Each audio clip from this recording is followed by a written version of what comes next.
Good Wednesday morning, everybody. John and Lance, along with Dell, for the next 3 hours here on ESPN 97.5 and 92.5.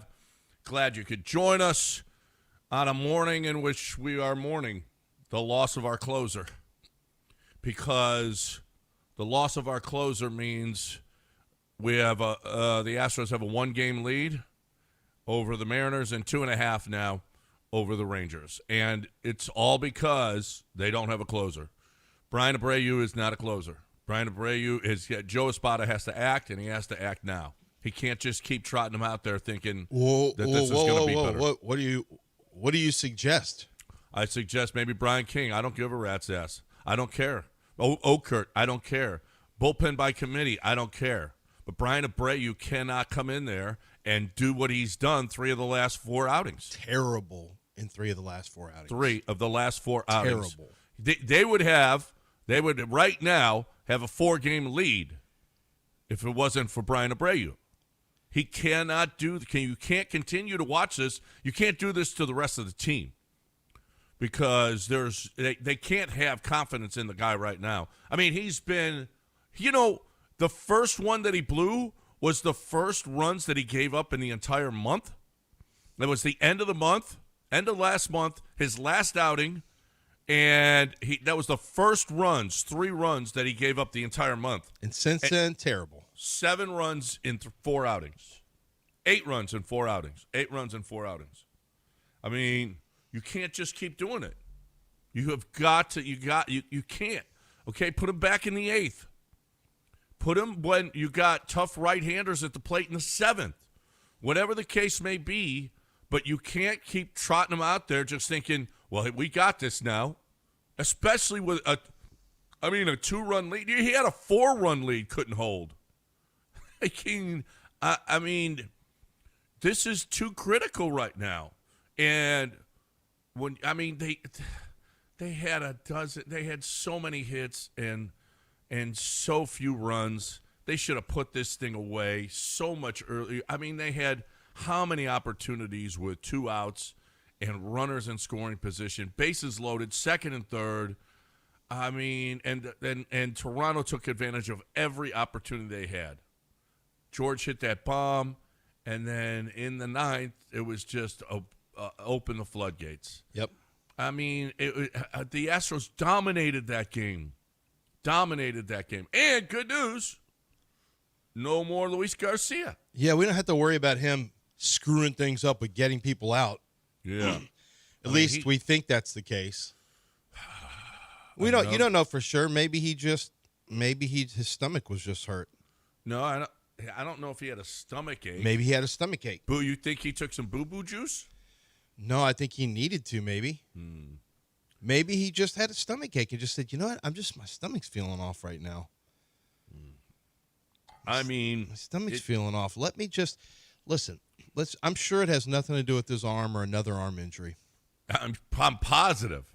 I'm can't positive. Be more sure. You can't. The guy missed 2 years with an arm injury. It can't be that. You can't. I mean that dude. Did you hear the guys that were like, "Oh my gosh, I feel so bad for him, so bad," because he has worked so hard to get back, so hard. Christian Walker come up with a big hit. Altuve run the Altuve. Oh my God, he was jogging on that ground ball to first. He was jogging to third thinking, oh, I got this. And instead they threw him out by 10 feet at third base in extras in the 10th. He was jogging. That is so bad. He's the greatest Astro ever and the worst. If he was Jeff Bagwell's base running skills, oh my God. Remember how great Bagwell was at running the bases? Yeah. Yeah, I heard that a lot. I don't know if you've ever heard that. I've never heard that with Altuve. Jeff Bagwell could run the bases. It's really, I'm really, and then somebody pissed me off this morning too. I made a comment yesterday. I just said, this is really just pissing me off. And I shouldn't let it, but it just did. I made a comment yesterday. Let me bring it up. Where I said, pretty much what the rest of everyone is thinking too, by the way. I said You said something heads about will roll in the Astros organization over these injuries. I just don't see Jim Crane running it back with the disasters we've seen over the last 2 years. That's what I said. And then, well, but what makes you? I saw that, and my thought was, what makes you think that when he hasn't done anything yet? well, I think this is he hadn't done he didn't do anything right in the middle of the season. You're not going to do anything in the middle of the season. But this has been going on for 3 years now. Well, no, it's what been going on for 1 year. Oh, wait, no, Verlander was 3 no, years ago. I'm not blaming the medical staff for that. I'm talking about Kyle Tucker, Jordan. That stuff is, first of all, those two individually are enough to get you fired. I'm not going to blame them for every arm injury. That's not really what I'm doing. The Verlander thing I didn't understand it. I thought you were referring to arm injuries. No, I because said of the Luis last Garcia. 2 years. I understand, but Yeah, the Luis last 2 Garcia years was an include arm Kyle injury. Tucker and Jordan Alvarez. Oh, okay. And Well, arm injury. Coming back. well, you it's needed to be more everything. specific. I didn't understand what you meant. It's everything. It was all encompassing. It's everything over the last 2 years. The last 2 years have been an abject disaster, disaster. And this guy goes, injuries happen. I think blaming the organization is unfair unless you have information about the medical staff. In the end, as long as you get views on Twitter, that's all that matters, right, Lance? Yeah, I need freaking views on Twitter. Wow. That's what I need. Seems I like get you- paid $0 off of views on Twitter. I've been in this business 28 years. I don't give a Wow. if somebody views anything on Twitter. I'm making a comment out of frustration like all Astros fans, so you can take your punk-ass, little bitch-ass burner account and run it into your own ass, you hole. This is what I think about you. We're dealing with this crap on a nonstop basis. Complete incompetence of the Kyle Tucker situation, which was magnified by the incompetence of the Jordan Alvarez situation, which was even worse. Then you've got every pitcher on the freaking staff going down with arm injuries across the board. But my views are important, you stupid-ass, punk-ass bitch. That's what's upset. That's important to me. Views. Not the fact that every freaking pitcher is out for all of eternity every single other week for the Astros. Not the medical staff that can't seem to figure out how to get people right or when to bring them back or how to diagnose a freaking fracture. That's not what it is. It's views on Twitter. I won yesterday. I got some views on Twitter. Never mind the fact that the team I want to win can't keep a pitcher healthy. None. So I'm glad I got my views. I'm glad I got my views because that's what's important. Stupid ass. I don't even know who this dumbass is. And for some reason, it really pissed me off.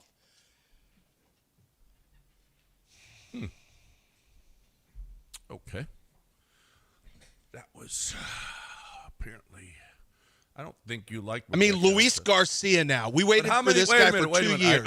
I want to know how many likes you got on your. I have to check. I mean, hopefully a lot because then I get a big paycheck from Twitter if I get likes. Did that sound like clickbait to you? What Lance was?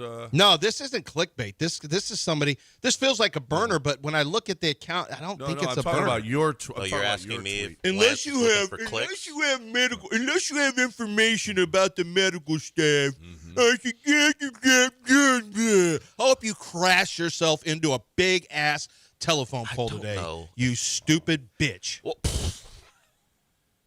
John, no matter what I thought of his tweet, I'm not going to express my honest opinion considering what I'm hearing right now. I just want to know, but I do need to know how many views you got. I don't think what Lance did was clickbait. I think Hold he on, was. let me check. The man was frustrated about what has been a But he continuous. did, I just need to see. Oh, how you know many what? likes you got. 36,000 views. Actually, that's. Ooh, but I you- get 30. do I you get get $1 paid? a view. I get $36,000 on What? Twitter. Yep. Elon gives me a bunch of money for $1 views. per view. Yep. You had 36,000 views. Yeah, it's in the middle of an That's a Astros lot. game, I guess, and everyone else is pissed off too. Wow, that seems like Well, awesome. yeah, my plan worked. My plan worked. Yeah, you just had to lose If a I pitcher. get more injuries, then I'm going to get so many views when I say stuff. I can't wait. Hopefully Fromber goes down next, so I Hey. can. I can tweet something to get views. Dell, it doesn't matter that my entire pitching staff and I deserve another shot at a World Series. No, you do. I I do. I think so. I think so. I mean, too. Luis Garcia, the only one who's come back and looked like Luis Garcia feels like this might be the one. The guys who come back, it's not Eric Getty, And with Christian Javier, you literally never know what you're going to get with Christian Javier. Luis Garcia has actually been pretty consistent this whole time out. And I thought, here we go. Here we go, Luis Garcia. Things might be falling into place. This might be the 1995 Houston Rockets that had bad regular season, injuries to Dream, injuries. They get Clyde Drexler at the trade deadline, and then it all comes together in the postseason, and they go on a run. I thought maybe this is 95 Rockets all over again. And then what it is everyone's hurt all the time. And they may not make the playoffs. At this point, they may not make the playoffs. We got to quit saying, okay, playoff rotation, because there's a really good chance Seattle passes the Astros. There's a really good chance of it. They've already made up 4 games in like 5 days.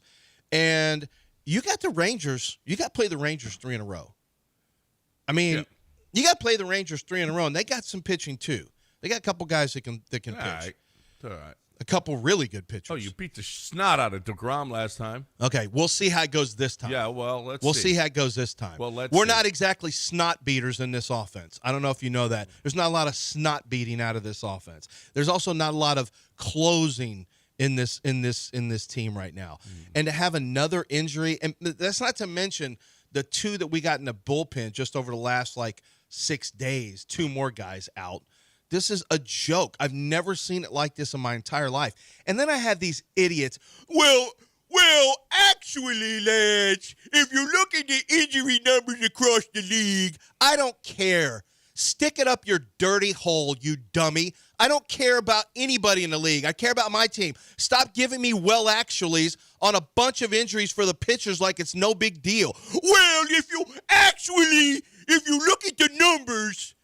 Oh, well, it's going great for the Astros in. My bad. I just need to stick to getting views. That's what I need to stick to, and not being upset about all of the major pitchers and major players for the Astros getting hurt, including Kyle Tucker last year and Jordan this year. Well, actually, deal with that one.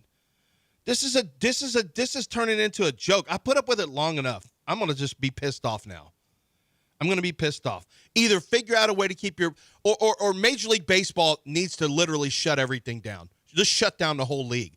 If all of this is due to spin rate, if the entire injury issue is due to spin rate, like I'm being told now by Twitter, it's all spin rate, there's nothing that can be done, then stop spin rating. You can't afford to lose players. You think Jim Crane likes paying guys 2 years to not play at all? You think that's what he likes? Jim Crane likes money. Trust me, he loves money. What he's not going to like is giving somebody money to do nothing for 2 years.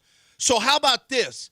How about we freaking stop spin rating everything and learn how to throw split-fingered fastballs again, like in the 80s and 90s. Go back to Roger Craig style Mike Scott ball scuffing and split-fingered pitches that drop out of the sun into the dirt. And stop worrying about spin rates. If spin rates are 100% going to crater the arms of the entire roster, then stop worrying about spin rate if that's what it is. Okay. All right. I think Bryan Abreu has already started worrying about spin rate. I think that might. You know who doesn't worry about spin rate? Our best pitcher, Chas McCormick. Oh, my God. All right? That's who doesn't worry about spin rate. Who gets more outs? Bryan Abreu or Chas McCormick? His friend Jake made it back after like a 3-month stint with a hamstring. How about Jake hits everything to the warning track now? That is great. He had a couple at bats. It was like, he hit the snot out of it. Straight away center field. How about Carlos's homer? Holy crap, he crushed that. But we had another injury. Luis Garcia. But Lance did get 36,000 views. Yeah, but the main thing is I got some views. You got views? On a tweet. Yeah. Because that's more important than my pictures. That's what I'm saying. Yeah, because views are what make the world go around. That's right. Well, I shut down Twitter tomorrow. I don't care. As a matter of fact, I wish Twitter would literally shut down. I wish Elon, everything would fall completely apart on him. All of his businesses could crater. I don't care. Twitter is gone forever, and nobody can tweet. The world would be a better place. Is it because the world would immediately be 63% better? Is it because you have stock in Blue Sky?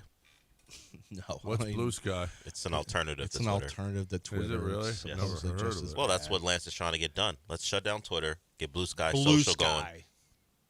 Blue Sky, another social media where people can be performative on there and pretend like they care about stuff. Who cares? Shut it all down. Well, The world would be way better. Go back, shut it all down. Shut all of it down. Just go back to taking pictures of your food and shut the up. but where would those pictures go? Instagram? Yeah. Okay. You're fine. And then with Instagram. disable comments. And it's just like, too bad. You'll look at pictures of people, and then we got to see those influencers taking these fake shots at staring into the sun and I'm just going to cuss. Just go to a break. All right. No, But- listen.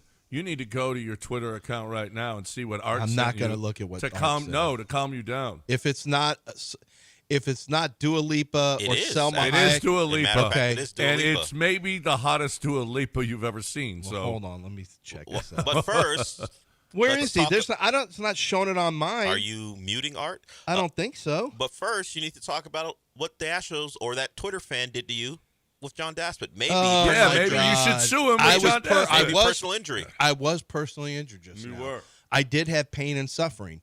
Now I got to figure out, is it this guy on Twitter? Or is it what's happening with my pitching staff? I deserve a World Series, and John Daspit can't do anything about that. But what he can do is if you've been injured due to someone else's negligence, and I may have a hard time proving negligence with this guy on Twitter that made me mad, but I can prove it if I get injured out on the roadway, at the workplace, if Dell, pours hydrochloric acid all over me whenever I'm walking by him, I could sue him in the station with John Daspit, things like that, negligence. And that's what John Daspit does. He works to protect and defend and pursue justice for the innocent like myself. And you can have him working for you on any case. It could be his lawyers, but you got to make sure that, he's got to make sure that this is something that you have a case and that you can win. As a matter of fact, one of our listeners, good friend, who was at the listener event, he has something for John Daspit that I think he has a real case, and I told him to get a hold of John, and I think he's going to do just that. You want someone fighting for you when someone that or if it happened to you, or in his case, someone you know and love greatly is injured. And that's something John Daspit can do for you. Let the Daspit Law Firm start fighting for you for your personal injury. It's DaspitLaw.com or call 713-CALL-NOW.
You have a duty to your employees.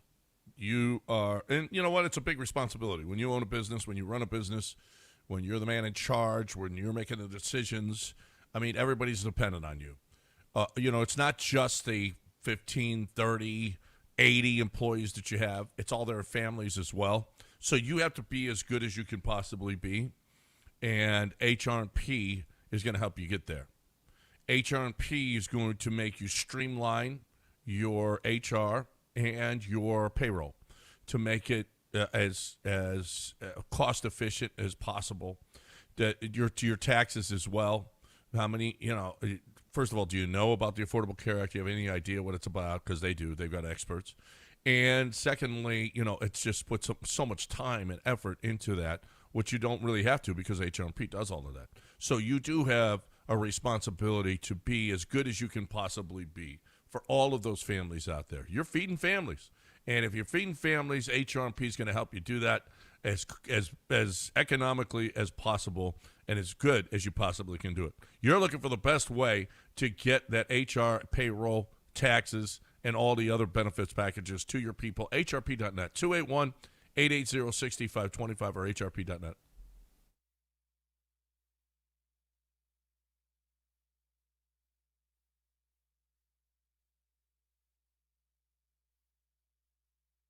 You're back in the Veritex Community Bank Studios with John and Lance. On ESPN 97.5 and 92.5. Okay, welcome back here on ESPN 97.5 and 92.5. 713-780-3776. Could have used Willie Fritz coming on at like 3 minutes into the show today to shut me down. I could have used Willie Fritz like, hey guys, Astros, there's Willie Fritz is here, University of Houston football.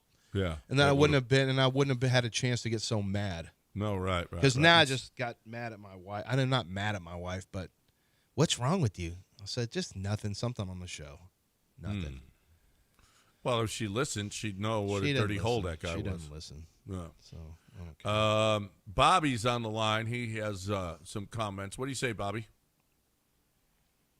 Morning, gentlemen. Lance, I'm glad to see we're up early, letting the rage flow through us. I am also letting the rage flow through me. Lance, when you talk about spin rate and how spin rate makes pitchers good, I was always under the impression that pitchers were good because they didn't allow runs. Just like I was always under the impression that when your quarterback scores 0 touchdowns, that means he didn't have a good game. But that's not what Twitter told me. Twitter told me that CJ was 6 of 7 with an EPA plus yards percentage, scored above average on the blitz package, top 1 in the league. CJ was number 4 rushing all time with a per guy in his face and expected. Shut up. We used to take dorks and throw them into lockers. When did we let these people bring their spreadsheets and their algorithms into sports and start telling us that things that are bad are actually good? That with the power of positivity, we can dig deep into this offense that scored 0 touchdowns, and we can find out that actually it played the best offensive game of all time. I am so sick and tired of these nerds and these dorks and these geeks using war to tell me that Corbin Carroll is actually a better player than Paul Skeens. The last thing I want to read on Twitter after my team scores 0 touchdowns is what a good game CJ Stroud had. And he was fine. I'm not even going to say it was on him, except for the fact that he led his team to 0 touchdowns scored. Get these fake stats, get these dorks, get these geeks back into the lockers where they belong, get these spreadsheets out of my face, shut the hell up, and show me the real numbers. Keep cooking, Lance. I like the way he says dorks. He puts some extra pepper on it. We dorks. Used to throw Get them in these the dorks in lockers. I think this all started. I saw the guy that posted the stat. Well, actually, CJ, you probably saw the same thing. Yeah. CJ is actually elite when the pressure's in his face. Like, shut up. I'm not doing what that. About 9 of 10, 6 of I mean, his EPA. I'm the same way. This is data dredging at its finest. Yeah, and he took that giant sack when they're in scoring position. Yeah. But we won't include that. I think this all started when we started saying wins aren't a quarterback stat. That was like the first step into going how we're going to evaluate quarterbacks beyond what the actual final score is. That started it, and people have taken it further where they're like, well, it's not all on him. He still played great, but we didn't score any points because all these other factors played a part, which is true. But to Bobby's point, score touchdowns. He played okay. You want to score touchdowns. To stop telling me about EPA. I mean, EPA is one of those stats that it's expected points, per play basically, and it is something that people love to use in the analytics community to give you the real on a player. This is the real. I would agree that there are situations and times you got to look into numbers, and maybe this guy, the guy who found this data, his point was just to say that CJ actually was better against pressure than I thought. CJ was better against pressure in the first half. I thought he was okay against pressure. I thought he was pretty good. And so if that's your argument, okay, that's fine. If you're trying to tell me CJ was good or whatever, CJ was okay. He wasn't bad. I kind of feel like Bobby did. Like, he wasn't bad. I'm not sitting here mad about CJ today or yesterday. But don't tell me. But honestly, let's not try to treat him like an infant, that he must be coddled and you must find a way to protect CJ Stroud. We must protect him at all costs. This is the lamest thing I've ever heard in the world. Grown men protecting other grown men like they're their children. CJ's not your child. He doesn't need to be protected and coddled. He doesn't need to be breastfed by you. He just needs to be able to get the ball out on time and throw accurately. That's it. So if you need a data dredge and find some stats to make yourself feel better, that's okay. The game wasn't on CJ. I didn't think the offensive line was all that bad. They weren't good, but they weren't bad. I think Cam Robinson is clearly a swing tackle and not a starting left tackle. I think Ariante Urser has a lot of work to do. But the reality is you're going to catch an ass kicking from that defensive front. There's no secret that was coming, and it will happen exactly as expected. So, and you're going to have some issues with this defensive front too. Now that you look at it, it's like, well, this won't be great, but at least Vita Vea is a drain clogger, and he's not a guy who is disruptive getting up the field. So, I don't know. This CJ stuff, this desire to somehow protect CJ is like, I'm just so over this stuff. Just let's just watch ball. Let's talk about ball. You don't have to, I swear to God, you don't have to hold CJ's hand. It's fine. No, actually, CJ's like, hey, I don't care if I was 40 or 41 if we lost the game. CJ don't care. CJ wants to win the football game. That's what he cares about the most. That's all he cares about.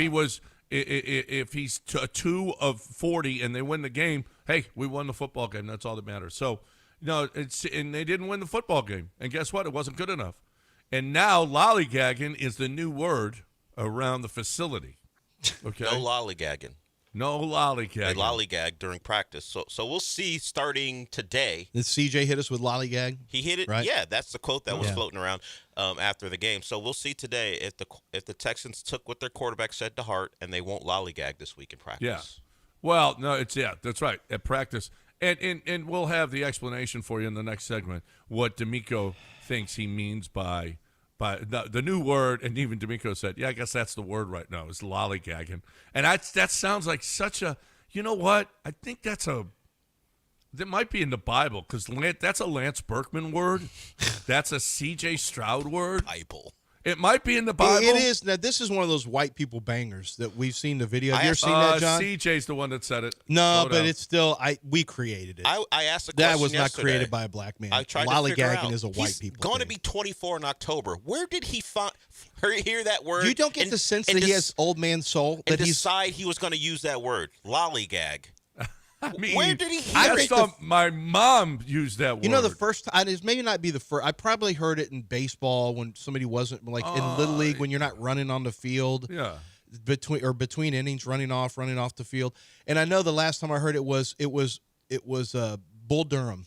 The manager goes, "You lollygag, you lollygag." That's the last time it was uttered in public by a human until CJ brought it back. He wasn't alive when Bull Durham came out. I know. I don't know how. CJ strikes me as being older. He's just different than a lot of other guys. I think it's in the Bible. In a good way. I don't think lollygag. Do you think Samson it's a Lance Berkman and CJ Stroud lollygagging before his hair got cut or after his hair got cut, he lollygagged? Is that what you think? It's in there somewhere? Something. Which book? Is that why? It could have been in 1 Timothy. You don't know.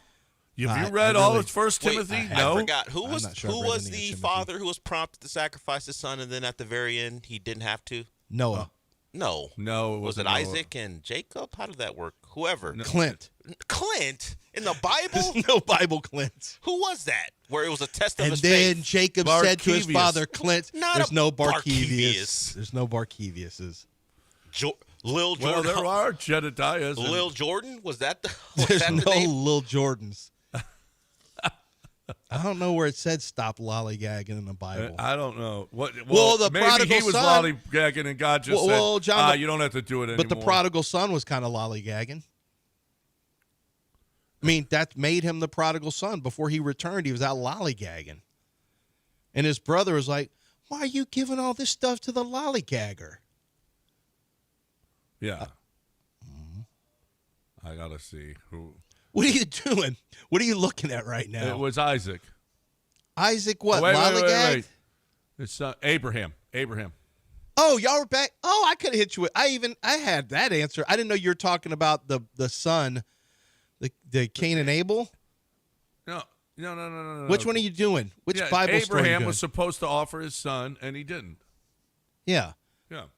Yeah. but the lollygagger Isaac. to me was the prodigal son. He was the lollygagger. Well, he was actually a lollygagger. He was. He went. Well, he's also a philanderer and he was out there, messing around doing stuff. Okay, he took all his dad's money and blew it on coke and hookers and the rest foolishly. Yeah. I don't know if there was What? coke in the Bible. No, he said, but you didn't catch what there, he said. there was hookers. No, you didn't catch what he said. What else did he say? He said he blew it on coke and hookers, and then the rest foolishly. Oh, I didn't hear that. Yeah. So It was Abraham, right? And Isaac. Abraham. Yeah. Yeah. Was Isaac lollygagging? No, And that's- Abraham was like, okay, I got to get it all ready, the pyre and all this stuff. And then God stepped in and goes, And you know he- what, okay, Abraham? you're lollygagging. Nah. Just forget it. I said just never mind. My point was the prodigal son was a lollygagger. He was out lollygagging. I Then he think- comes back and expects a big party with the fatted calf. I don't know. Who's getting that work in, I feel like. The prodigal son. Well, yeah, with coke and hookers, as John said. What's the Bible version of coke? Probably some leaves Wine. you chewed on. Wine. Probably something you chewed on that had, Yeah, psychotropic wine spiked of some with sort. myrrh. Yeah, something. Oh, is that what? Well, I don't know. Myrrh was brought to Jesus by the three wise men. Yes. I was trying to think of a substance that would have Yeah. equated to coke. I don't know that exists. I don't know. You don't know? I actually just said I don't know. Yeah, you're right. I said that. You don't know. You don't know what the Coke equivalent was in the Bible. You don't know. Is it Coors Light? No. I don't know. You don't know. Coors Light is great. Coke is bad for you. Coors Light is great for you. Coors Light is the best for you. And that's why I love it. I love me some Coors Light, cold, clean, crisp, and refreshing. You're looking for the best way to have some fun. I mean, yep, there were some Coors Lights. There were some Coors Lights devoured yesterday. I like to say I devoured them because it's like a meal to me, okay? You're sitting there watching the game. You want to be, I mean, when you're steaming because Bryan Abreu can't get somebody out. So what do? You're drinking some Coors Light and you get chill. Okay, it makes you a little bit more chill. In some instances, it makes you a little more pissed off. I think that could happen too. But here's the deal: I was chill last night. It got me a little upset, but I still had my cold, clean, crisp, refreshing Coors Light, so I was okay. You need your Coors Light. You need to chill out. You need to refresh because that's what Coors Light does. You're looking for the best way to refresh while you're drinking your beer. Cold, clean, crisp, refreshing Coors Light. Make sure you got some on hand when your boys come over. Coors Light. Climb on, brother.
You're back in the Veritex Community Bank Studios with John and Lance. On ESPN 97.5 and 92.5.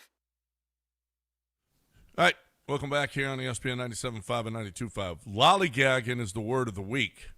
And what did that mean? What did CJ mean by lollygagging? Well, here's what D'Amico thinks he meant.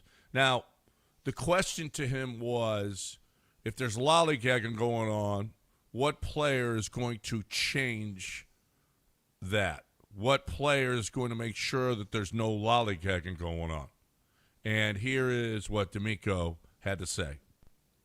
Yeah, it's never an entire group.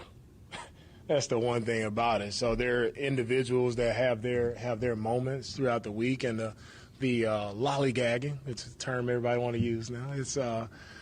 It's for me, it's just our tempo, right, in and out of the huddle, right? We got to get in and out of the huddle quicker so we can get to the line of scrimmage so we can operate and make sure we got checks and things we have to make at the line of scrimmage. Well, to make those checks in the proper manner, right, we got to get out with some urgency. So the urgency piece from everybody has to pick up from the offensive side of the ball, right? The urgency picks up, then we'll be able to operate cleaner when it comes to pre-snap and post-snap. So who are you looking at to say, like, You're to looking pick at that him. speed You're up? looking at him. I handle everything comes back to me. It's not about me. Oh, I need to talk to a player about doing this or that. We'll get it. So it is. Did you find that? I don't know that they got to the line of scrimmage late, but maybe they were doing that in practice, and maybe that didn't sit well with CJ. You know, during the week, the guys are just walking back and forth from the. Did he say anything? I wonder during practice. There's no way for us to know. Well, I mean, so what he did say, you know, it's not. I got to do a better job of, and more or less, he said I got to do a better job of making sure that we're not doing that. You know, listen, if he's got to take over, if D'Amico's not, riding people for, walking up to the line of scrimmage out of the huddle or whatever, then CJ's got to do it. And as you become more and more of a leader on the field, then, last year probably a little bit, well, I mean, it's just his third year now. It's just his team. And if he sees something that he doesn't like, if he sees, guys are just walking, up to the line of scrimmage, get your ass up there, all right? So I got more time to check out the defense and see what's going on. But I don't know, did it look like he didn't have enough time during the game? Because that was an issue before. That was a real issue before with Bobby Slowick, because he was getting the call to the huddle. They were getting to the line of scrimmage late. Very little time to check the mic and doing all of the things that they have to do at the line of scrimmage, get into motion and all of that stuff. And another thing, that was something else that was brought up. Are they using motion enough? Are they finding out what the defense is doing? Are they too vanilla? Were they too vanilla in week one? That's another thing that maybe that's Kaylee's. That's his first game. That's his first game calling a game, and I'm with you, Lance. I just think it's going to get better. It is going to get better, and hopefully it does. Hopefully it does this week against. This is a pretty big game now. Everybody who lost in week one, week two is a pretty big game, because you Must fall win. down to 0-2. Now you're digging yourself a hole. Now there's a lot of pressure on game three. A lot of pressure on game three. Are we going must win against the Bucs? Not must win, but certainly it's a big deal. When you look at the stats of teams that start 0-2, making the playoffs, that's a big deal. Being 1-1 is a hell of a lot better than 0-2. A hell of a lot better. Mm-hmm. I mean, it's obvious. So this is a pretty big game, and they better stop lollygagging. Mm-hmm. So, well, I'm trusting AI overview, which I shouldn't, but since 1990, around 11.5% of NFL teams that begin the season 0-2 go on to make the playoffs. Since the expanded playoffs, 2020, when they went to 7 teams, only 2 of those 32 teams, so 6.25%. It's actually gotten harder to do it with more games to play. Yeah, right.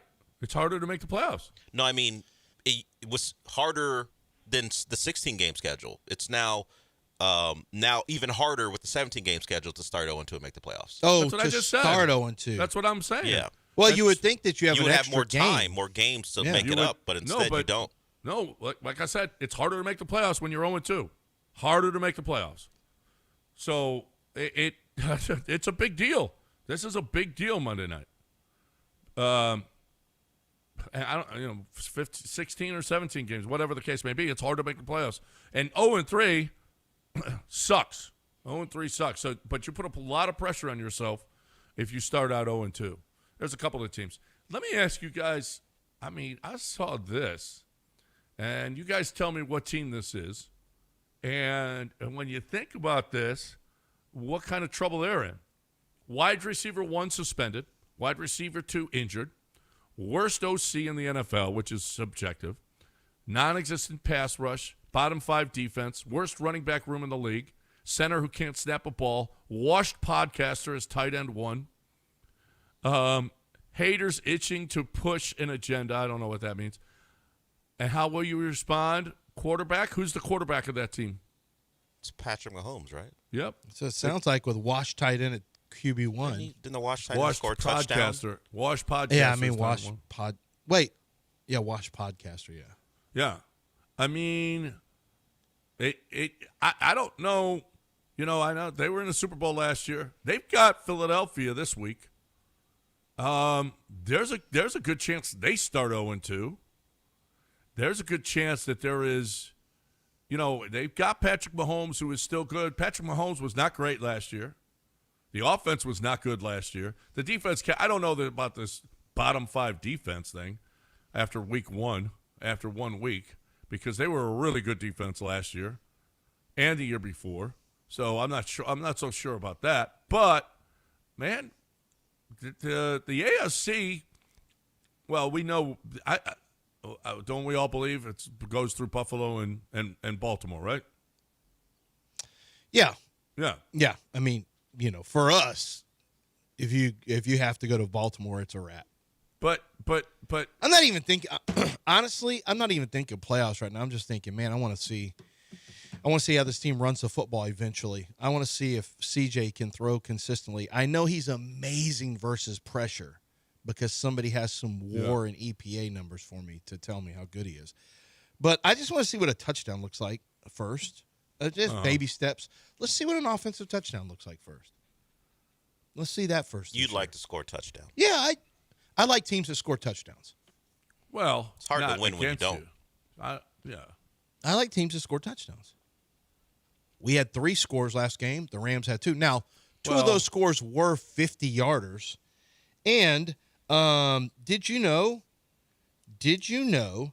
that 21 of the last 25 50-yarders have been made by Kaimi Fairbairn? 21 of 25. He's kicking 84% from beyond 50 yards over the last 2+ years. Yeah. Listen, That's the defense. 84% got from 50+. But that's the problem. You have to settle for 45 to 56 all the time with Fairbairn. The defense has to buckle down. Giving up 14 is what? Yeah, I mean too much, right? It's too much. Embarrassing effort by the defense. It is. I mean, I didn't say embarrassing, but I mean, listen. If we score 9, they have to score 8.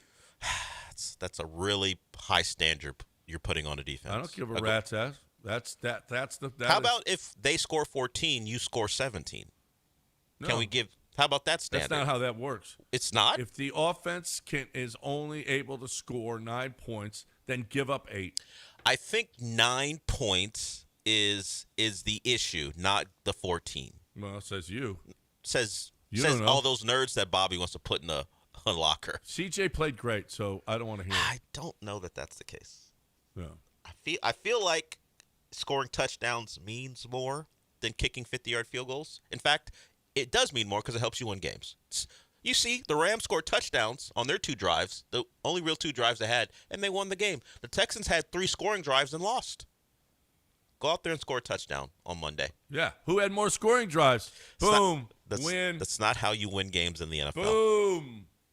Yeah. That's right. Maybe if the Texans could make those 50-yard field goals 4-pointers, even still they wouldn't have won. It would have been 14-11. Score touchdowns. Let's do that. I don't know. All I'm saying is, okay, that's just like the Astros, okay? If the offense only scores 1 run, then the pitcher's got to give up 0. That's all. That's all. Okay. That's it. If that is the way you want to do things, how many games would the Astros win? If they only score 1 run and the pitchers have to give 0, how many games would they win? Well, that's what I'm saying. They need to win. The pitchers need to be better because the Astros offense sometimes goes in the tank. Oh, well. Then pitch better. This may be very nerdy, but I will say this about the football team we're currently discussing. If the Texans only give up 14 points per game, they're going to have, if not the best defense in the league, a top 3 defense. The Texans score 9 points per game, and they could go 0-17. It'll be the worst offensive performance maybe in the history of the NFL. They could give up an average of 14 points a game and go 0-17. No, that's not. Huh? Okay, they are 0-1, so yes. What's more important, Del? Stats? Scoring touchdowns. No, you're a stats guy. Scoring touchdowns is more important. You're just looking for clicks. I wish. Views. That's all. That's all you're looking for. If you missed the epic rant from Lance Zierlein earlier because you didn't tune in until about 7:15. I got nothing left. You already out of gas? I'm completely gassed. Well, thankfully, my emotional tank is empty. We'll have help. Mike Elko will join us at 8 o'clock. We're going to have AD Eddie Nunez at 8:30. And then Bill Connolly's got a new book. He's a college football writer. He'll be joining us at 9. So you'll have a little help to get through the day. So you need, right now, because Elko's joining us top of the hour, why don't you talk a little Underdog? Let's talk about Underdog Fantasy. Let's talk about and actually on non-football days, you got baseball. I mean, you got baseball when basketball season goes. You got basketball. You have WNBA. There's so many stuff to choose from with Underdog Fantasy. And the statistics right off the bat, like right now, it says popular picks. And it will show you 226.5 yards passing for Jaden Daniels. You want to go higher or lower versus Green Bay. Josh Jacobs, a touchdown, 0.5 on a rush or receiving touchdown. If you go higher, it's a multiplier of 0.77, which means it's a big favorite. Lower is 0.16. But maybe you say a 1.16. Maybe you say, you know what? I don't think he's getting in the end zone. I'm going to go lower. Well, that actually is going to pay you more as a multiplier for your Pick'em challenge. You have to go from 2 players up to, I think it's 6 players. And the more players you pick correctly on their statistics, whether or not they're higher or lower than the statistic listed, the more money you're going to make. Up to 500 times your original play. That's big money. And you can do that while watching the games. You can do that on a single game. You can pick multiple players from both teams, and you can watch a single game and have a chance to win big money. That's what they're doing at Underdog Fantasy. You can start as low as you want to do a $5 play. That's fine. You want to go up to 100, or I think you can even go beyond that. Feel free to do that as well. I do know this. You're going to download the app. Then you're going to use passcode Lance is going to be the promo code, rather. And when you use that promo code, they're going to give you $50 in bonus cash when you make your first $5 play. So download the app, and your first deposit, use promo code Lance, get $50 in bonus cash added to your account when you make your first $5 play. Watch the games, play along with the games, make big money at Underdog Fantasy. Must be 18 or older, present in the state where Underdog Fantasy operates. Terms and conditions apply. If you feel like you have a gambling problem, call 1-800-GAMBLER. Go to ncpgambling.org.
You're back in the Veritex Community Bank Studios with John and Lance. On ESPN 97.5 and 92.5. All right. Welcome back here on ESPN 97.5 and 92.5. Here is a perfect example of the stat stretching. So Keon Coleman, according to fantasy points data, separation score minus .049, 88th out of 105 receivers. Route win rate 0.0, tied for last. Worst in the league, Keon Coleman. He had 8 catches for 112 and a touchdown. What? He had, and I'm watching highlights of him. He did separate. I don't understand. I don't get that. I mean, he didn't have anybody on him. He did stop routes, slants. He was open. But the nerds. This is a bad day for nerds on this show. It's a bad day for the nerds. Okay, and your separation rate 0.000. Dude had eight catches for 112 yards. Yep. Okay, maybe Ryan Clark was right About what? Nothing. I don't know what I'm saying. About Maybe he Schrager. was right about what he says. You don't play the stuff game all the guess what? time. That's right. Right about not playing the game. Oh, I didn't know if you meant Tom Brady wasn't generational. I didn't know which one. He never said that. Dell, you want to tell him? He wasn't a generational talent. Peyton Manning wasn't either. Yeah, no, that was his first No, banger yeah, last he said week. That. He said that last week? Yeah. It was No one one- of the things that came across my timeline that I regret ever having to see because I don't Yeah. want to see Ryan Clark stuff on my Yeah, timeline. what's wrong with you? Wow. What's wrong with you? Yeah, that was out there first. Wow. Then Pete Schrager shouldn't talk about football because he never played football. Well, I think he said that's the non-player in you. That's the non-player. I'm just repurposing the Yeah. interpretation. And these nerds never 0.0 win rate. Never. These nerds never played the game. That's why. There it is, John Clark. That's right. We got to break it. Coach Elko's coming up. He played the game and coaches the game. That's right. He's calling us, so we got to break. Sorry about that short segment. Sorry, nerds. You had to take it in that one. But what we got to talk about now, real quick, Hoops, Sporting Goods and Equipment. Hoops. ProDunk.com, ProDunk.com. ProDunk is where you get your goal on. ProDunk is where you get the best goal in the history of goals. ProDunk is the best goal that's ever been made. ProDunk raises and lowers the goal with a push of a button. ProDunk they have the best rims, the best backboards. They have the unrustable stanchion. They'll stencil your driveway and your stanchion to say it's, Johnny's court or whomever's court it is. It is the best goal you'll ever buy. Don't go get him a goal at the box store. I keep saying the sand in the base, but how many times did we grow up with the sand in the base and then you never shot at it? You never did. And oh, by the way, the little kids can't shoot at a 10-foot goal anyway, Dad. They want one that they can raise and lower. It is the best goal. Mom will love it. You'll love it. Everybody's going to love it because the kids are going to be outside playing and enjoying it as opposed to just sitting there rusting. That doesn't happen with ProDunk. ProDunk.com. Tell Keith Tate you heard it right here. ProDunk.com.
One of the biggest games of the college football weekend, and you can hear it right here on ESPN 97.5 and 92.5. If you can't get to a television, we got it for you.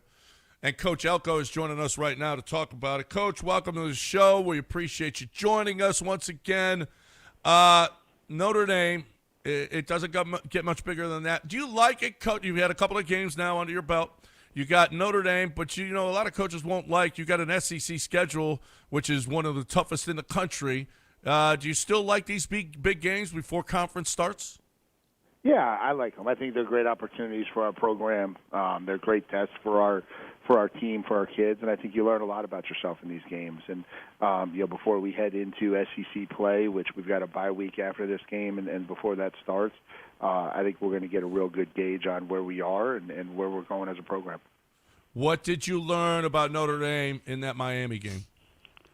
I think obviously that was a challenging first game for them. It was a challenging environment, but they're a really talented team. I think they're very physical, both sides of the line of scrimmage. They got two extremely talented backs, and I think they're obviously going to come out with a chip on their shoulder, back against the wall going into this one. This is a huge game for them as well.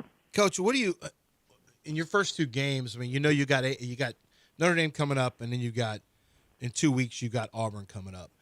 Are you of the mind that you hold some things back in the first two that you have? Is there a conscious decision to not show certain things? A lot of coaches don't want to show, they don't want to show certain defensive looks. They don't want to show certain plays that they've got offensively. Is that something that you consciously make an effort to maintain some secrecy headed into Game 3 and Game 4? Nah, I don't know if you make a conscious effort for secrecy. Obviously, I think you go into every week trying to figure out what you have to do to be successful that week, and some weeks that causes you to be really creative. Some weeks it causes you to be less creative. But I don't know that you're going in with this mindset of I'm hiding this, and this. I don't know that you really think about it. What's the status for Marcel Reed? Left the game the other day, got dinged up a little bit. How's he feeling? How's he looking? Yeah, Marcel's good. He's excited to be ready to go for Saturday. What did you, in those first two games, Coach, you're feeling out stuff. What did you really like that you saw from your team, and what are some things that you want to see do better? Yeah, I mean, obviously we like the development we've made in the passing game on offense. I think we've been much more explosive through two games. Obviously, bigger tests are on the horizon, but I think we started really well. Marcel has had two really good games in terms of output, production, and completion percentage, and protecting the football, and so those were all really big things. Defensively, I think we've done a much better job in our pass coverage, which was an emphasis point for us in the off season, and I think we've been really dynamic in the return game on special teams, and that was another big thing that we wanted to see us take a step forward in. And I think everything else is just taking the necessary steps moving forward. We've got to continue to elevate our physicality. We got to continue to elevate our consistency, and I think those are the natural things that have to happen as the season goes on. Well, you're going to be taking on a couple running backs who are physical runners. You got to tackle well, got to wrap up. It's the fundamentals that are going to matter. Miami did a good job, pretty good job from a fundamental standpoint, keeping Jeremiah Love from having a big game. When you watch him on tape, when you look at the tackling you've had over the last couple games, where do you stand on that, and what are your thoughts about the running game and the physicality of Notre Dame? Yeah, I mean, these two backs are elite. I think it's probably the best combination I've gone against in my career, and I've gone against some pretty good combinations over the years. They're both extremely talented. They run hard. They run physical. We have to do a really good job of eliminating their space, and when we get our opportunities to tackle them, we're going to have to make the plays. I saw an interview with one of your players. He didn't know who Rudy was, but I don't know that young people really care about that stuff anymore. Right. But they don't watch movies. They don't know what half the movies they are. don't know. If it's not 30 seconds, if it's not 30 seconds on TikTok, they don't know it. No, I say that to my kids all the time. You have to watch Rudy in 600 parts, 30 seconds apiece. No, it was almost in black and white, so they have no idea what Rudy was about. So, but what about the history, Coach? To you, I mean, does it mean when you go there and do you want to teach your guys about that and what Notre Dame means to college football? No, I don't think that's a part of it for our guys. Obviously, it's something I'm very well aware of. I grew up on the East Coast in a Catholic family, and so I know what Notre Dame was. I know what Notre Dame is. I know what it's meant to college football for a really long time. But I'm not sure that is. I don't know how much the modern generation really cares about that stuff. I think for them, this is an opportunity to go on the road and play a top 10 team in a really cool environment, and I think that's more the focus is going up there and playing football in that 3.5-hour window as good as we possibly can. Yeah, Freeman is a defensive-minded guy, wants the trenches to be solid. Most coaches do, but, puts an emphasis. No, there's always been an emphasis on the offensive line and technique and coaching over there. Defensively, wants them to be physical. I think the one thing that stood out watching Miami is this kid CJ Carr, who is Lloyd Carr. Interestingly enough, his grandfather and all that was at Michigan. Boy, he was feisty. Now he made some mistakes with the football, got a little loose with the football a couple times. It could have turned into very big negative plays. But boy, he looked like he was really kind of unfazed. It looks like he's one of those guys that you're going to get a pretty strong effort from, but there are some mistakes that are going to be made because he's a young quarterback. You're going to have to capitalize on those. Yeah, no, obviously he's extremely talented, and we said this last year. There were a couple young kids that started in our game last year. If you're a young kid and you win the starting job at Notre Dame, that usually means you're special. And so for him to get the starting nod and beat out some upperclassmen to do it, he's an extremely talented kid. He's got elite arm talent. He's obviously got the pedigree with his family and his background, and I'm sure his growth from game one to game two will be really big. It's a challenging thing to go out and make your first start in that environment, and so I'm sure he now has a real good feel for what this is all about, what starting a college football game for Notre Dame is all about, and I'm sure he's really excited for this one as well. Well, I think America's excited for this one, Coach. All eyes are going to be on NBC, a night game in South Bend against two ranked teams. That's going to be fun. So we'll let you go. We know you got a lot of work to do. We appreciate your time. Thanks so much, and best of luck going up there and winning this football game. Get after him this week, Coach. Yeah, appreciate you guys. Appreciate you having me on, and gig 'em. Go Aggies. Yeah. All right, that's going to be – you can hear it right here on ESPN 97.5 and 92.5 as the Aggies – or maybe it's just 97.5 – as the Aggies take on Notre Dame, 6:30 on NBC on Saturday night. But better than watching the game is listening to it right here. Well, if you're out and about, maybe you have to go pick up something. You're not going to miss a minute of it. Sure. Right. Maybe you're on your way from one bar to another. Sure, that could be the case. Yep. That's really, John has no interest in you. If you don't drink, don't even talk to him. Well, I don't know about. I mean, I have wish to he talk wouldn't. to Dell every day. No, I wish he wouldn't go by that. No, he wouldn't talk to me. Right. I mean, get that, if I didn't have to. He had that big drunk hand on my neck when we were taking pictures. Big drunk hand. I don't have a big drunk hand. I don't have a big drunk. He goes, hand. "This is my guy, Dell." Dell just grabbed me on the neck. Big meaty. Get your Coors Light smelling, or maybe Art Car. I don't know. I don't Whatever know what beer it was, he had. Yeah. He was having a good old time. Let's just say that. Okay. And what's your point? Oh, my God. Come on. All right, John. You got we get Coors Lights. You're having a good time. That's exactly what you might as well just done my commercial. Meaty hand. Let go of me with that meaty paw of yours. Meaty, drunken hand on my neck. Get that paw, damn dirty hand off me, you damn dirty ape. So, listen, that's the biggest game of the weekend, isn't it? It's big. We got that one, Georgia, Tennessee. Surprisingly, USF Miami is the top 25 matchup. All of a sudden, we got some big ones, and that one, I think, standalone. I think. I don't think South Florida sneaks up on anybody anymore now. No. But I think that they Brown were a big kid, underdog last week. I was like, what? Well, they're a big world? underdog this week. Why? What are we doing? Yeah. Do we just not? I don't get it. That was one of my favorite games last week. Who are they playing this week again? Miami. I'd be real careful about the Miami's played one game, right? Two, but only one game that matters. Who was the other game they played? They played Bethune last week. How about South Florida making a case for being being in the playoff. Oh my God! Did you see what happened last week? This voter, I bet you saw this video. Oh yeah, that the Florida girl who one goes, moved up 2 spots. I just people are upset about my vote, and I just don't know. I just like to have fun with stuff. Well, you're a voter for the AP poll, and you moved Florida up 2 spots after they lost at home, and you left South Florida unranked, the team that beat them. You want to keep that vote? What are you doing? Well, she doesn't know what she's doing. Well, why has she got to vote? You just hand them out. Oh, what, John? Oh, you got something to say? She's not qualified. If you don't even know that South Florida beat Florida, and you're moving Florida up, then you're not just Who not does she qualified. work for? What? I have no idea. It was terrible though. She yeah, should have never. And she did a video. You know of what? it. Then it's I'm just just having fun. fun with it. She said, I'm having fun. I'm having fun with the fact that it's a big topic on social media. That's fine. Like, I would be super embarrassed. I would delete my account.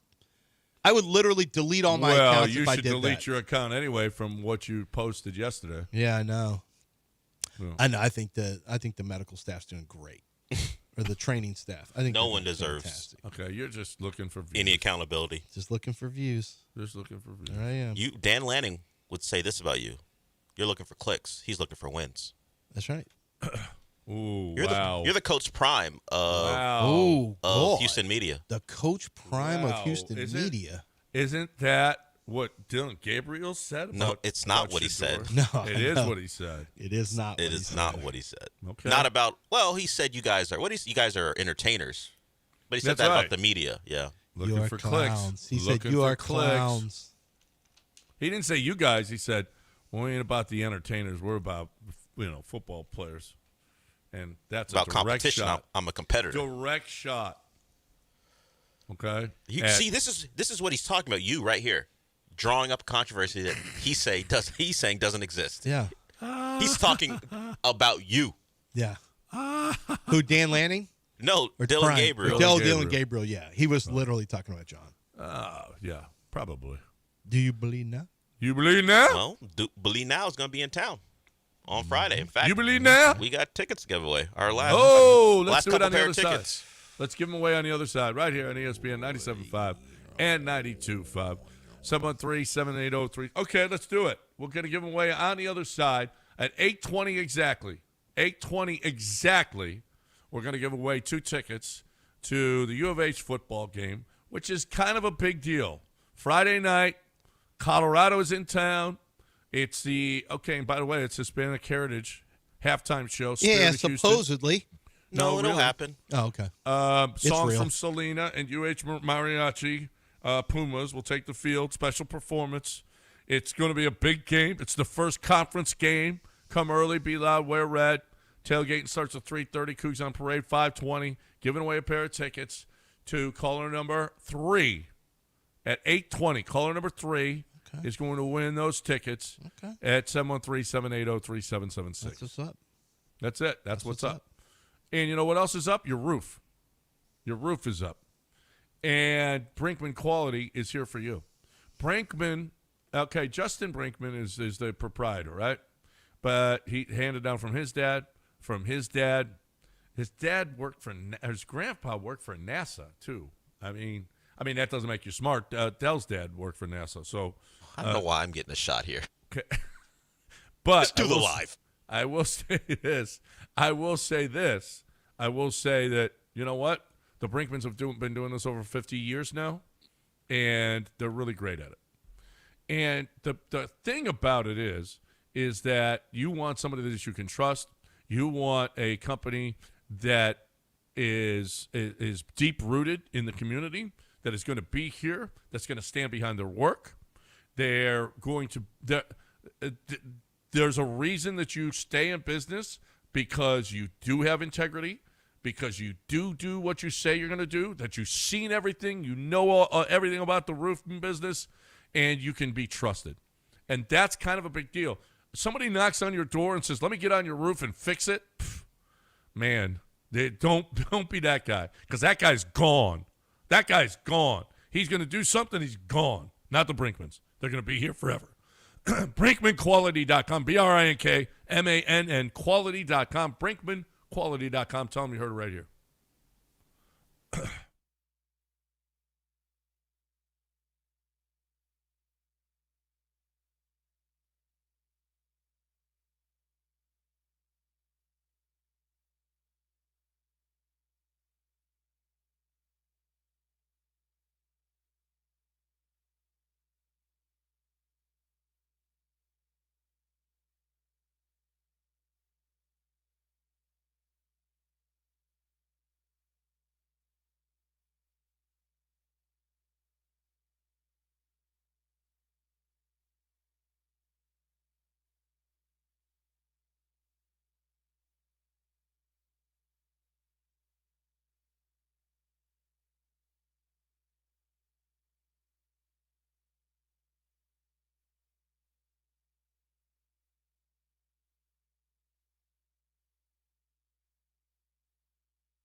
Really excited to tell you about Greenlight Offer. I know you've heard the commercials. They're very memorable.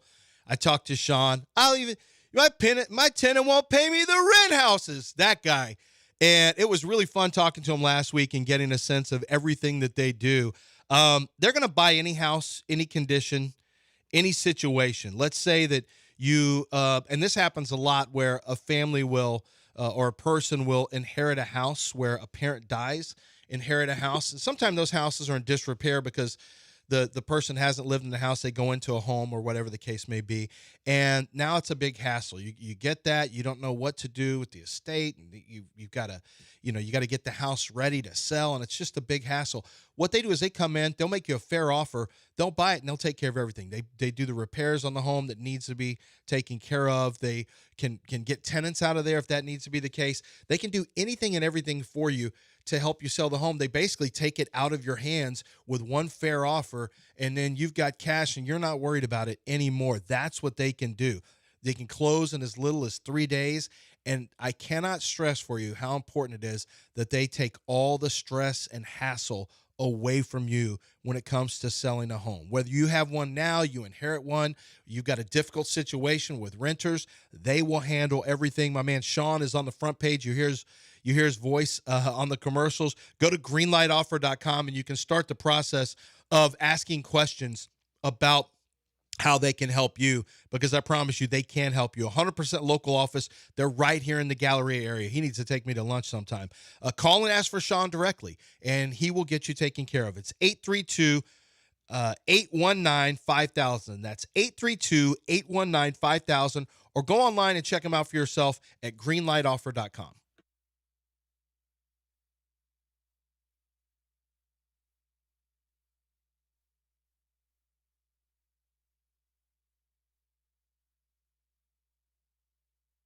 You're back in the Veritex Community Bank Studios with John and Lance. On ESPN 97.5 and 92.5. So the Big 12 suspended the crew from the Missouri-Kansas game. They let them kick off with a punt. They let Missouri kick off after they had a penalty that moved them back to their own 20-yard line to kick off. So bad. So they let stupid. him kick off with a punt, and you have to kick it off a tee. Then they also let Missouri score a safety after they batted a ball, which is illegal to bat a ball.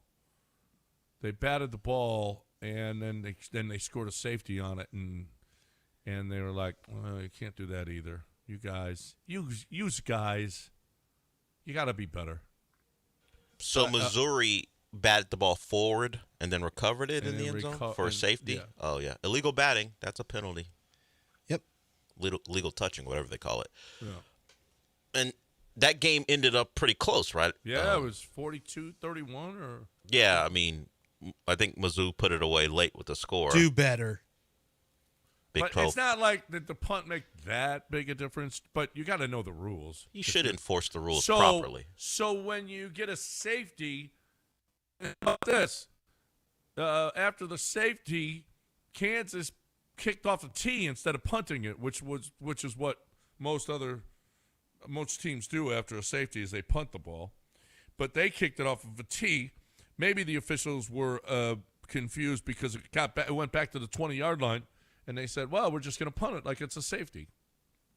And like we always do from the 20. Except they should have known better. They maybe should have known better. It is their jobs. It is kind of their job to Yeah, know it's that. definitely their jobs. Right. So, yeah.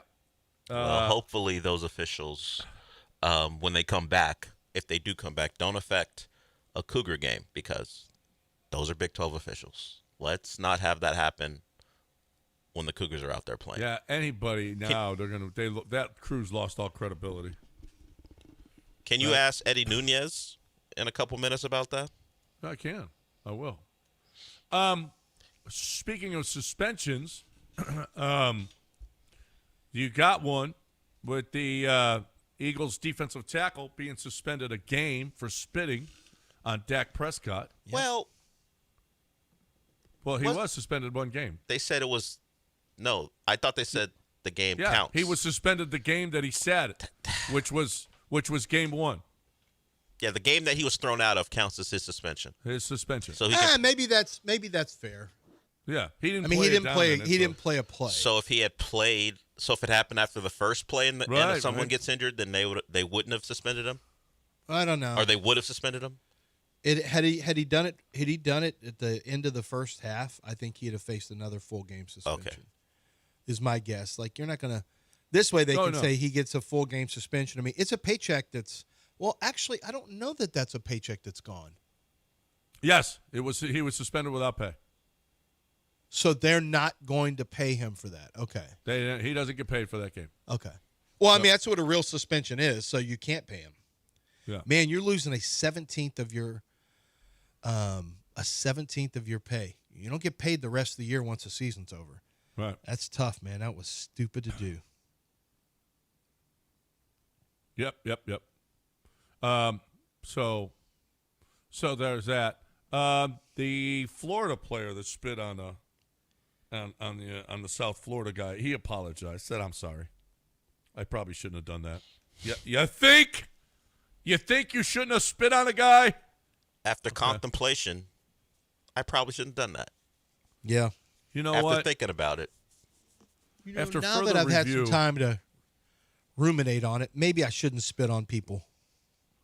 After further review, I'm glad he had some time to think about it, right, and figure it out. Go. You know what? Go home and think about this. Think about what you did. Sit in that probably crappy dorm in Gainesville, because it's Gainesville, and think about your actions. Mm-hmm. I saw a list. Is Billy Napier top of the list of hot seats? Yes. I think pretty much 100%. Him and Brent Pry. He and who? Brent Pry from Virginia Tech. I think Napier's on. I mean, he just had a player. He just lost a game to a double-digit favorite at home where one of his players spit on somebody. Oh, I know Napier's in trouble, but Pry, they don't really enjoy his brand of football. He's 0-2. Oh, so it's just they just don't like him, period. And he just got dog-walked by Vanderbilt in the second half. Yeah, So punished in the second half. That team quit. But what about the first half? Well, they're up 20-10. Yeah, it was cool. The first half was cool. Yeah, and then the second half, they gave up, 34 straight points? Yeah, but what about the first half, though? Oh, see, people are just so quick to dismiss the first half. Well, I think they enjoyed the first half. The problem was you only outscored Vanderbilt by 10 in the first half, and they outscored you by 34 in the second half. And the bad news is Keith won't stop chirping about it. Well, doesn't Vanderbilt have South Carolina this weekend? Yeah. So we'll see if Vanderbilt's the real, as Keith would say. An expert that I spoke with, my son, who's in the SEC and thinks he knows everything about SEC football, as every person who watches SEC football thinks, he said, get ready. I told him about Keith. He goes, well, get ready. He's going to win again because everyone's figured out South Carolina. Oh. So apparently South Carolina's been figured out. He said Sellers needed until the fourth quarter to throw for over 100 yards. They have not looked good offensively. They have not looked good. That is true. He might be onto something, actually. Yeah. He's only thrown for 300-some yards in the 2 games. Yeah, it's not great. It's not great right now. But I got to root against Vanderbilt every day now because of Keith. Every game. Which is a bad spot to be in. I don't want to root against the Pavias.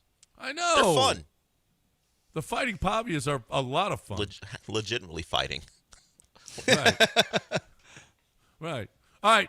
Eddie Nunez, athletic director from the University of Houston, is going to join us next.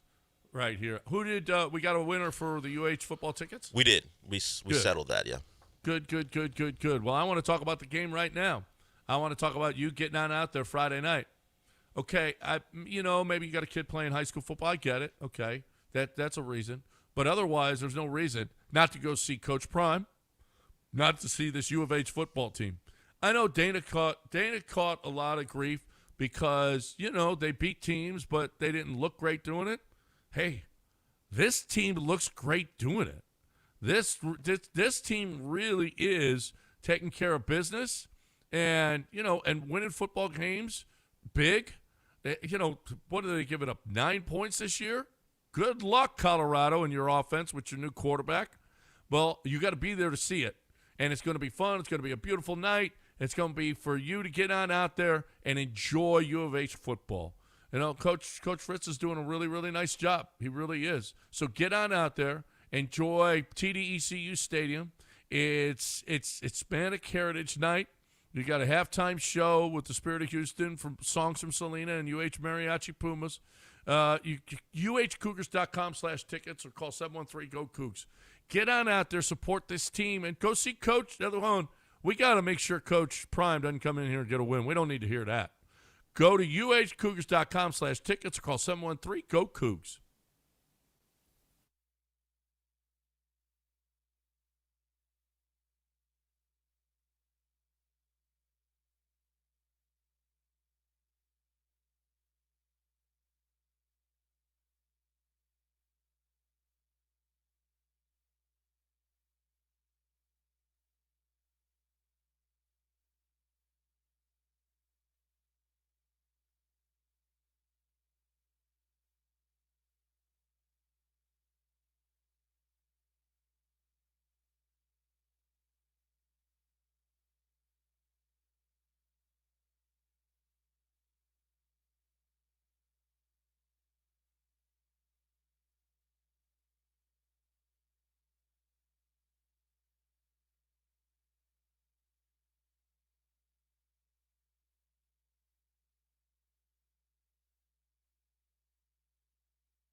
Hey, guys, want to tell you that breakfast today is going to be Taqueria Serranos. I've already figured it out for you. And if you can't make it there, then you're going for lunch. If you can't make it there, then you're going for dinner. Or you can go to Around the Sports Bar, go Google that and find Around the Sports Bar and go watch the game tonight and have some great food. They got a great bar menu at Around the Sports Bar that you can take advantage of. A lot of different types of margaritas, and it's just a lot of fun. It's a great space. The space is awesome. It's connected to the restaurant, but it's its own little living entity, and it's really, really cool. If you haven't been to Around the Sports Bar, one to check out. But when you go to Taqueria Serranos, you're getting authentic Mexican food. You're getting a wide variety of different types of proteins. You want the chicken or beef fajitas, you can get that. You can get pork. You can get any number of delicious, authentic Mexican entrees. And if you're just there and you just want some appetizers and to have a beer or two and just hang out, that's something they love as well. Come in there during the happy hour and enjoy yourself. But Taqueria Sarandas is going to fill you up without emptying your wallet. Their prices are very reasonable. It's out of control with a lot of Mexican food around Houston, not with Taqueria Sarandas. Check them out for yourself. Taqueria Sarandas. Look online, find a location nearest you, stop in and enjoy Taqueria Sarandas.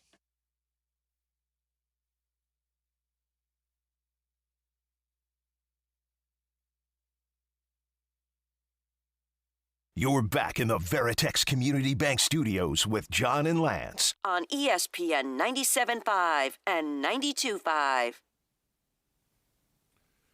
All right, welcome back. We're trying to get where you're efforting Eddie Nunez, University of Houston Athletic Director. Let's see if you can get in here. Want to talk about that game. Want to talk about what's going on with Cougs football, basketball. He's taken over. It's a pretty good time, actually. You know, with between the Fertitta Center and the new football facility, and you know the way the Cougs basketball teams grabbed the spotlight, and now the start for this team and being in the Big 12. I mean, a lot of work was done for these guys coming in here. Nothing against, but man, it's come a long way University of Houston's come a long way in the last 10 years. From the conferences that they were playing in to the facilities that they have now. Yep. I mean, how TDECU, how old is it? 7, 8 years? It is, wow. I think you're right. I think 7 years. Wow. Is it? No. It's older than that. It's older than that. It's like 9 years old. Because I was in TDECU when Paxton Lynch came out. I watched Memphis at Houston. I was scouting up in the booth, and that was in 2016, I think. Oh, all right. Well, my bad. They had asked for 8:30 on Thursday. 8:30 on Thursday, not Wednesday. So maybe that's why we're not getting them. Possibly. Yeah. And we got an open slot there, right? I think we do. Yeah, I think we do. Yeah, we'll have the AD for. He's got a fancier name than that, but we just call him the AD. It's open 11 years now, John. It's 11 years now? August 29th of 2014 is when it opened. Yeah. Now, there have been some I improvements asked you guys made too, to it over come the years. on Thursday. I didn't say Wednesday. I said Thursday. I told you guys, too. Eddie wants to come on Thursday at 8:30. Thought it was today. We'll have him on tomorrow. It's tomorrow. That's good. All right, we'll talk to him tomorrow. Tomorrow's good. No good. All good. We'll talk to Let's him get back tomorrow to the Houston Astros and the injuries. When do we hear about Luis Garcia? So that's a big blow, dude. Well, wait. Do we know it's a blow? Now it's elbow discomfort, and this is a guy who had Tommy John surgery and was out for basically 2 years. Elbow discomfort is might as well just. Done. Does the Tommy John surgery just not work anymore? I'm asking a very serious question. No, I think guys are coming back. You know, with ACLs, you come back. Is Tommy John just doesn't matter anymore? I mean, Luis Garcia, it's not like he's thrown a lot. He waited for 2 years after. Is this just something where you rip up your UCL and you're just cooked now? You're done? You get the surgery if you want. It's a waste of money. I don't think so. I think a lot of guys come back from it. I mean, just because Luis Garcia didn't, but there's a lot of instances. Well, I mean, his career might as well be done. Well, I don't know about that. Well, is he going to have another one? Guys have had two. Well, that would mean he's going to miss, 4 consecutive seasons of pitching? Yeah. How old is he going to be, 36? No. He's 28 right now. Yeah. He's 28 right now. Which means another 2 years, he'll be 30 when it comes back. If he has it. Yeah, we'll just hope for the best. We'll just hope that this elbow injury is not that serious. Okay. I know. Listen, you're just looking for views. You're just looking for clicks. That's all. Okay, what's the rotation, though?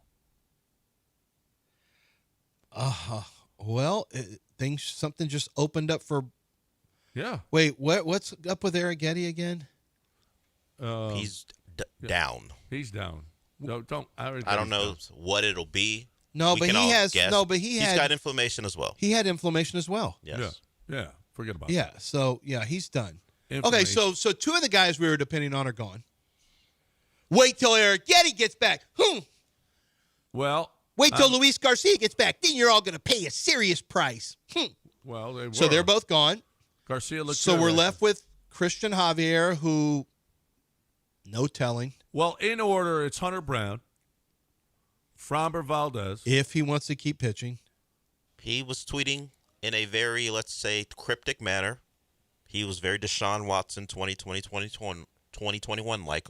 He put out a tweet yesterday. The Chronicle picked it up. It was something along the lines of not continuing to be in a bad situation even when sometimes it's good. Okay, here's the thing. What now? You heard me. He's basically saying it's good here, but it's a bad situation. It looks good, but it's a bad situation. Here's the thing. I've been Framber's number one proponent. He's pitched well. I think he hasn't gotten all the credit he deserves. But if he's going to be like this, if this is the new Framber that we deal with, and that more importantly the Astros have to deal with, then he's going to go anyway because he's going to get a paycheck from somebody else that Jim Crane's not going to match. Then beat it. So Okay, wait though. But he's still pitching the rest of the year. Hold on. Now, a lot of guys get disgruntled with contract deals, right? I mean, Cam Hayward, everybody that's in it, Trey Hendrickson, Micah Parsons. It's guy after guy after guy after. Now, Michael Parsons might have gone too far, and the whole. You thing mean might in have the gone off season or in the middle of the year? But Framber's not going to demand that kind of money. He's in the middle of the year, John, and he's pulling this. Yeah, Deshaun Watson's cryptic tweets were also in the off season. All these that you're mentioning are off season. Yeah. When the game kicks off, it's on. With Framber, that's not the case now. Regardless, he's in the middle of a contract thing. So. Well, what does that have to do with how he's behaving? Well, I mean, it's not like he's not trying. He just has sucked lately. That's all. I mean, listen. His attitude's poor. His attitude sucks. And because and a lot of guys get attitudes because of about the money thing. Yeah, okay? but it doesn't. But what does that? He's not getting a paycheck from the Astros. He's not getting another contract from the Astros. So what difference does it make? He's just going to act like this the rest of the year. No, right. Well, but again, he's only hurting himself. Okay. Because well, he's hurting us. Yeah, and he's hurting. Yeah, he's hurting the my Astros, chances to win a and World he's hurting Series. himself too. I mean, the money. When you see the attitude, when you see the results on the field, I mean, he's cost himself some money this last couple. Well, I don't 3 care weeks. about his money. I just care about how he pitches. Right. Well, he cares about his money. Well, so good. What he's going to have to do is man up. Stop with the petulant child routine And bad pitch, pitches. and pitch. So, okay, again. Okay. Hunter Brown's 1, Framber's 2. It's back to Jason Alexander 3. I guess it is. No, Christian Javier 3. Is Jason Alexander 4. And did you see Blue Ball last night? Hey, he was great. He was great. He came in to pitch great. Yeah. When he's been put in that spot, he's been fantastic. And Blue Ball's he's actually been a pitched starter. really well other than one game. He wasn't good. And he's a starter.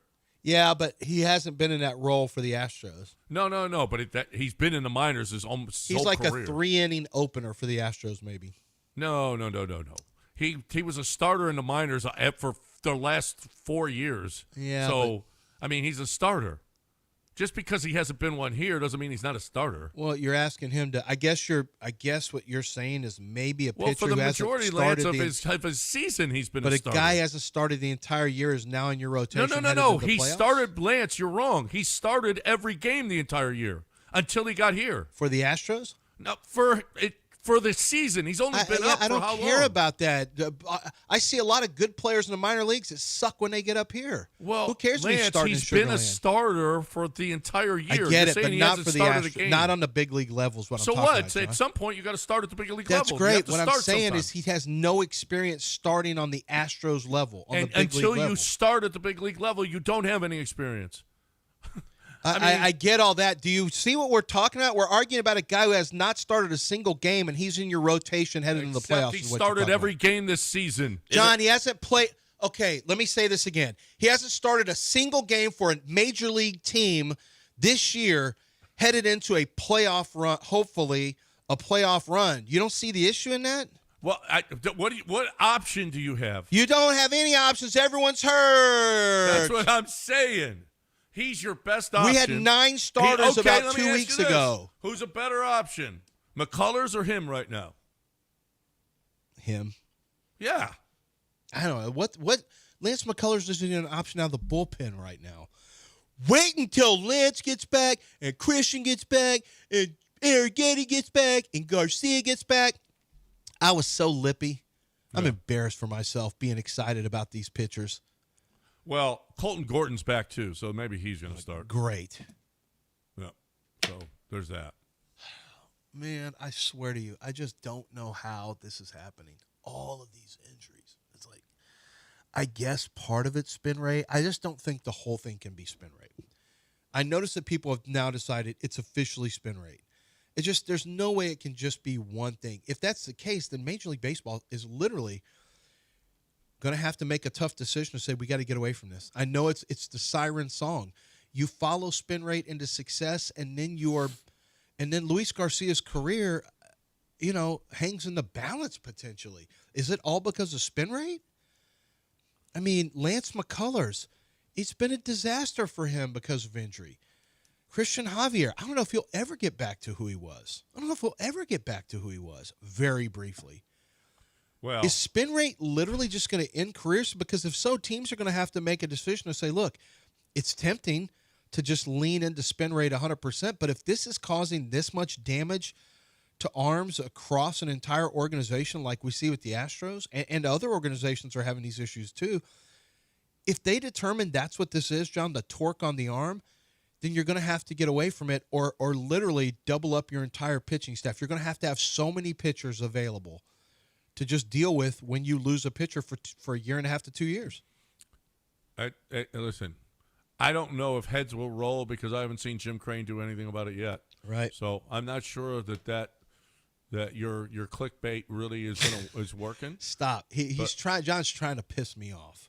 but I don't. Yeah. I mean, if I'm Jim Crane, I am pissed. I'm pissed. All this money wasted on all of these guys because they can't get on the field. They can't stay on the field. Right. Not only get on the field, but stay on the field. Stay on the field, right? Yep. I mean, does he go with a different? Is there a different option medically? I don't know. Aren't they with Houston Methodist? Yeah. It's not. But my problem isn't with the people. They have great orthopedic surgeons over there. Houston Methodist is loaded with phenomenal orthopedic surgeons. I looked at the list of doctors they have. Who's it on? I think it's training staff. Honestly, I think it's from what it's not really possible for us to know. But how are you not ordering? How are you not saying, look, before Yordan gets back in this batter's box, send him to this doctor and let him check out, an X-ray, an MRI? Like, that's just fundamentally was terrible. That was just terrible to have him with a fracture in his hand and you got him in a batter's box and it ends up costing you. How many more weeks did it cost you? 6. And by the way, another 3 hits for him.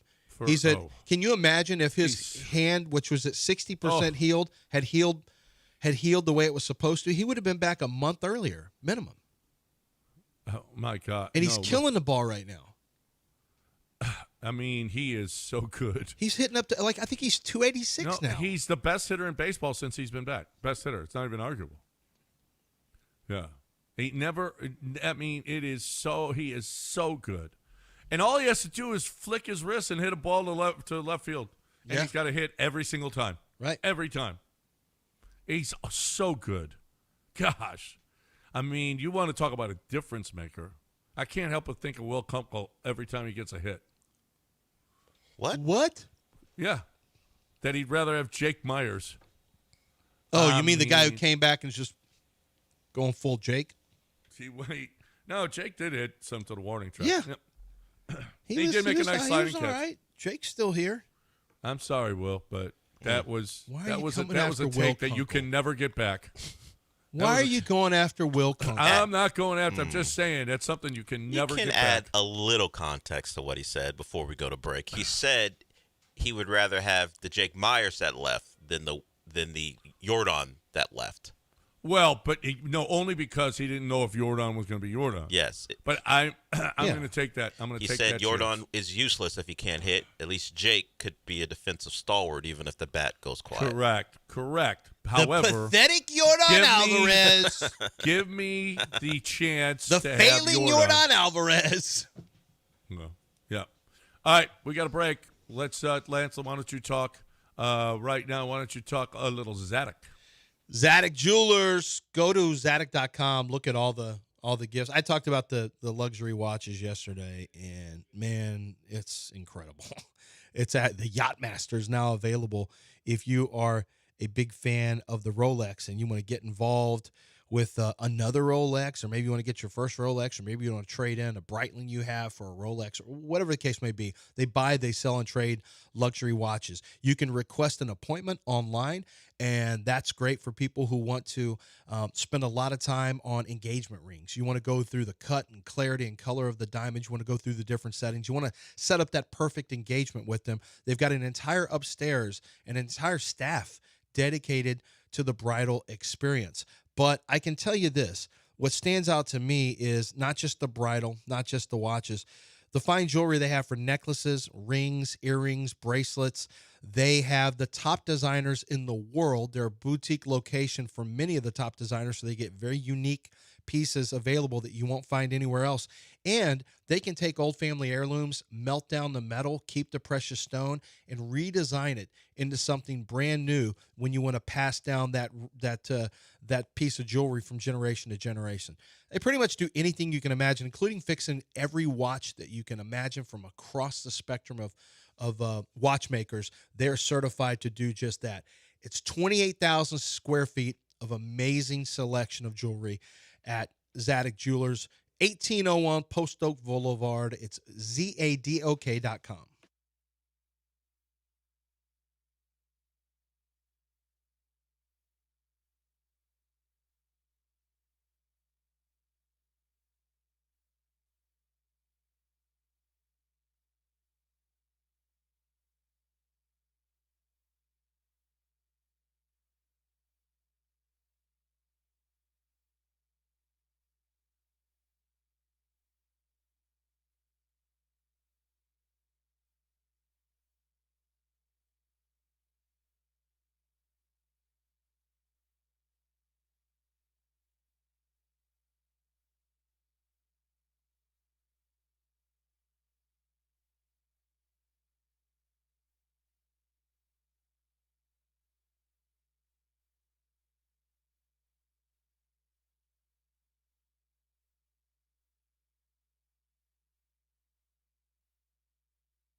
You're back in the Veritex Community Bank Studios with John and Lance. On ESPN 97.5 and 92.5.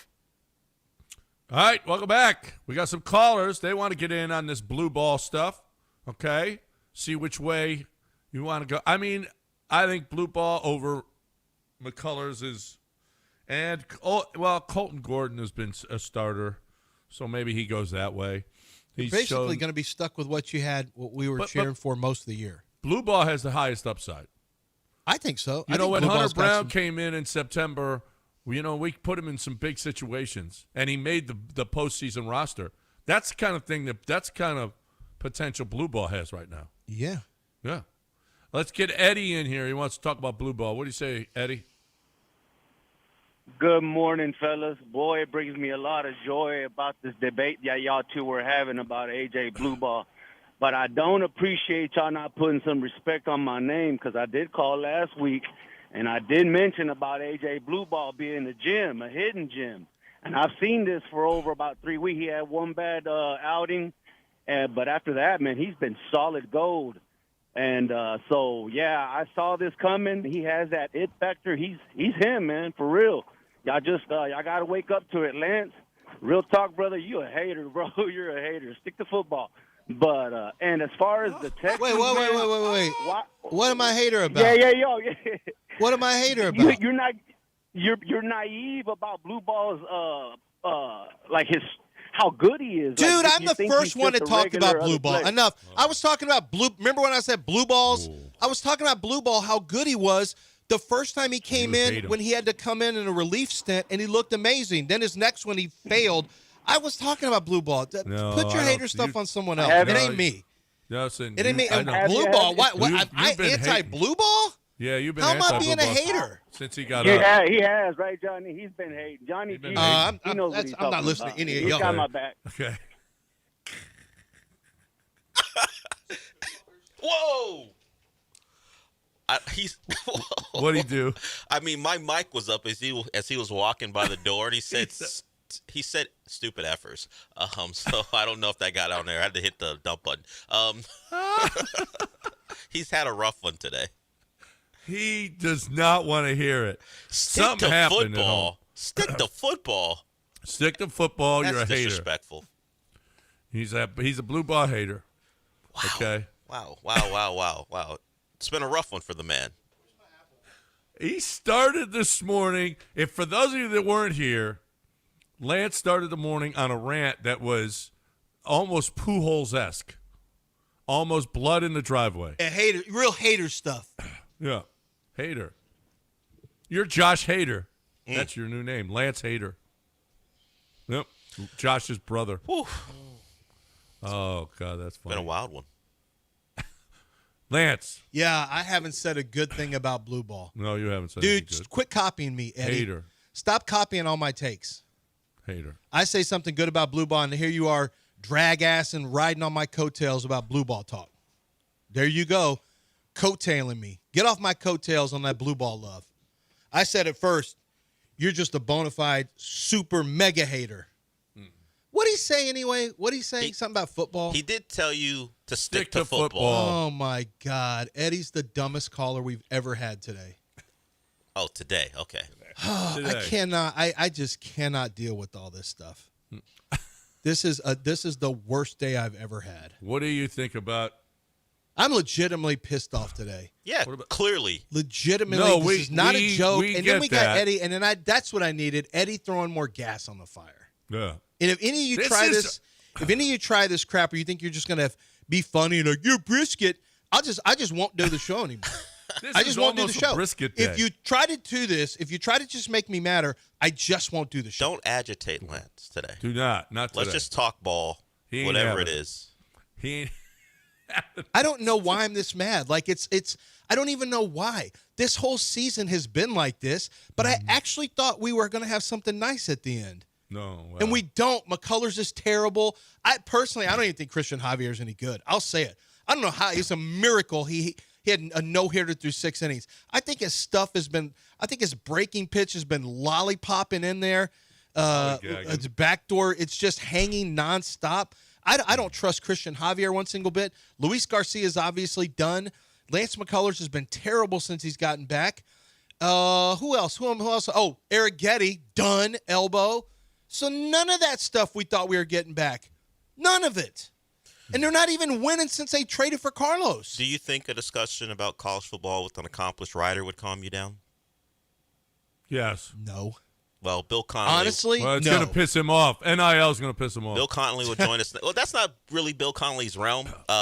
He'll join us next. Maybe Lance can compose himself during the break, and we can talk some ball. Well, he's talking about. We'll be talking about the future of college football. That's something that gets me pissed off. He's got a new book to talk future of about. college football. Yep. Well, it's a book, and maybe you should read his book. It's probably going to make me mad. Probably. But first, we're going to talk about Billy. Okay, does Billy Brown make you mad? No. No. But I get mad at stuff where I have to call Billy because something's happening. Because your kids are flushing a dude wipes down the toilet. I know. What are you doing? It's you're not. No, it wasn't that. It's a chloric. It was a Clorox wipe that says "Do not flush down toilets." Flush. It says "Do not flush" on it. Do not flush. Yeah. And, well, they didn't know by what flush what. It doesn't say "Do not flush down the toilet." So they didn't know. So listen, Billy came and helped you. Billy has come and helped me.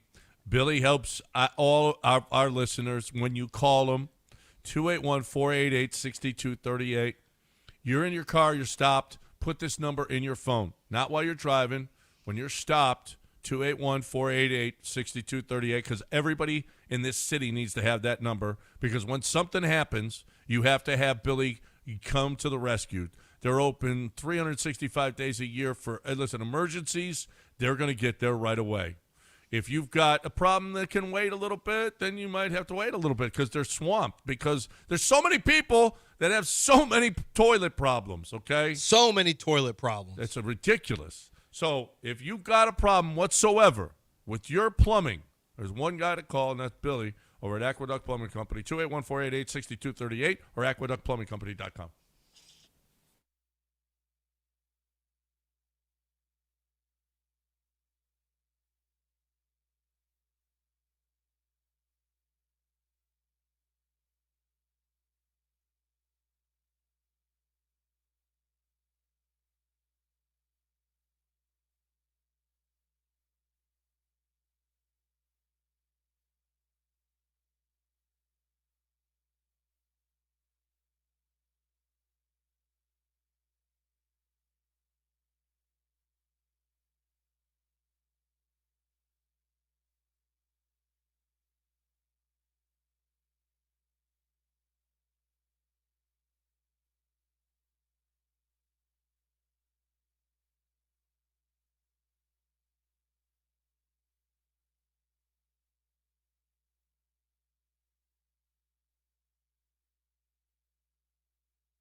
All right, welcome back here on ESPN 97.5 and 92.5.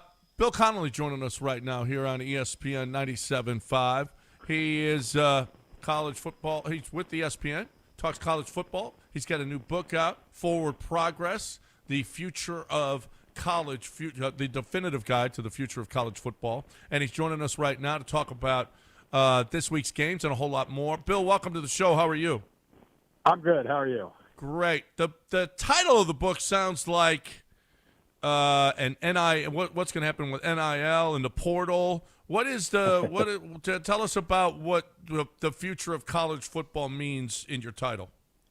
Yeah, I mean, basically, the sport, we're used to just kind of debating and arguing about things that should change or might change, but nothing ever really does. And then in the last 5 years, pretty much everything has. So I figured I needed to get my own head straight, get my own thoughts collected a little bit, and maybe help other people. So it's really, I'll walk through all the different types of change we've seen: conference realignment, the player freedom and NIL, the playoff and its expansion, and all these different things, and try to make sense of what we've seen and where it might take us in the future. So that's a lot to cover, Yeah. Bill. I mean, you're talking.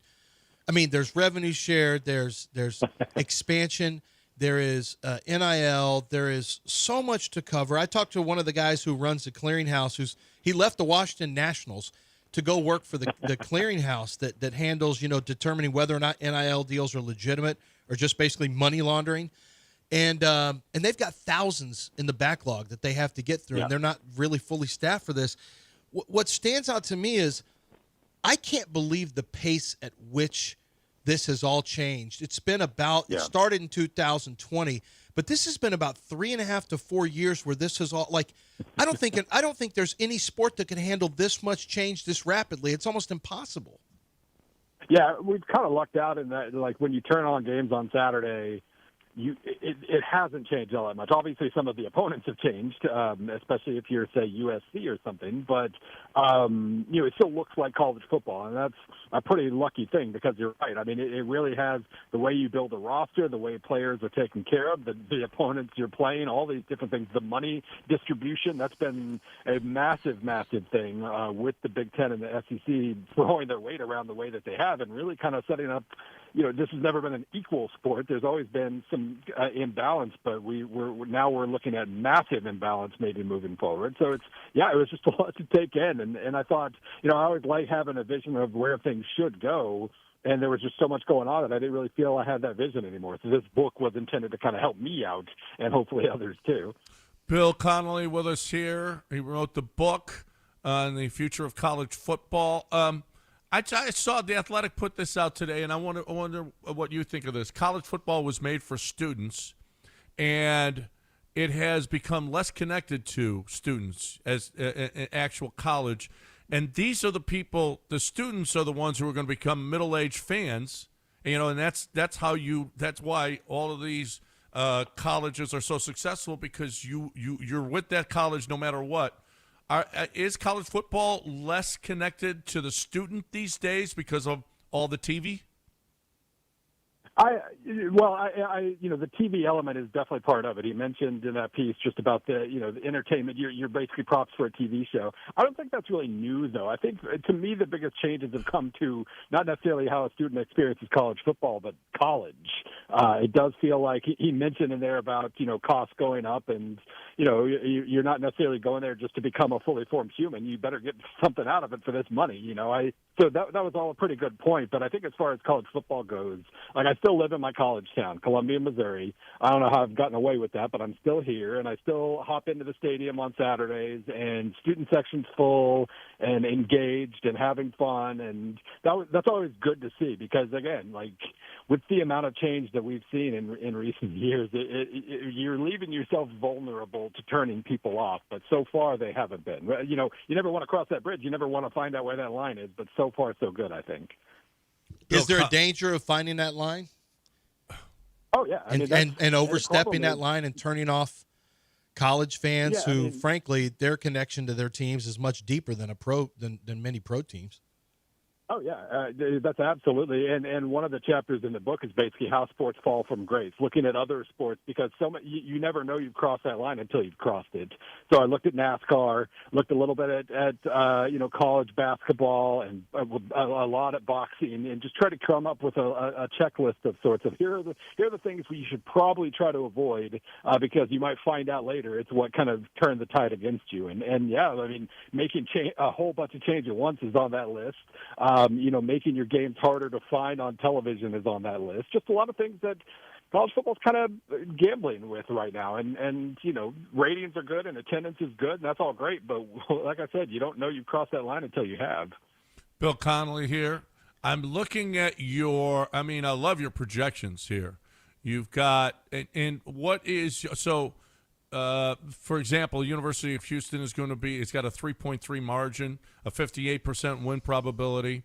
The final score you have, it should be the Cougs should win by 3. They're 4.5-point favorites. So you take Colorado. So I immediately say, I can't believe Bill Connolly because University of Houston is going to blow them out. So there is that. But Bill, this is awesome information. Do you sit down and put all of the numbers together for each of these college football teams?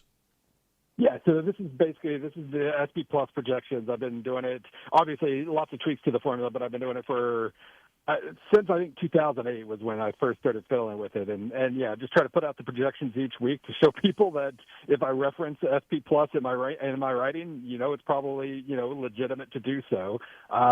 Generally, at least like the spreads are getting better through the years, but it generally performs pretty well. So yeah, like that, it's kind of, we'll say SP Plus is intrigued by Houston right now, especially on defense. Obviously, the defense seems to have survived a coordinator change. And is playing really, really well to start the year. I love that Colorado's up first because obviously there are bigger tests or better teams coming up on the schedule down the line. But Colorado will be a nice it's mid to lower tier Big 12, and we'll really get to find out, has the offense improved just a little or has it really taken a nice step forward here in year 2? Yeah, as someone who used to do a lot of handicapping back in the day, there's always, you have your projection based on returning. Typically, it used to be projections based on returning starters. How many, is your quarterback a returning starter? What does your offensive line look like in terms of returning starters? And then as the season progressed, the larger the sample size, the more the numbers really lined, right. the numbers, the sample size created more fine-tuned numbers.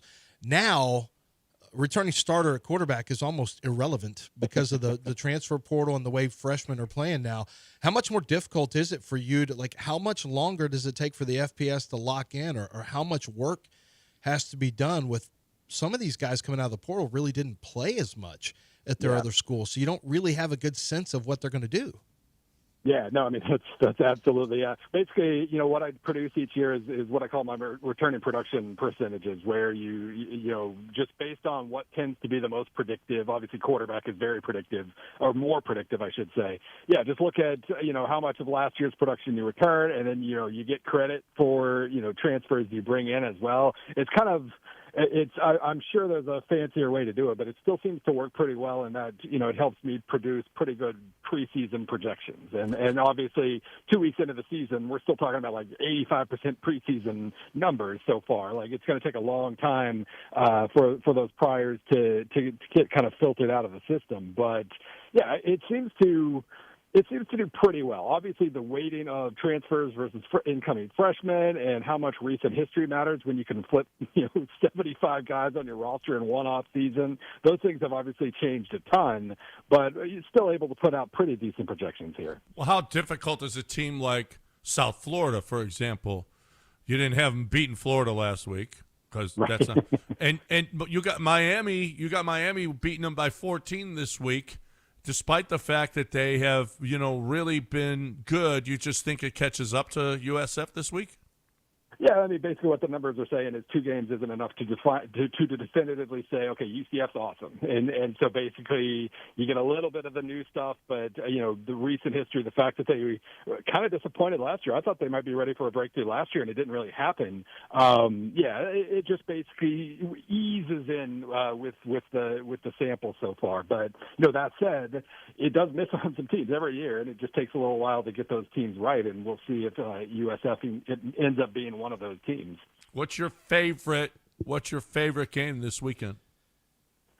Well, USF Miami is really high just because of the potential there. The fact that Miami is kind of flying high now and gets a really weird test, and USF could put itself into easy playoff conversation. So that one's certainly high on the list. But one of the things I noticed, and one of the things I'm setting up for my Friday preview this week, is just how many fan bases are on the edge of panic right now, whether it's hot seat stuff like Florida or Virginia Tech makes Florida LSU particularly interesting.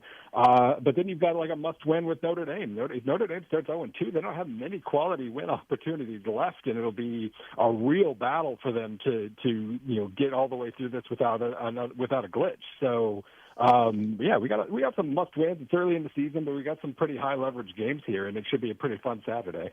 What about betting-wise? Georgia Tech seems to be the biggest discrepancy as far as the line and what you're projecting. Yeah, I mean, I was the resident Clemson skeptic this year, but I still thought they'd handle Troy better than they did. So SP Plus has kind of given up on Clemson a little bit and actually makes that a 50-50 game. Tennessee, Georgia, too. So we got a couple of teams there in Clemson and Georgia who better actually start looking the part because they haven't yet. And I guess from when I posted that there's a huge discrepancy between the opening line where it was like Clemson -9 or 9.5, and now that line's come down, so maybe it's not as big a discrepancy, but that's still a fascinating game. Yeah. Wow. Tennessee. Yeah. Tennessee and Georgia Tech seem to be two of your favorite. Do you now? You dabble, obviously. Do you when it's not that big? When it's that big a difference, are you throwing at those games? Yeah, basically the advice I tend to give is if you're using SP Plus, which I mean a lot of people do, basically like once the gap's over about 3 points between the projection and the line, that becomes interesting. And the super high, if there's not a quarterback injury, because the SP Plus isn't programmed to account for injuries. So basically, if the star quarterback's out, then it's not going to know that, and it's going to, there's going to be a big difference for that. But if you sort by biggest discrepancies and you eliminate the ones with key injuries, then you're going to have a pretty good betting list there. And based on the way the line has moved, it certainly seems like Clemson was picking Georgia Tech was a pretty good call, at least on Sunday. That's Bill Connolly. What's your Twitter handle to follow? ESPN_Bill C. Okay, at ESPN_Bill C. I just gave you a follow because that's all kinds of great information. Forward Progress, the definitive guide to the future of college football by Bill Connolly. The book is out. You can get it, I imagine, wherever you can get books now, right? As far as I know, yeah. Yeah, okay. It's on Amazon, for example. There's an easy one. Yeah. And so if you're a college football fan, pick it up and see where Bill thinks. He's been doing this for a while now, and he works for ESPN, and he's a big Mizzou guy. How's Mizzou going to do this year? It seems like pretty good. You got a big rivalry win right on. Looked the bad for the first half. Looked like they were in trouble. Yeah, they had a couple funky fumble bounces there that held them back, but they started ball controlling pretty well there. South Carolina next week is going to be a huge game for both teams. Yeah, absolutely. Well, if South Carolina's got Vandy this week and Missouri next week, I mean they have not looked good up to this point. Oh, no. Bill, we'll let you go. We know you got more stuff that you got to get to, so we appreciate you joining us. Best of luck with the book and all your college football picks. Much appreciated. Take care. All right, Bill Connolly with us here on ESPN 97.5 and 92.5. I love that. What is the one? It's a sheet like he did there that used to put out all the numbers. Gold sheet? Not the gold sheet, but not Phil. Who was the guy? Not Phil Steele. Not Phil Steele. No, I'm trying to think of it. He put out the numbers. They were the definitive numbers of college football teams. Oh, Jeff Sagarin. Sagarin. Yeah, he still does it. He still does They it. just don't use it, but Jeff Sagarin still does it. His numbers are good. Bill Connolly's is very similar to Sagarin's numbers. I mean, the way he goes about My it. guess is that Sagarin's the guy he probably modeled after. Right, Because probably. a lot of people did, yeah. Probably. All right, let's take a break. When we come back, 713-780-3776. If you've got anything that you want to tell Lance this morning. Don't start with me. Don't start with me. None of y'all. Let's not do that. Well, I'm just saying. Maybe See, Dell's a somebody good has something. person. You know he's on edge. Dell's a good person. Why do you want to put him in a spot where Just saying, maybe somebody wants to tell Lance something. What do I want to? Do I want to hear it? Well, yes. No, I don't Well, wanna I hear didn't infer that you wouldn't want to hear it. I don't want to hear it. Trust me. Okay. I think you're. I think you're receptive to whatever. No, he's made it clear. He's made it clear he is not receptive. I promise you, I'm not receptive. Is that what you took from today? I think today? you're receptive. John, you took what happened today as receptive? Pretty much guarantee I'm not receptive. I'm just saying. That's all I'm saying. Yeah, I don't think care what people you have should to call say. in, and if they have anything for you. Nothing specifically for Lance. If you want to talk ball, Lance will listen. But Well, listen. Other than that, I'm probably not going to listen. Probably not. Hey, matter of fact, listen. I'll literally check out on you. You did give the double rods to the camera at one point. You really did, and you it was ugly at one point. It's been ugly. You walked off the set. That's how. Hey, listen. It's either that or throw the shoe. You did that too. You've done that too. Yeah. Listen, if you're looking for the best way, if you're pissed off about your air conditioner, and there's a chance that you are, if your air conditioning breaks in the city of Houston, well, there's only one thing you can do about it. To me, you call AirTeam. You go to airteamltd.com, airteamltd.com, or call 713. If it's an emergency, 713-936-5346. This is another one of those family businesses that have been around forever. How about 60-plus employees now? People who have been working for the Curtises for 30 years or so, 35 years. I don't know. I mean, I've talked to some of them, and it's just they just love working there, and they love it because there's integrity. They love it because you can't be in a place that knows more about air conditioning. I've had to put in air conditioners, and AirTeam put in my air conditioners at my house. The process is unbelievable. The fact that you have to do it sucks, but it might as well be as painless as possible, and that's what AirTeam makes it. I'm telling you, I think they can't be more professional. I think they can't be better at what they do. And if you need an air conditioner, I highly suggest that these are the people that you call, 713-936-5346 or airteamltd.com.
You're back in the Veritex Community Bank Studios with John and Lance. On ESPN 97.5 and 92.5.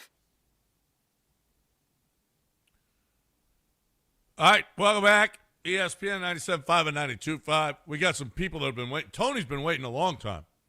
Been waiting forever. Wants to talk Astros pitching, which is a problem right now. Luis Garcia going down after all the other injuries that they've had, the comebacks that haven't been all that great, the minor leaguers that have come up, and it's just been.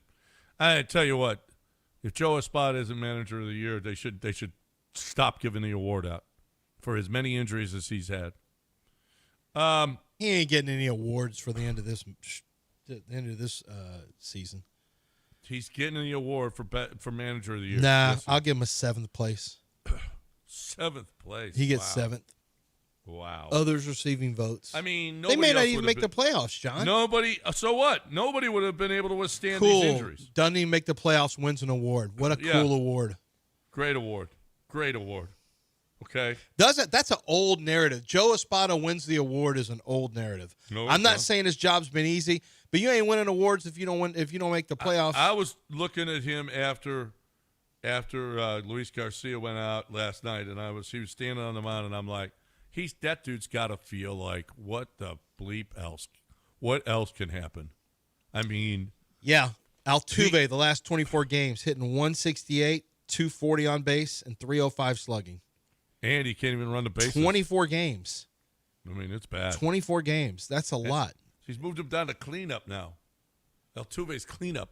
He should be hitting like 7th right now. Right, he really should. He's been terrible. Let's get Tony in here. Hey, Tony. Good morning, gentlemen. What's up, John and Lance? Hey, I just want to say about, y'all were talking about all the pitchers, Luis Garcia, Lance McCullers, Christian Javier. Y'all forgot about the bullpen master, the banana pudding, Chas McCormick. I'd rather have him out there than Lance McCormick. And by the way, I heard in the streets they're saying that Lance is Oprah Winfrey from the chips. You get some chips. You get some chips. You getting what? Get what? Chips? Is that what he said? Chips? Something he's doing the thing. Oh, yeah. The potato chips? Giving out chips to the women of power. If you qualify. I was given this. Ain't no chips given out to the Astros right now. I was given this suggestion to see if it would make you feel better. Let's see.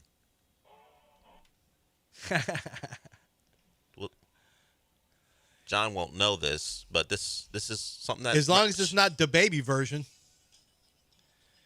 You hear that, John? This is girl. That's fine. It's coming out of something fine. Just think of her. Wow. Just think of her dancing. That's all. Is this Dua? Yes, it is. So it makes him feel better. We can make him feel better. It's a little bop. Yeah. I'm not gonna lie. I like Lance with an edge a little better.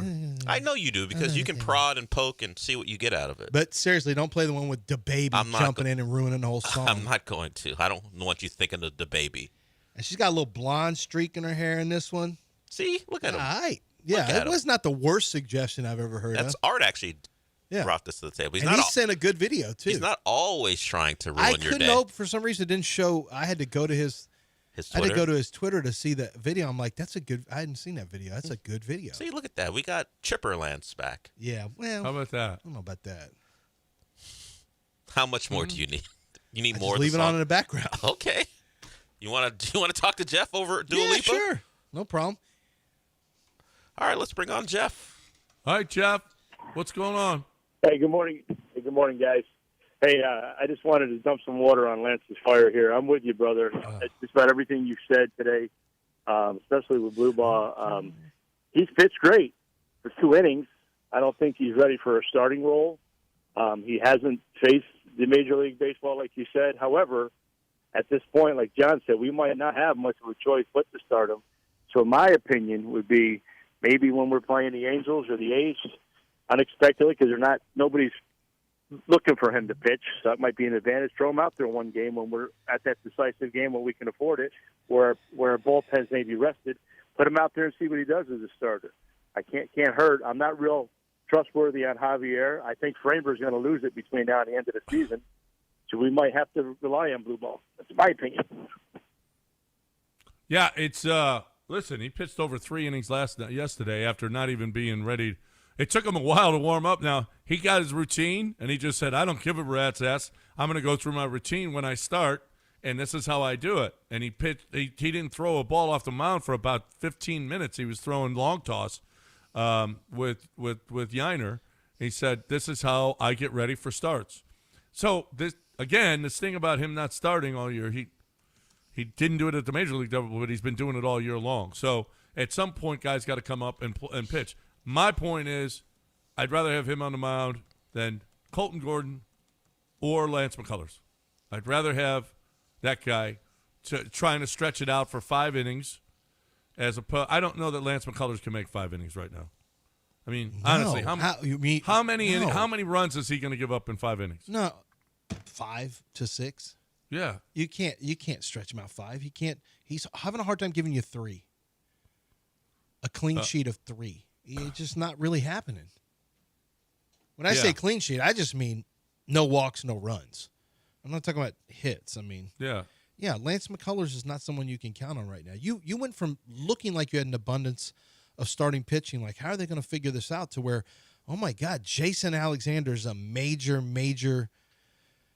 He's extremely important right now, because right now it looks like Javier, Alexander, Fromber, and Hunter. Those are your 4. And I guess Colton Gordon, I don't know.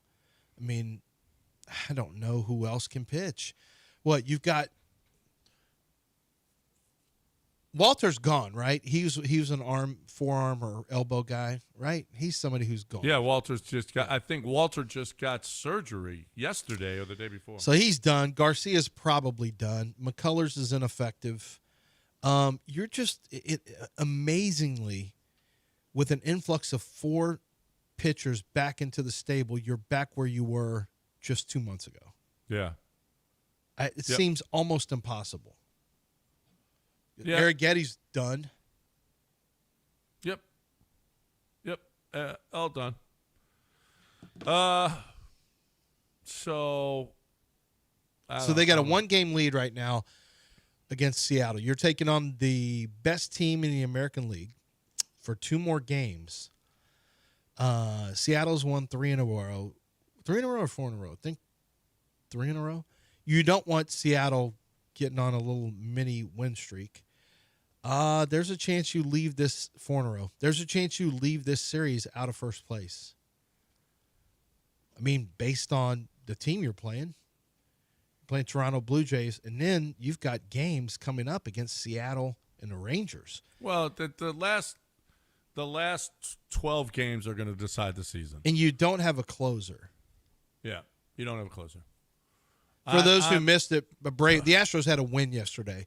A very important win. Would have been hugely important. And Abreu crapped the bed again in the 3rd time of his last 4 appearances. Crapped the bed completely. Yeah. And then Kimbrel, gives up a run in the 10th. That's extra innings. It's tough. It's tough for any reliever to hold the runner at second with no outs, but whatever. I mean, Astros didn't score for a while either. Their offense. Did you see who scored the winning run? Who scored the winning run? Miles Straw. Oh, yeah. Oh, yeah. I saw Miles Straw come up. God, he's been gone for so long. In a big situation. They pinch hit Miles Straw. Yeah, he came up in a big situation in the previous inning. I was like, I know that's not who I think it is. Miles Straw's up there with the chance to beat the Astros. He didn't get it done, but he was obviously the next runner, and then he scored. I was like, Miles Straw, huh? Name from the past. Mm-hmm. Still in baseball, playing for at least right now, the best record in the American League. Yeah. Yeah. Yeah, I mean, is Toronto the best? I don't know. They had the best record. I didn't say the best team. Yeah, right. The Astros are the best team. No, they are not. Yeah, they really kind of are. They are not that. You don't know. No, I'm looking at it. Let's get back to Texans offensive line talk. We've watched them for 30-something games now? I kind of do know. They're not the best team. We'll see at the end of the season. Why are so many people calling in?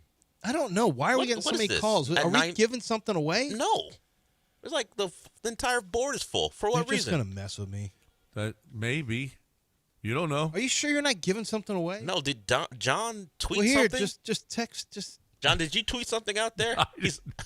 I'm not just looking for views like Lance. Then why Did he tweet something? I'm gonna look. Why did we have so many people call in at once? I have no idea. What did you do? lying. What did you do, John? What did I you didn't do? do nothing. What did you do? All right, who's next? No one, because we were so surprised by it, we didn't take any calls. What? What? See, what's You going on? didn't answer him? No, we got the intern. The intern was taken aback. Four people called at once for no reason. Yeah. Well, call in. Now, answer. Wait a minute. So he didn't answer the calls? That's right. He's talking to someone right now. Oh. All right, well, let's talk about Underdog because we're behind anyway. Talk about Underdog, and we'll take calls on the other side. 713-780-3776. Underdog allows you to put your own opinions and your own knowledge and your own analysis to work. Download the Underdog app. So it started off as a fantasy football site where they had daily fantasy, and they had season-long fantasy as well called Best Ball, and they still do, and it's still great. But the Pick'em Challenge is where you're really putting work in because you take that knowledge and you can make up to 500 times your original play. And let me tell you about a new feature they have. It's called Ladders. And what Ladders allows you to do, think of it, it's kind of a step stool up. It's not like Streaks, which allows you to pick your first two, and if you win those two, you pick one more for 3, another for 4. You can cash out whenever you want along that streak. But with Ladders, you pick between 2 and 5 picks, and depending on how your picks perform on the higher or lower will depend on, will have an impact on your payout. So it's really a brand new feature. I'd never seen this before. I think it's awesome because it rewards you for good analysis. And that's the thing I love about Underdog Fantasy. So many different ways to win money and make the games more interesting. The games you're watching already are going to have that much more at stake when you're playing Pick'em Challenge, where you're picking stats higher or lower for the players in the game. Go to Underdog Fantasy, download the app, use promo code Lance. When you download the app and use promo code Lance for your first deposit, on the first play of $5 or more, they're going to put $50 of bonus cash into your account for you to play. That's Underdog Fantasy, promo code Lance.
You're back in the Veritex Community Bank Studios with John and Lance. On ESPN 97.5 and 92.5.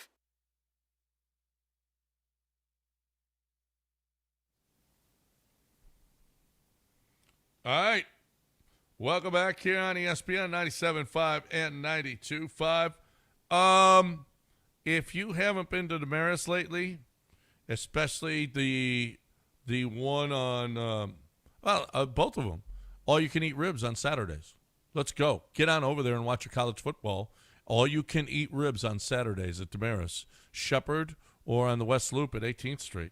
I'm telling you, good. They are good. Really, really good. So, and all you can eat for one low price. I love it. Good job. But finally, Yanni did something good. We've got callers on the line. The first one wants to talk to who's the first? Yeah, that's right. The other Eric. Well, other Eric, what do you got to say? Hey, John, I didn't get on the show until 9 o'clock. I was kind of wondering what happened with Lance earlier. I'm assuming it was a boiled brisket issue, or did he get accused of stealing food from the interns? Did the boys wreck the car again? Did he have a variable electric plan and then he got a bill for $80,000? Oh, wait a minute. I know what it was. He watched an Italian movie that did not have the minimum level of required nudity. Was that it? Click.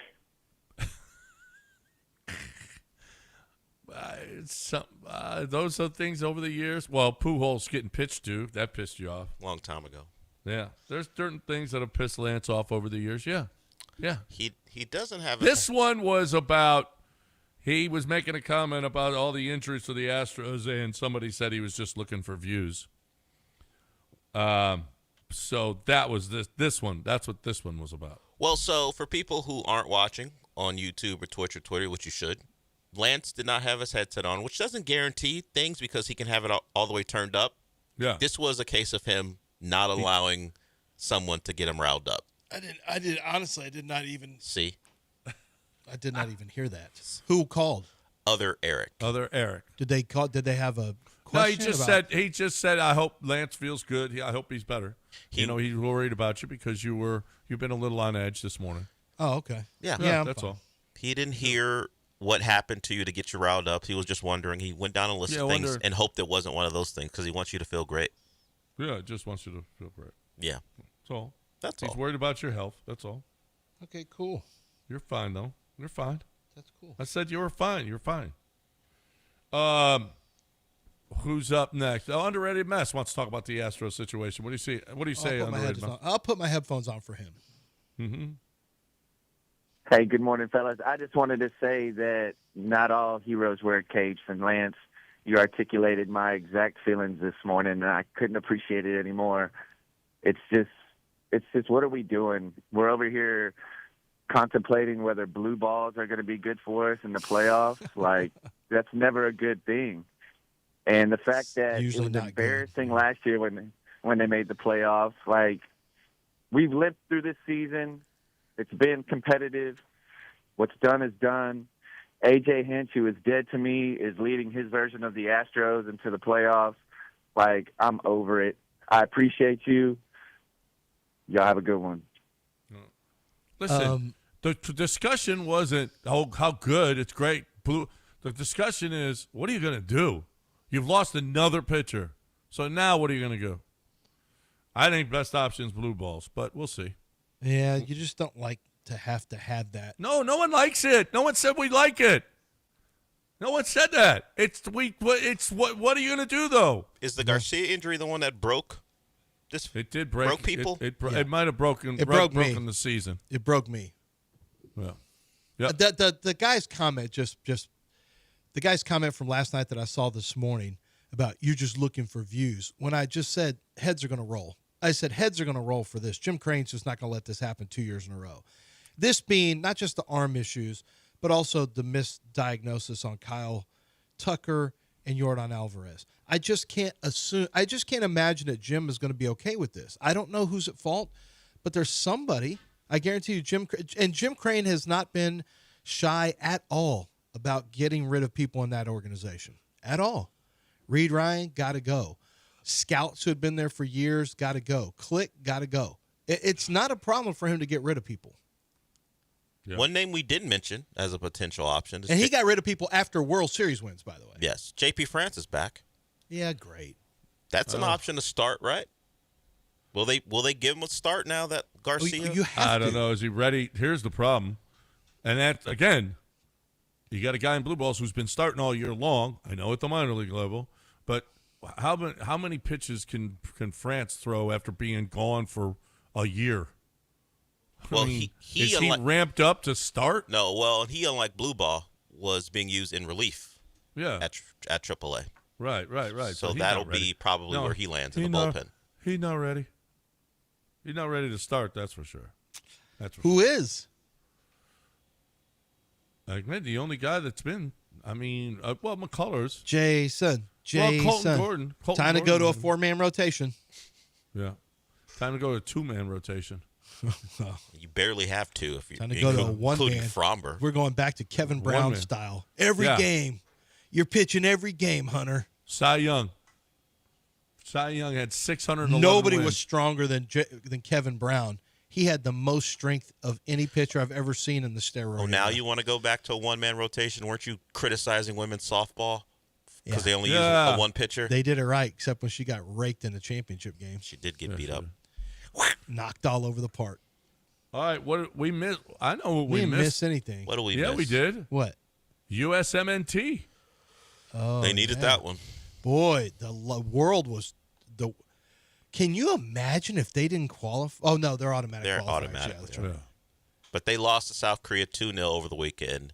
They played a Japan. People were flipping out. Yes, after they that. played a Japan team who, with these friendlies, you never know what type of side the other team's going to put out. Japan played Mexico over the weekend and tied. Japan's going to the World Cup, I believe. So they rotated players. So I don't know if they're at full strength. It was just a different roster than the one Mexico saw. So they won 2-0. They look good. They needed it. I mean, look, they're in the World Cup no matter what. So all of this is about build-up. But another international break where all the best players come back and you put out a couple crappy performances, the noise would have just gotten louder and louder. Now you tamp it down a little bit until the next time you disappoint, but all those guys can go back to their clubs without having to listen to the talking heads, the former players, rip them until the next time they screw up. So it was needed just to quiet the noise. It doesn't mean anything. Just gets people to quiet down a little bit until the next opportunity. Right. Yeah. We also found out that 2 U.S. games are going to be in L.A. Woohoo! And depending on... Daddy's going.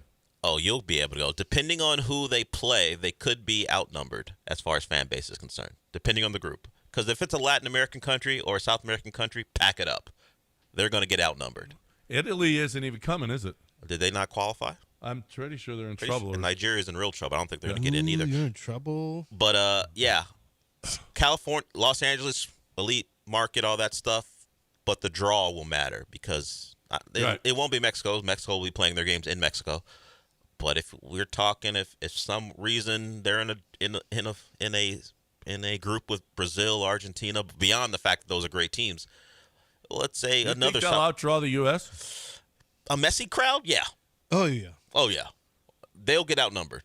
It just depends. If it's some European countries that aren't named Germany or one of the major powers, then yeah, probably will have all the fans on your side. So one game in L.A., then one game in Seattle, and then the last game in L.A. I would hope. I would hope the game in Seattle is the one if it's going to go against that should be a giant power or at least a South American, Latin American country. Right. Make that game in Seattle. That's your best shot at not being overrun.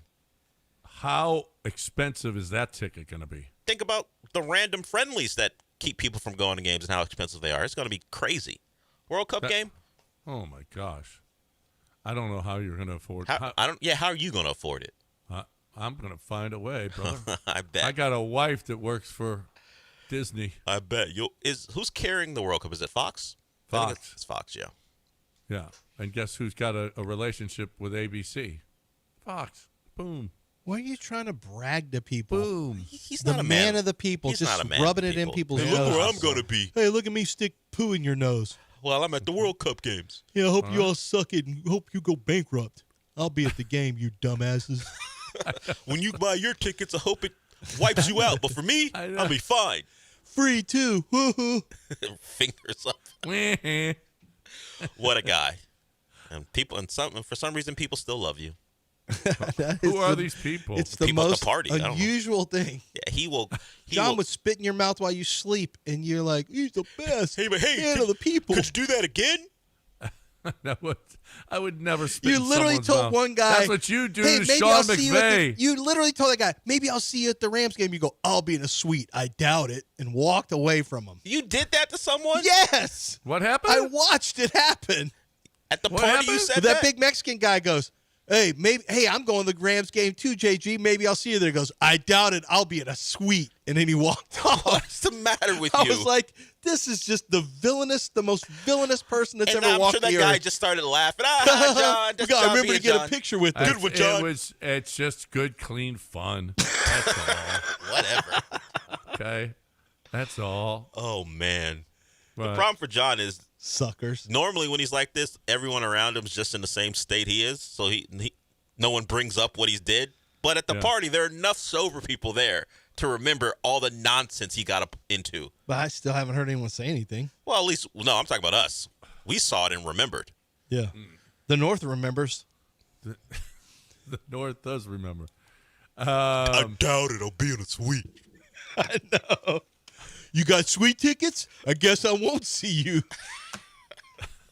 You poor. My favorite was he walked off. It's like a mic drop.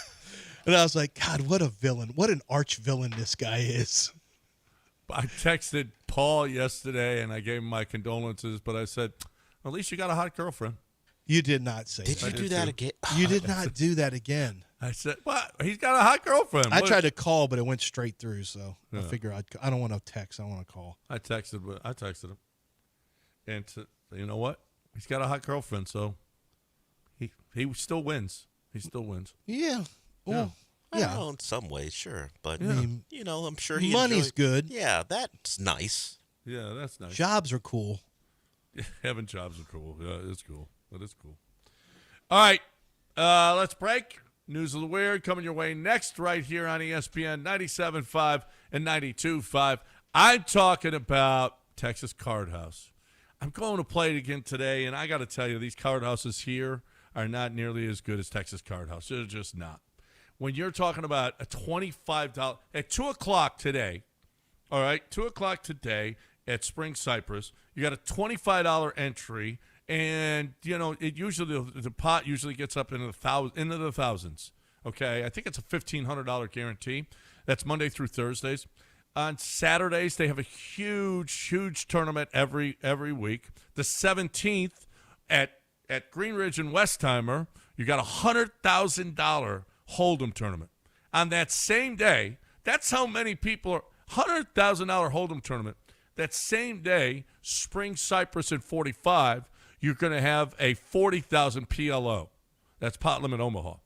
I mean, if you're a player in this city, you love Texas Card House, because Texas Card House, first of all, clean, secure. There's always cops on or security on hand. Bar, an open bar until 2 a.m., which a lot of bars in the city, they close at midnight or whatever. You got until 2 a.m., okay? Open 24/7. There's a game going on all the time. I mean, parking lots, huge parking lots, lit, where you feel secure going to your car. There's so many positives about Texas Card House. It's become the premier place, one of the only places to go to right now in the city of Houston. TexasCardHouse.com. And you can play at home on Hijack Poker. Download the app, and you're playing against people from Texas Card House. TexasCardHouse.com, TexasCardHouse.com.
Okay, and this is something that I possibly could win or actually sue you two over.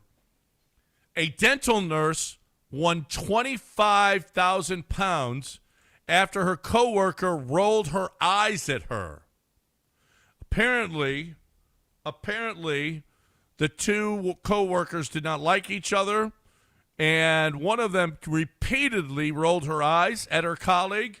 She sued, and the courts found that the dental place was in breach of contract, and she was awarded $25,000. As many times as you two roll your eyes at me, I could probably get about $2 million. What country was this in? The UK.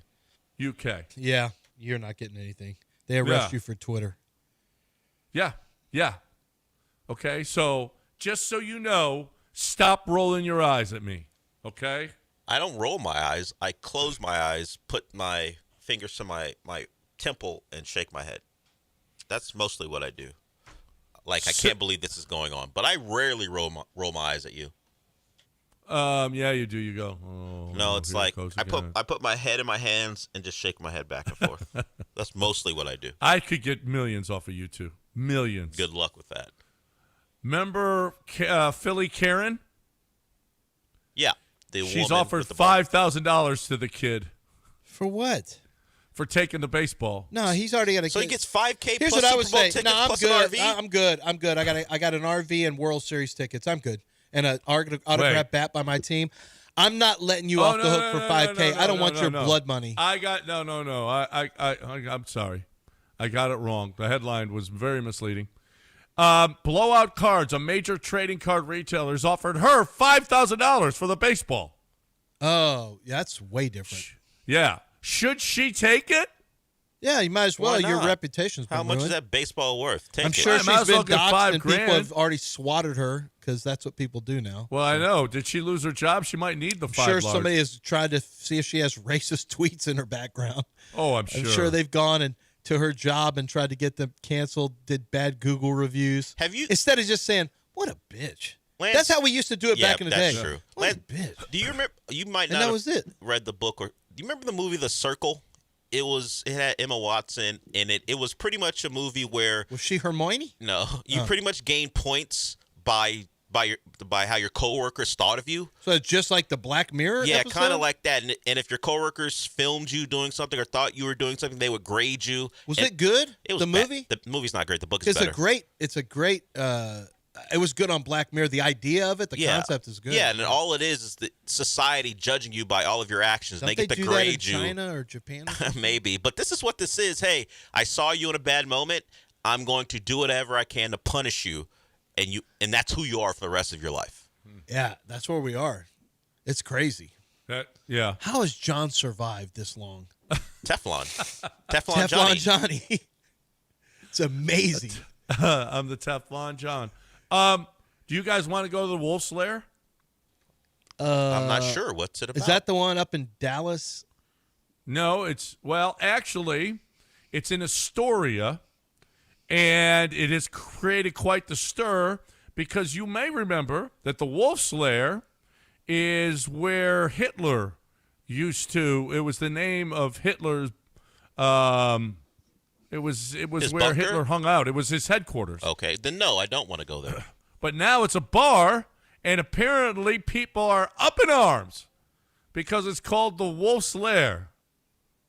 Do you want to go there and have a drink at the Wolf's Lair? What's so appealing about this? I don't know. Is that the only time that name has ever been used? I doubt. I'm sure there's some college football team that calls their stadium the Wolf's Lair. I'm sure. I don't. Is it think Wolf's so. Lair or Wolf's Slayer? As a nickname or something. Is it Wolf definitely Slayer shoot or back. Wolf's Lair? Lair. Lair. Not Wolf Slayer, Wolf's Lair. I'm pretty sure, Dell, that would not be the case. People would have something to say No, about I'm it. sure at some point or some high school, like their nickname for the place, if they're named the Wolves, they would probably call their stadium as a nickname the Wolf's Lair. You come in the Wolf's Lair, you don't get out alive. Stuff like that. Well, not since it's as well known that Is it that's that? I what didn't know that's what it was called. You didn't, but a lot of people do. Well, a lot of people. Well, actually, anyway. Well, actually, that was the name of Hitler's place that he used to hang out and throw dice against Goebbels. What? Maybe Hitler shot bone. He was rolling bones. Well, come on, point six, bang! You know what, John? Dominoes, motherfucker. Whoa! What? It's probably Wolf. You're right, Wow. John. I was probably thinking Wolf's Den is probably what they call their place, their home. Yeah. Wolf's Den, Wolf's Den, probably. Wolf's Lair. Yeah, I didn't know what it is, but yeah, anything I Oh, type up is I'm about. already- I'm you late for a would. meeting. Anytime I type up, it's about Hitler. Yeah. Yeah. That's not a that would not go over well. Let's say at Nevada. Yeah, Wolf's Den or is what they would North go with. Carolina State. I don't think that'd go over well. Yeah. Who else are the Northern Illinois? Are they the Wolves? I don't know. Arkansas State. They're the Wolves. They're the Wolves. Do you think Anthony Edwards walks out of the Wolf's Lair? No. Is that what they call the locker room in Minnesota? No, the T-Wolves, I don't think they're saying that. I'm pretty sure they're not. All right, we're done. Mopey and Mapes next right here on ESPN 97.5 and 92.5. Hope you have a great day. We will talk to you again tomorrow, everybody.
a lot to discuss, particularly about the Houston Astros. Another major injury occurred.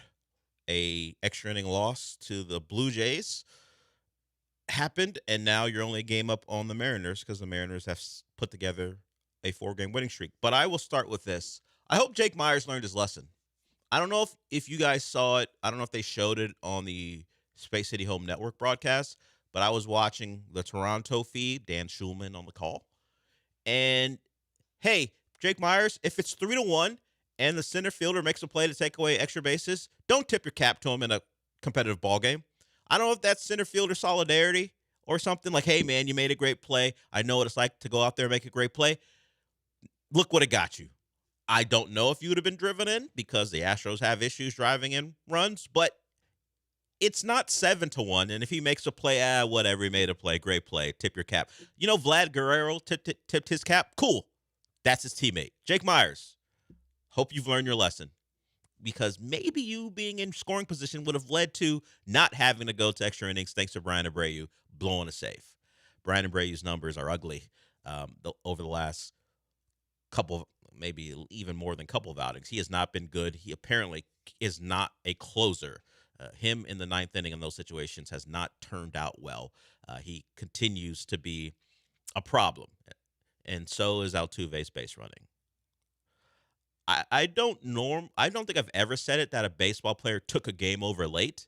It's not something we normally put on a baseball player. That's a basketball thing. That's a football thing, particularly basketball. But Vlad Guerrero, the play made to throw out Altuve, and to be fair, Altuve made it pretty easy on him.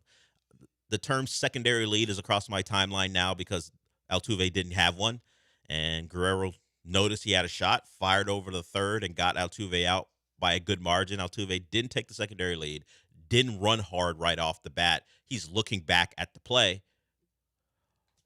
That led to getting that runner down or out at third and kind of changing the complexion of that inning. And then Guerrero beats out a ball on an infield single to give the Blue Jays a spot, at least put them in a really good spot to win that game. And of course, Miles Straw scores the winning run. Miles Straw was up in the bottom of the ninth with a chance to win it. He did not. And I got to say, I looked up and go, I know that's not who I think it is. Miles Straw has a chance in my big boy voice from ATL.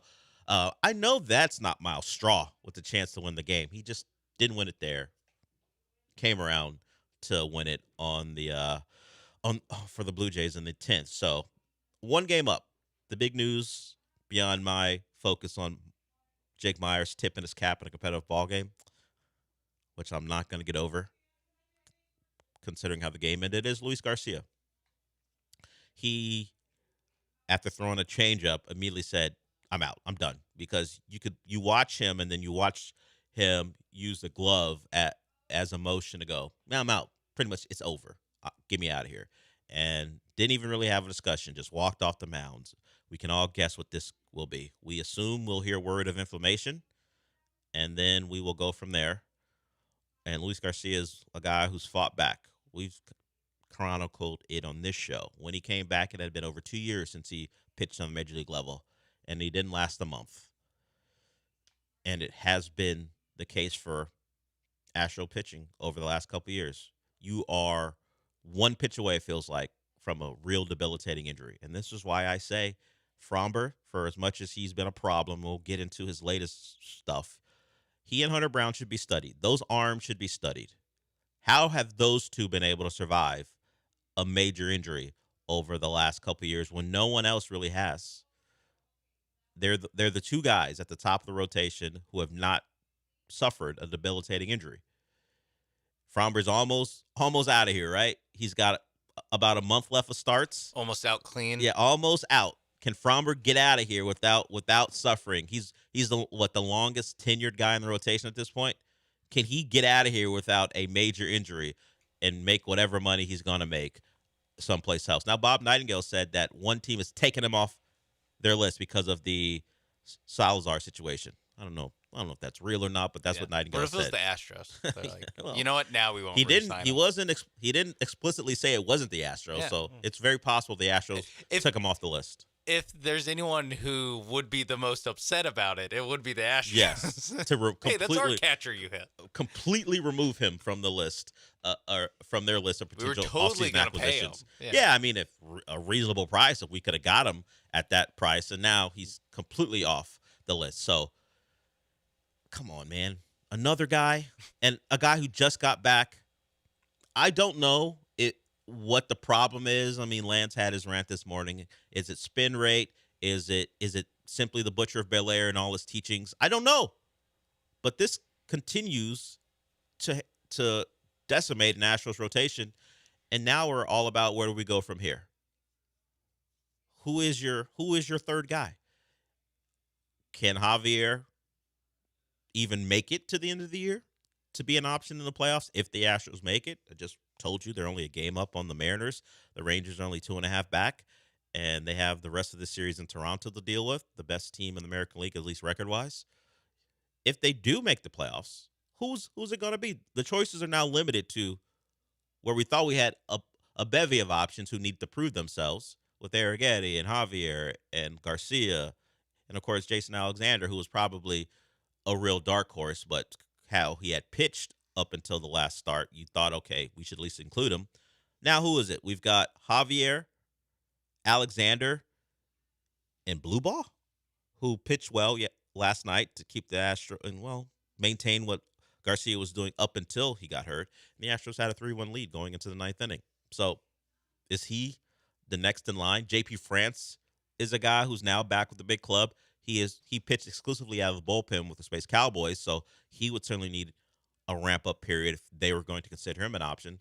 I imagine it's all hands on deck, and guys like Javier and Alexander will get the first chances to prove that they should be the number 3.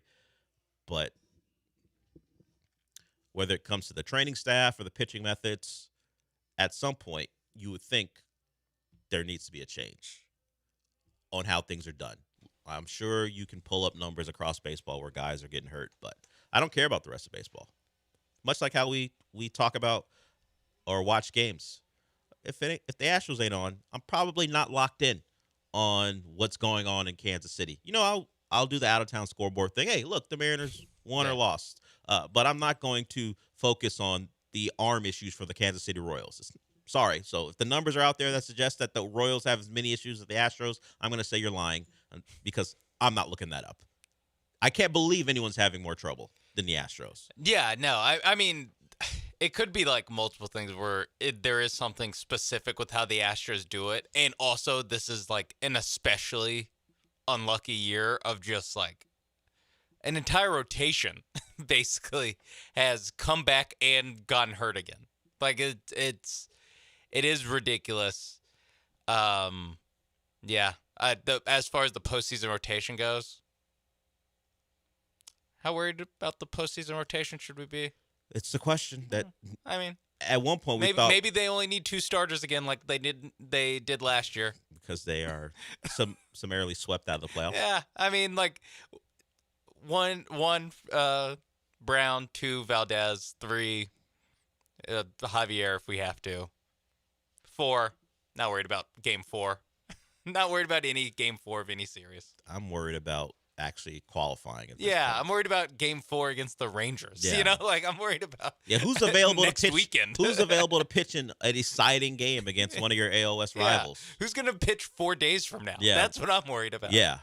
And when you are in a position to win a game like that, considering what happened early with Garcia leaving and then Blue Ball coming in, and you get good outings from the guys who connect you to Abreu, like King went in there and did his job, made sure you could get to Abreu with a 2-run lead, then Abreu does what he does, and it's been a continuation of what he's been like. Yeah, that's the other thing of like, even when you get to the bullpen, and it's like now you have a closer who's not really a closer, but was good, but as a closer for some reason he's not as good.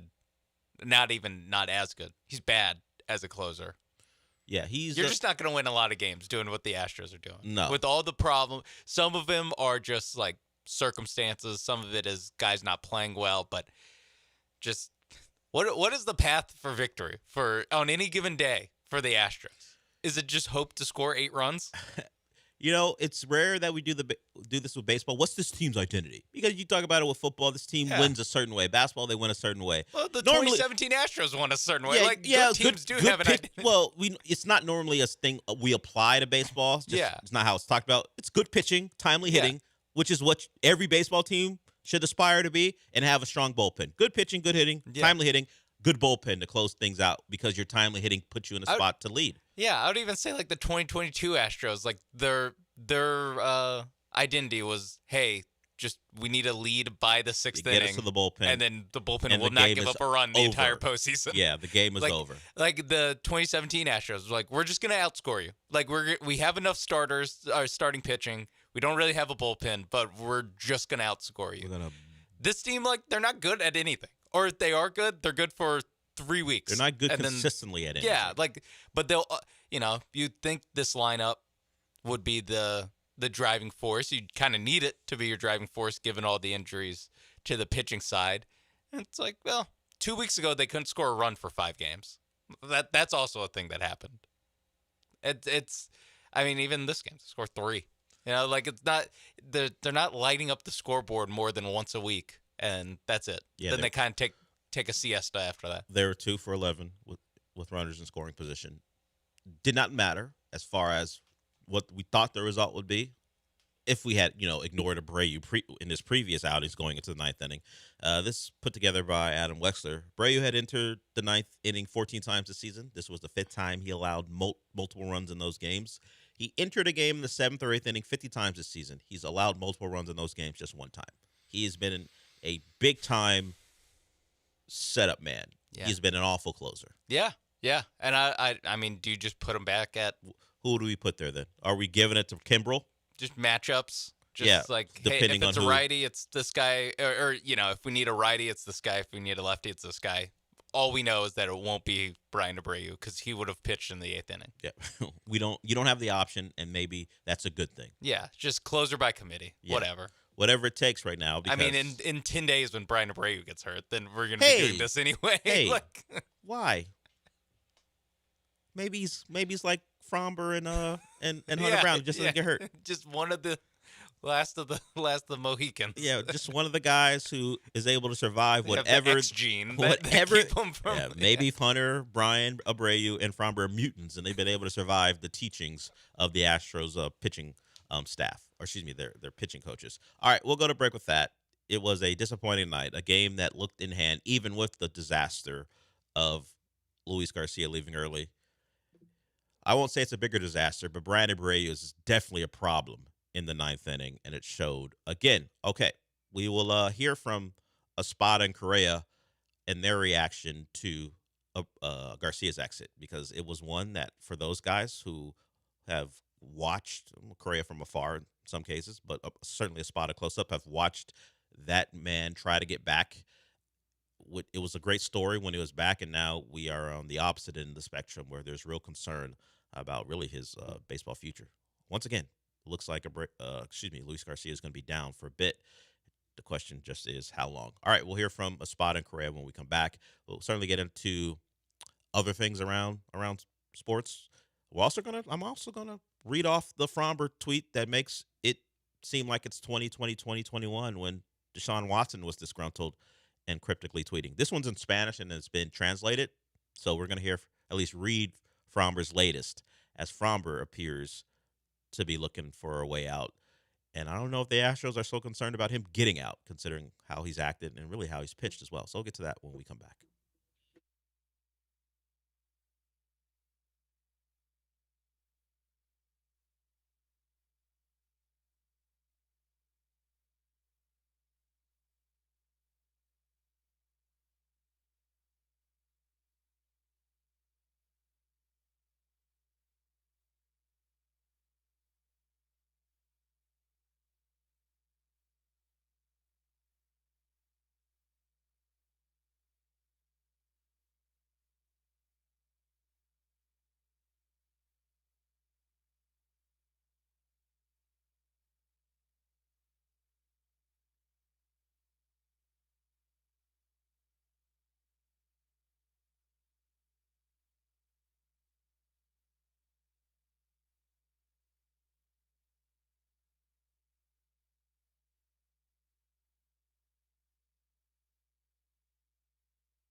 This is the Del Olalea Show. On ESPN 97.5 and 92.5. Broadcasting live from the Veritex Community Bank Studios, here's Del Olalea.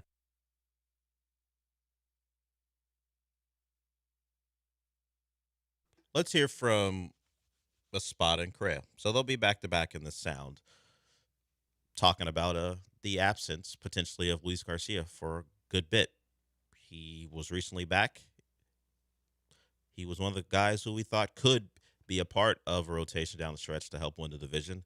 That now seems unlikely. Here are Espada and Correa on Luis Garcia leaving the game early yesterday.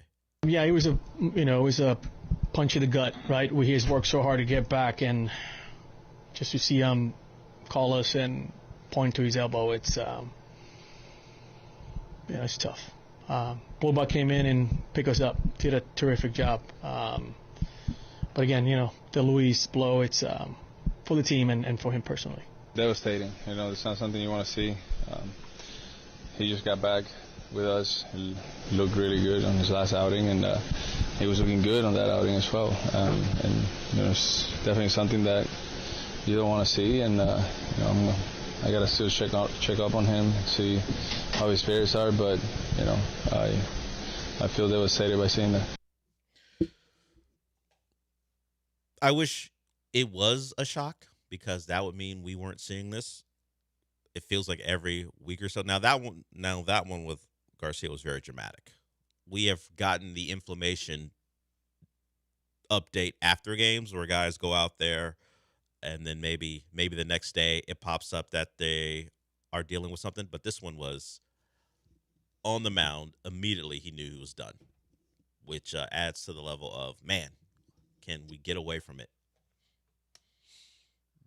Now, this stretches back to when James Click was here. We've talked about it here. James Click wanted to do an investigation on the issues regarding the actual pitchers and their training staff. Mostly it was about the return to play protocols.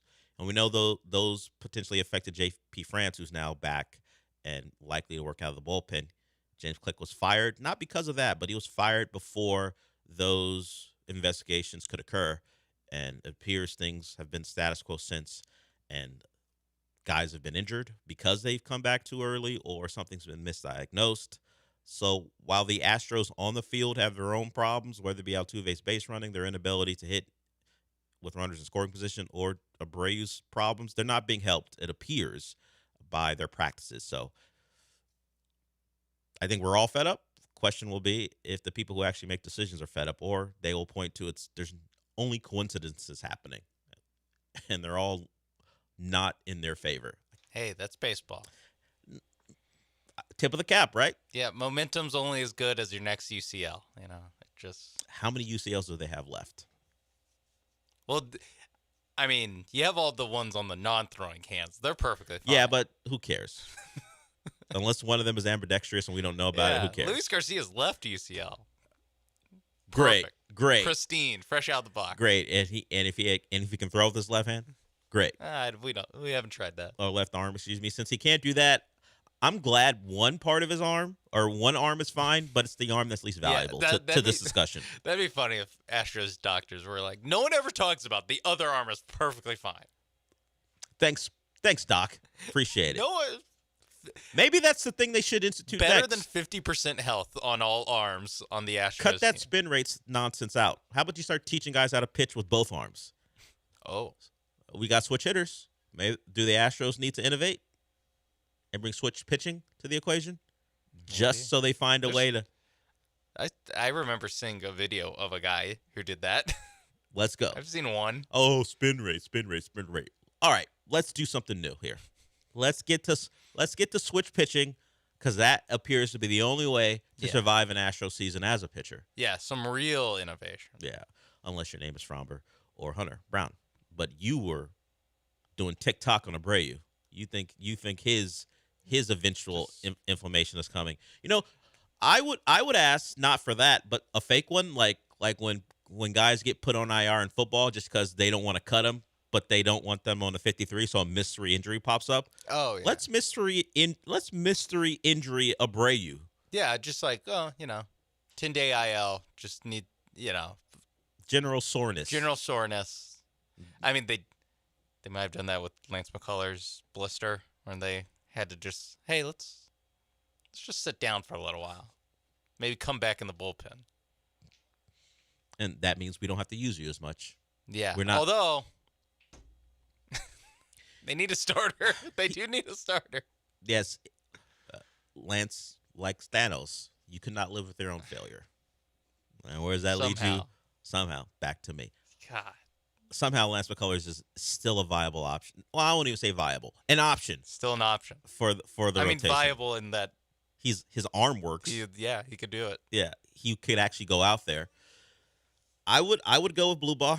At least he's only 25 years old, and as the debate was going on this morning, he's actually pitched at starters innings in the minor leagues. Now, he has not done that ever on the major league level, but at least I know when he was down at Sugarland, he was a starter. So let's do that, right? Yeah. It's better than, well, I don't know that it's better than, but I at least have blind hope as opposed to the other options that are currently milling around. Yeah, just F it. F it. No, I mean, honestly, just throw him out there. What's the let's worst not that do could anything happen? to harm Blue Ball, but let's just, if he's ready to go, just make him a starter. Who cares? Yeah, just whatever. One of the games where they had, or I think it was the game they had an opener. AJ Blue Ball threw like 5 innings or 4 innings like in the middle of the game. Do that. Yeah, that's all we need. Yeah. Now, no matter what happens with Abreu in the back end and whoever else is helping to get there, you're never going to feel safe unless it's like 8-1. No. But hey, let's kind of solve one problem at a time. Yeah, exactly. Like the Abreu thing. Like, I think you're just stuck there. Yeah, I mean, I would demote him, but who would you promote then? Again, closer by committee. Just go by. Hey, analytics. Spit at me. Who's the best for this part of the lineup that's coming up in the 9th? Who's my best guy to get 3 outs? Yeah. And then if the numbers say Bryan Abreu, give me new numbers. The numbers are wrong. Throw those numbers out. If numbers continue to spit out Bryan Abreu, put in some different numbers. How about numbers. this? I'll use them in the 8th. So those numbers, take them out. Yeah. Take them out. I don't know. The closer thing is very weird, but it's not new that some guys aren't built for it. Some guys are. I've seen it more the opposite way, where like Ryan Pressly, where closers have to then become 7-8 inning guys, and there's something about like the adrenaline or something, or the whatever, the confidence that gets shaken when you get demoted. I don't know. I'm not very familiar with a guy who was an 8-inning guy. But for whatever reason, 9-inning, no. So we have to start treating them like they're not real baseball players, like we treat kickers, because they're just head cases. Maybe, yeah. I know you're doing the same thing those other pitchers do, but when you're depending on the spot you're put in, your entire mentality changes. Just get outs, right? All you're doing is getting outs. It's literally the same job. Yeah, it is just the same job. You just come in, 3 outs later. Yeah, look, I was gonna actually try to do giving up multiple runs in the 7th or 8th inning is just as damning and damaging as giving them up in the 9th. So why are you much better doing it during the 7th and 8th inning? When you're brought in, it's to hold a lead, right? You're being brought into the 9th to hold a lead as well. All those that stat where all those times he's come in the 7th or 8th inning was 50 times this year and giving up multiple runs once. Like those are all saves. Those are all saves because then Josh Hader normally got the save. Yeah. Like you did it. That's you all did we your need job. you to do. That's what we need you to do. That just in the 9th. I don't want to quote Bill Belichick, but do your job. Just do it. It's the same job. Just get out. It's throw the ball, throw hard. You're in high leverage situations. Get outs. And instead, you blew a game last night because you couldn't get outs. Look, and Craig Kimbrell gave up a run, but at this, whatever. It's a 10th inning. That's almost like a crapshoot because a guy starts. Yeah, no, you shouldn't be there. Yeah, that's the thing. You shouldn't be there. Craig Kimbrell shouldn't have come into the game. That weird, he should have been high-fiving. That weird performative windup that he does. That shouldn't have happened. We've talked about the Craig Kimbrell thing. I don't know how he got to that position when he pitches, but it seems like he's just doing extra. He's doing it. Yeah, just doing extra stuff. Now, at this point, it's like all he's got. You know. Yeah. Now he's kind of bouncing around the league, never on the same team twice, and it's like, let me do the thing so everyone remembers who I am. So people watching this in a sports bar can be, yeah, Craig Kimbrell. Craig Kimbrell. I know. We get it. Like unique batting stances, unique windups, whatever. Kimbrell up there. He was the pitcher of record when the Astros lost 4-3 to the Blue Jays in Toronto. And they got another one today, trying to avoid giving up the lead. We've talked about them hovering between one game up to 1.5 games up to 4. It feels like that's been the realm for the last 2 months now. Well, depending on how it goes tonight, it could very well be tied with the Mariners for the lead in the AL West. And I think they currently lead the season series. So technically, yeah, you would be second in the AL West. And I think they need a sweep to have the tiebreaker over the Rangers. Yeah, so they aren't in a great spot with tiebreakers right now. So you know what? You know how you avoid tiebreakers? Never be tied. Never be tied. Let's win tonight. Hey, the Mariners, we know them. When they're on the cusp of something, they always screw it up. So I imagine if things go the way they have gone the last 2 months, the Astros will win, and the Rangers will lose, and the Mariners will blow a game in the ninth. That's kind of how it's gone. And all of a sudden, we're back up to 2 games. Or all 3 teams will lose. That too. That's happened quite a few times as well. That as well. Anton, I see you. We'll get to you when we come back. It was a disappointing night in multiple ways for the Astros. We'll get into some Texans stuff because they're going to be back at practice today. We'll see the status of Stingley. That's the one I'm locked in on to see if he's going to be limited. Is the hip going to be on the injury report? We'll see if he's out there as he made his way through the Sunday game, but he certainly was hampered. So we'll see about that. But first, Sean's going to tell you about Prize Picks. Yes, Prize Picks, America's #1 daily fantasy sports app and the official fantasy sports app partner of the Houston Astros, who we've been talking about all show long. And listen, I know things seem bleak, but the night is always darkest before the dawn, like Harvey Dent and many other people before us have told us. That means that Jason Alexander is going to get us out of this. Jason Alexander, when a team and a city needs a hero, who did they look for? They look for the guy with the same name as someone who was a beloved actor on a 90s sitcom. Jason Alexander, give me more than 15 and a half outs. That's all I need. Give me 16 outs today, and you did a great job. And you can hand it off to the bullpen, who will do a good job keeping it scoreless, and they'll hand it off to Bryan Abreu, who will give up 4 runs. Vladimir Guerrero is going to be one of those runs. Vladimir Guerrero Jr., I've seen enough.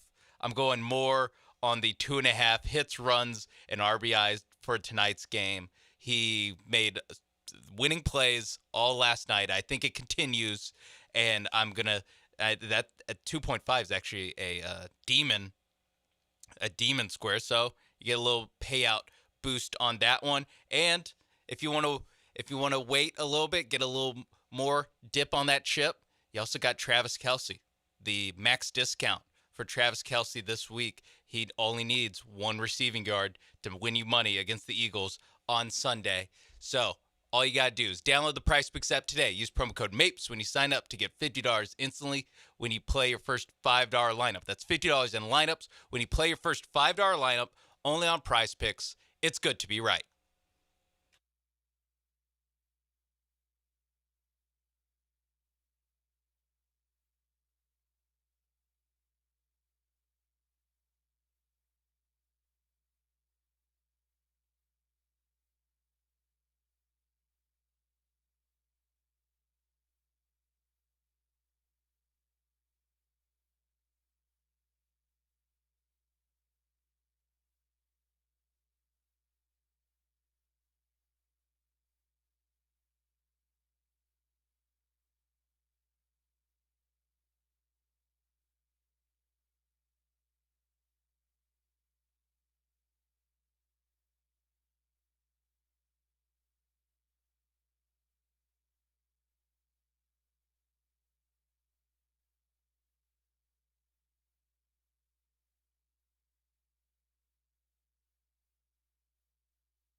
You're listening to the Del Olaleya Show, on ESPN 97.5 and 92.5. live from the Veritex Community Bank Studios. Here's Del Olaleya. Anton, we'll get to you here. I did mention Fromber was tweeting, and it's got Deshaun late-stage Texans vibes. Here is the translation from Spanish. Don't cling to something that hurts you just because sometimes it does you good. Oh, cryptic ass Fromber. I know. What is this? What is this? Facebook in high school? Come on. What are you trying to? At least Deshaun knows song lyrics. Yeah, I don't know where Fromber got that from. I'm sure it hits better in Spanish. I'm sure. Oh yeah, that A, that B. I'm sure it's already been typed out on some sort of background with like a flower on it or something. Yeah, in cursive. someplace, somewhere. But there's Fromber tweeting. This was yesterday morning. Fromber was Okay, tweeting. so it was before the game. Yeah, That makes me feel a little bit. Yeah, it wasn't during or after Luis I feel Garcia got so hurt, much or when they were blowing that lead. It was before. Anton, let's get to Anton. What's up, Anton? Good morning, fellas. Good morning. I just wanted to talk about something I saw last night. I don't watch a lot of baseball, but I was flicking through the channels and caught the Detroit and Yankees game. Well, it blew my mind because, man, Detroit scored 8 runs in a row without any outs, and they had 3 of the runs that the ball wasn't even in play. The pitches just fell apart, man. They put in 3 different pitches, and they all was getting slapped around. And I just thought that was the craziest thing ever. They wound up outscoring them 12 to 0 after the 4th inning. That was all I wanted to call about. It just blew my mind. Well, during the Astros game, Buck Martinez, who's a Blue Jays commentator, just randomly started taking shots at the Yankees, and maybe it was because he was keeping track of what you were looking at. They had the out-of-town scoreboard there too. I mean, they're in a race with the Yankees the same way the Astros are in a race with the Mariners and Rangers. Now, not in the same exact way because these guys are winning games in their races, although the Yankees did get slapped around last night, like Anton said. Yeah. And Framber Valdez, also very familiar with giving up, I think it was 6 runs before recording an out. But that was in the first inning. Yeah. In fact, and it was all one man who did that. It's true. I just put the Buck Martinez sound on the rundown, so Buck Martinez feels the same way you do. Or maybe he's expecting that from the Yankees because he doesn't have kind words for them. Look, the Yankees, they made the World Series last year. They got beat by the Dodgers, and the Dodgers thought they were an easy mark. You're in the World Series against the Yankees, and the Dodgers are like, this team doesn't know how to play baseball. We're going to beat them. Yeah, it came from the thoughts of the Dodgers came out of Joe Kelly's mouth. It was after the series on a podcast, but he said, these guys are easy money. They're not serious people out there. And you watch the way they lost those games. You're yeah, like, yeah. You're right. He Joe was Kelly. right. They knew what was coming, and Volpe got booed again last night. Here's Buck Martinez on the Yankees, and maybe why what Anton saw happened.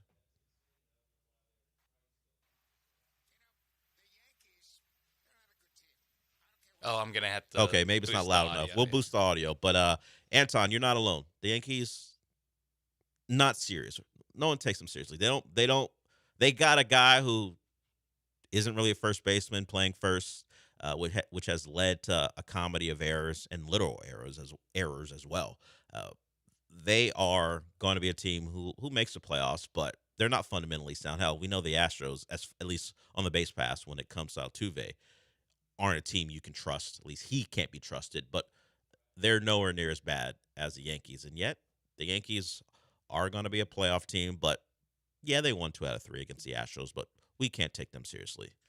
It has been hammer versus nail in the playoffs, and honestly, if the Astros do make it, even this Astros roster, as long as Fromber and Hunter are on it, I wouldn't be scared of the Yankees. They do things to lose ball games all the time. And Iskowski said they showed highlights from the Yankee-Tiger game between one of the innings. So I guess that's what Buck Martinez was seeing as he was calling the Astros Astros, Blue Jays game. we Okay, here's Buck Martinez on those Yankees and why they're not serious. You know, the Yankees, they're not a good team. I don't care what their record is. They have a lot of wild pitches. They make a lot of mistakes in the field. They don't run the bases very well. If they don't hit home runs, they don't have a chance to win. They are down big against the Tigers tonight. The Blue Jays trying to mount a comeback against.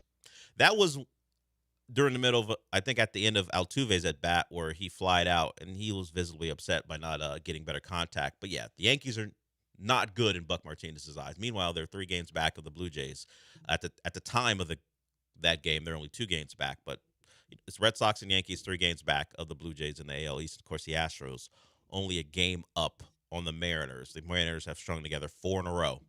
So they're playing the Cardinals again tonight, the Astros against the Blue Jays. So certainly the Astros, as far as opponent-wise, at a disadvantage. We'll see if they can do what they've kind of done the last 2 months, be bad at baseball, but find a way to keep the Mariners off of them. And it's Alexander versus Berrios tonight. We'll see if Alexander can bounce back. He had a subpar performance in his last outing. It was the 8-7 loss to the Yankees. You know, he only gave up the 3 runs, but he only went to 5 innings. So the innings pitch kind of right along the lines of what he has been, but the runs, he's certainly been, if he's going to go 5, we'll give up 2. The last couple of outings, he's given up the 3, 5 2/3 in the previous start against Colorado in a win. The Yankees, they won 8-7. They beat the Yankees 8-7 in that start, but he did give up 3 and 5. So let's see if he can get back to what he had done previous, where he, at points, was the most consistent Astro pitcher before Hunter Brown turned it around. So we'll see. All right, we're behind. So let's go to break, but when we come back, we'll talk some Texans because D'Amico Ryans spoke on the word of the week, I guess. We'll see if it changes now that we'll hear from them today. But the word of the week has been lollygag. And D'Amico Ryans was asked about lollygagging, and he had his thoughts on his team and that word and where they stand as they get ready for the Bucs. So we'll hear from the head coach of the Texans when we come back.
Broadcasting live from the Veritex Community Bank Studios, it's the Del Olalea Show. On ESPN 97.5 and 92.5. Now back to Del Olalea.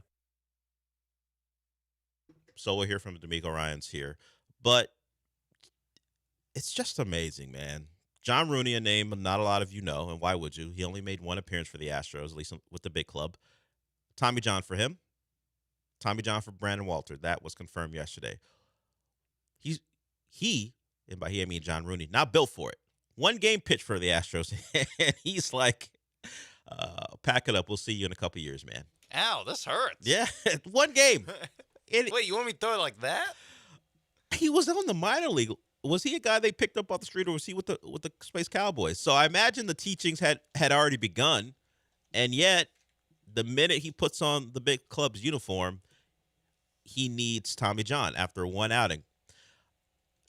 Does OSHA need to get involved? Who with the Astros to find out what is going on? Pitchers don't survive. Brandon Walter, John Rooney, they will get Tommy John because of pitching for the Astros. So there it is. Because they pitch for What else could it be? What else can I blame it on? One outing. Think about that. He puts on that uniform, his major league debut, one outing. He pitched 5 games for the for the Space Cowboys after getting traded. So I don't imagine it. Whatever they teach him down with Space Cowboys is different than what the guys. So it's the same. It's the same organization. He had 6. But he was able to survive pitching in Sugarland or wherever the games were. Maybe he was on the road. Whatever. He was able to survive AAA, and then he comes up with the Astros and immediately done for. 1 1/3. He pitched 1 1/3 innings with the Astros, and he's done for like 2 years probably. I don't mean to laugh, but it's not for John Rooney. It sucks. He gets his major league debut. Only gives up the 1 run. For Brandon Walter, it sucks. Just like it sucks for JP It France. sucks for everybody. Everybody, it sucks for. Ronel Blanco. All of them. But with John Rooney, you can't even go, well, he pitched a full season, first time he's ever done it. Okay, the workload. Yeah, this is which was blamed for someone's inflammation. I forgot who it was. Maybe Brandon Walter. Brandon Walter. The workload and yet apparently not workload. Well, no, I mean workload is what causes the UCL to need Tommy John. Are we sure? Because it didn't cause John Rooney. What workload caused John Rooney's use? I don't want to say. I don't want to. Are we sure it's just workload? Soft ass John Rooney. See, I'm not doing that. I'm not doing that. Well, hey. I'm not doing that. John Rooney, not built for this. I think it just points out, as I said, and you said, Fromber and Hunter Brown, mutants. Only explanation how they survived. Yeah. All right, let's get to some lollygagging. Maybe you say Altuve lollygagged that second in extra innings, maybe. Some would say that. Didn't like the way he handled that. 75-year-olds. And somehow the starting quarterback for the Houston Texans. Still no real explanation. I don't know if he has media availability today, but someone needs to ask him where he got that word from and why he uses it. I wonder if that question gets asked. Either way, let's move on to his head coach, who was asked about the lollygagging of his team and why his quarterback is using the word, at least being asked about the word, maybe less so about why his quarterback is using it. So here's D'Amico Ryans on his team, and were they lollygagging during practice and what it means. Yeah, it's never an entire group. That's the one thing about it. So there are individuals that have their moments throughout the week, and the lollygagging. It's a term everybody want to use now. It's for me, it's just our tempo, right, in and out of the huddle, right? We got to get in and out of the huddle quicker so we can get to the line of scrimmage so we can operate and make sure we got checks and things we have to make at the line of scrimmage. Well, to make those checks in the proper manner, right, we got to get out with some urgency. So the urgency piece from everybody has to pick up from the offensive side of the ball, right? The urgency picks up, then we'll be able to operate cleaner when it comes to pre-snap and post-snap. So who are you looking at to say, like, You're to looking pick at that him. speed You're up? looking at him. I handle everything comes back to me. It's not about me, I need to talk to a player about doing this or that. We'll get it. So tempo, getting to the line. the second penalty of the game was on the first drive, and it was a delay game penalty. So if that ain't a point of emphasis this week that you couldn't even get out of your first series of downs without committing one of those penalties, I don't know what they should be focusing on if not for that. The holding, that's about maybe bad technique and effort for Cam Robinson. The delay of game penalty, look, it didn't really hurt him that much. It was like third and long or second and long anyway, so they weren't getting out of that series with the first down. But whatever happened in practice carried over to the first series of the game. And he mentioned that it's not everybody. It's maybe a group. That's him saying, I ain't talking about my defense. My defense doesn't lollygag. That ain't on me. Although he did say it's on him because he's the head coach. Yeah, it's all on him. It's all on him. Everything falls at his feet. Understood. But he was pretty clear about that ain't a defensive problem. You saw what we did. We gave them 14 points, and that was it. Any other team that gave up 14 points or 14 points or less last week won. The only team that lost was the Houston Texans because they're lollygagging. Because their offense is lollygagging. Sorry, D'Amico. Yeah, sorry. The offense is. Yeah, I don't think CJ Stroud was talking about the defense. That gets you into trouble when you start talking about the other unit. He better never say a word about that. Keep it, even if you think they're not approaching practice a certain way. You keep it to yourself. No, not gonna work. Yeah, when you have a history going back to last year of not scoring in the second half, not scoring touchdowns, and that carried over to this year with all the different personnel changes and all the different coaching changes. Never talk about the defense. Yeah, and it's not your fault. We're not even blaming Stroud. It's just it's the unit you're on. Yeah, just like it all starts or it all ends, whatever it is, with D'Amico Ryans. Specifically, the offense. A lot of it will just fall. Even if it's not your fault, you have to take responsibility when you're the quarterback, and CJ Stroud does do that. He does do that. So he's better than us because I would be.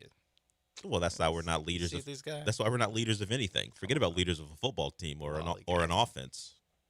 Me? Yeah, might as well call him Cam Lollygag Robinson. Look, is that on his Pro Football Reference page? I know they do that in basketball, where they give you nicknames. I don't know if they do that for for Pro Football Reference. Lollygag and Robinson. It's a lollygag rate. Yeah, I know we have what do they call it? Loafs, where they count loafs if you're not running hard. That feels similar. Yeah, but loafs happen post snap. Yes, lollygagging pre snap. Yeah, I don't like IMO. I don't like the urgency of you getting to the line of scrimmage or getting out of the huddle. No, the urgency per play low. It was low. That's why he only scored 9 points against the Rams. No touchdowns. And you get that UPP up. Hey, we were talking about nerds and their stats on the morning show. UPP should be this show's stat where we're going to look out on Monday night and go, I don't know. UPP. Those are at least 4 UPPs in the first 10 plays. I'm trying to find something funny that it can spell, but U is a tough one. Yeah, it's tough. All right, we'll go to break with that. If you got problems with lollygagging at your place of business, let us know. Yeah. If you want to, don't name names, but if there's maybe not an entire group, but a couple lollygaggers, and you want to get it off your chest, let's do that. Sure. Sometimes you have to call people out. Yeah. And if someone at Amazon is not holding their or carrying their weight, let us know. Or wherever you work. You don't have to be specific, but just let us know. Yeah. Just 713. Who's the Blake Fisher that you were? I don't even know if that's lollygagging. That's just I know that might just be a talent issue. Yeah, that might be something altogether different. 713-780-3776. We will welcome your calls in the second hour. We'll be back.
All right, we get to hour 2 right now, and we start with the call.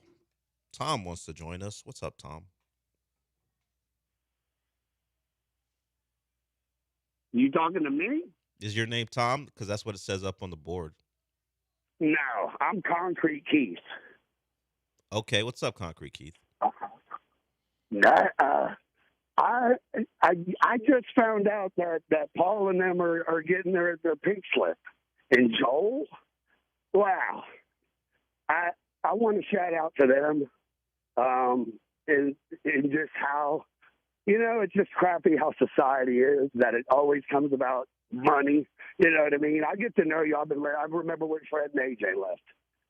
And then I got to get used to the new guys. Then y'all tried that wheelhouse stuff.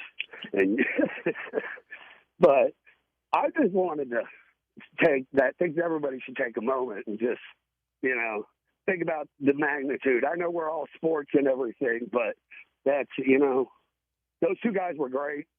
And, Paul was a one-man show. So, like I said, and Blank, with his seriousness and Rockets background, I mean, yeah. But then also he has daughters and like Dell. So, I just felt like y'all need to take a moment on that. Yeah, if you don't know, Paul Gallant and Joel Blank are no longer with the station. And as much as I can say is it was not anything about who they are as people or what they did on the show. Sometimes finances become an issue, and they have become in the past here. And unfortunately, those two gentlemen suffered the brunt of it. And of course, nothing but positive to say. You mentioned Paul as a one-man show. Paul brings certainly a rich and different perspective to what he does, and I think you could say that about a lot of guys who do this job. So Paul Gallant no longer hosting a show, and also Joel Blank has had to depart as well. And business, it's the business, man. They were just at the listener party on Friday and felt like a good time had by all, and then the reality of what it is pops up yesterday. So when I heard it, very sad to hear it, and that's where we are right now. Well, we'll have a different lineup. I don't know if even it's been announced, but of course Paul won't be following me today. It'll be the Rich Eisen Show.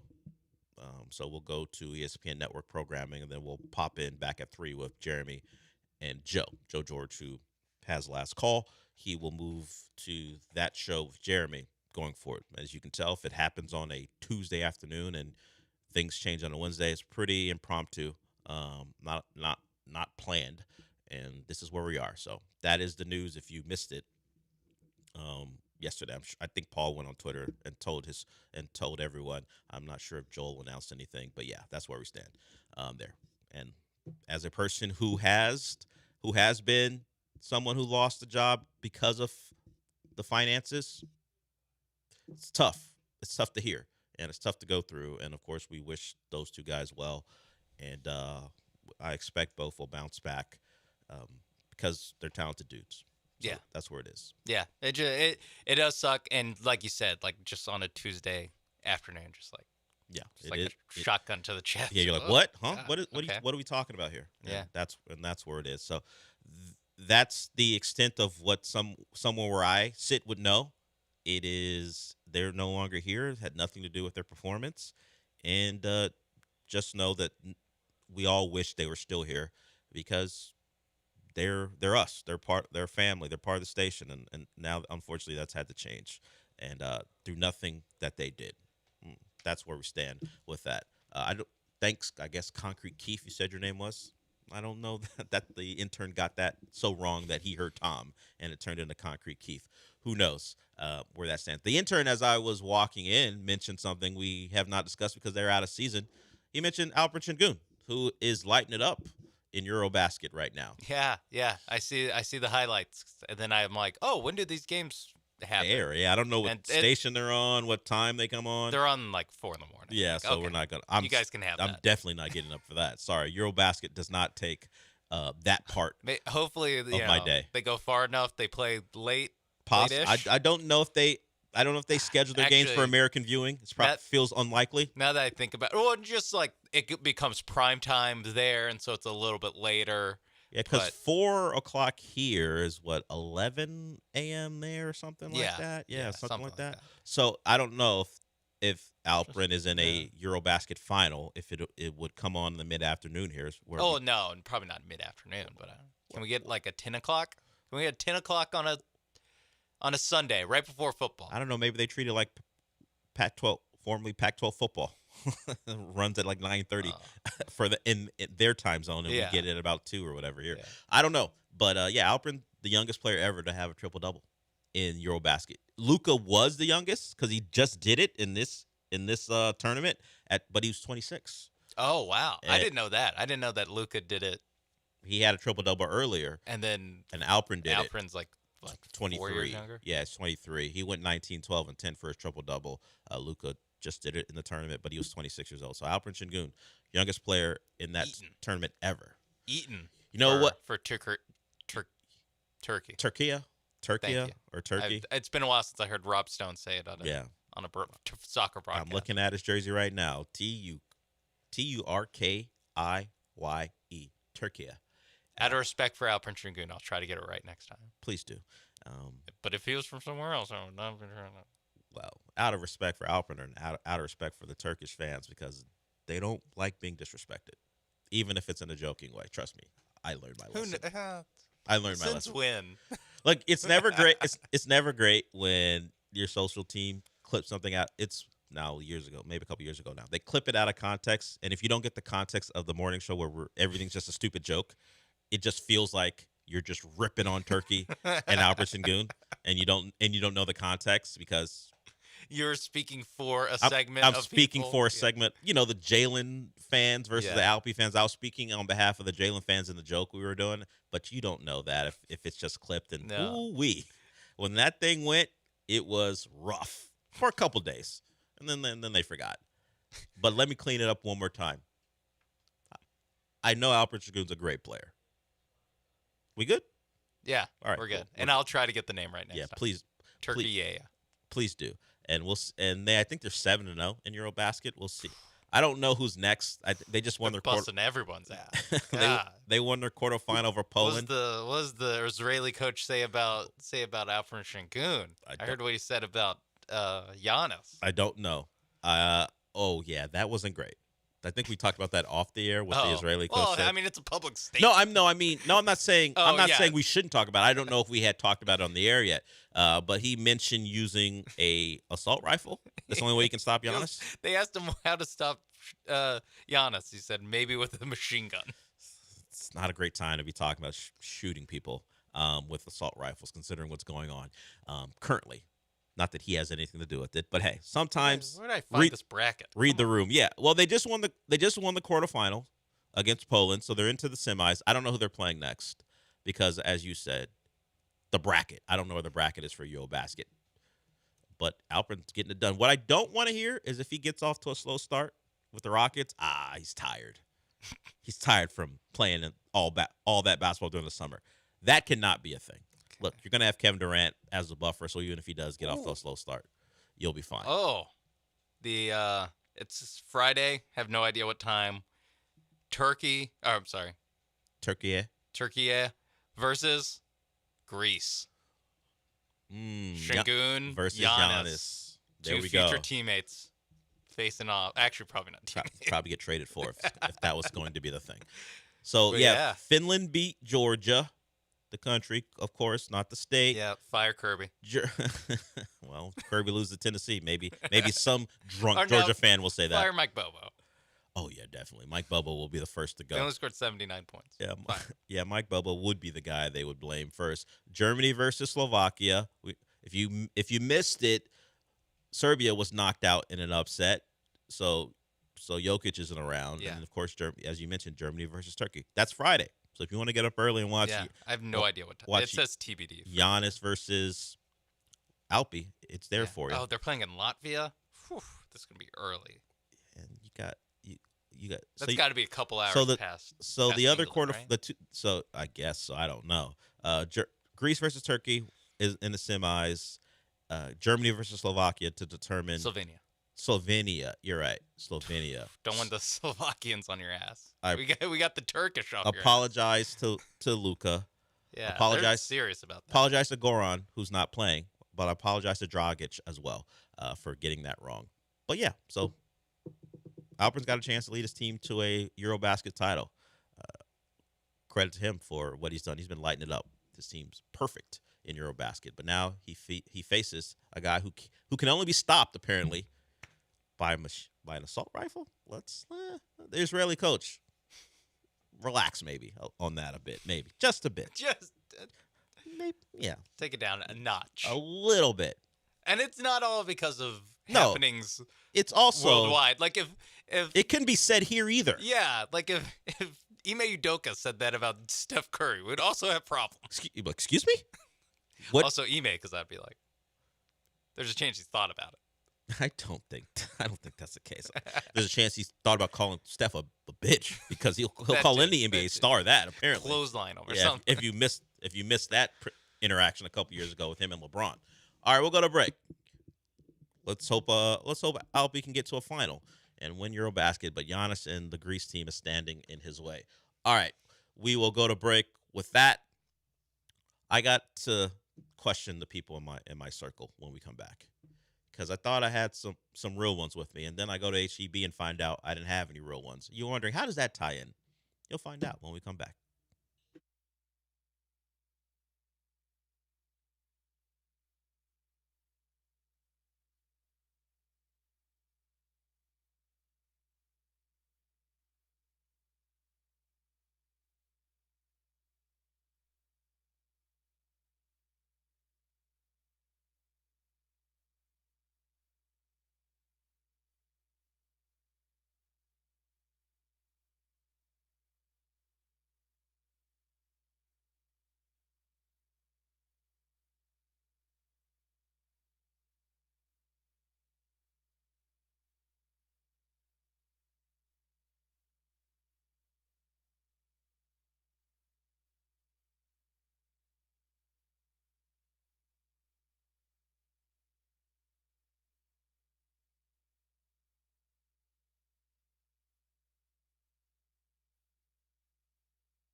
Broadcasting live from the Veritex Community Bank Studios, it's the Del Olaleya Show. On ESPN 97.5 and 92.5. Now back to Del Olaleya. So I went to HEB, what was it, Tuesday? No, Monday night. And for the first time ever, when I went to a grocery store, I forgot my wallet in the car. Or at least I thought I did. So I was up at self-checkout thinking, okay, got my 10 items. Actually, I snuck in an 11th, which is, so I was like. Officer. So I snuck in that 11th, but I was like, you know what? We're good here. Then I checked my shorts, no wallet. First time it's ever happened to me. So I tell the woman who is not studying so close that she knows I have an 11th item, but knows that I look like I'm a little frantic, that, hey, I left my wallet in the car. Can I go get it? And, okay, she goes, I'll suspend the total here. It'll stay here, and then the cart will be here when you get back. So I'm like, okay, cool. Get out to my car, no wallet. Oh, you just didn't have a wallet on you? I didn't bring it with me. Thankfully, I only live like 5 minutes away from HEB, so I did have to go home. Total round trip from the time I got to my car to back, probably 12 minutes. 12 minutes. And I was hoping that the cart would still be there. No chance. There's ice cream in it. They put everything back. So, okay, I'm embarrassed. I don't even make eye contact with her. I was like, keep going. Just keep walking. Got to do the whole thing all over again. And when I decide, you know what? Maybe I missed some things. So I go find some snacks, and then I run into these that no one's told me about, and that's why I know I don't have any real ones in my life. No one told me about Texas Heat Trail Mix from HEB. What are we doing here? Oh, no one told me about that either. I'm telling you now, if you like a little spice with your trail mix, go with it. You know, they don't call them corn nuts because that's a trademark, but they have corn nuts in the bag. And other sorry. Careful. Sorry. That was part of the appeal to me. Give me a little spice with my trail mix. So no real ones told me about that. So I gotta check my friend group. That no one decided that, hey, let the dude know who's always talking about spicy stuff that they got a spicy trail mix at HEB. Well, and then you go, you know what? Since this is my second trip, let's throw some ice cream in there, and I earned it. Yeah, and some bacon as well. That'll make over the weekend, I guess. But yeah, I'm just telling everyone, if you don't know about it and you frequent HEB, go get yourself some of that Texas Heat Trail Mix. They come in individual bags. They're big bag, but individual bags inside of them. Trust me, if you're into that sort of thing. The Texas Heat? Yeah, Texas Heat I'm Trail on Mix. the app right now. Yeah, you're gonna make an order for that. I wish they. I already have an order, and I might still be able to add. Oh, are you someone who places an order and they round it all up for you? Yeah, I just do curbside. Man, I do that with Whataburger, but I've never done it with HEB because every time I go to HEB, it's like impromptu. I'm like, oh. Well, that's why is because I A, want to be on a schedule. B, I don't want and like I said, hey, I deserved it. Let me get a couple extra things. Just get the things you know you need. Yeah. The window shopping or the impulse buy. I buy like 3 extra things. Yeah, it's a problem. So I agree. This limits me. Yeah, I got you. You know yourself. Understood. But now, spicy Texas Heat Trail. Yeah, it's pretty good. I'm in. Not even pretty good. Really good. It's not an ad for HEB, although, you want to put me in something. I'm not an Astro, so unlikely. But there it is. They're running out of Astros. Yeah, I'm healthy. I'll say that, healthy enough to appear in a commercial. And my arm's intact. Unfortunately, a lot of the Astros aren't. We talk a little basketball in reference to Alperen Sengun. Here's a rule. All those guys who avoid the end of half or end of quarter heaves, don't worry about it. It now is no longer going against your field goal percentage. It'll be a team missed field goal, much like there are team turnovers or team rebounds when no one secures a rebound when it goes out of bounds. If you don't want to have something hurt your field goal percentage when you throw up a 60-footer, now there are no worries. This is according to Shams. They implemented the rule for the season to give more of those half-court heaves into the game. So you would see a player get the ball at the end of the quarter and not even try. Yeah, or do like the double pump. Yeah. It's much in line with the guys who at the end of a game, when they have the ball, they try to give it to their teammates so they don't pick up a turnover. Yeah. Like when the shot clock's about to run out. Yeah. When there's 28 seconds on left. the game clock, or the game clock and 23 on the shot clock. they don't want a turnover, so they'll go hand it over to another guy so they don't pick it up. That's actually not an individual turnover either. It's just a shot clock violation. It doesn't go to anyone. Players don't really know that, so they'll just try to hot potato it. Yeah. This is in line with that as well. So maybe we'll see more tries from guys who otherwise wouldn't. It adds at least another play, a potential play to the mix.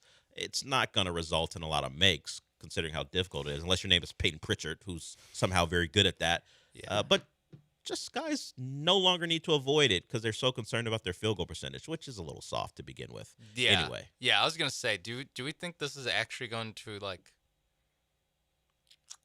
affect I see anything? enough guys not firing it up. And I can't imagine. I can only imagine the reason they don't do it is because they don't want it to affect their field goal percentage. So I think we will see more half-court heaves, more three-quarter court heaves, because guys don't have to worry about looking at their box score and going, instead of going 6 for 13, I could have gone 6 for 12 if they didn't count that against me. The Wood on Twitter says, the Texas Heat Trail mix from HEB is my go-to road trip snack. Where were you? Where were you? Not that I'm expecting random people. Hey, why didn't you tell me about that? Just everything that they like. Yeah, hey, hey, every snack. You know me a little bit. You know I like spicy stuff. Where were you, Wood? Hey, or Dale. the Wood? Hey, Dale. In fact, just had as so and so. Thought you thinking about you. I was at HEB. In fact, actually, you know what? You guys are right not to. To be honest with you, that'd be weird. They have a. I saw. What was it? It was some sort of spicy Cheez-It. Just putting that on your radar. I am aware of those. I'm out. Okay. See, this is a problem. It is a problem. I didn't. Sometimes you tell people things you know what? I don't want that. I just thought since we're talking about it. No, I'm not even knocking you. I get the point why. I know. Good. I'm being stupid by saying, hey, why didn't you tell me? No, I understand. Because it may be something you don't like. I don't like spicy cheese. I guess I put it that way. Particularly on a cracker, a cheese cracker. I'm good. I like my spice apparently in trail mix form. Yeah, with some cashews in there. No cashews, just the as they call it. I forgot. Assorted nuts. Yeah. They don't. As I said, they don't call it corn nuts. They call it something else. And this type of Texas, they call it a Texas firecracker or something like that. Do they have M&Ms in there? No, no spicy M&Ms. It's not. Now I'm gonna add some M&Ms to my order. You're looking for Texas Heat M&Ms? It's a little dust on them. It's like you would like sweet and tangy. You would enjoy the rodeo because they put hot Cheeto dust on everything. Yeah, I've had some of it. I can't say that I've had all of it. Definitely, I don't think a man alive has had all of it. Yeah, it's too much.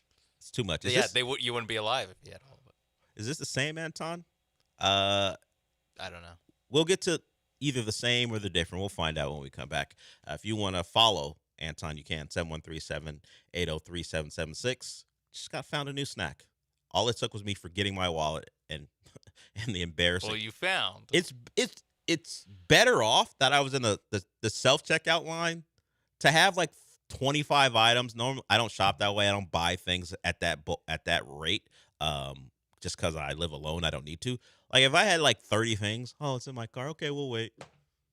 Yuck. Later. I'll be back in 15 minutes. And then you have the person at checkout just staring at you. Thankfully, self-checkout preserved some of my dignity, although it did lessen a little bit because it's embarrassing.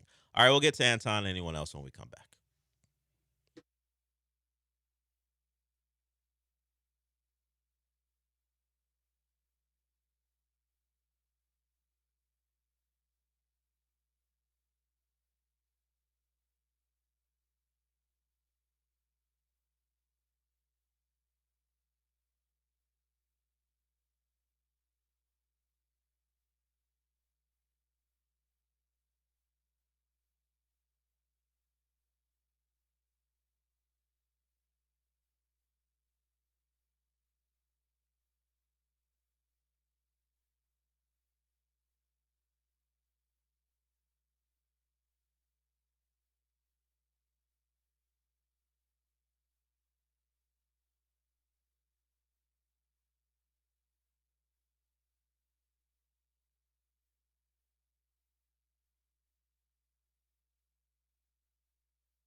The Del Olaleya Show continues. On ESPN 97.5 and 92.5. Live from the Veritex Community Bank Studios, here's your host, Del Olaleya. The intern believes it's the same, Anton. We'll find out here. Really, it's an arbitrary radio rule. I only follow it because that's how I've been taught. Like, only one time can you call on. And really, for me, it's, did I like you the first time you got on? And if I tell you you can't get on a second time, there's your clue that I didn't like the first time you're on. Anton, I didn't mind because he was talking about what happened in that Yankee game. Is this the same Anton?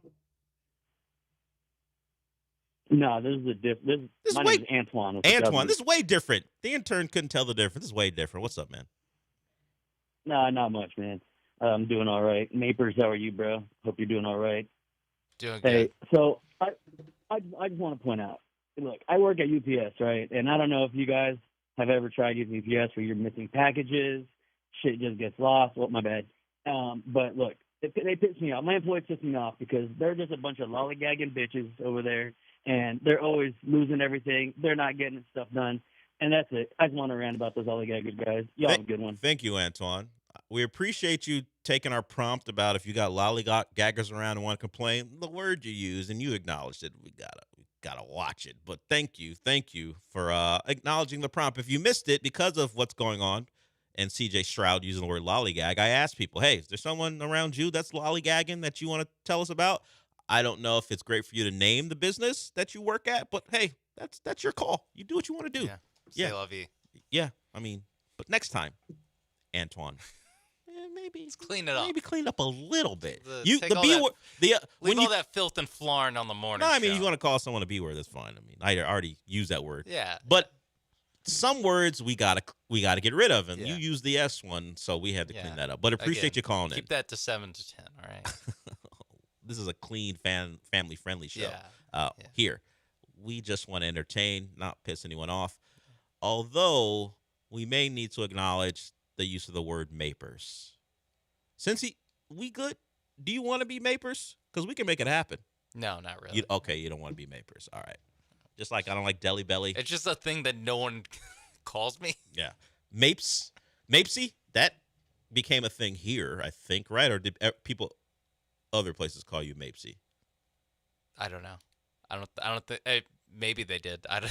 I think maybe John has called you Mapesy yeah, a maybe. couple times. That feels like a John thing. Yeah. He gave this show a name that doesn't really exist, Mopey and Mapes.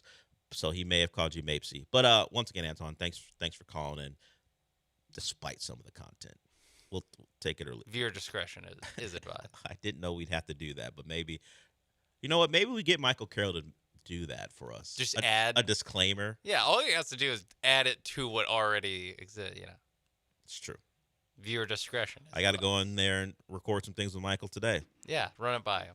I don't want to give him any extra work, to be honest with you. It feels like he's got a lot to do, just overall and with recent events as well. All right, so thank you to Antoine. Anyone else want to join us? The number is 713-780-3776. Okay, while we have joked about what's going on at North Carolina just because of the Bill Belichick of it all, he's a little petty, which I don't mind. Him banning the scouts from the Patriots because of what he deems as being banned from the Patriots facility. That was debunked, at least if we believe Mike Vrabel. He said, well, he was up here for the Tom Brady Hall of Fame stuff, so could he really be banned? Bill Belichick seems to think otherwise. Well, he and the Patriots beef continues. And Bill Belichick, and we assume Jordan Hudson is involved in this as well because that's just how it's going to be. We always assume she's going to be involved in anything Bill Belichick does going forward. They want a couple of trademarks, or at least they applied for a couple of trademarks. And unfortunately for them, because the Patriots already had these things trademarked, they can't get done. So the question really is, more for me is, should any of these things be trademarked by anyone?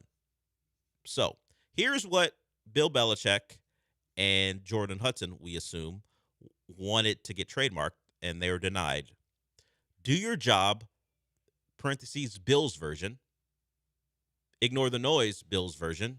The Bellustrator, Bill's version.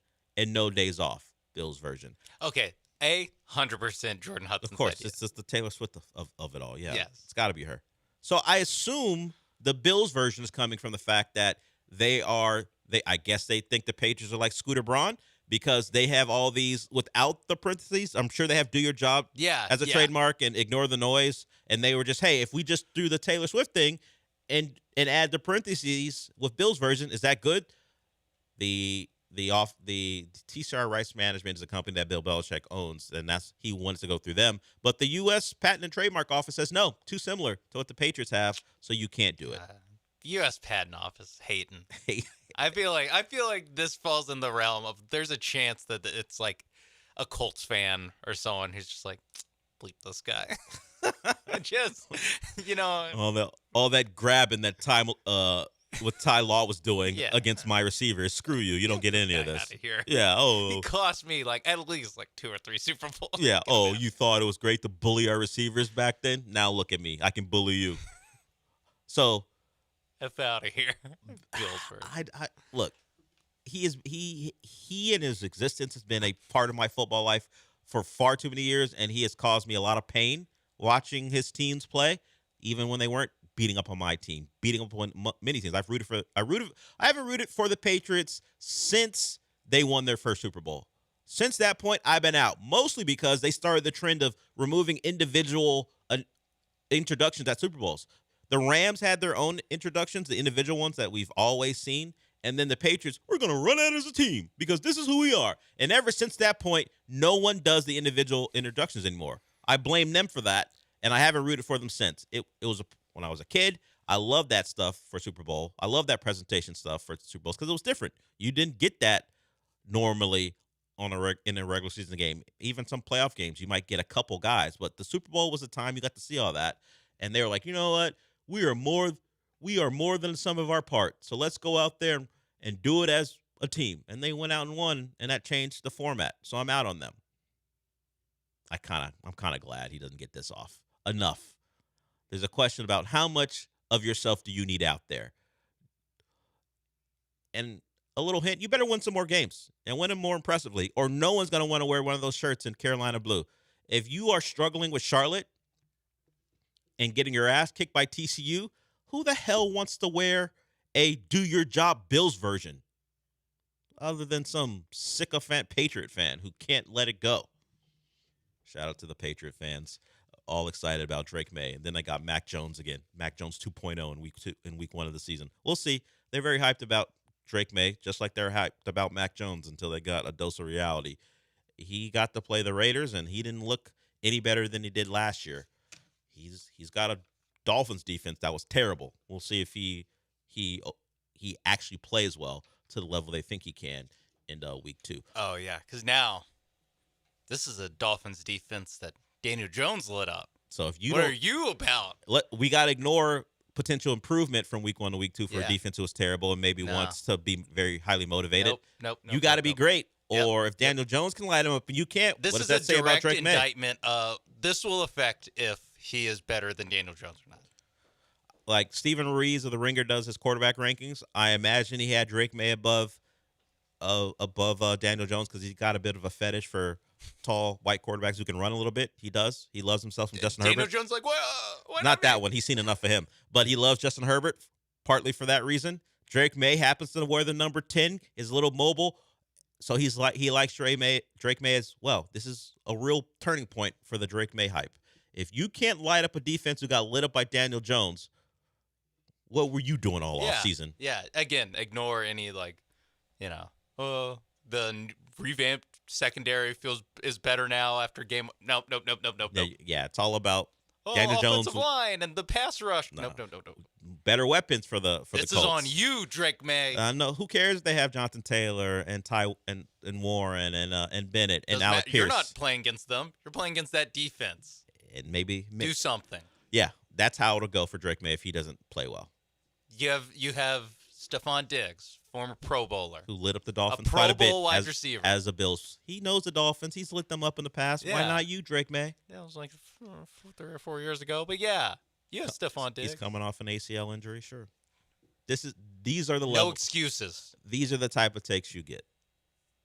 when there's so much different from game to game, week to week. But now we got to compare you to Daniel Jones. No, it's the best time of the year, week 2 of the NFL season, where I can go, you need to step up, or else you're worse than Daniel Jones. I like how Daniel Jones like, wait a minute, can I just enjoy my week? Why am I the line for what sucks and what doesn't? Hey, leave me alone. I had a pretty good week. Feel pretty good. Got Pat McAfee giving me pats on the back, and you idiots are like drawing the line in the sand, the Mendoza line, Daniel Jones. Yeah. Yeah. We're randomly doing a first take segment. Yeah, while we're calling. Pointing. Yeah, just calling out the nonsense of these takes. You mean to tell me you can't score? Daniel Jones scored 33 points. Look, it's a tough week for the Patriots. Sure, they need to avoid going 0-2. But also, if you lose to a team that a lot of people think is terrible, what does that say about you and all the progress you allegedly made? You hired a real coach in Mike Vrabel. You paid a lot of money this offseason to improve your team. You're coming off a loss to the Raiders. PFF ranks the Dolphins as the worst team in football, and you're going to lose to them?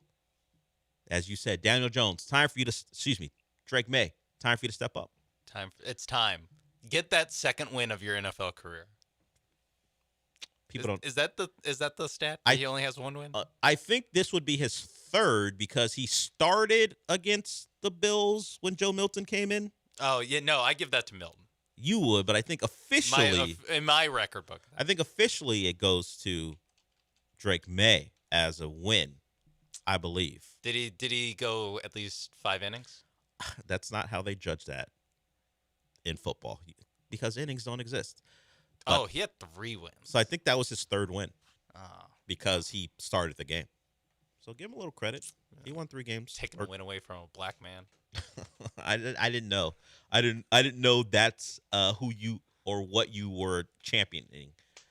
Backup quarterbacks who come in. I'm championing Joe Milton. He was not good in the preseason. No, not at all. Just hold strong. Are you the Gary of this show? I think Gary's the Gary of this show. Yeah, he hasn't called in a little bit. We welcome your calls, Gary, anytime you want. I won't prompt you to call in about quarterback play like Lance will. No. I'm not an agitator. Unless your name is Daniel Jones and Drake May. All right, we'll go to break with There's a couple others. That's true. But no one who's a caller. No, they're mostly It's mostly people who can't hear quarterbacks. It's mostly people who can't hear what I'm saying. Yeah. Which is how I like it. Drew Aller. That Christian Hackenberg thing wasn't so far off, I think. We'll see what he does this year. All right, we'll go to break with that. We got one more segment to go. If you want to get in on this nonsense, 713-780-3776. We'll be back.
The Del Olaleya Show continues. On ESPN 97.5 and 92.5. Live from the Veritex Community Bank Studios, here's your host, Del Olaleya.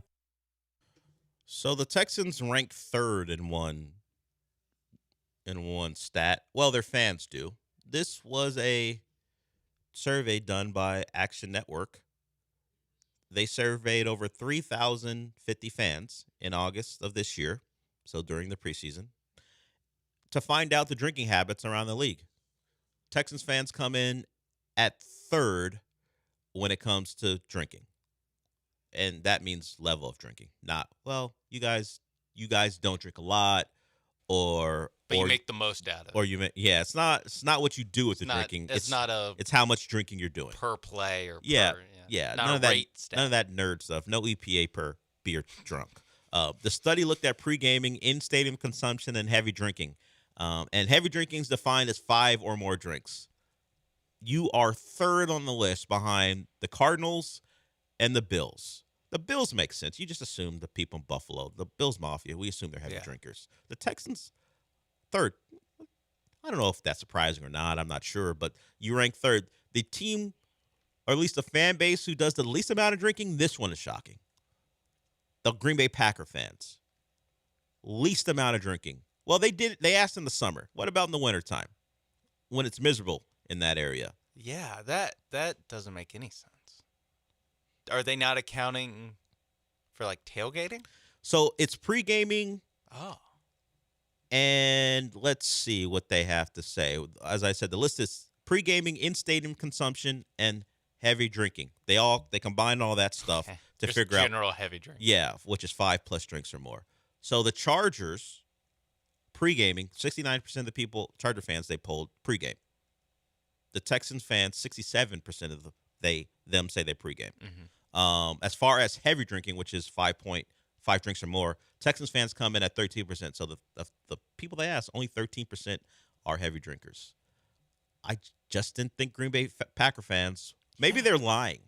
Yeah, because like in every other statistic about like drinking and the amount of drinking one does, the Wisconsin's always at the top of the, we just assume. Or if you see a map, like they're always the most extreme, like red or whatever on the map.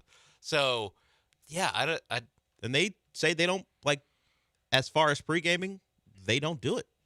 The highest percentage of non-pre-gaming Packer fans. Do you think it's some sort of like, yes, in every other aspect of our life, we're heavy drinkers? So we don't do it at Packer games? But this is like church, and we don't do it here. I need imagine to be on point for our Packers. I imagine they would call Lambeau a cathedral for football. Yeah. So maybe that's where it is, where, look. They wear suits like Vince Lombardi did on the sideline. We think cheese curds are a delicacy. So we save the drinking when we're choking down our cheese curds. I've heard they're good. I'm just never going to try them. I don't like the word curd, to be honest with you, in food. It does not. It's one of those things like like how they talk about getting seafood in a landlocked state. Yeah. I don't want curds outside of maybe just Wisconsin. Or where it's like Canada, I think, does them. Yes, Canada. Yeah. But I don't want anywhere else. I'm like, I don't trust you with a curd. If a cheese curd restaurant opened up on Westheimer, you're out. Just not stopping by. Understood. At the very least, not getting the curds. I'm there with you. Like if they became a sponsor and they brought food up here, I guess I try it. But I'm not looking for it. We're really setting us up to not get that beloved cheese curd sponsorship. That's why I made reference to it, because I don't know that those restaurants exist here. So maybe I don't have to worry about that at any point. Like, I've been pretty open about my dislike for how Raising Cane's does their business. That's a very popular place. By the way, how they do their business is how they season their chicken. Yes. How they do business. They're a chicken business. To be fair to me, it makes it seem like Todd Graves stiffed you on something. Oh, is that the owner? Yeah, that's the owner. Why do you know that? Because he's in commercials. Okay, I guess I immediately tune out anytime I see that commercial come up. So I don't know anything about him. I just think you're a sauce place, not a chicken place. Raising Cane's sauce. Yeah. I understand the appeal of that. Sauce and fried chicken. Yeah. But sauce should be leading the charge. Yeah. When you're talking about it's your like place. Burgers and fries. This is why I have a problem if the chicken's not Sauce seasoned merchants. enough not to dip it in the sauce and make it edible, I know people believe it is anyway. It's just that's how I look at it. I would say it's underseasoned. It fits all the jokes about how white people season chicken, except it's fried. So you would think it would. The friedness helps certainly. It helps. But yes, while I don't necessarily agree that white people underseason their food, I mean I'm sure some people do, but it's not. I don't think it's all. I don't think Not it's all of across us. all white people. Not all of us, Dell. If I asked you who owned Raising Cane's and who created it, who Todd thought of the Graves. recipe, Oh, it would be a white person. The food is great, I imagine. People enjoy it.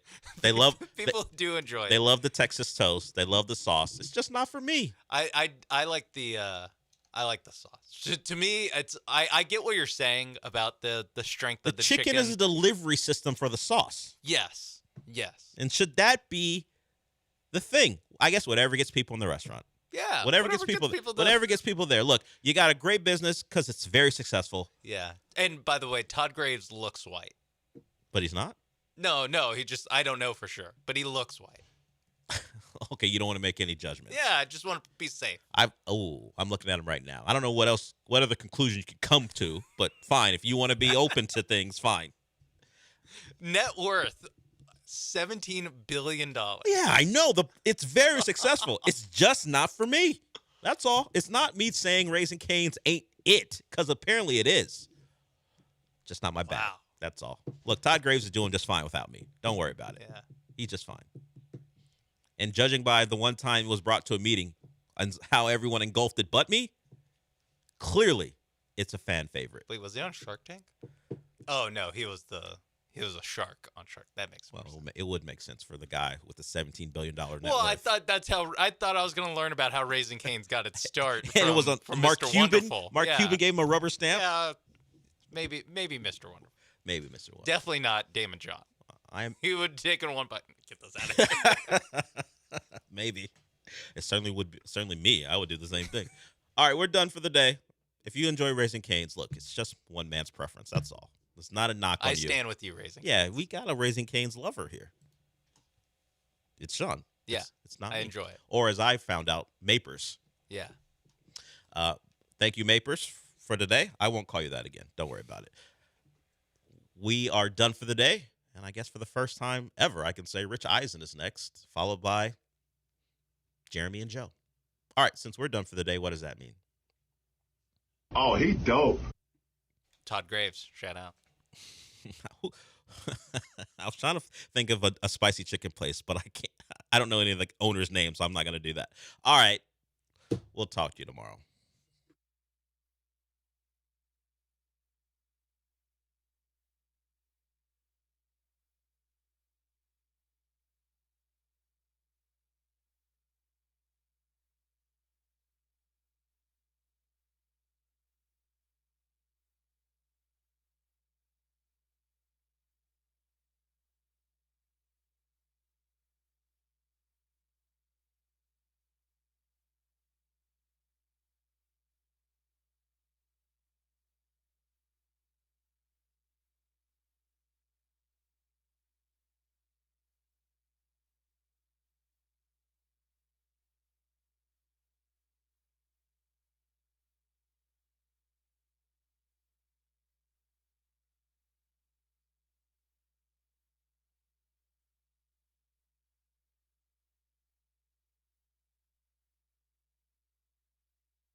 This is the Rich Eisen Show. Hey, everybody. Can't get enough of the Rich Eisen Show? You're in luck. You can find us everywhere.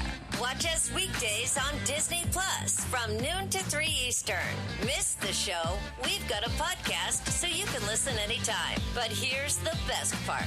Our YouTube channel. Subscribe at youtube.com/Rich Eisen Show and you'll never miss a moment.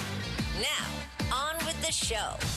Let's do this. This is the Rich Eisen Show. J.J. McCarthy. The Vikings did that to the Bears. From the Rich Eisen Show studio in Los Angeles. Because they had a resilient champion of a kid. I couldn't be prouder. Today's guests, Pro Football Hall of Famer Kurt Warner, comedian Frank Caliendo, host of the Paul Feinbaum Show, Paul Feinbaum. And now, it's Rich Eisen.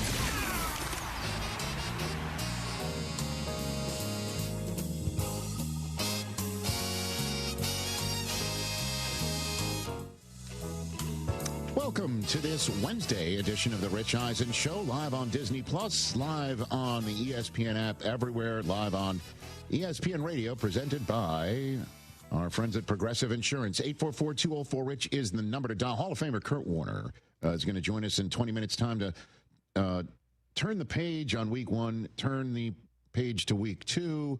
What did he think about what he saw with me in Brazil? What did he think about what he saw on the bulk of week one Sunday activity before he called the Monday night game in Chicago along with Kevin Harlan on Westwood One Radio between the Vikings and the Bears.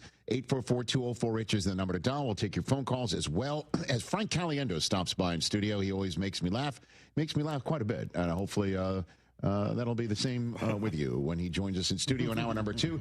And then Paul Feinbaum joins us in hour number 3 when the only way that you're allowed on the show is to have a show with your name on it. So the Paul Feinbaum show host will be on the Rich Eisen show with me. And there'll be a lot of us talking about ourselves in hour number 3. And college football. That as well. Good to see you over there, Christopher. How are you? Chris Rockman. Hey, Rich. What's up, man? How are you, DJ Mikey? I'm doing well, Rich. Mike Del Tufo. Good to see you. I was thinking, Mike, you've been here a lot lately. Are you feeling all right? You guys, the plane gets kind of in a good orbit at this point. No, we all know what it is. He's looking for free tickets to Disney World. Wow. That's what it is. He wants to go to Disney. My brother is actually, he owns a timeshare in Disney. Oh, he's coming to Disneyland in the spring. Who is? For the first time, Frank. Frank? He's going to make a studio appearance again. Wow. Here? Yeah. Okay. Has he never been to Disneyland? Never been to Disneyland. That's why he's here. You're here, so by the time he ramps up to Disneyland, you can get in for free. Yeah. That's what you're looking for. Yeah. He wants Star Wars. He's a big Star Wars. We're happy to have you whenever you wish. Thank you, Rich. TJ Jefferson, the candle appears to be lit. How are you, sir? Candle's lit. So does that mean hour 3 we're getting Jimmy Kimmel on the show? People who have a show named? Well, he'd be eligible. I don't know if he's going to show. Oh, okay. I'm just... Okay. But yes, he's thank eligible. you. He's eligible. He's third hour eligible. Is he coming in like this, Rich? He's third hour eligible. Good to see you. Be careful. Be careful. You don't want to be memed that way. 844-204-RICH is the number to dial. Very good. Hey, so I'm sitting in the old living room last night with Coop, my 14-year-old. Watching the Yankees on Yes with our buddy Michael Kay, who's on ESPN Radio 1050 in New York, just like we are. So we say hello to everybody back home for me. Kay and Cone and Paul O'Neill, great listen, taking on the Detroit Tigers, and then the Yankees give up 9 runs in the 7th inning. And it was right around then where I stopped following baseball, and I realized you're out. This isn't the only reason why I've got a depressed feeling on this front. And the reason I finally found it: there's no football last night. There's no live game for us to talk about today. I know. I mean, think about it. There was football on Thursday last week, right? Well, we had 5 days in a row. And then there was football on Friday in Brazil. Mm-hmm. And then on Saturday, all sorts of college football. Full slate. A full slate. Yeah. Sunday. Oh, my goodness. Right? Week one. Week one. Yeah. The NFL season in bulk. And then Monday night, more. Monday Night Football, more. And then last night, Fernando Cruz can't throw a freaking strike. And I'm like sitting there thinking to myself, no football. This doesn't have the same juice for me. Yeah, you know what? I just now realized why that is, Rich? Tuesdays are meant to keep marriages together. Is that That's what it's there for. But what about for those who are not married? I've got a never married man here. We don't and count. a never again married man over there. And a man who's got a beautiful relationship with a mother of his child who is not technically married. Yeah. I'm the only married one here. Yeah. Same. The non-married ones, they don't care about it. It's you guys. It's all good. The family bond we got to keep. Oh, you're going to show up one day just like Stone Street and go, I got married over the weekend. I'm going to get one of those things? Yeah, that would be awesome. Yeah, what do you think? That's not while we're starting this program, though. But I thought to myself, I miss football. And Wednesdays, as you know, are for days to take one last look. Like this is like the last chance you have to look back at week one as a Wednesday. Yep. Because tomorrow you're already, it's yesterday's news. Yeah. You got another week that's starting. It's kind of like, what's the analogy here? Okay, here's the analogy. You don't play golf. And you don't play golf. No, I watch golf. But Chris, you and I, right? Okay. Locked. What would you say when you play with somebody you've never met before? Like you're just hooked up in a foursome, a random stranger, just somebody that you're playing with. Yeah, that's awkward to me. Well, it's actually amazing. But by what? Tee box of the third hole, you've now reached the point where if you don't know this person's name, you can no longer ask. Yeah, you can't really ask. You know what I mean? And then they're just like, great putt, man. All right, guy, good job. Right. Nice. Good shot, dude. That's not just golf. That's life, though. You know, back in my early ESPN days, very long time ago, I played at a golf course called Tunxis, Tunxis. I'm wondering if our friends in Bristol know where that, if it's still around. Public course, got hooked up with somebody, and I missed a putt by like a foot short. And I said, just hit it, Sally, is what I said out loud. And the person I got connected with, a woman, she goes, what?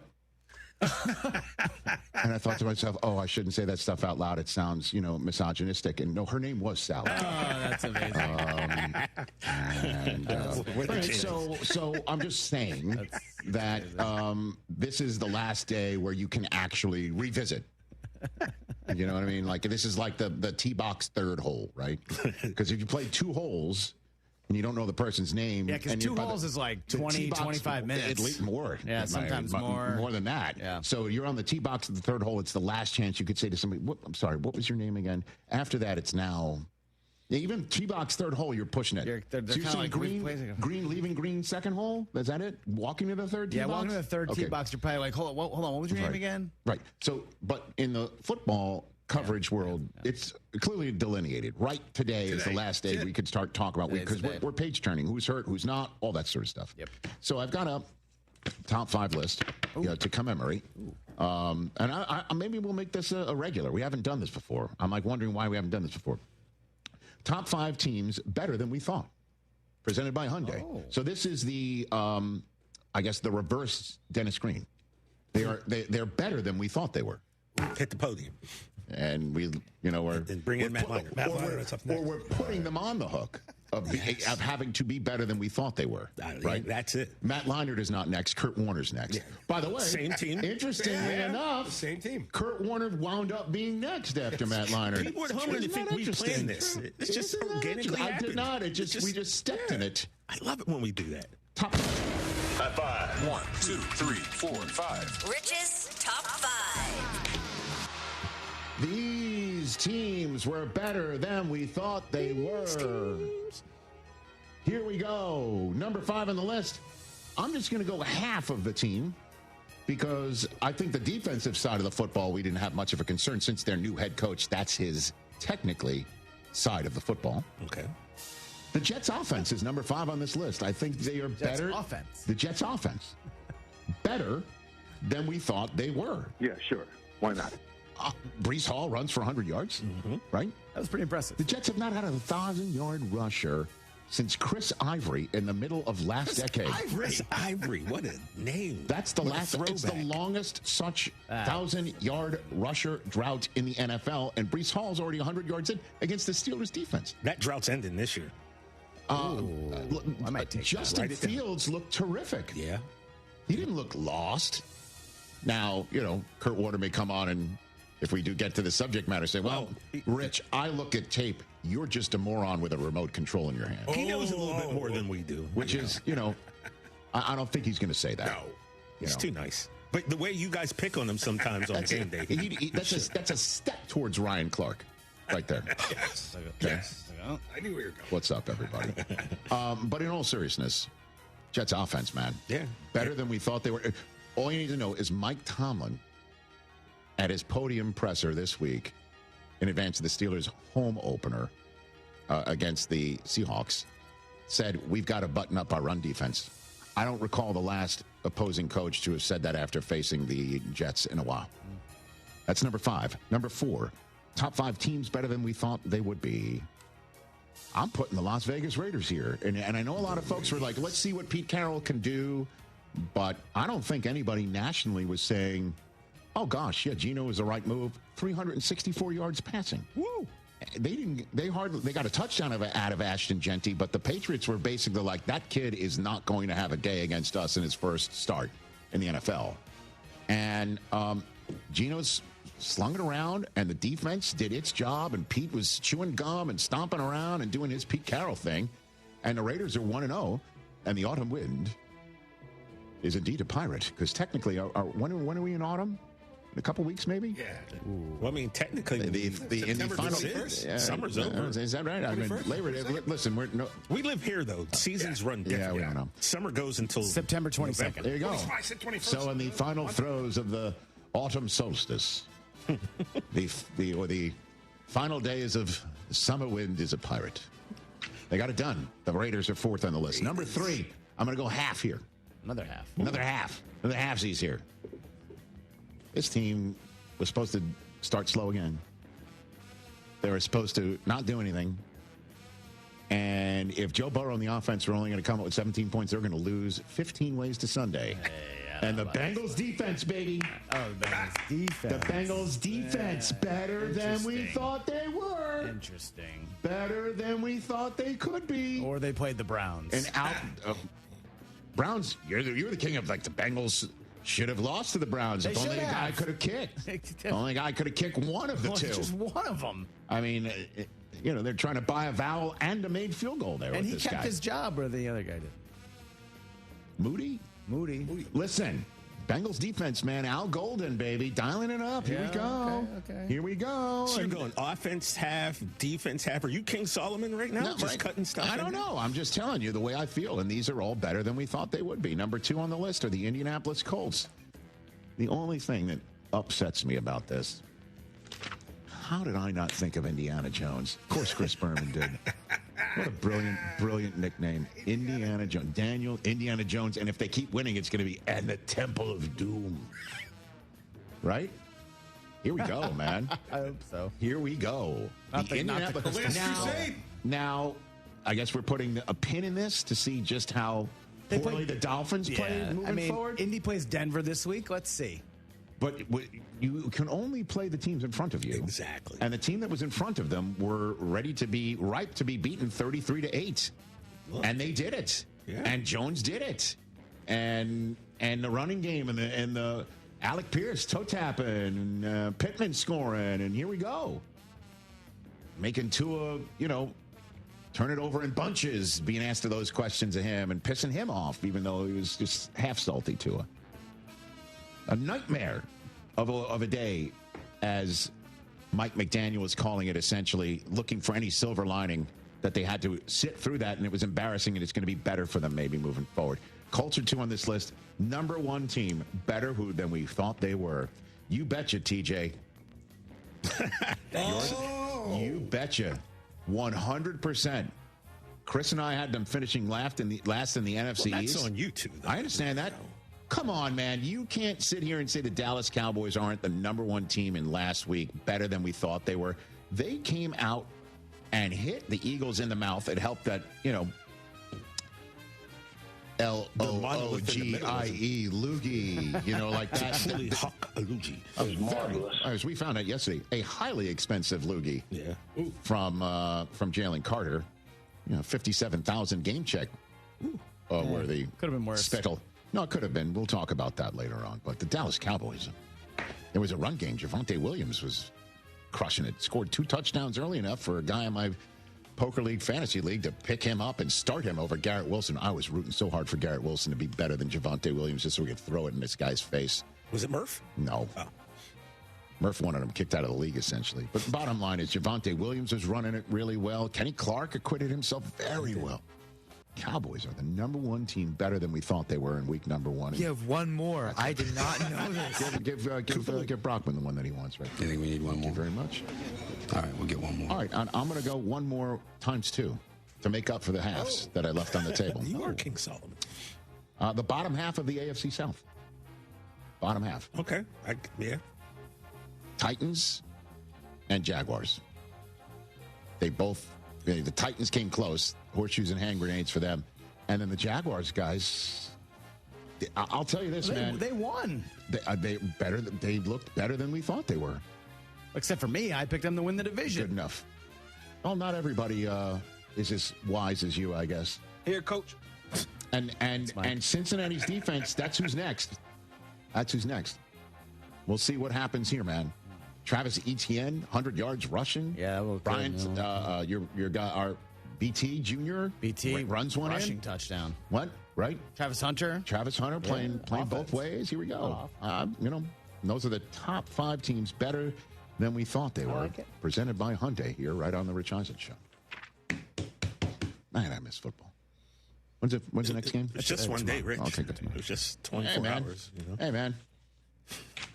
Good one tomorrow, by the way. It is indeed. Come in, and we talked about with Al Michaels as our first guest of the week in studio. Our next in-studio guest after Bert Kreischer yesterday left us in tears is Frank Caliendo. Our sides will be hurting when he joins us in hour number 2. But let's take a break. Kurt Warner will be joining us next, as he will every single Wednesday throughout the NFL campaign. My Hall of Fame friend from NFL Network and the YouTube booth and more. QB Confidential on YouTube's Kurt Warner.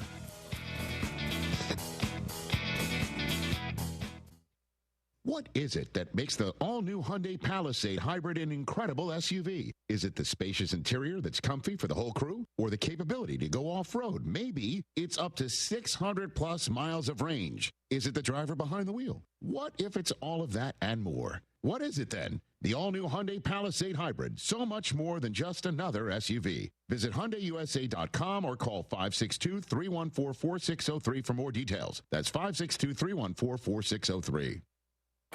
Coach Saban here. On the field or on your walls, coverage matters. That's why I go with Behr Marquee Interior Paint and Primer from the Home Depot.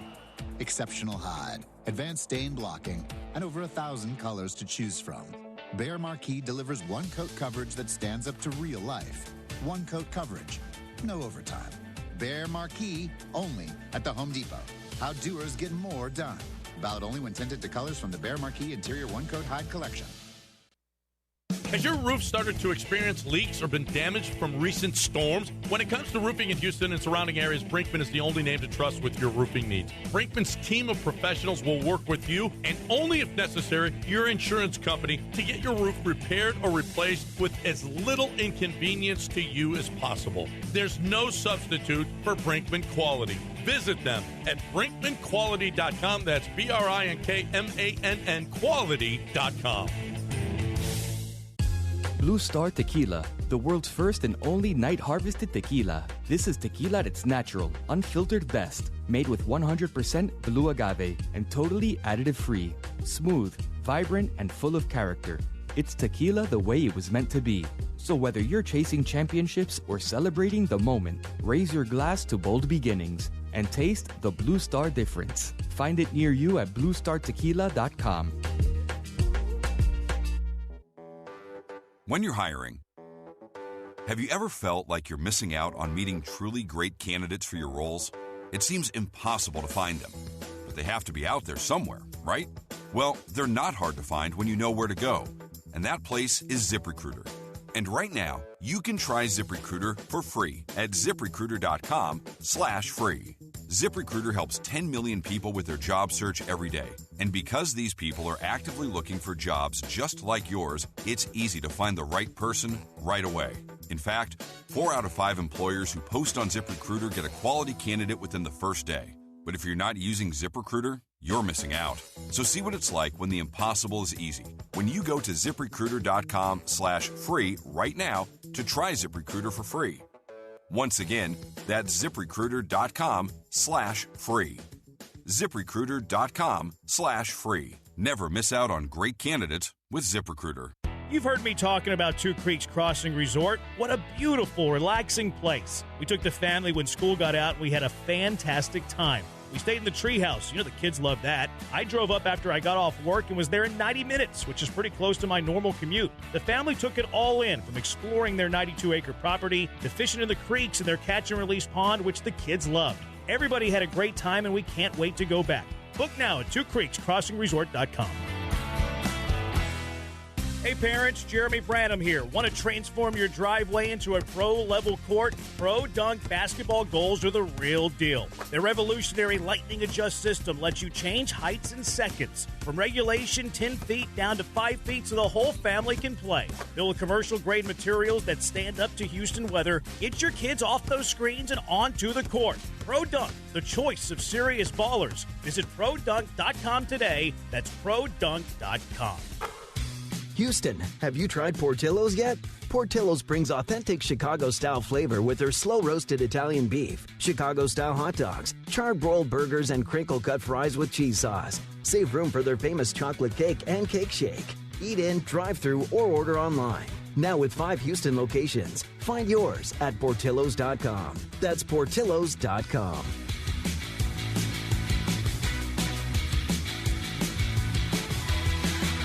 Tax Relief Helpers for details and restrictions. Attention, anyone that owes money to the IRS. Every day, your unpaid tax debt gets bigger and bigger from daily interest. The longer you wait, the more you will end up paying. If you owe $10,000 or more, now is the time to settle your debt before the IRS takes aggressive action, like taking your wages or property. A special toll-free number has been established so you can stop penalty fees, avoid liens, levies, or other hostile measures by the IRS. Call Tax Relief Helpers right now. I got behind on my taxes and owed $48,000. I called and they got my bill lowered to just $3,500. I owed $87,000 in taxes and it was scary. I got the amount I owed down to just $3,500. I saved $83,500. If you owe money to the IRS, don't wait another day. Your tax debt gets bigger and bigger from daily interest. Call right now before the IRS enforces liens, levies, or other aggressive measures. The call and consult are absolutely free. Call now. Call 800-692-7009. 800-692-7009. That's 800-692-7009. Hey guys, Lance Zerline here. Everybody knows I'm a numbers guy, but I don't know plumbing. That's the one thing I don't know that Aqueduct Plumbing does know. That's why I put my trust in Aqueduct Plumbing Company. I've had them do so much work, whether it's the first sign of a minor problem or if you're doing a kitchen or bathroom remodel. Why don't you reach out to Aqueduct Plumbing Company? Make my plumber your plumber. I trust them,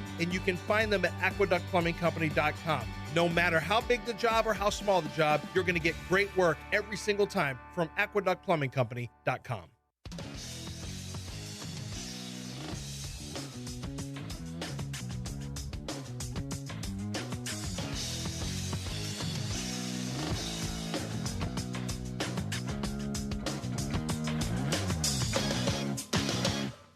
In Brazil, back on the Rich Eisen Show, one big happy Disney Plus ESPN streaming family, along with those who are listening on ESPN Radio, presented by Progressive Insurance. This is my Hall of Fame friend. I've known him forever and a day, and thrilled that he's going to be with us every single Wednesday during the football season on the Rich Eisen Show. Everybody check out his QB Confidential, the channel that he has on YouTube, and also thrilled that I got a chance to call the Chiefs Chargers on YouTube with Kurt Warner. Good to see you here, sir. Let's just jump right in because you called the Monday night game on Westwood One Radio. Yep. The fourth quarter for J.J. McCarthy, or every other drive for Caleb Williams, not the first drive. Which is the quarterback we might see moving forward more likely? J.J. McCarthy, fourth quarter, or Caleb Williams outside of the first 15 scripted, Kurt Warner? Yeah, I mean, let's hope both. But, you know, I will say, I thought Caleb played a really good game for what was available to him. I thought his game, just in terms of the level of difficulty between these two guys, his was way harder than JJ's was. But I did love the definitive way that JJ attacked in the fourth quarter, and some of the throws down the field and his comfort level in the pocket. So I still want to see more growth from Caleb. So I'm going to lean towards J.J. McCarthy on this one, that he got settled in.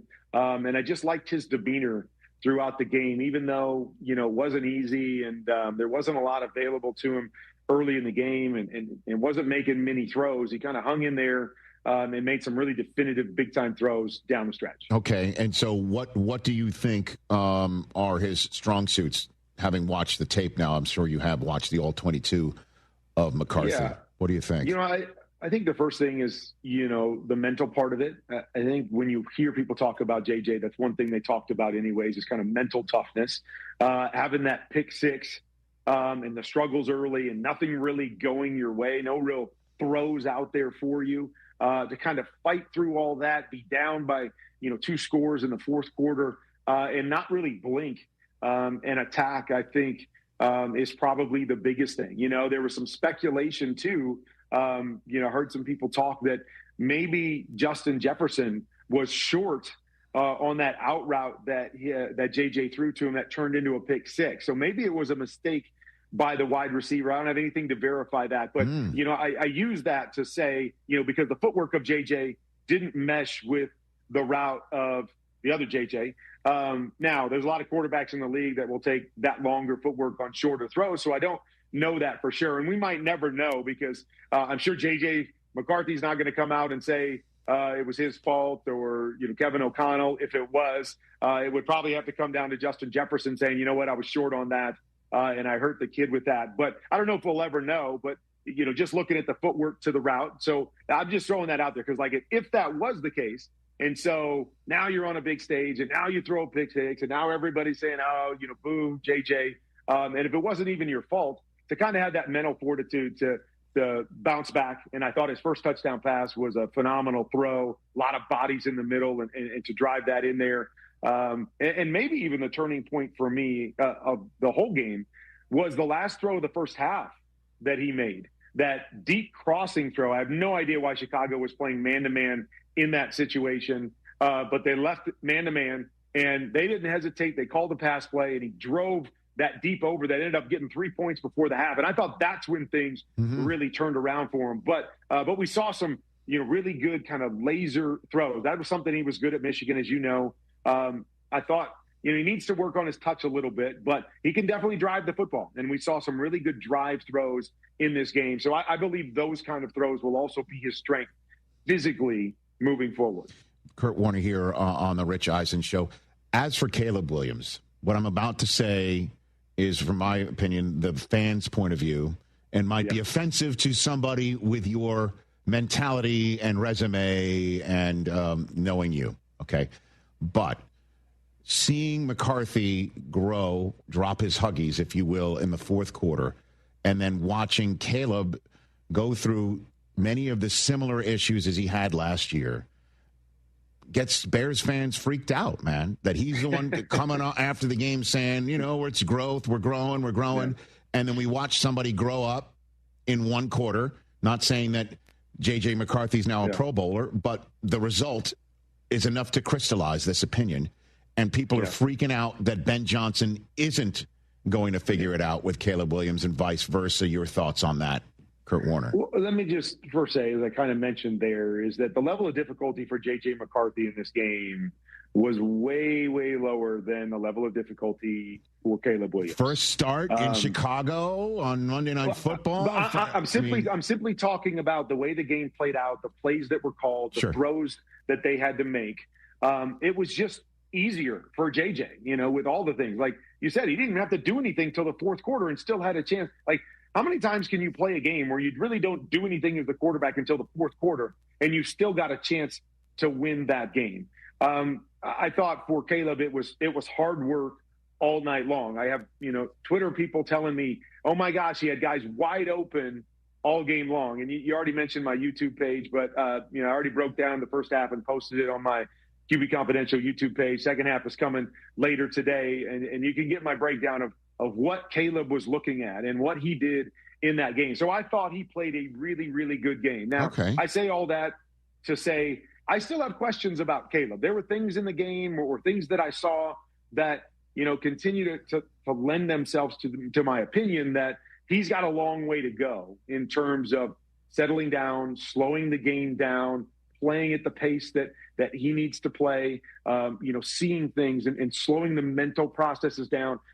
I felt, more than I saw that. Like when you watch the tape, I didn't see necessarily a lot of that in terms of, he was getting through some reads and he was getting through his third and fourth guy at times, but I just felt it by kind of his body language in the pocket, where I just want to see that kind of settle down and slow down and make me feel as if he's really comfortable with what they're asking him to do. But I thought he played a really, really good game. And if you are a football nut and you want to go see what I'm talking about, I'll show you the tape. And there was not a lot of opportunities for him down the field to make plays. And his number one receiver wasn't open a lot in this game. And I thought he did a lot of really, really good things. And, what's been accentuated, of course, and it makes sense, is some critical throws, right? The fourth down throw, got to make it, right? I mean, that was one of the most open throws he had all night long, and he just missed it.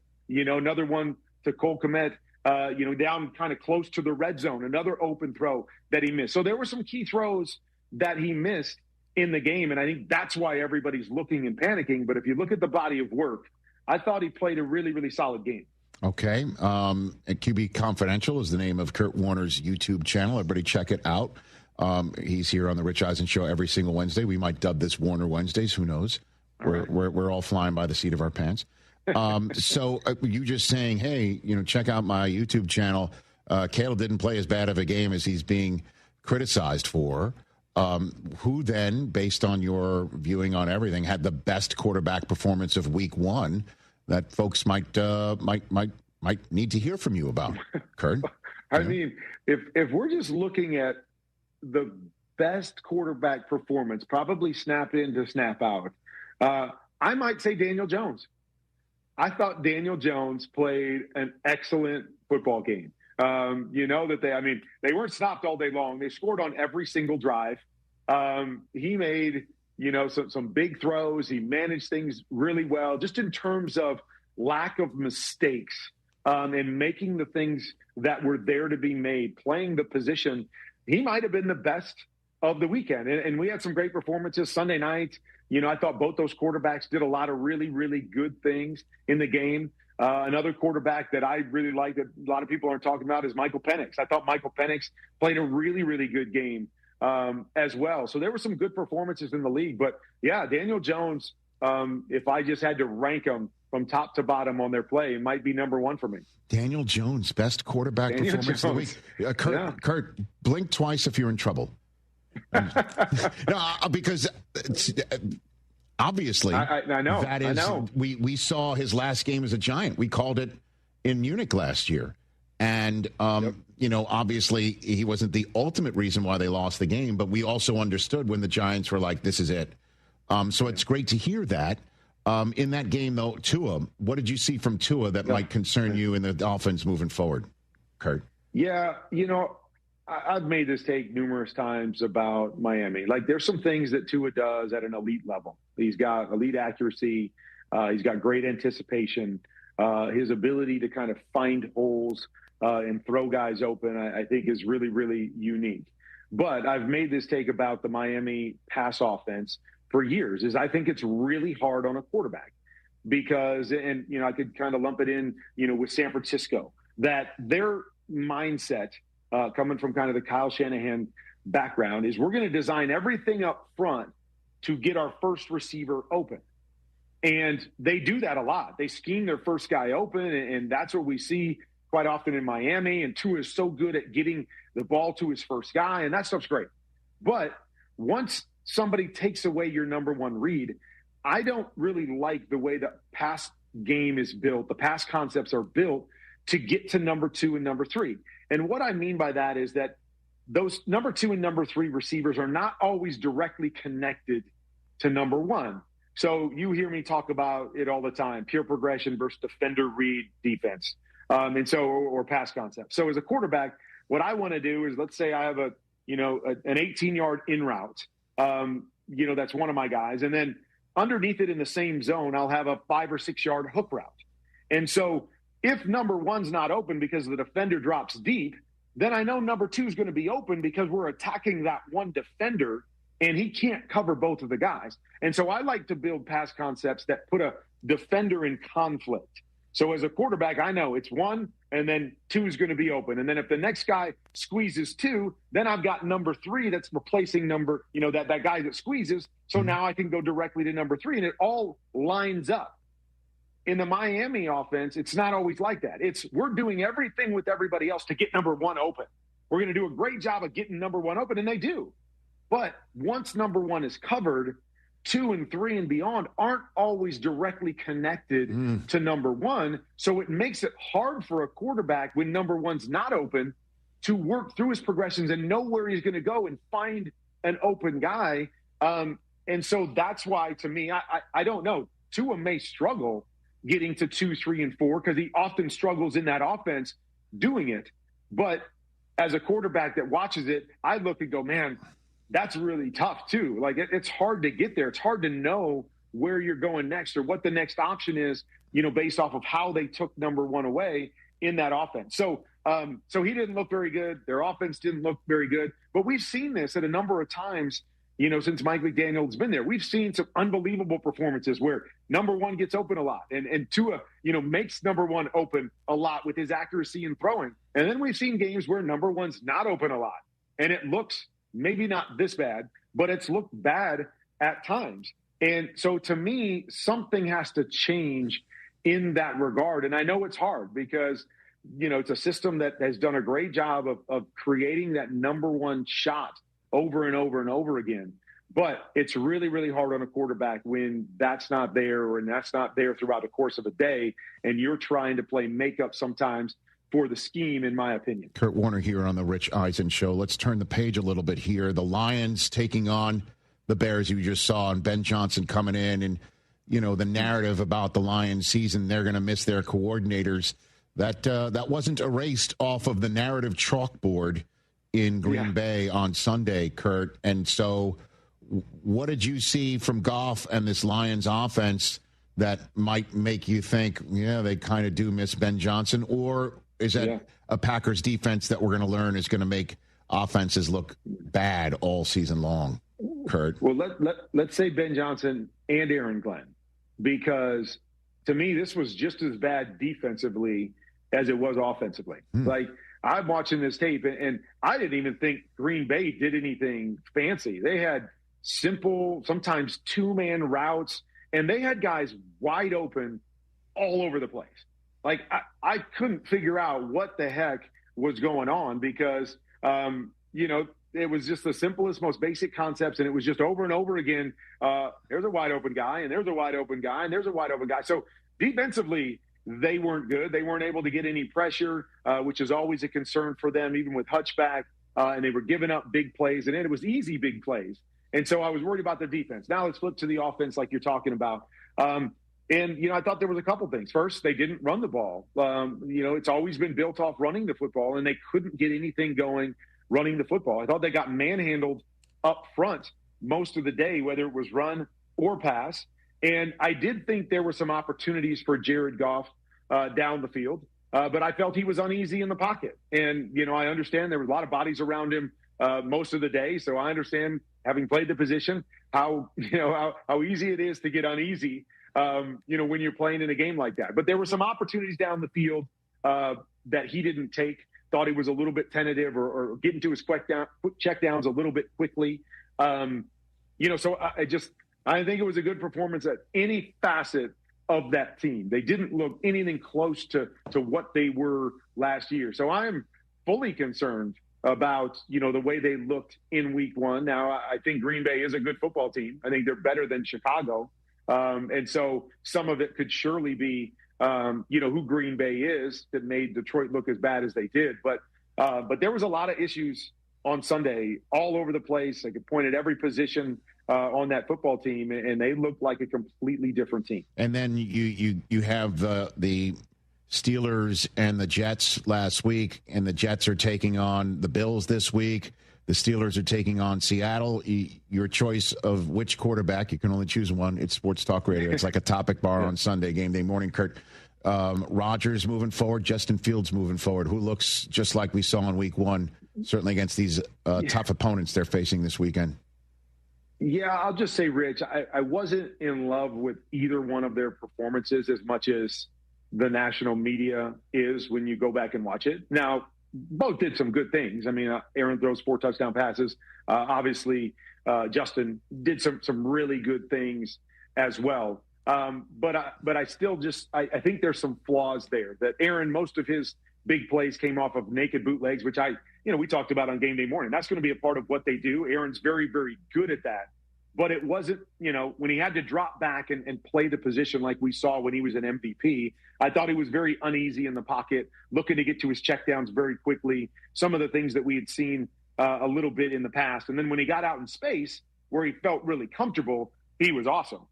So I expect them to do more of that. And so I'm probably going to lean towards Aaron in just the scheme and just knowing, what he's capable of as a quarterback, him moving forward. Justin, I thought, had a good game. I still felt like, he was behind a little bit with, the timing and seeing some things throwing the football, even though he's a tremendous playmaker. And when he was on the move and throwing the ball, or when he was on the move and running the ball, he was doing Justin Fields type stuff. I just don't know, and again, he's run for over 1,000 yards in a season. So to say that I don't know if he can do that every week is probably crazy to say, but I just need to see more from him when a team takes some of that away. I mean, Pittsburgh defense, didn't play very well. They were able to do whatever they wanted, really, the Jets. But I want to see more of, is there growth as a pocket passer, and when he's got to carry them more by reading it and throwing it than I saw in this first game. So to your question, I'll lean towards Aaron Rodgers, although hopefully, all that stuff that Justin does really, really well, he's made some growth in the drop back area as well. And we'll see a good Jets product the rest of the year. And to finish up, to be fair and balanced to our New York listening audience on ESPN Radio, is it fair to say that Russell Wilson needs to beat the Giants to beat the Cowboys in order for Jackson Dart to not be put in? Or what did you see to make you think, don't put a rookie here yet? Yeah. What's going through Brian Daboll's head is just, I guess, the overarching question here, Kurt. Do you think?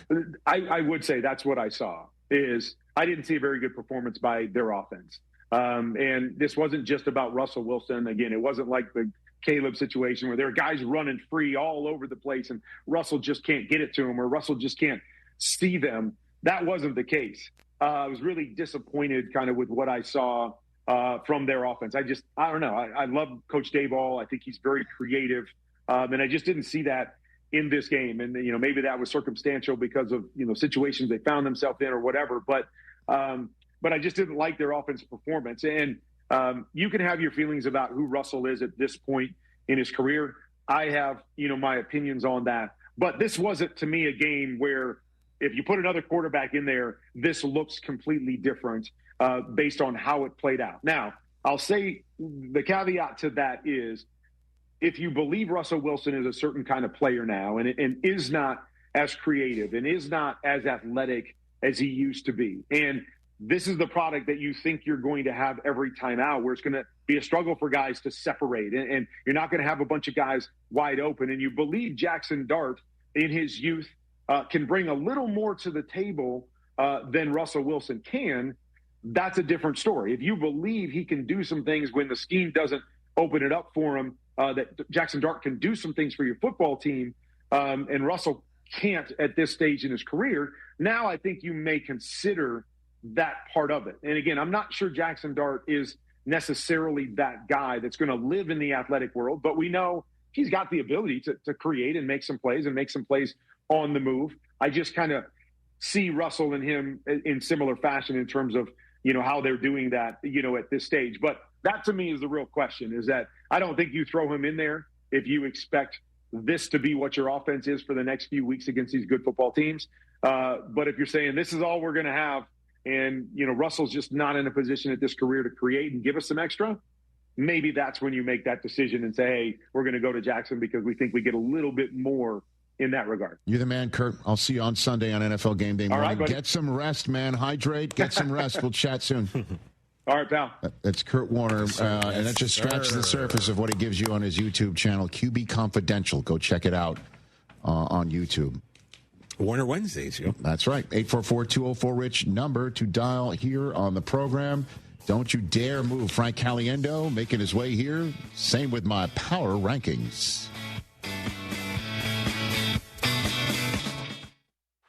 This college football moment is brought to you by ServPro. College football teams have moments they recovered from and made it like it never even happened. Like on October 2nd, 1993, when the University of California faced a 30-0 halftime deficit to Oregon. Cal went on a remarkable 42-11 run in the second half to capture a 42-41 victory, one of the largest comebacks in college football history. ServPro, like it never even happened. As a scientist, I can tell you that Sundays are only 24 hours long.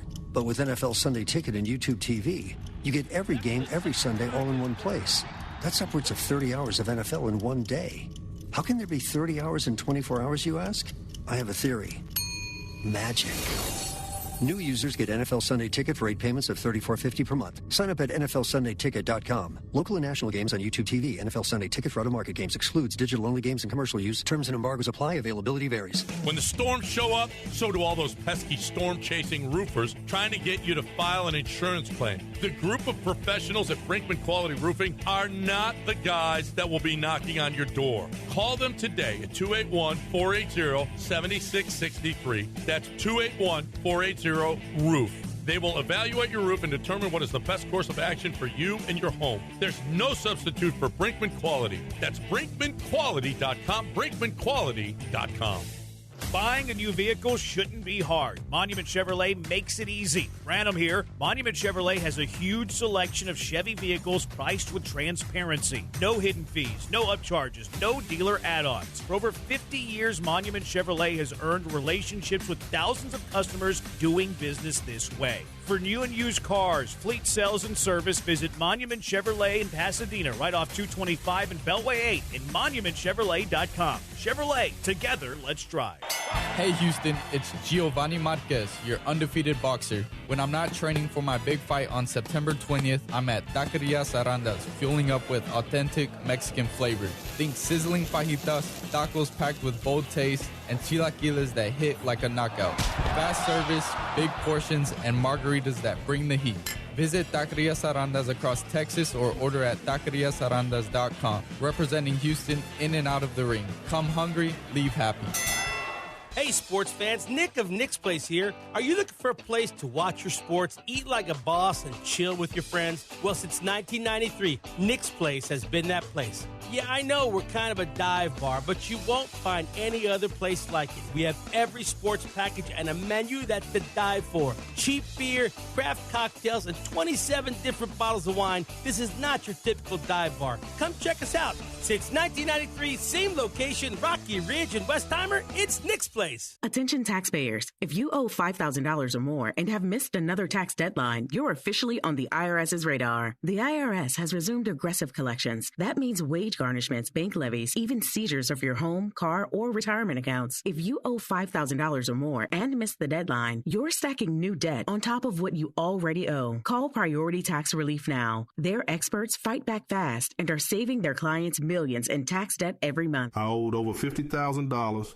And they settled it for pennies on the dollar. These guys are as legit as they come. After speaking on my behalf with the IRS, my entire debt of $25,000 will be eliminated. Whether you've received collection letters or you're already facing liens and garnishments, call for your free consultation. There are no upfront fees. Priority Tax Relief. Let's make your taxes our priority. Call 800-860-6195. 800-860-6195. 800-860-6195. Priority Tax Relief. John Granado here with Robin Orlando from Houston Powder Coaters. Robin, you guys say that you have 100 colors or so. Actually, you've got thousands of colors, don't you? Yes, so just in stock we have over 100 colors, which is the rainbow. But if you need that specific fuchsia pink, we'll find it for you and we'll coat it for you. You can combine any colors, right? You can dream of a color and we can find it for you. What if I want the colors of my favorite team? Are you guys going to do it? You should come see our Houston Astros chairs. I saw them. You brought them out to our golf tournament. Yes. And they are awesome. A lot of people will tailgate, mostly Texans or University of Houston or Texas A&M. Hey, if you've got a favorite team, you guys will color code them that color of your team. Even if you like the Saints and you need some sun gold in your life, we got you. What about the Cougs? I'm a Coug. Of course we got to have Cougar colors. They're the biggest. They're the best. They're expanding. Houston Powder Coaters doesn't get any better. Call Robin. You'll probably deal with Robin when you call Houston Powder Coaters. 281-676-3888 or HoustonPowderCoaters.com.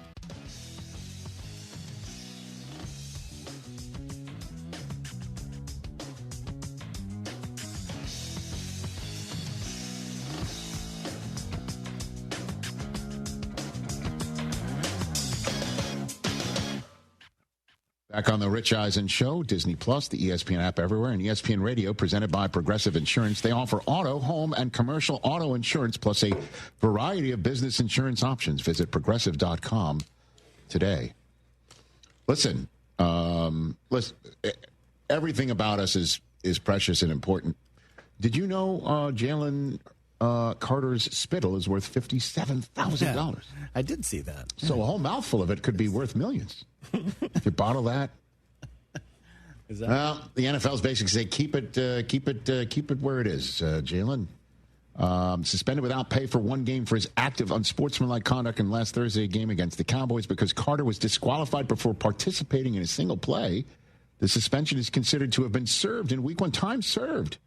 He's going to forfeit his game check, $57,000 in change. Oof. Listen, Bill Romanowski wasn't suspended. Is there any history of suspending somebody for spitting on somebody else? There's not. Okay. It should have started.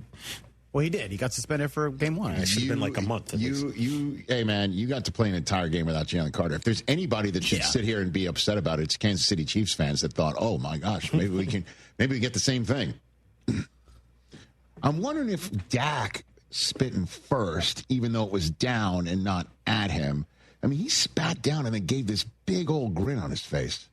Because he was, I guess they were baiting him. Was he baiting him? No, baiting him. He said that these guys spit 1,000 times a game. But Carter was trash talking the rookie lineman, and Dak was like he wasn't going to. He stepped up to him because he was. Yeah. Carter was trying to get into the rookie's head, I guess. Man, Dak, the most famous second spitter since Roger McDowell.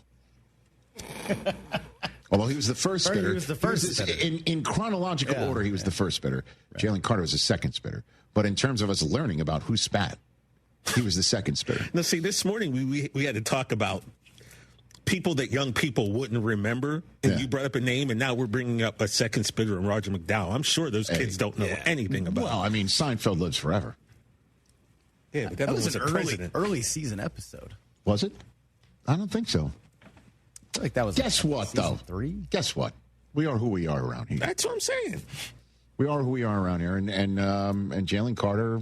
Yeah, I guess season 3 on that. So if he had, by the way, the reactions that I've also been seeing is people are blaming NBC's crew for not finding the video of Dak spitting until the second half. Like they're all sitting around twiddling their thumbs. They got a game to actually broadcast, and they do have NBC's great at what they do. I just saw it because the NBC crew NBC's crew produced the YouTube game. Oh. So we work with the NBC group. Like, what do you think? They're sitting around like playing Sudoku? They got the rest of that first half to broadcast. Finally, somebody scrubbed it. And they found it. Well, I think at least they found it, period. I mean, that was during the delay. I think I brought that up. Oh, is that what it was? I brought it up on Monday. Okay, it was during the delay. They found it during that hour-long thing? Because, again, I don't recall anything. I was out of it.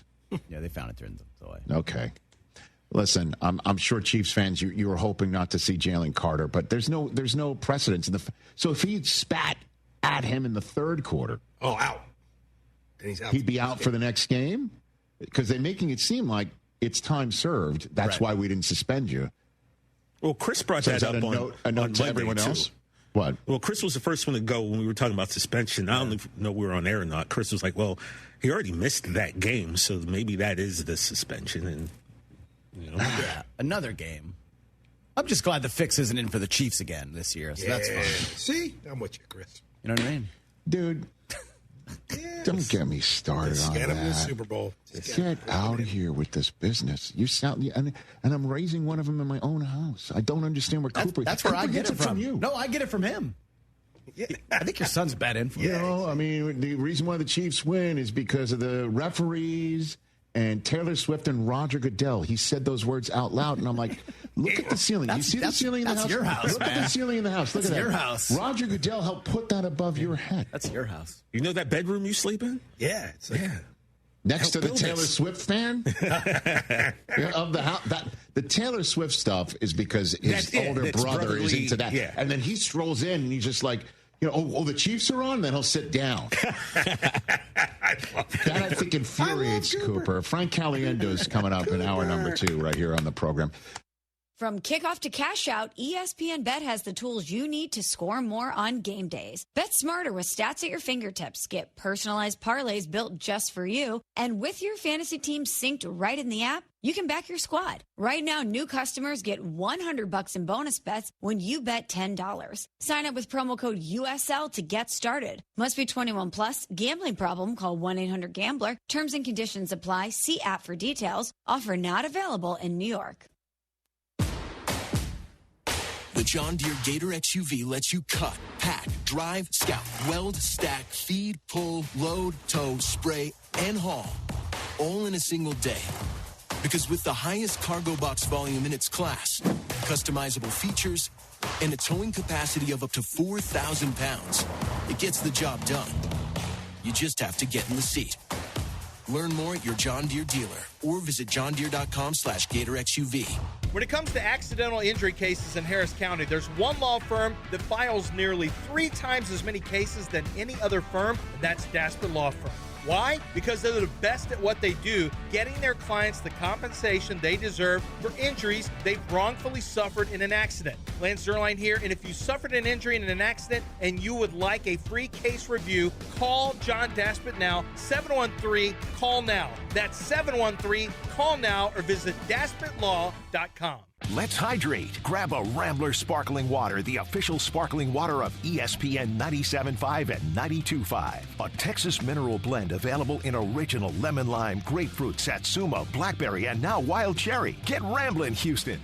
Hey, Texans fans, Sean Mapes here. You know every game counts, so don't miss a moment of the action this season on Prize Picks. Make your picks on your favorite Houston Stars and Battle Red all season long. Prize Picks is the best way to win cash this football season.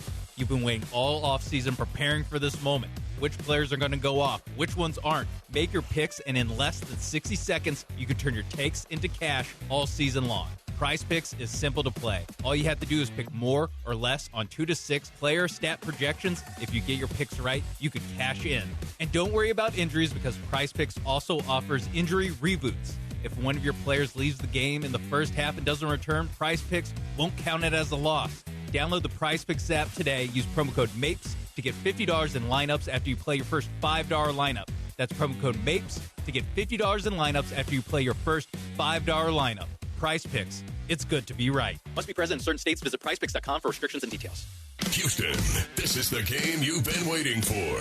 Your Houston Cougars take on Deion Sanders and the Colorado Buffaloes. Friday night, September 12th at 6:30 at TDECU Stadium.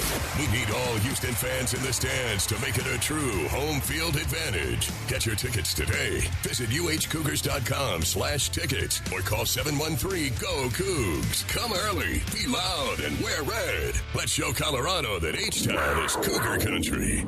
Small businesses look for banking partners who make fast and efficient decisions. Veritex Community Bank has a lending team standing by to help you navigate through the loan process. Visit veritexbank.com for more details. That's VERITEX bank.com. Member FDIC, subject to credit approval. Contact Tax Relief Helpers for details and restrictions. Attention, anyone that owes money to the IRS. Every day, your unpaid tax debt gets bigger and bigger from daily interest. The longer you wait, the more you will end up paying. If you owe $10,000 or more, now is the time to settle your debt before the IRS takes aggressive action, like taking your wages or property. A special toll-free number has been established so you can stop penalty fees, avoid liens, levies, or other hostile measures by the IRS. Call Tax Relief Helpers right now. I got behind on my taxes and owed $48,000. I called and they got my bill lowered to just $3,500. I owed $87,000 in taxes and it was scary. I got the amount I owed down to just $3,500. I saved $83,500. If you owe money to the IRS, don't wait another day. Your tax debt gets bigger and bigger from daily interest. Call right now before the IRS enforces liens, levies, or other aggressive measures. The call and consult are absolutely free. Call now. Call 800-692-7009. 800-692-7009. That's 800-692-7009. Every family has challenges. Every family has secrets. Every family has a gay uncle that gets too drunk and starts asking you about your buddies. But not every family has a feature-length documentary film made about it. But yours could. Go to yourheritagefilm.com and reach out. We sit down with your loved ones, visit about their upbringing, career, history, kids, school, everything, and we make a movie. They have a blast, and you have something truly special for generations. yourheritagefilm.com. Guess who? ESPN 97.5. Brought to you by Zata Jewelers. KFNC 97.9 HD2 Mont Bellevue, Houston. This is the Rich Eisen Show. Hey, everybody. Can't get enough of the Rich Eisen Show? You're in luck. You can find us everywhere. Watch us weekdays on Disney Plus from noon to 3 Eastern. Miss the show? We've got a podcast so you can listen anytime. But here's the best part. Our YouTube channel. Subscribe at youtube.com/Rich Eisen Show and you'll never miss a moment. Now, on with the show. Let's do this. This is the Rich Eisen Show. J.J. McCarthy. The Vikings did that to the Bears. From the Rich Eisen Show studio in Los Angeles. Because they had a resilient champion of a kid. I couldn't be prouder. Earlier on the show, Pro Football Hall of Famer Kurt Warner. Coming up, comedian Frank Caliendo. Host of the Paul Feinbaum Show, Paul Feinbaum. And now, it's Rich Eisen.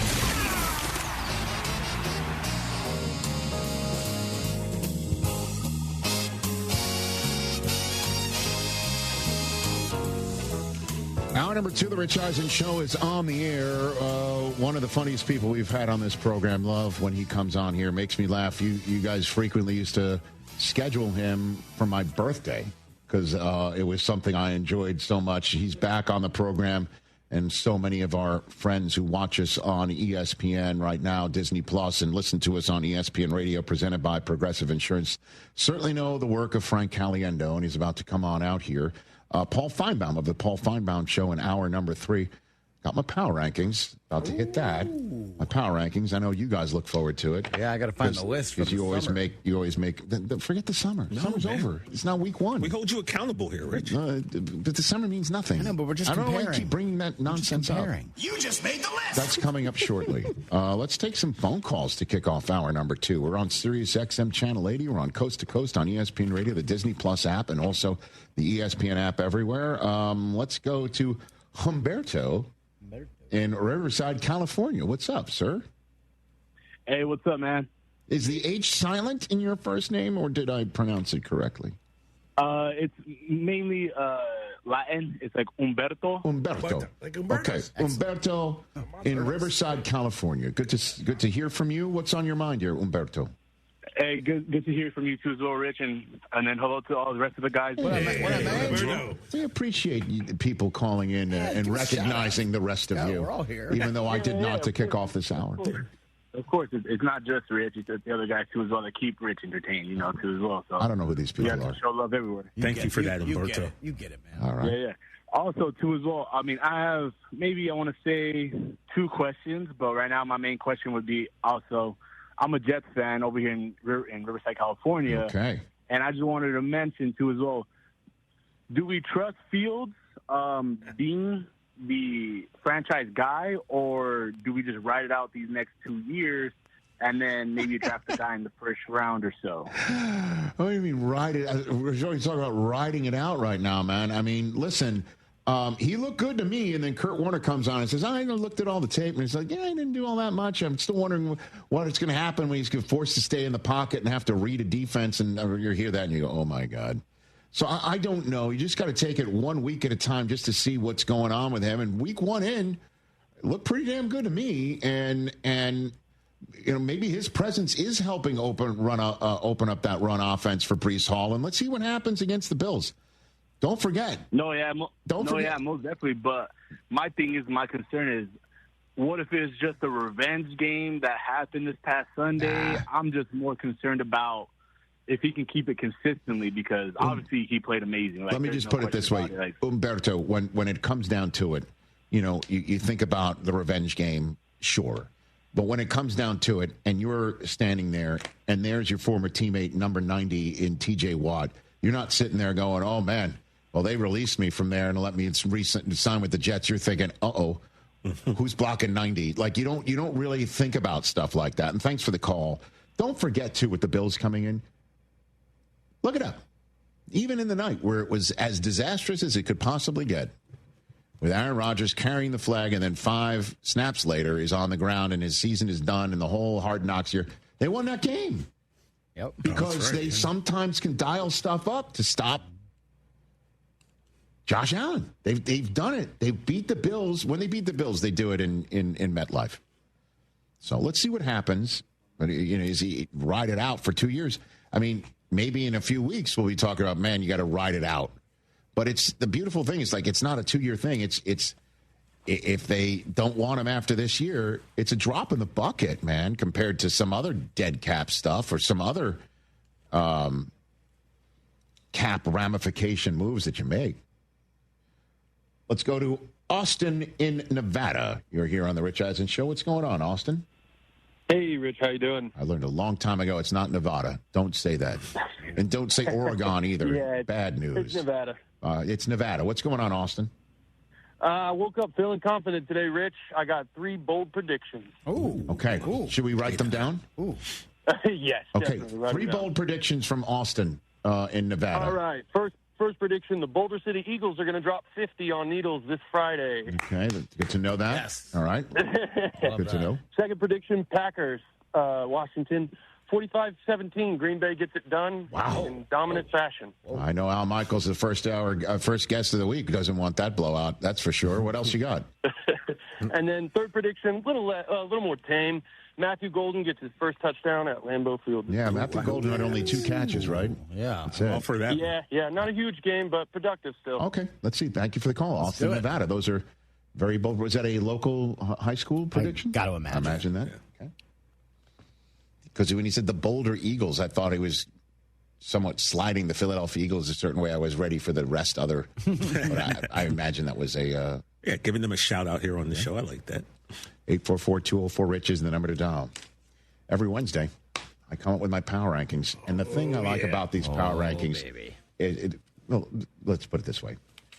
The thing I love about these rankings, they're powerful. I mean, like, literally, I'm looking at them right now, and I feel the power of these rankings. Strong. Like snap. I really want to know. I got the power. Can we find out the genesis of who decided to call NFL teams being ranked or power rankings? Who came up with that? That might be impossible.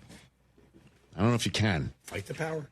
But, again, I never wanted to do this. You guys insisted I do it. It was necessary, Rich. And I started doing it, and then I got into it. And now, I know I do these things for you guys. I do it for you.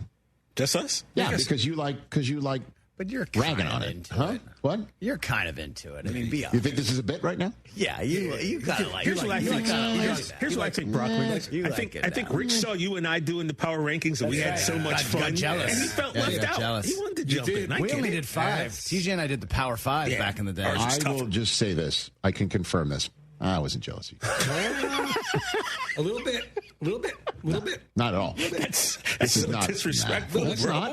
A little bit. In this regard. We still got a new audience here getting to know us. I'm jealous of you guys in other ways. I'm jealous of the fact that everyone loves you and you know everyone. I mean, you know? Respected their power. And for Chris, what am I jealous of?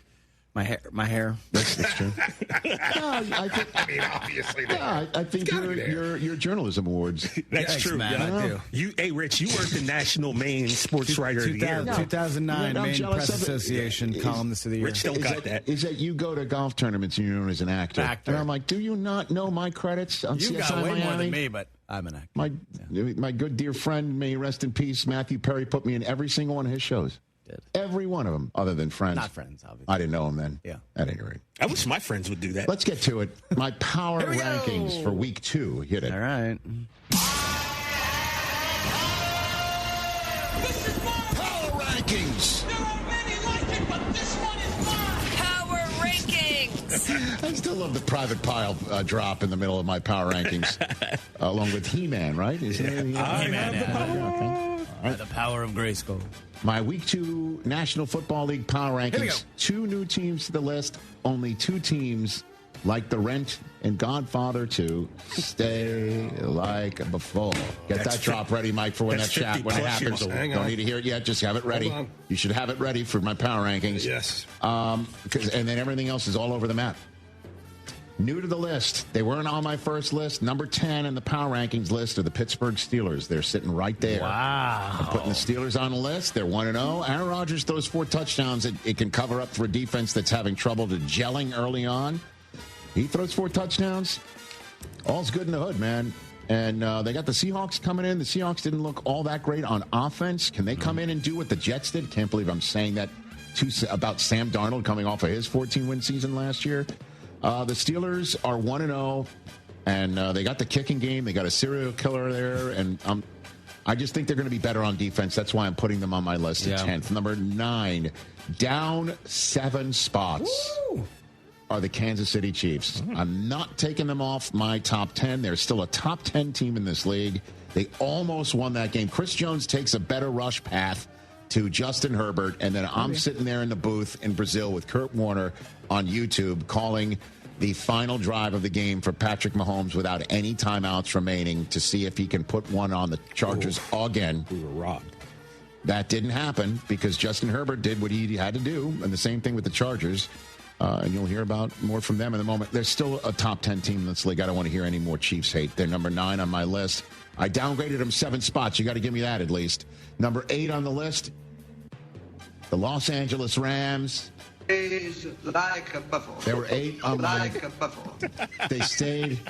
Hey, man, just name another show where The Godfather 2 dropped. The Los Angeles Rams are 1-0 because, I mean, Puka Nacua had another monster day, even though he damn near lost his eyebrow. He was out there bleeding like Ric Flair. Yeah, he's right. And so the Rams defense did what it had to do, and the offense is going to get there. They're the 8th best team in my power rankings right here. 51-year-old movie reference. I don't care. I don't care. But Rich, I don't care. I'm with you, Rich. I don't care. Forget that. How dare you? Cut down. It was not black and white. Brockman has nothing to say. It's one of the greatest movies of all time. I mean, I've seen it. I like it. I'm just saying. Yeah, I don't Just know. my point from earlier. New to the list. New to the list. New to the list. 7th on my power rankings are your Tampa Bay Buccaneers. Okay. Oh, they're back. They're back, man. They were on the August ranking. They were 9th. They should have stayed. Yeah, Why they did should have you- stayed. Like, They should have stayed. They should have been on my week 1 list. Yeah, they should have been on week 1. But I needed okay, to see they're it. back, They went into Atlanta, man. Atlanta, an improved team, and they won. And this Ibuka kid. Oh, bro. He's already he's in your pole position for offensive rookie of the year. Show. Okay, we'll see. Let's see what he can do over the next 16 games, 17 weeks. But they look good, and they didn't have Tristan Wirfs either. Yep. How about that? And they don't have Godwin yet either. What happens when they add Godwin? Bucky to the mix? Irving was the running game. great. Thank you very much. Okay, number People 7 are in to the trouble Bucks. when that Number happens. 6. Down 3 spots are the Baltimore Ravens. Okay. I'm gonna wager if I may. This is the lowest the Ravens are going to be on the list. I'm maybe actually all year. surprised they're this low. Well, they have to be this low because they didn't win, and everybody else on this list won. So that means Dallas isn't on your top 10. This would be a very accurate assessment of the future. Okay. Yes, the Cowboys are not on the list. Attention. There are only 2 teams that lost last week that are on this list. The Chiefs are one and the Ravens are the other. They're 6th on the list just because they lost. They'd be way higher if they won. Clearly. Number 5, up 4 spots, are our neighbors from across the way. The Los Angeles Chargers are a top 5 team in the NFL. Yeah, they are. I saw them with my own 2 eyes, man. They got it. They got it all done. They did not suffer their usual issues against the Chiefs. That's true. They locked it down. They got it done. Mahomes looked terrific. And, obviously the friendly fire to knock Xavier Worthy out of the game helped. Matters. But Herbert looked like an MVP quarterback. 300 passing yards, 3 touchdowns. Quentin Johnston caught 2. Let's go. They're number 5 on the list. And by the way, Joe Alt taking over in left tackle. Monster. Huge. What a great performance there. Number 4 on the list, up 3 spots. I'm putting the Commanders here. Commanders. Interesting. I still think they're a top 5 team. I know they struggled against the Giants, but I mean, Deebo Samuel showing out like that. At some point, McLaurin and Jaden Daniels are going to get on the same page. And, the run game did its job. The defense did its job, made the Giants look terrible. You could say the Giants did that all on their own but again, you got to say 2 things. One, the Giants, the Commanders had something to do with the way the Giants looked. And 2, I just said the word own-some. I don't know why. It's lonesome. Number 3 on the list. The Bills are at 1 spot. Okay. I'm putting the Bills at 3. Once again, the MVP of the league is the lead dog on a team that is 100% the sum of its parts. outside of Allen, like who are you circling? Who are you concerned about? Maybe Ed Oliver. I'm By serious. the way, that guy got amazing. no credit for what he did. He's amazing. He was amazing. Yeah. And Milano behind him is always one of those guys, man, that you just want on your team. Thank you for mentioning that. Oh, my gosh. And Matt Prater coming off the couch, flying on a red eye, because kickers don't get private jets, man, which is an outrage. We got to work on that. Number 2 on the list. I toyed with making them number 1. No, you're not going to do it. No. Coward. Packers are up 3. Yeah. And I can't wait to see this game between 2 and 4 on my power rankings list. Packers hosting the Commanders just one night from this airing of my power rankings. But number 1, they are the defending Super Bowl champs. So like a buffalo. they were number 1 going in. I can't sit here and say, you know what, I'm downgrading because the Packers look so good. Actually, I initially did that. I showed my power rankings list to Cooper, and he goes, really? Okay. And I thought to myself, if Cooper's saying really, you guys here would say really even louder. And listen, they are the defending Super Bowl champs, and Jalen Hurts looked like a league MVP. He looked like a league MVP, and the defense bowed up when it needed it most after the rain delay. So the Eagles are still atop my power rankings. New to the list are the Steelers and the Bucs. Off the list are the Lions and Broncos. Broncos are the only team that fell off the list. The Lions are off the list as of right now. And that's my power rankings through 1 week of action heading into week 2. Floor is yours now to say what you wish. I still think Baltimore is better than Washington. Okay, so you would swap the Commanders at 6 and the Ravens. And I'm a little surprised no Vikings. Oh, I mean, 3 quarters, they couldn't block for the kid either. No, I'm not going there yet. I'm not going there maybe yet. Denver being off is a little surprise too. Okay. Yeah, I mean, I can only have 10. That's the beauty of these power rankings. I can only have 10. That's good. I get the way you ranked them based upon if you lost, you didn't. Yeah, I mean, I'm okay with your the list. only 2 teams that lost that are on the list still are the Ravens and the Chiefs. Yeah. See, unlike you, I will hype you up like you didn't hype us up. So who do you? But you've got it. You can't put one on and not take one off. Who do you take off? Steelers, Rams. Yeah, probably take the Rams off. Oh, you would take the Rams off? I mean, yeah. I don't know. Chris acts like he doesn't know whose house it is. Rams house. Did either of you go to the game, by the way? Of course not. What? Did either of you go to the game? Of course not. The Chargers have the 12th highest Super Bowl odds Of course right not. now, and you have them 5th. Chris met a new friend with some southern twang who was looking for tickets. Oh, word. Just based on the odds, that was a little surprising. Okay. And you know Del Tufo. No 49. I know a guy from Houston. I had to give it to him. No San Francisco, and they have the 6th Super Bowl odds. I'm a former cheerleader of the Houston Texans. Yeah, of course I gave it. Let's take a break. Lions I'm still going have to the stop 7th. doing voices since we got a professional guy in the meeting. Let's bring him on out, everybody. Frank Caliendo, baby. Oh, this is going to be awesome. Let's go.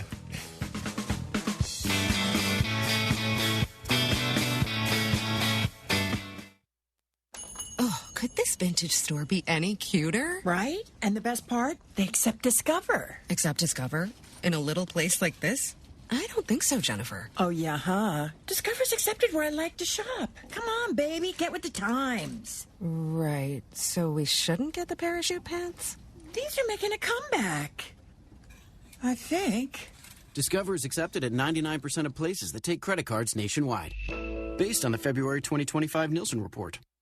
With Robinhood, not only can you trade individual stocks and ETFs, you can also seamlessly buy and sell crypto at low costs. Trade all in one place. Get started now on Robinhood. Trading crypto involves significant risk. Crypto trading is offered through an account with Robinhood Crypto LLC. Robinhood Crypto is licensed to engage in virtual currency business activity by the New York State Department of Financial Services. Crypto held through Robinhood Crypto is not FDIC insured or SIPC protected. Investing involves risk, including loss of principal. Securities trading is offered through an account with Robinhood Financial LLC, member SIPC, a registered broker-dealer. Hey everyone, it's VMAC. Have you tried Old Humble Distilling Company yet? If not, you're missing out because their award-winning small batch Texas whiskeys Teas are the real deal and unique to the Gulf Coast. You can grab a bottle at Specs, Total Wine, or fine retailers. Can't find it? Just ask for Old Humble Distilling Company by name. Better yet, swing by their Humble Tasting Room, open Tuesday through Saturday till 6 and Fridays till 9 for date night. For every Friday from 5 to 9, you can get 2 whiskey flights, 2 premium cocktails, and a charcuterie board, all for just $50. Try Old Humble Distilling Company because life's too short for factory whiskey. Hey, game day's got rules, and rule number 1, don't show up empty-handed unless your hands are full of boudin from the best stock. That's the kind of pass that gets you straight through the gate, no questions asked. Bring the heat or you don't get a seat. Stock up and spread the flavor, one bite at a time. Swing by the Best Stop Cajun Market, now with 2 locations in Katy and Baytown before your tailgate or watch party. And keep the game day rules. $5,000. That's the average amount of money people in the U.S. are now spending on gas in a year. $5,000. That's crazy. If you drive, you have to download Upside, the free app that gives you cash back every time you get gas. That's right. You can earn real cash back with Upside just by buying the gas you're already buying. You can literally start earning cash back today. I use Upside every time I fill up, and I've already made around $300. You're putting gas in your car anyway. Why not get real cash back? If you like free money, download Upside. I'm saving the cash I earn from using Upside to help pay for a vacation later this year. Download the free Upside app now to earn cash back every time you buy gas. Use promo code COOL to get an extra 25 cents per gallon on your first tank. You can cash out anytime right to your bank, PayPal, or a gift card for Amazon and other brands. Just download the free Upside app and use promo code COOL for a 25 cents per gallon bonus on your first tank. That's code COOL for a 25 cents per gallon bonus.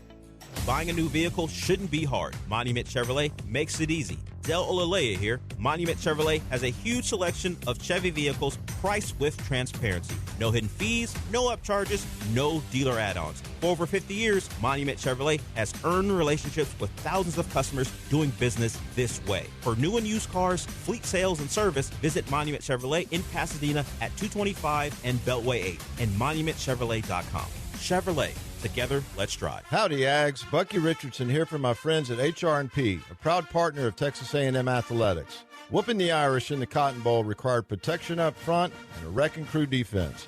And that's what HR&P provides for Aggie-owned businesses.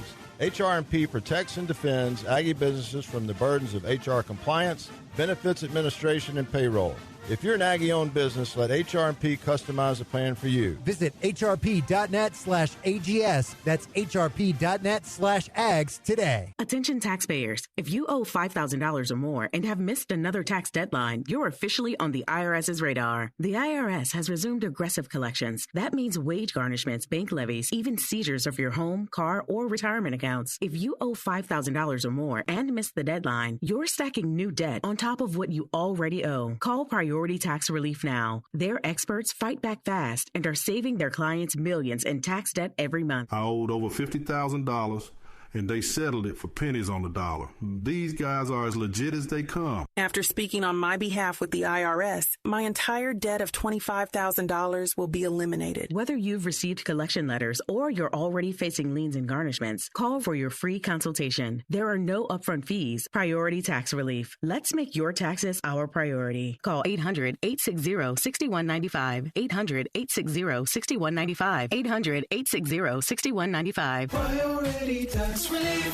DraftKings Sportsbook at the Golden Nugget Lake Charles is your best bet this football season. Catch all the action and immerse yourself in over 3,200 square feet of LED screens. Wager, watch, and win in the sleekest setting with the best odds. Order some of your favorite bites and sip on an award-winning cocktail at your game day headquarters. Only at the DraftKings Sportsbook, Louisiana's largest sportsbook, at the Golden Nugget Casino Lake Charles, a 2-hour drive from Houston. Must be 21 years or older. Gambling problem? Please call 1-877-770-STOP.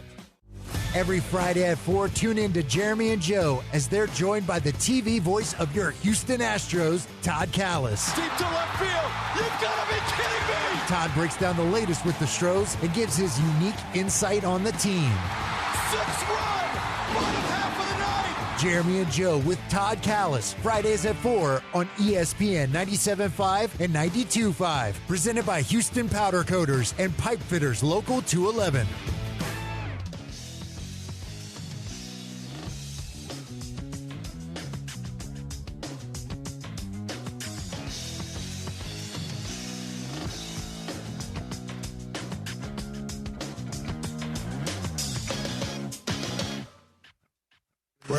the Rich Eisen Show. Frank Caliendo keeping us entertained in the Disney Plus ESPN app everywhere only segment. I'm here on ESPN Radio presented by Progressive Insurance.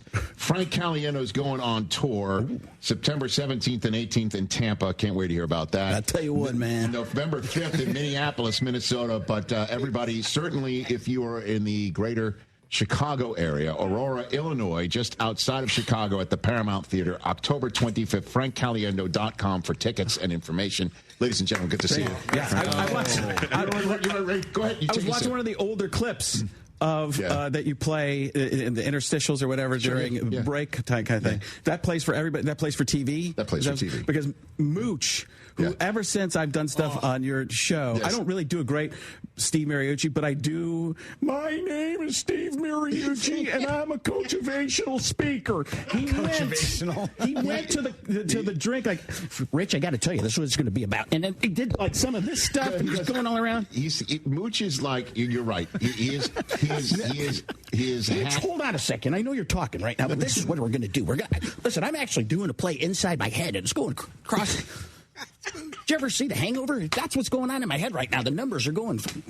You will text me occasionally during NFL Game Day morning asking me if he is doing the Van by down the river act. You actually, I thought Belushi at first, and you actually made me realize, no, that's more Farley. It's more Farley than Mooch has got half Farley, but he does have Gruden in him where he will hit you in your arm when he's talking to you. What is with that? Because I sit to Mooch's right, and my left arm will get like a slap every 3-4 times during an hour. Like he will slap you. I'll tell you what, man, that's what happens, man. You get around the wrong guy, you might get a shoulder slap. Oh, spider, two, white banana. I tell you what, man. So I was in Rome, visiting Rome, Italy, not Jim. Incredible. I was actually doing a post. I was regurgitating my Jim Rome. I am Rome, in Rome. My phone is in Rome. I'm Rome cube right now. How great is that? Oh, my gosh. So I put a little post on Instagram. Jeff Leonardo, who is John Gruden's right-hand man, sees it, and he goes, did you know John is in Italy right now? Oh, my God. Like, what, how do I have Grudar? How would I know? Grudar. Like there's some kind of, it's like the Force. I can feel the presence. It's strong in this one, man. So he goes, text John. So I text John. We end up going for dinner. We go out to dinner. He chooses the place, goes to the wrong place. Gruden. Yeah, and I'm like, if you're 5 minutes early, you're already late, man. I'll tell you what. I'm just going. I almost went Parcells. Okay, that's the kind of thing we got to understand here. Okay, So we end up, he's doing plays while he's, you try to get him to pass something. You ever have spaghetti 2Y bruschetta, man? Try this. Take a look at this. And he's going from piece to piece. I'm like, I tell you what, man, it's pretty good right now, man. So I'm going to see him this week in Tampa. Next week. He tells you, let's meet up for dinner in Rome. Here's the place to meet, and then he goes to the wrong place. The Gruden point system is gone. That's out. Just, I don't even know why. I still don't understand what happened. But just him going, hey, you gonna eat that meatball, man? Tell you what, that's a pretty good looking meatball. Spaghetti 2Y bruschetta. Oh, yeah, man. You said it properly too with this. Man, I've been to Rome. Yeah. When in Rome, tell you what, do as the Romans do, man. You ever hear about they had a pretty good army there, man, but things didn't go their way. Hear about Pompeii, man? I tell you what, there's not a lot of Pompeii left. There are ancient ruins, but they made bread there, man. That's where they started making bread. They had their own sewer system. I tell you what, man, if I was in ancient times, I want to be part of Rome. All right. Frank Caliendo here on the Rich Eisen Show. Oh, my God. All right. So I thought of you, and I know you took notices of this, too. The new David O. Russell movie about John Madden. I got a call about it. I got a call originally to ask me to audition for the part of Howard Cosell. I was like, what are you you serious? Yes, and I didn't even do it because I'm like, I couldn't.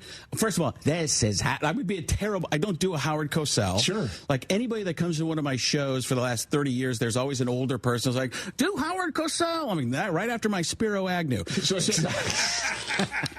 So they for want those me, who don't know, they want me to, Spiro Agnew is Richard Nixon's vice president. So nice. That was great. They want me. The agents are like, well, it's a real movie. I go, I know Nicolas Cage has been cast as it, and people will tell me they're like, you should have got it. Like, I'm never getting a role over Nicolas Cage. That is never. So you would have been Madden. Well, that's what some fans say. Right, like fans of me were like, you should have been Madden. I'm like, listen, Nicolas Cage, I'm choosing him over me. Right? It's like, but then I got a call from my agent, and he said, they want to meet with you. Mm-hmm. The director and Nicolas Cage. Mm-hmm. The director and Nicolas Cage want to meet with you over Zoom to talk about Madden. I'm like, no. He's like, what do you mean, no? I go, I want to hang out with Nicolas Cage. If I'm going to give the recipe to the Madden voice, I want to hang out with it. Because I think I could have worked with it. It didn't end up happening. But I think it... But it was because I was making demands. We're going to go into Vegas. We're going to see your exotic animals. Here's my monitor lizard. What would he say? What would John Madden say to this monitor lizard? We're going to steal the Declaration of Independence. Boom. So, you really believe he would say that? Yes, I do. So how do we work on the Madden voice? How do we find it? Where does it evolve from? Well, you got to bring it in the back of your throat like you're speaking through a bubble, and then boom. I mean, that's how you get it. I mean, look at that picture right there, Rich. I mean, on the left, you got Al Davis. That's Christian Bale. I mean, he went from Batman to you can't get any better than that. And then over there, you got on the right side there, looking at it, you got Nicolas Cage, and he's kind of in Monty Python with that hair, maybe not exact, but he looks a lot like John Madden. And I mean, the thing is, but I don't know if they're the Wonder Twins or what. They got their rings out. You get a monkey named Glink, and then boom, Wonder Twin powers activate. Shape of a football, form of a touchdown. I mean, boom. I tell you what, man, I love the Raiders, and I love what Caliendo just did, breaking down David O'Rourke, a tremendous film. I can't wait. Then my agent asked, he said, do you want us to try and get you a small part in it or something, like try and force your way in? I'm like, no, I want to be able to make fun of it. I was like in it with a tiny part. That's better for you. Like I just, I do Mini Madden. Like I shall call him Mini Madden. Throw me a frickin' bone here, and I'm like, yes, my God. I love that take. Oh my God! Wow. Frank Caliendo here on the Rich Eisen Show. We have some. Please take a sip. We have some scenarios we'd like to have you explain, or situations, or rules. There's many different aspects of this in different voices, if you don't mind. And the first one is Madden. Okay, yeah. For somebody who does not know what the tush push is, can you explain it as John Madden, please? I mean, it sounds like a lot. It could be a lot of different things, right? I mean, but the line, you got to get the line all there. And you got to be pretty big guys. You know, there's a quarterback sneak. This, you're not sneaking. They know it's coming. And then you got Jalen Hurts. I mean, it hurts everybody. I mean, other teams. I mean, this is a play that so many people don't like that they tried to get it outlawed, but they didn't know why they could outlaw it, so they couldn't outlaw it because one of the Kelsey brothers. I mean, I haven't been around for a while, so it's Jason Kelsey. Jason Kelsey came in, and he said that it's not doesn't hurt anybody, but I've seen Jason Kelsey a lot of times, and I don't know if he's always telling the truth. I mean, I think he keeps a lot of secrets about Taylor Swift. I mean, that's there you go, boom. Ladies and gentlemen, Jimmy Caliendo. That's John Madden explaining the tush push. Next up, I'd like to have John Gruden give his opinion on where the next season of White Lotus should be. I'll tell you what, where's the last one? Thailand, man? Is that where it was? Yes, it was. There's a lot of stuff going on in Thailand. I'll tell you what, man. Spider 2, why be something completely different in that experience, all right? So where is it actually going on? I haven't heard I'm not actually sure where it is. I think it's France. Did you hear this was a while back. Yes. Gruden knows so little about anything besides football. This was last year. He goes, you hear about this show Walking Dead, man? You hear about this thing? Did he say that to you? No, he did it like he was talking about on the, where was it, Patrick? It was on the internet or something like that? Could have been on Barstool or whatever. He's appearing on a lot of shows there lately. You ever hear of this Walking Dead, man? I think I'm in episode number 12. I think they're going to get out of this, man. I think they're going to figure out what happened. I think they're going to get away from the Slee Stack. That was from the land of the lost, man. I tell you what, they had the pylons. They could go from Marshall, Will, and Holly on a routine expedition. Sid and Marty Krofft, man. The only thing better than that is being in Rome and acting like you're in Rome, man. That's maybe where the White Lotus should be. I'll tell you what, Rome. That's a great idea. In the Coliseum, you get gladiators. I'll tell you what, White Lotus. That's a tremendous idea, Rich Eisen. I love the way you're thinking right now. All right. So next up, Morgan Freeman explaining what happened between Micah and Jerry Jones.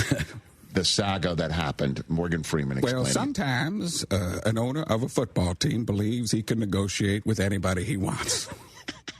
Doesn't have to play by the rules. The Players Association says, well, truth of the matter is you're supposed to talk to an agent. Jerry said, I am the league. I'll do it the way I please.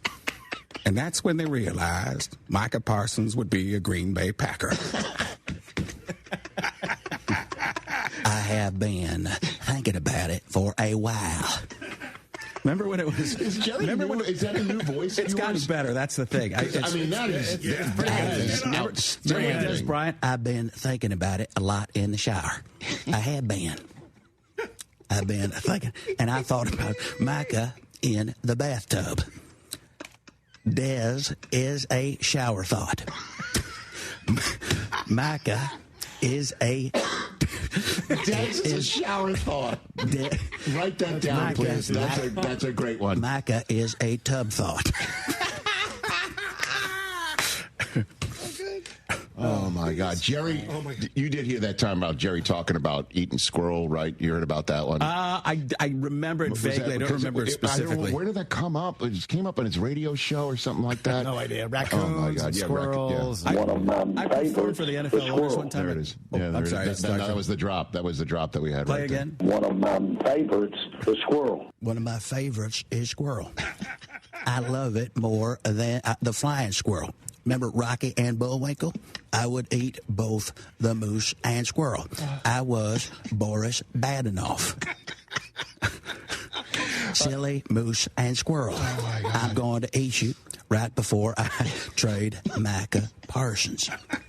I've got one more for you. Yeah. Because now that we're on Disney Plus and ESPN, I would like a trio of three. It's the same concept, but three different voices. We'll do one at a time. The Mount Rushmore of sandwiches. Okay. Ooh. As told by Chris Berman. Yeah, we got to go way back. In my menu, in my head about what's the greatest sandwich. Of course, a lot of people talk about the club sandwich. Bacon. It just becomes nothing. Yeah. What else is that? Lettuce and BLT. We're gonna go BLT. Say what you will, but nobody circles the wagons like the BLT sandwich. Okay, so that's one sandwich. Yeah, one sandwich. All right, now there's three others to fill out. Adam Schefter putting a sandwich on Mount Rushmore. According to my sources, at this particular time, it appears that a hot dog has been named a sandwich. And in this case, we are going to put the hot dog, a.k.a. sandwich, on the Mount Rushmore of sandwiches. And that is the way it's going to be. I like when he just winds down, like Adam just ran out of energy, or he saw something else. I saw something else on my phone. I had to throw it to the host. Everything's going to be fine. But unfortunately, I'm running out of breath, and this is like Dizzy Gillespie playing the trumpet out of the other side of his mouth, and I'm running out of everything, and now I'm Morgan Freeman on helium. So we got a BLT and a hot dog. Hot dog. Rich. I don't know about hot dog, but okay. The third sandwich on Mount Rushmore, Stephen A. Smith. I understand where you're coming from with some of these sandwiches, my friend, but I'd have to say in perpetuity, I'm going to have to go with the corned beef on rye. It doesn't get any better than that. That's all I got. So you do the low version of Stephen A? I did quiet Stephen A. Quiet Stephen A? Stephen A. is it's the thoughtful Stephen A. Okay. Thoughtful Stephen A. is Jay Farrow does that over the top, like unbelievable. The outrage Stephen A. Yeah. Okay. The screaming A. Okay. And I always gravitated toward that. I understand, Rich. I know what we're trying. And like I talked to him a while ago. Yes. And I said, it seems like you're doing more. You know, as you gonna run for president? I understand. That's an opportunity I might partake in. I see where things are going on every side. I just want to listen to people and understand where we need to go with some of these things. Mr. Caliendo, do me a favor. Listen, I get it. People need to be listened to, and I'm your guy. And the last one, sandwich, because he's... Ask not. Pontificate not what your country could do for you, but what you, in perpetuity, could do for your country. So we've gotten a corned beef on rye from Stephen A., a hot dog from Schefter, a BLT from Chris Berman, the last sandwich on Mount Rushmore by future ESPN contracted employee Charles Barkley. I'll tell you what, I'm going to go grilled cheese. It's simple. It's straight to the point. You're not going for clicks. We're just doing this for real. A lot of people go for clicks with a sandwich. We're not doing that. We're going for real. And I believe that it's simple. It's a little bit of butter, a little bit of cheese, some bread, and one of those shots, and that's not cheating. Oh my God! I should have gone Mel Kiper. Talk about tremendous sandwiches, incredible amounts. You could go with ham. Oh yeah, a lot of people are talking about the different types of deli meat. What I like to do is go to the deli, start choosing different meats on my own. I don't like a sandwich that's already prepared. I like to go find a low risk, high reward type of sandwich. At the end of the day, salami doing a tremendous job, spicing up the Italian hoagie just a little bit, and you'd be hard pressed to tell me otherwise. Frank Caliendo, man. Jeez. You are the greatest. My sides are killing me. Oh, my God. All right, so you're going to you're in Tampa away. Tampa, a club called Side Splitters next week, early in the week. 17th and 18th. We're going to hang out with Gruden. We're going to open up some boxes, man. He will be there. Oh, yeah. I don't know if he's coming to the show. He came to the show last time. Okay. It's very funny because people are just looking around. I'm doing Gruden. He's looking around. He's like, it's going pretty well, man. and then the next big show, the other big show I'm doing is the Paramount Theater in Aurora. Yeah. I think you mentioned that earlier. October 25th. Yeah, October 25th, the Paramount Theater in Aurora. FrankOnStage.com. Get you all those tickets. FrankOnStage.com. Yeah, you don't even have to spell Caliendo, which is the letter C, the word alien, and the word do. Frank C. Alien do. But and in Minneapolis, that show's already sold out, actually, at Acme Comic Company. We're going to add another show pretty soon. Awesome. And something in Nevada coming up as well. Did I say that right? You Nevada? did? Yeah. Nevada? I learned that the hard way early in my career when I said Nevada. Nevada. You said you used to say Oregon. Oregon. All us New Yorkers would say, hey, we're going out to Oregon. You ever play Oregon Trail, man? That was early in the computer world, man. You would try and survive your way to Oregon. So before you leave, Oregon, isn't that a shape, man? Isn't that a? I think no. It's you can fold out. You could fold up. It's the Japanese art of folding paper. There you go. I was going to say something that would get me kicked off. No, we don't want that. No. But one last thing, if you don't mind, we have a drop. Do you have the old drop? Because you said this in a video with Gruden saying that the Raiders are going to go 16-0. Win. Yeah, right. So what we'd love for you to do is we can't play that drop anymore because they added a 17th game. Oh, right. Could you say 17-0 as Gruden? Yeah. 16-0, man. That's what we have. So 17-0, man. Thank you so much. I can't wait for this season, man. I can't. Well, we're off and running. Did you hear this thing about Taylor Swift? I barely heard anything about it. Give the plug in. Caliendo, don't cut him off from the plugs. No, it's all good. Frank Caliendo. No, I would think.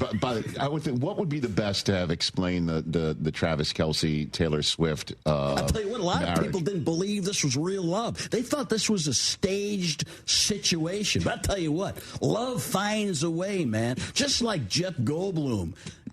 In Jurassic Park, he says life finds a way. Life is love. 2 L's, alliteration, Taylor Swift, Travis Kelce going to get married. I tell you what, I can't wait to meet their kids.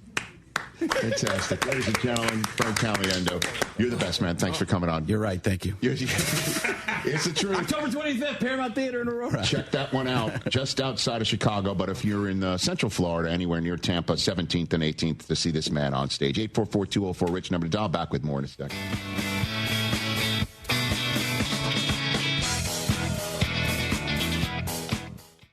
The post-career day press conference brought to you by Progressive. Anthony, can you tell us what happened during career day? I'm a biomedical researcher. The kids just weren't impressed. How did you feel when your son called in the backup? Embarrassed, and I knew it would be a fireman. It's always a fireman. It's cliche, but a crowd favorite. He had an axe and everything. I can't compete with that. And will the fireman be helping your son with his science fair project? Hope not. I'm literally a scientist. Like it or not, sometimes you need a backup. That's why there's Progressive to protect your home and auto. Progressive Casualty Insurance Company affiliates and other insurers. Not available in all states or situations. What is it that makes the all-new Hyundai Palisade hybrid an incredible SUV? Is it the spacious interior that's comfy for the whole crew? Or the capability to go off-road? Maybe it's up to 600-plus miles of range. Is it the driver behind the wheel? What if it's all of that and more? What is it then? The all-new Hyundai Palisade Hybrid. So much more than just another SUV. Visit HyundaiUSA.com or call 562-314-4603 for more details. That's 562-314-4603. Trulux, Ocean's finest seafood and crab. A Houston original, proudly serving our great city for over 30 years. We have recently updated our restaurant with a modern sensibility and sophisticated finishes. We can't wait for you to come and see it. The look is totally new, but the sensation, hospitality, and quality remain unmistakably Trulux. Visit us today and experience the newest flavor of a true Houston original. Trulux, your table is waiting. Hey everyone, it's BMAC. Are you looking for a drink that's unique to the Gulf Coast? A handcrafted spirit made the right way to give it a better taste than the big name brands? Then you must try the Special Reserve from Old Humble Distilling Company. It's a straight whiskey that they sent back to the barrels to relax and age a bit longer, which gives the Special Reserve a deep, dark color with a smokier flavor to warm your spirits. You can grab a bottle at Specs, Total Wine, or finer retailers. Can't find it? Just ask for Old Humble Distilling Company by name. Try Old Humble Distilling Company because life's too short for factory whiskey. DraftKings Sportsbook at the Golden Nugget Lake Charles is your best bet this football season. Catch all the action and immerse yourself in over 3,200 square feet of LED screens. Wager, watch, and win in the sleekest setting with the best odds. Order some of your favorite bites and sip on an award-winning cocktail at your game day headquarters. Only at the DraftKings Sportsbook, Louisiana's largest sportsbook, at the Golden Nugget Casino Lake Charles, a 2-hour drive from Houston. Must be 21 years or older. Gambling problem? Please call 1-877-770-STOP. John Granado here with Robin Orlando from Houston Powder Coaters. Robin, it's time. People, you have got to move now. If you want your patio furniture back at a certain time, you need to do it now. Yes, because it is a standard 4 to 5 week turnaround time, but if you need it expedited, we can do that for you as well. And pickup in the Houston area is absolutely free. If you're in the Woodlands to Galveston, Baytown to Fulshire, we have you covered. Hurry, hurry, hurry. Call Robin, 281-676-3888 or HoustonPowderCoaters.com. Contact Tax Relief Helpers for details and restrictions. Attention, anyone that owes money to the IRS. Every day, your unpaid tax debt gets bigger and bigger from daily interest. The longer you wait, the more you will end up paying. If you owe $10,000 or more, now is the time to settle your debt before the IRS takes aggressive action, like taking your wages or property. A special toll-free number has been established so you can stop penalty fees, avoid liens, levies, or other hostile measures by the IRS. Call Tax Relief Helpers right now. I got behind on my taxes and owed $48,000. I called and they got my bill lowered to just $3,500. I owed $87,000 in taxes and it was scary. I got the amount I owed down to just $3,500. I saved $83,500. If you owe money to the IRS, don't wait another day. Your tax debt gets bigger and bigger from daily interest. Call right now before the IRS enforces liens, levies, or other aggressive measures. The call and consult are absolutely free. Call now. Call 800-692-7009. 800-692-7009. That's 800-692-7009. Championship teams are built with experience, skill, and teamwork, just like Pipefitters Local 211. For over 75 years, we've been representing the best in the trade across the Texas Gulf Coast. Our 4,300 union pipe fitters, welders, and HVAC techs bring the heat when it comes to quality, safety, and precision. When you need a home run in craftsmanship, trust the pros who do it right the first time. Pipefitters Local 211. Brought to you by the journeymen and apprentices of Pipefitters Local Union 211. Hey, this is Chance from Heritage Films. You know what I miss about working in sports radio? Raiding the supply closet. I loved all that stuff. Paper clips, sticky notes, those little black clamp things that you put on the end of your finger. I love stealing stuff from the supply closet. But you know what I love more? My company, yourheritagefilm.com. I love filming families and founders' stories. I love being invited into their homes, getting to know them, and creating magic for generations. Magic markers, love those. yourheritagefilm.com.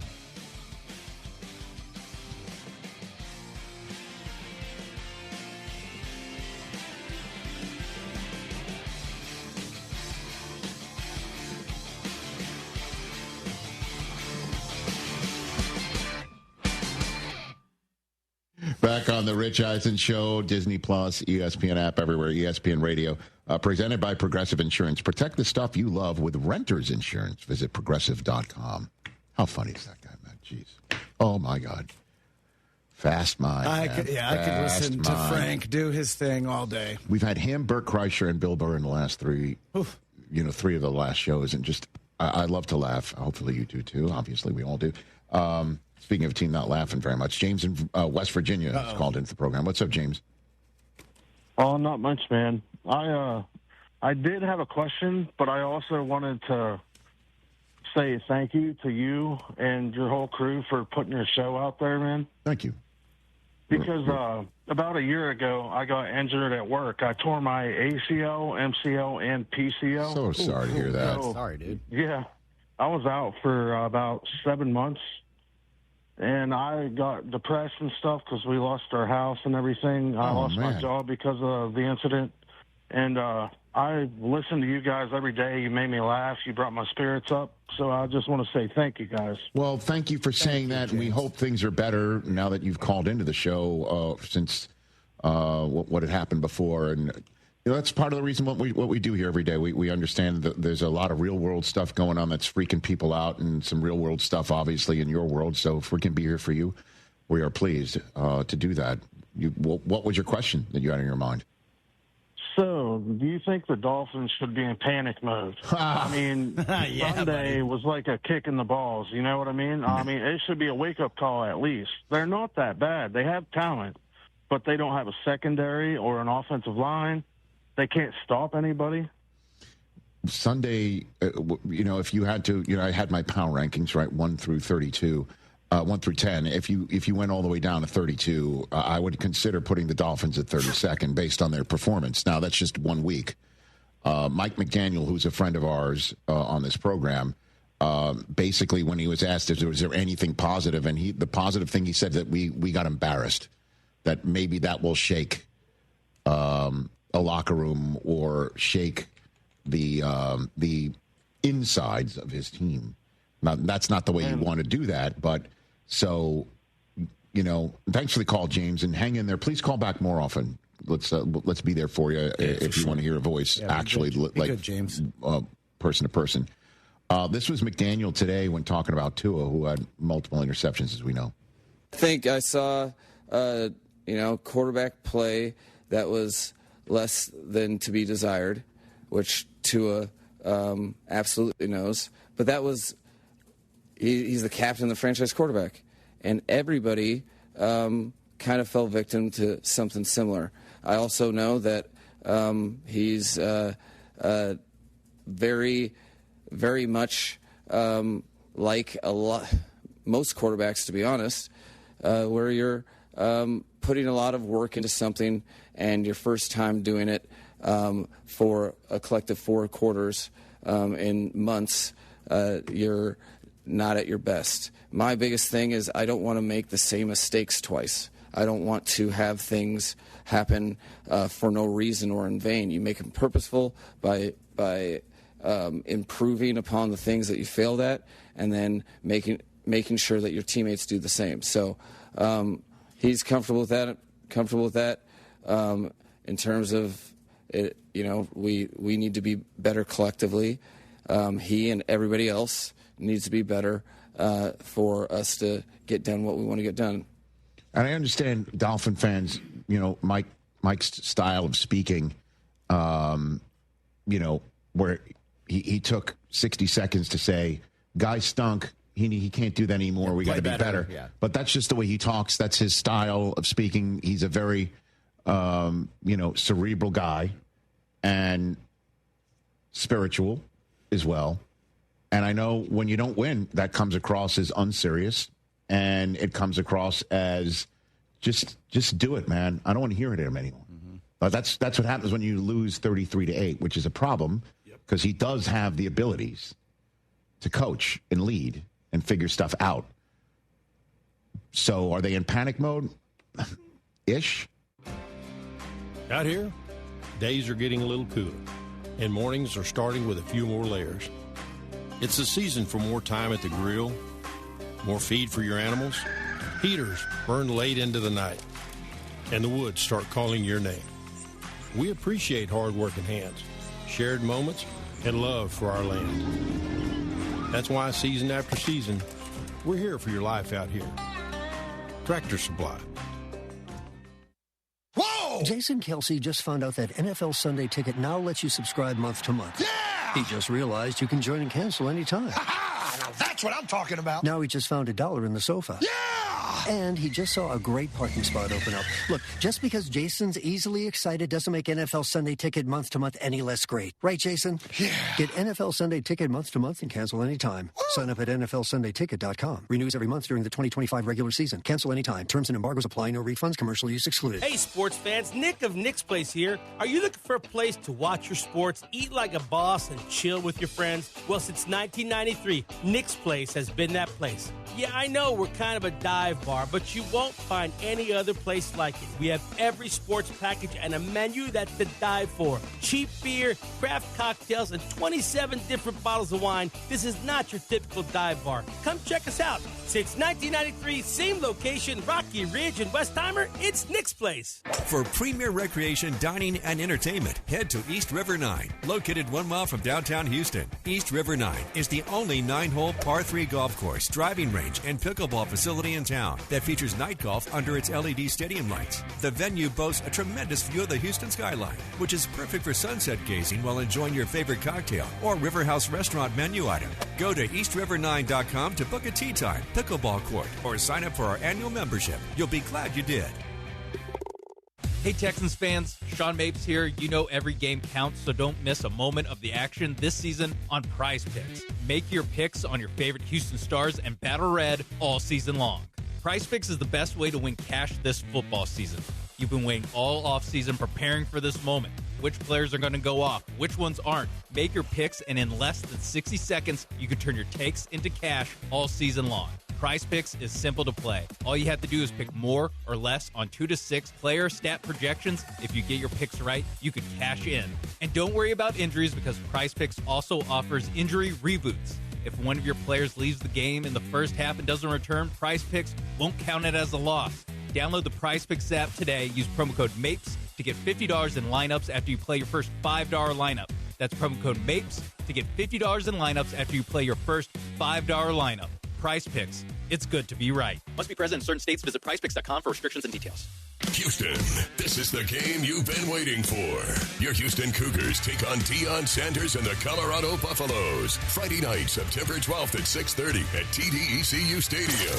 We need all Houston fans in the stands to make it a true home field advantage. Get your tickets today. Visit uhcougars.com/tickets or call 713-GO-COUGS. Come early, be loud, and wear red. Let's show Colorado that H-Town is Cougar country.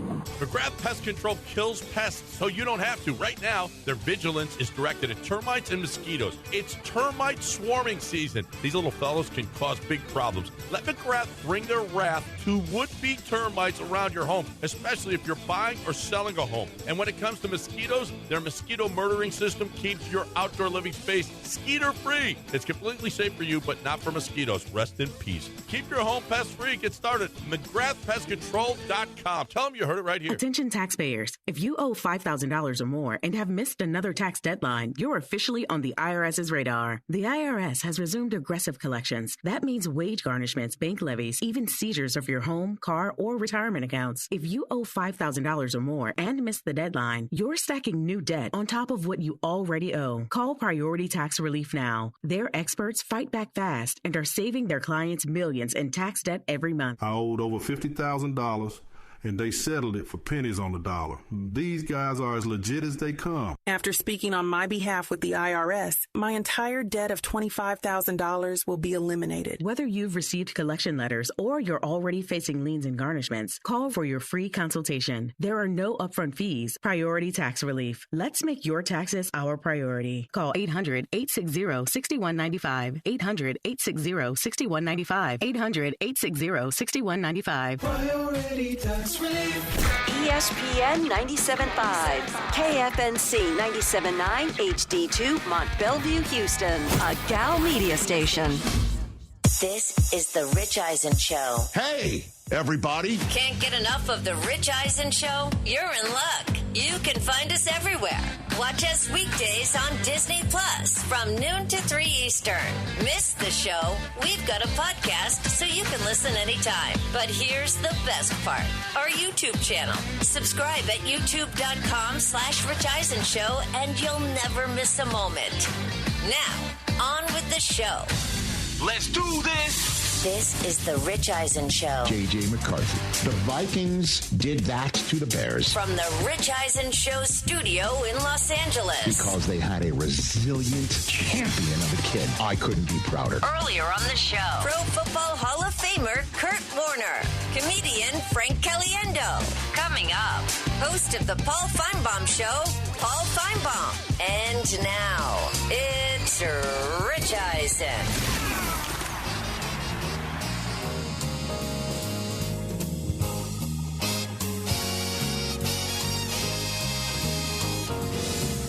Hour number 3 of the Rich Eisen Show is on the air. 844-204-RICH is the number to dial.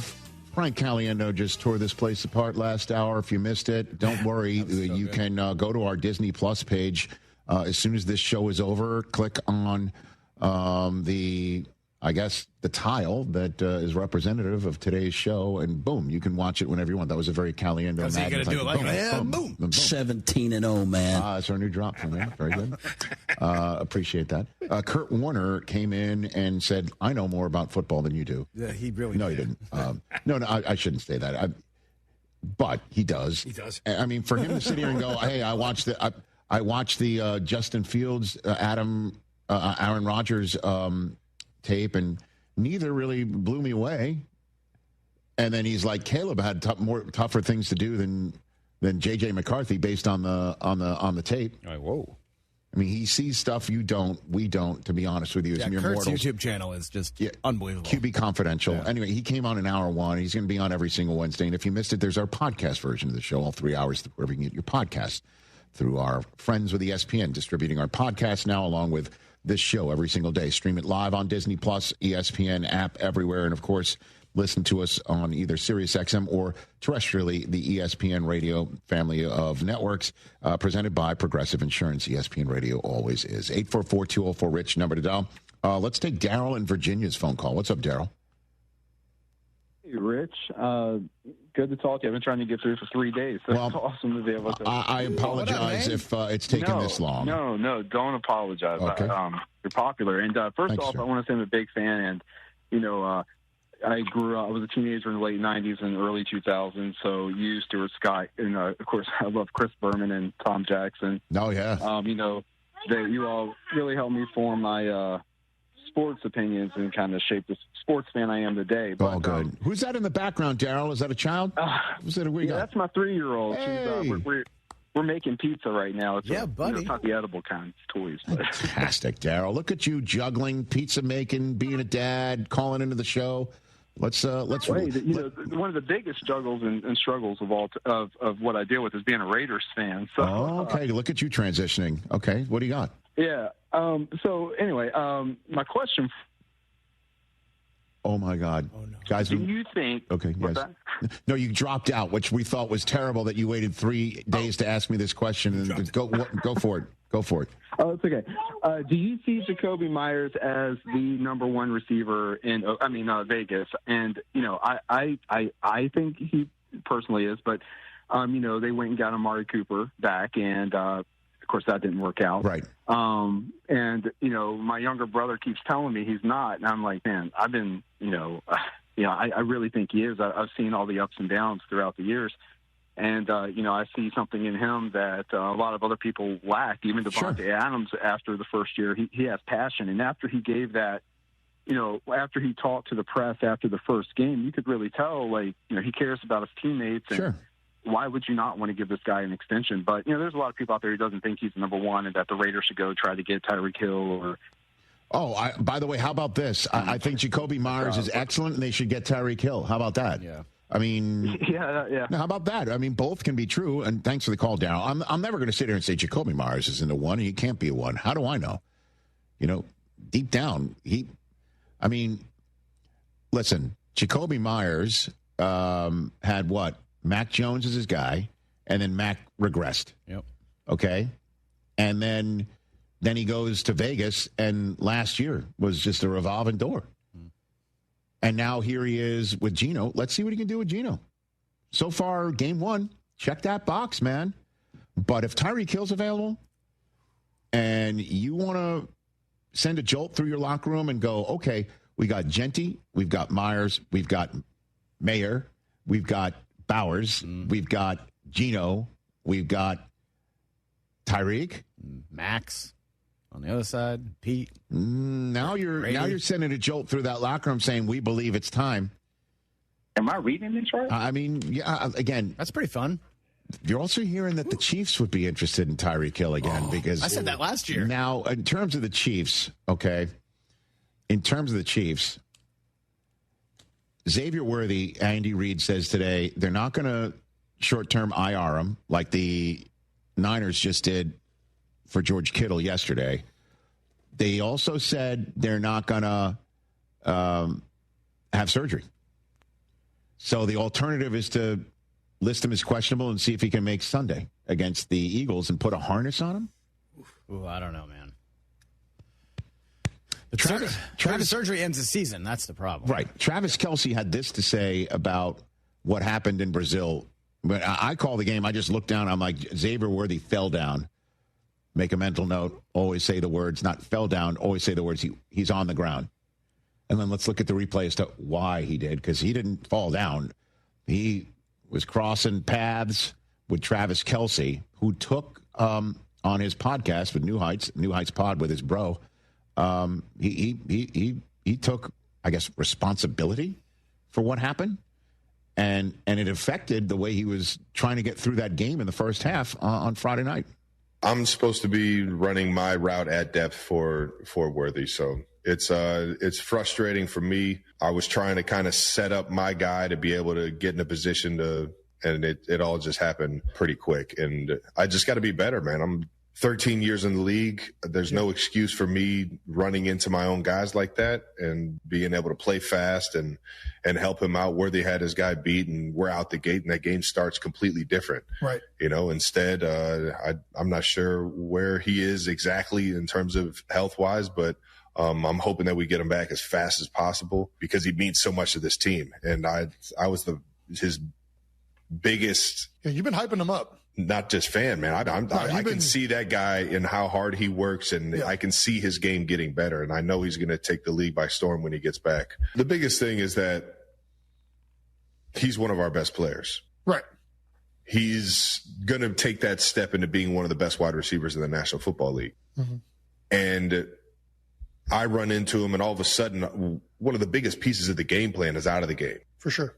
one of the fastest guys in the league, and speed kills in this league is, now they don't have to worry about that.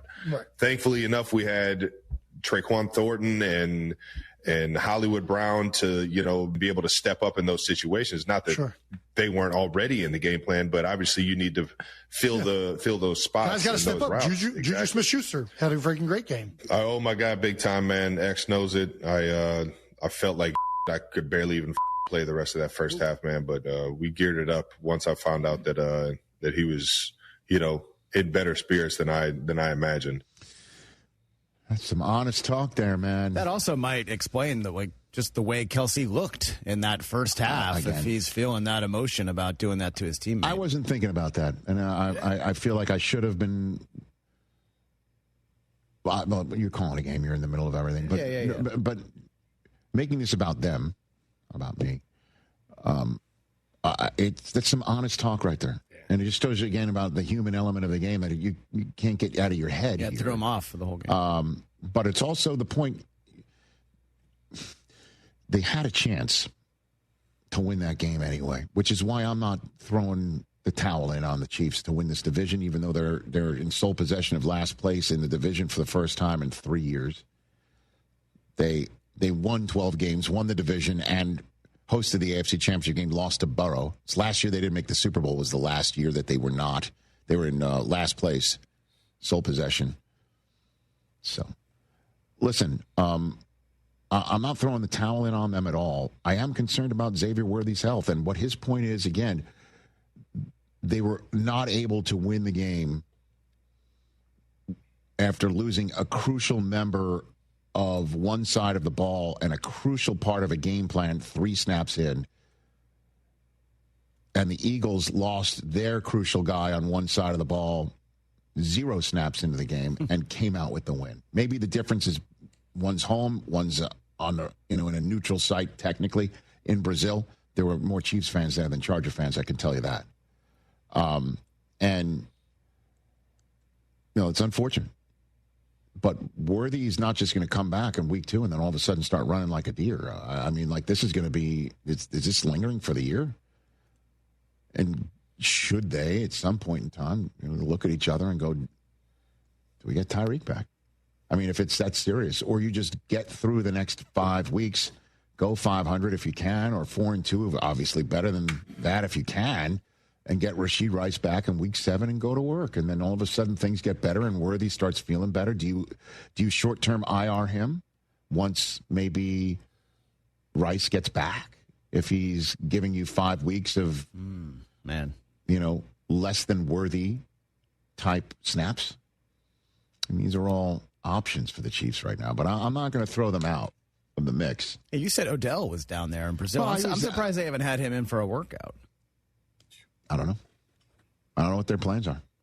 But I know they were talking about wide receiver rooms, best wide receiver room we've had in a long time.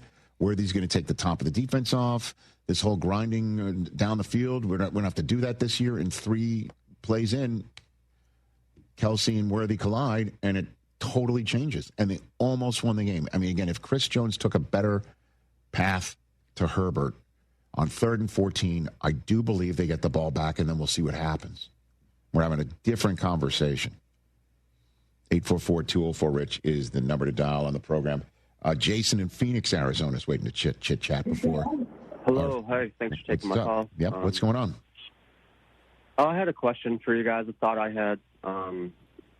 And I just came about it yesterday, but I was kind of curious what you thought about possibly Aaron Glenn being like the guy that perhaps may have been the most responsible for the culture in Detroit. Looking back now after this week and seeing that he had the best offensive output, which was surprising to me, especially with the cast of characters that he had to work with, in comparison to what we thought was going to happen with Caleb and what I was definitely hoping would have happened with my Lions. It looked like he had the best offensive performance out of all 3 of the guys. And then looking back at what he did today, you see how much he's holding guys accountable. So maybe it looks like he might have been, more responsible than I guess he was given credit for, especially by me. I don't know if you heard in the first hour of the show, another Phoenix resident connecting with the show, and Kurt Warner, when I asked him, was the Lions' performance in Green Bay indicative of the narrative that they're going to miss Ben Johnson? And he said he thought they missed Aaron Glenn more. That was his response. He said that I caught it in late. I did not hear that. That's what he said. No, I definitely agree with Kurt then. I don't know. Jason, did you get your job last second and go on a magic carpet ride as well? Because maybe you and Kurt Warner have more than just that in common. I don't know. Thanks for the call. It's Jason, if Jason in Phoenix area, there he goes. Let's take this one at a time.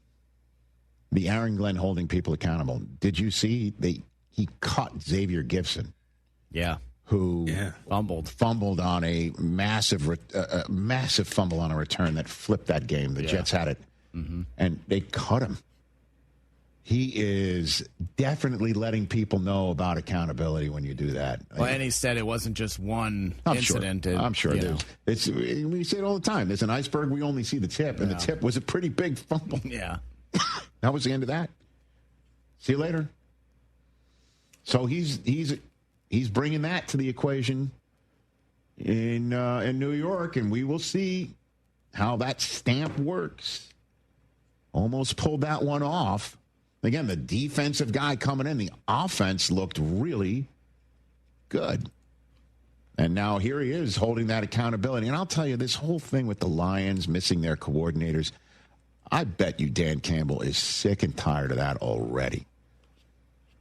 Week 1 games either salt the narrative or erase them. When you've got 6-7 months to talk about it in our world, and players hear it. I mean, Joe Burrow, before the season, was asked about having to start fast and prove something to prove, and he basically said, the narrative has shifted around our team. He says that. So players know about narratives, they hear about narratives, and they're either bothered by them or can erase them. And then when they don't erase them, they get bothered by it further and hear about it more, and that's why winning week 1 is big. Right? Then we have somebody who said yesterday, I think the Jets' loss can actually help them show what they have to improve. A lot of teams have got to improve on a week 1 performance, but they're 1-0. You'd rather be that way. But I bring this all up to say, of all the weeks for Ben Johnson to stroll into Detroit. Right. Coming off of that week 1 performance in Green Bay that salted the narrative.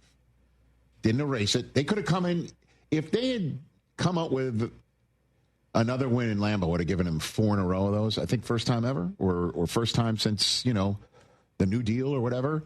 And then it would be, see, we don't miss Ben. Here comes Ben. Let's show him what he left. Now it's like, we miss Ben, we miss Aaron Glenn, because look what we just did in Lambeau Field. And now all the weeks for Ben Johnson to stroll in. Here he comes. And Dan Campbell had his second press conference of the week. He was asked about this, correct, Mike Hoskins? Is that what I'm throwing to right here? He's listening about losing week 1 and all the noise surrounding it. After week 1, after a new offseason, I'm not sure if you're familiar with all the opinions out there, but they are loud, as they seemingly always are. How much will that fuel your tank? How much will that fuel your message, if at all, this week to you? You know what fuels my tank is losing, all right? That fuels me because I don't like losing. Our players don't like it. And you go back to work, man, and you get back to the basics of what you do, man, and you hit it head on. Nowhere to run, nowhere to hide. We're all accountable. And if we want to win, we got to do the little things right and prepare that way. And then we got to play that way. So that's what gets me going. And it's a great answer. Let's give the family feud to him. Good answer. Because, this narrative can be very corrosive. Because again, he's in the film room motivated by the losing. So are the players. They're on the practice field starting at this point in the week, feeling good about themselves. We just had a great practice. Great practice. We're feeling good about ourselves. This is it. We're turning the corner. We're turning the page. And then you hear the questions about, hey, man, the guy who you miss the most is coming into town with the Bears.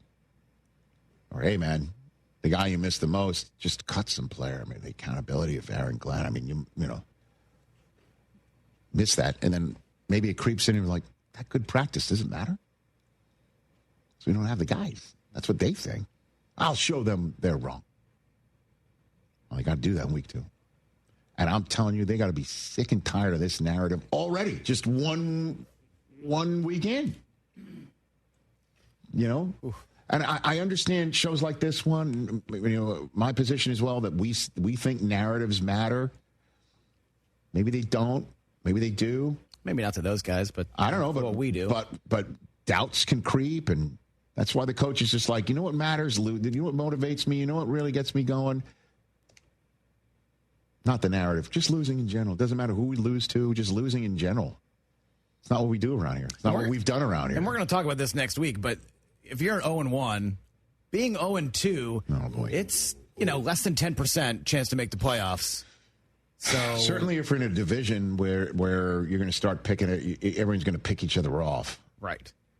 Like that. And then you play the AFC North, too. Being 0-2 is a huge deal. Well, I mean, you got to win division games at home. That simple. Lions know it. Bears know it. Bears didn't do it. They'd love to stick it to the Lions and say, you now have a division loss. And as a matter of fact, you don't just have a division loss. We can create a situation where the narrative that you're already hearing gets worse because guess who beat you? Your old guy.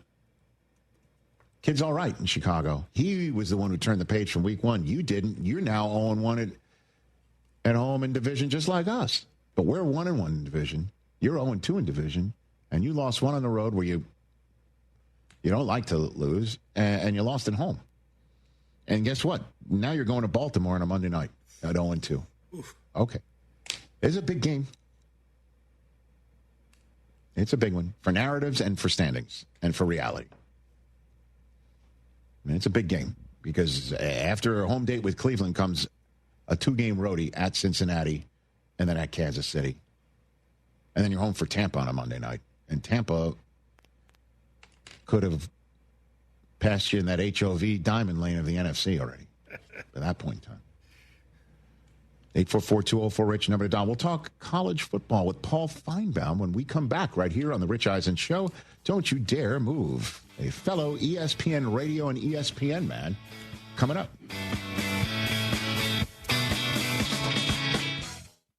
With Robinhood, not only can you trade individual stocks and ETFs, you can also seamlessly buy and sell crypto at low costs. Trade all in one place. Get started now on Robinhood. Trading crypto involves significant risk. Crypto trading is offered through an account with Robinhood Crypto LLC. Robinhood Crypto is licensed to engage in virtual currency business activity by the New York State Department of Financial Services. Crypto held through Robinhood Crypto is not FDIC insured or SIPC protected. Investing involves risk, including loss of principal. Securities trading is offered through an account with Robinhood Financial LLC, member SIPC, a registered broker-dealer.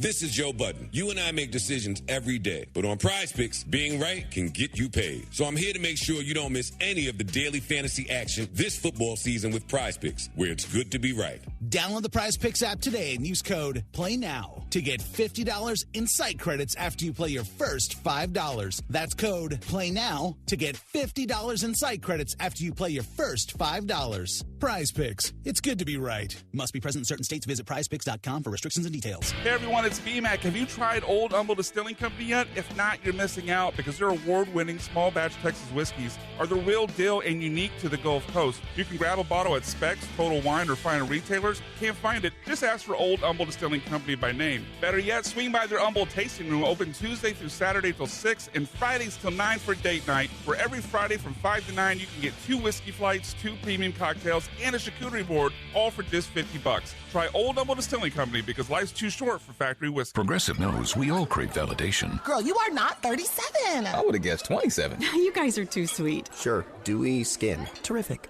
Is something wrong, Ned? Why would you ask? Just because today marks my 10th anniversary without a car accident or even a speeding ticket? But somehow, tonight's all about your skincare.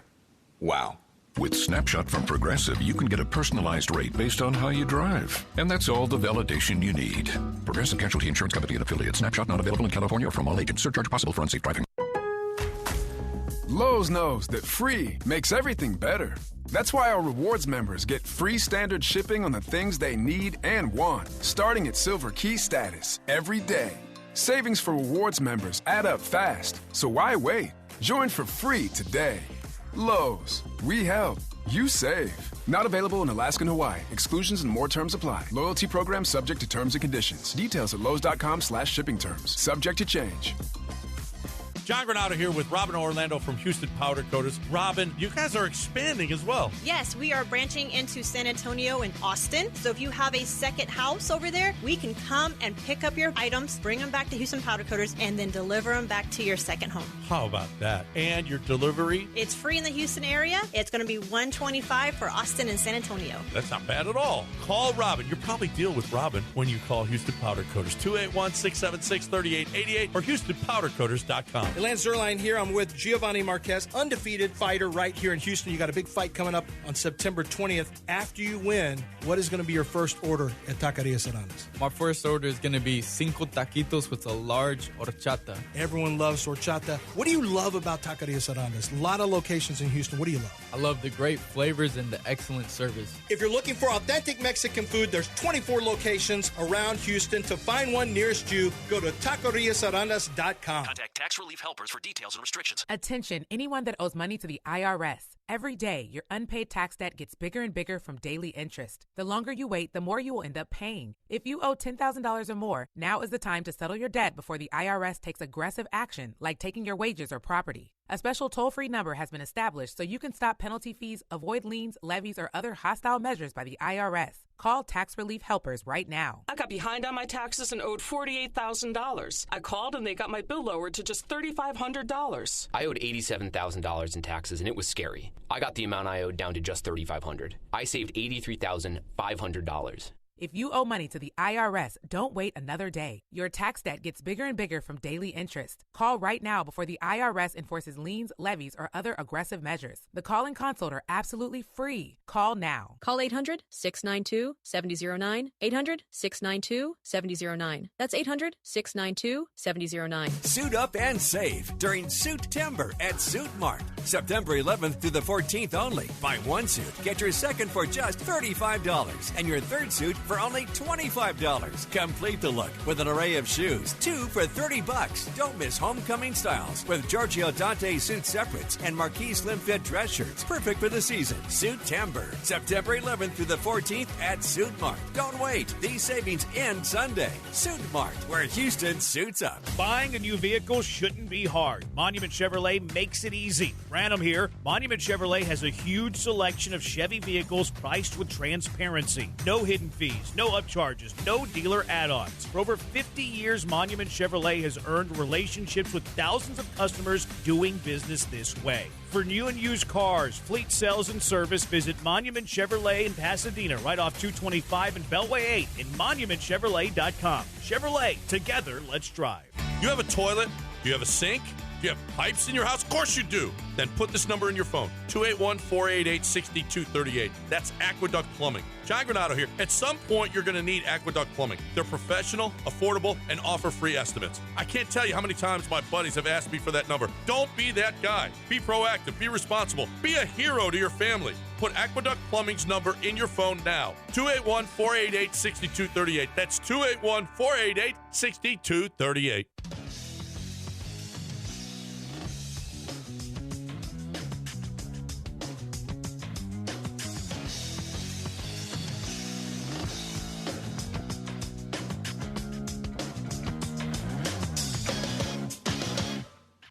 Look at us. That's back on the man right there. Back on the Rich Eisen Show, everybody. We're back on ESPN Radio, presented by Progressive Insurance. This man knows all about ESPN Radio. When we first connected with Disney Plus and was talking to the folks at ESPN, giving them a list of names of people who I'd love to have on the program that really have not been on before, this guy's name was on the list. The host of the Paul Feinbaum Show, Paul Feinbaum, here on the Rich Eisen Show. Paul. First of all, Rich, you're number 2 at Disney that has actually pronounced my name correctly, Tony Kornheiser being the only other one. I wonder what we all have in common, Paul. I wonder what we all have in common to get this correct. I don't know. Could be the follicles. I don't know. It could be being a man in the eyes of the Lord. I don't know. I have no idea. We could go all over the place. But well, we're still short of a million, though. Let's keep going. We're 7 shy. It's 10 people for those non-Jews in the Rich Eisen Show studio. No, you're not. You don't count in that. At any rate. Okay, very good. Paul, good to see you here, sir. I guess the first order of business involves Arch Manning. Obviously, he's a name, but this whole business, if he's hurt or not, and whether there's cameras to shoot people, while they're in the bathroom making faces, you're shaking your head. It's kind of an awkward start, would you say, for the season for Arch in Texas? Yeah. What do you think? Terrible. And Rich, if these pundits had not hyped him up so much, wouldn't we all be better off? I say that as the president, chairman, CEO of the Arch Manning fan club. So I took a shot and I missed. What can I say? No, it's all good.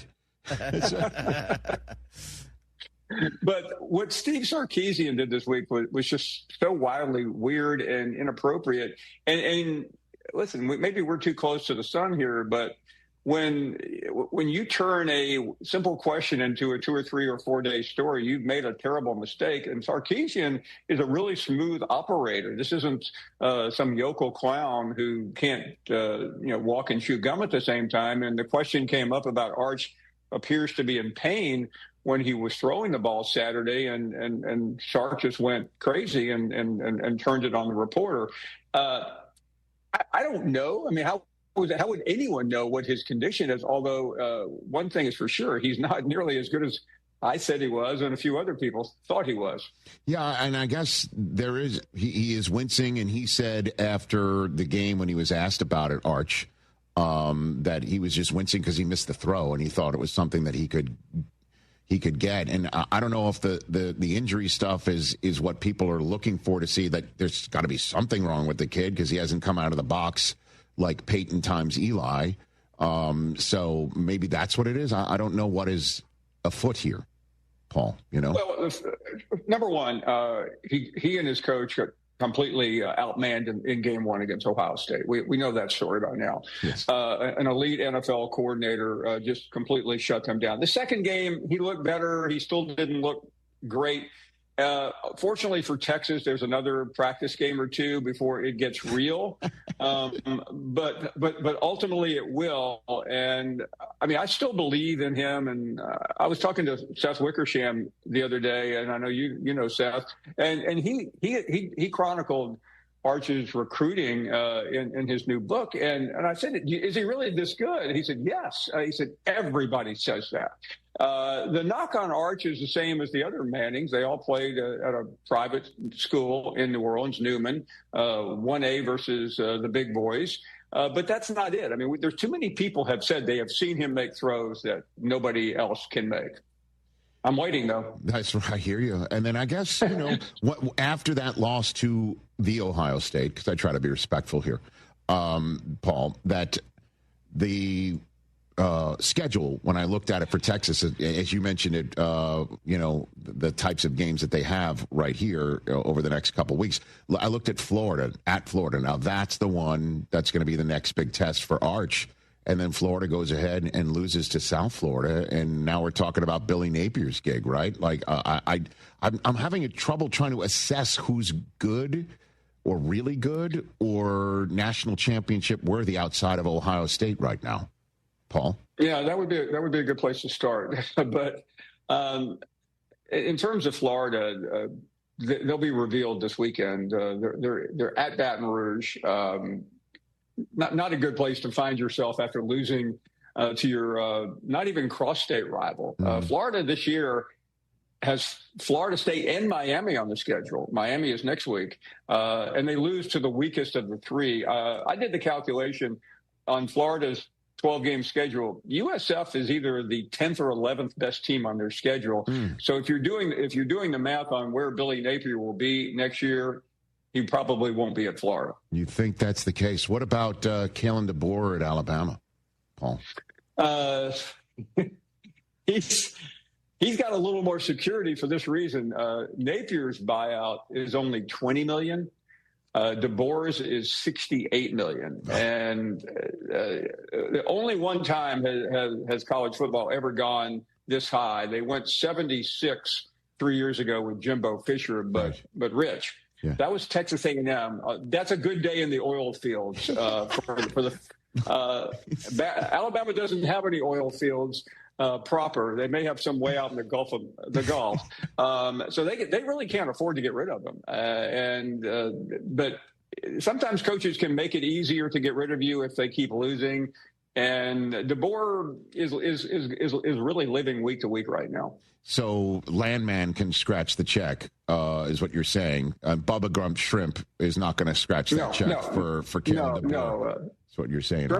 Shrimping is a good business. I love shrimp, but it does not add up to that hundreds of millions of dollars. I got to tell you, Paul, watching your show and listening to the callers from Alabama, when the Crimson Tide lose in the manner that they lost a couple weeks ago, what goes through your head when some of these callers pour their hearts out and literally like lie on your Paul Feinbaum show couch?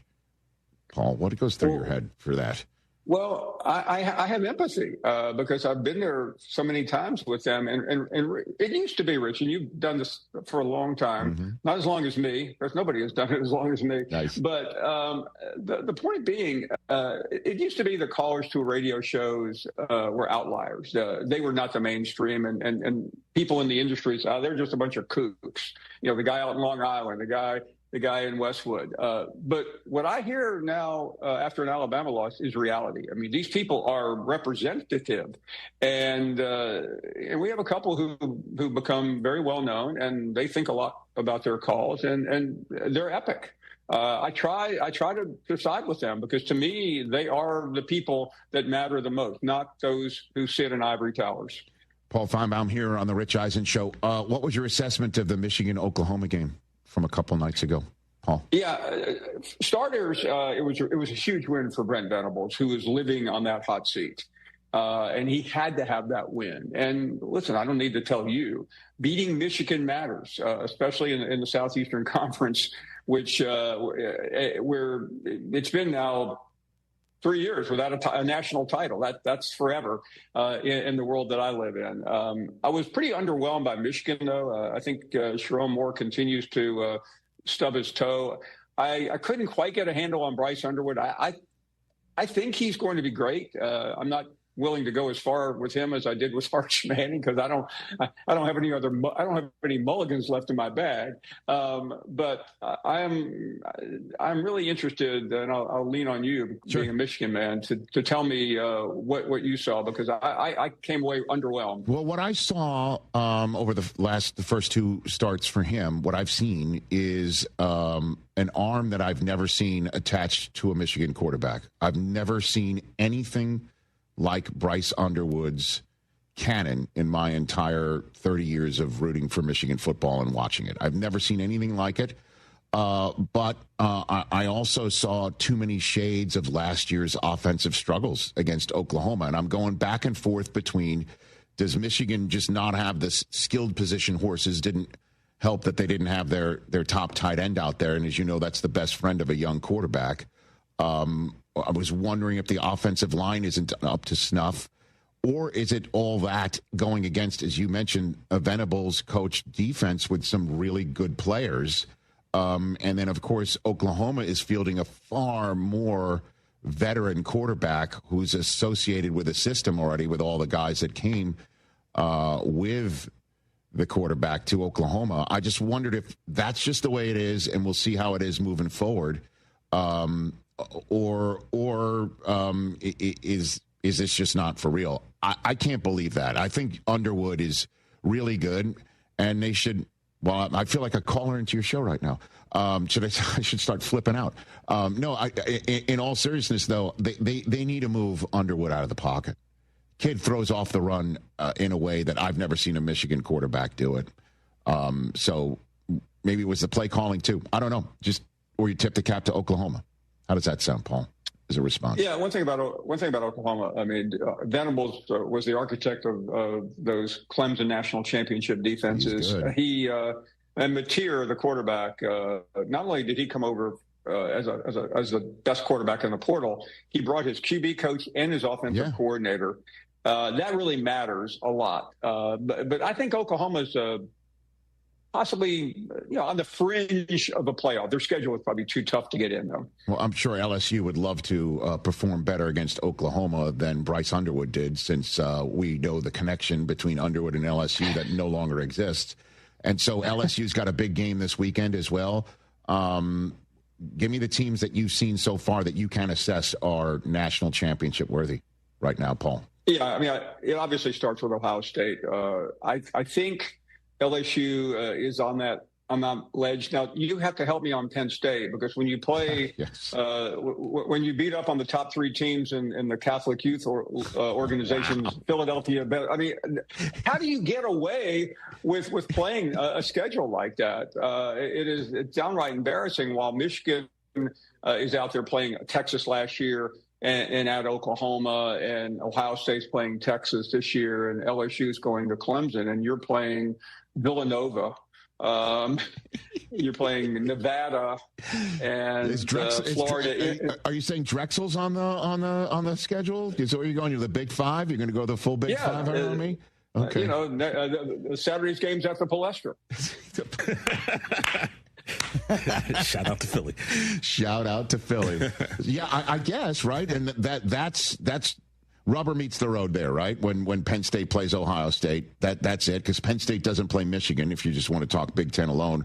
But that's rubber meets the road there, Ohio State. And so who from the SEC do you throw in this mix? Yeah, I'd start with LSU, and I still think Texas is going to get to the playoffs. And then Georgia. Georgia's very overlooked right now. They're at Tennessee this weekend. So the winner of that game is going to emerge very, very brightly. And then you just kind of start swimming your way through. Who is it? Is it South Carolina with Lenora Sellers, who is unbelievably talented, Rich, as a quarterback? I think there's 5 or 6 in the mix. Alabama, to me, is not in that mix right now. I don't think you can lose a game like they lost and be taken overly seriously. But the people like to write the SEC off, and I get it. I'm fine with it. And I know my credibility promoting the SEC it's kind of like one of these Washington Huskers promoting their party. But that's okay. I still think the SEC is very deep. And I'll offer this as an example. Mississippi State is a school picked to finish last in the SEC, and they beat Arizona State Saturday, which was a playoff team last year. So I don't know what that really means, but it means that it's very early. Not that I'm telling the audience anything they don't know. We're in the 3rd week of the season. I know, but we still got to talk about it, right? And then there is still enough that to form an opinion on or off of. In the few minutes I have left with you, Paul Feinbaum, your assessment of the first 2 games of Bill Belichick's collegiate coaching career is what? Fairly laughable. I want to be a fan of Bill Belichick, but he makes it impossible. The first game was just an absolute and total disaster on the biggest stage that he will ever have at North Carolina. The second game meant nothing. I mean, they're playing at Charlotte. I mean, not exactly the bastion of college football. I think he'll struggle. I think his comments this week make it even more difficult. I mean, why do you have to continue to be Bill Belichick? I guess maybe because you're 73 years old. But to say what he did about locking the Patriots out, it's just downright stupid. And by the way, we both saw the first game against TCU. Did you see a single prospect on his team that anybody would want to come visit?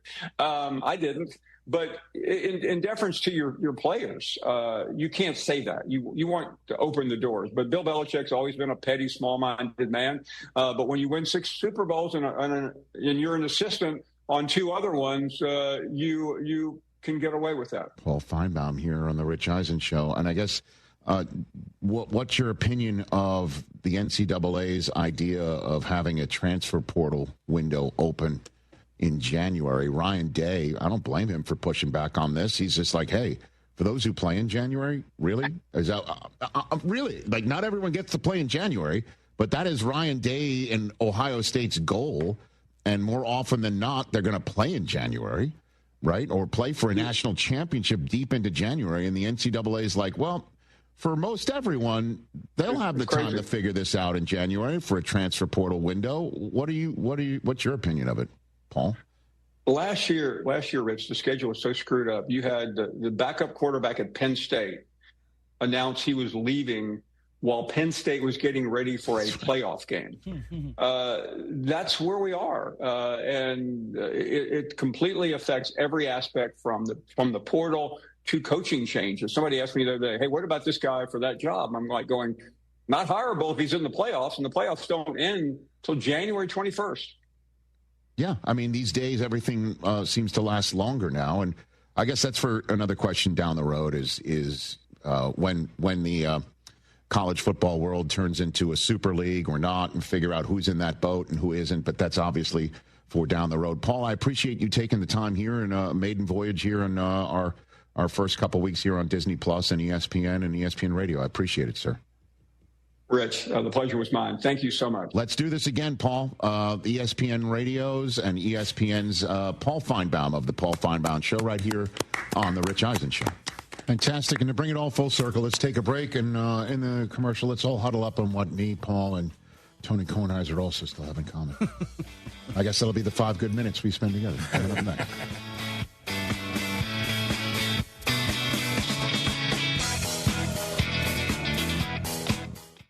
Paying extra for tire care is BS. You know, bad service. So at Midas, we're rolling out our BS-free tire guarantee, included with paid installation and tax on every purchase. You'll pay nothing for flat replacements, nada for flat repairs, and zilch for tire rotations every 5,000 miles. That's $0 for all that. So with this limited lifetime tire guarantee, you'll pay a whole lot of nothing compared to what the other guys charge for tire care. That's the BS-free tire guarantee, only at Midas.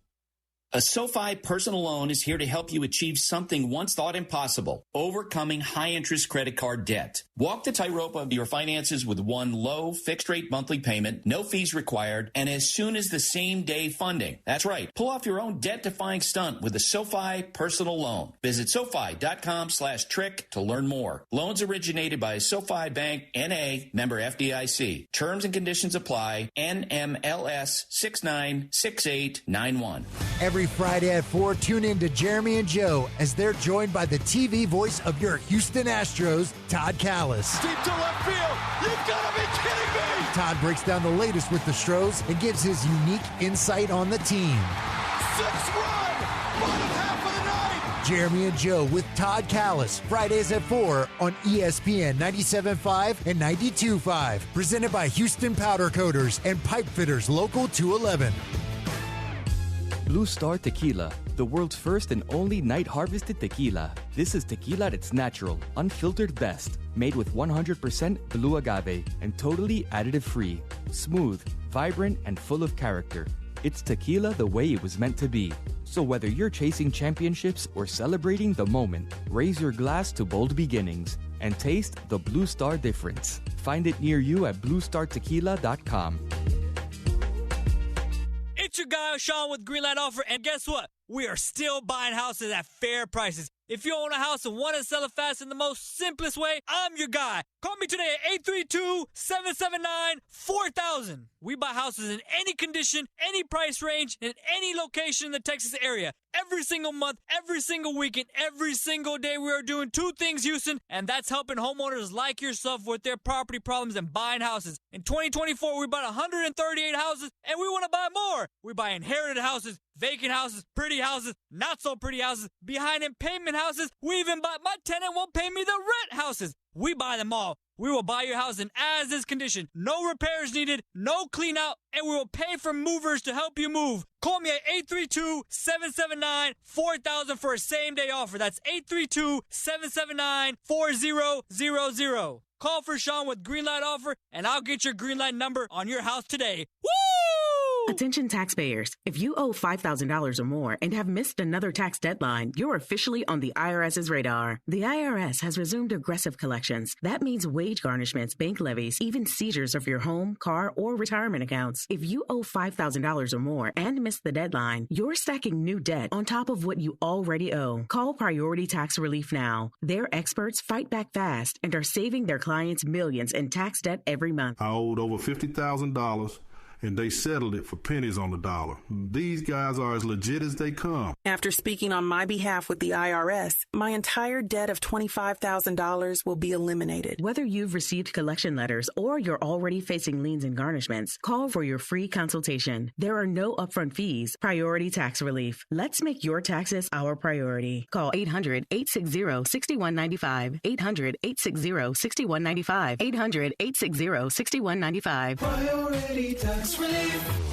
Hey, want to hear something great? Right now at Wendy's, you can get 2 of the #1 selling bacon cheeseburger in all fast food, the JBC, plus medium fries and a medium soft drink for just $8. Want to hear something else great? Double the burger means double the bacon. Now that's a game changer. 2 of the #1 bacon cheeseburgers with fries and a drink for just $8. Gotta be Wendy's. Limited time only. U.S. price and participation may vary. Request $8 JBC meal deal to obtain discount. Individual items at regular price. If you've been waiting to update your home, don't wait any longer, because Macy's Labor Day sale has our lowest prices of the season on everything, from our exclusive Radley sectional in so many fabric and leather options to our beautifully crafted Headworth Queen bed, plus top mattress brands like Sealy and Beauty Rest for that new bed, all at 20 to 60% off, over half off. But don't wait any longer. Our lowest prices of the season won't last forever. Hurry into Macy's today. Savings off already reduced prices. Exclusions apply.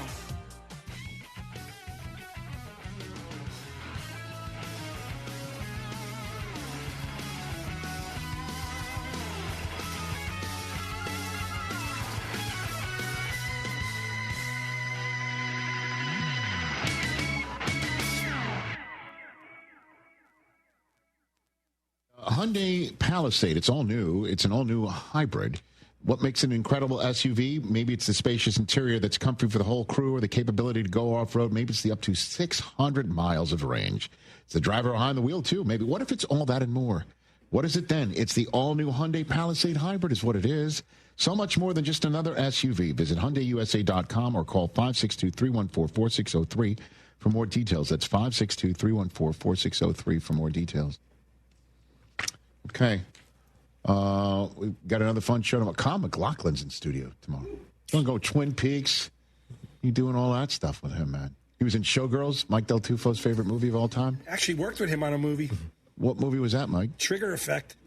Wait, what? Hold on. What? A movie called Trigger Effect. Hold on. I did a couple days back in the old days. Okay, very good. So are you here tomorrow? I am actually not here tomorrow because I'm doing my last MLB baseball game of the year. Very sad. Which game is it? Which game is it? Cleveland, I think, against... He's locked in. You're locked in. Mike Elizabeth Shue in that movie. Yes. All right, very good. Crazy movie. Kyle was on the from Monaco to El Segundo trip. Okay. Oh, was he really? Yeah. Okay. Shocking. Jason. I mean, this is great.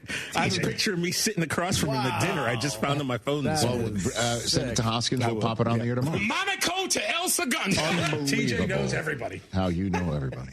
He wouldn't remember. This was like 2017. He ain't going to remember. Guys, I'll never forget. Guys, I've got a new favorite head coach in the National Football League. Oh, yeah. Schottenheimer? No. His name's Liam Cohen. Oh, L-I-M. He hears me. We get each other, man. We get each other. I get him. He gets me. I don't think he's Jewish. I am. Listen. Are you sure about that? I think so. I mean, not you, him. I think so. Oh. Listen. Be that as it may. We have the same idea about Travis Hunter. Let's play him. Let's play him on both sides of the ball. Yeah, Rich, you want him out there 100 a game, though. I'm eventually, yes, I do.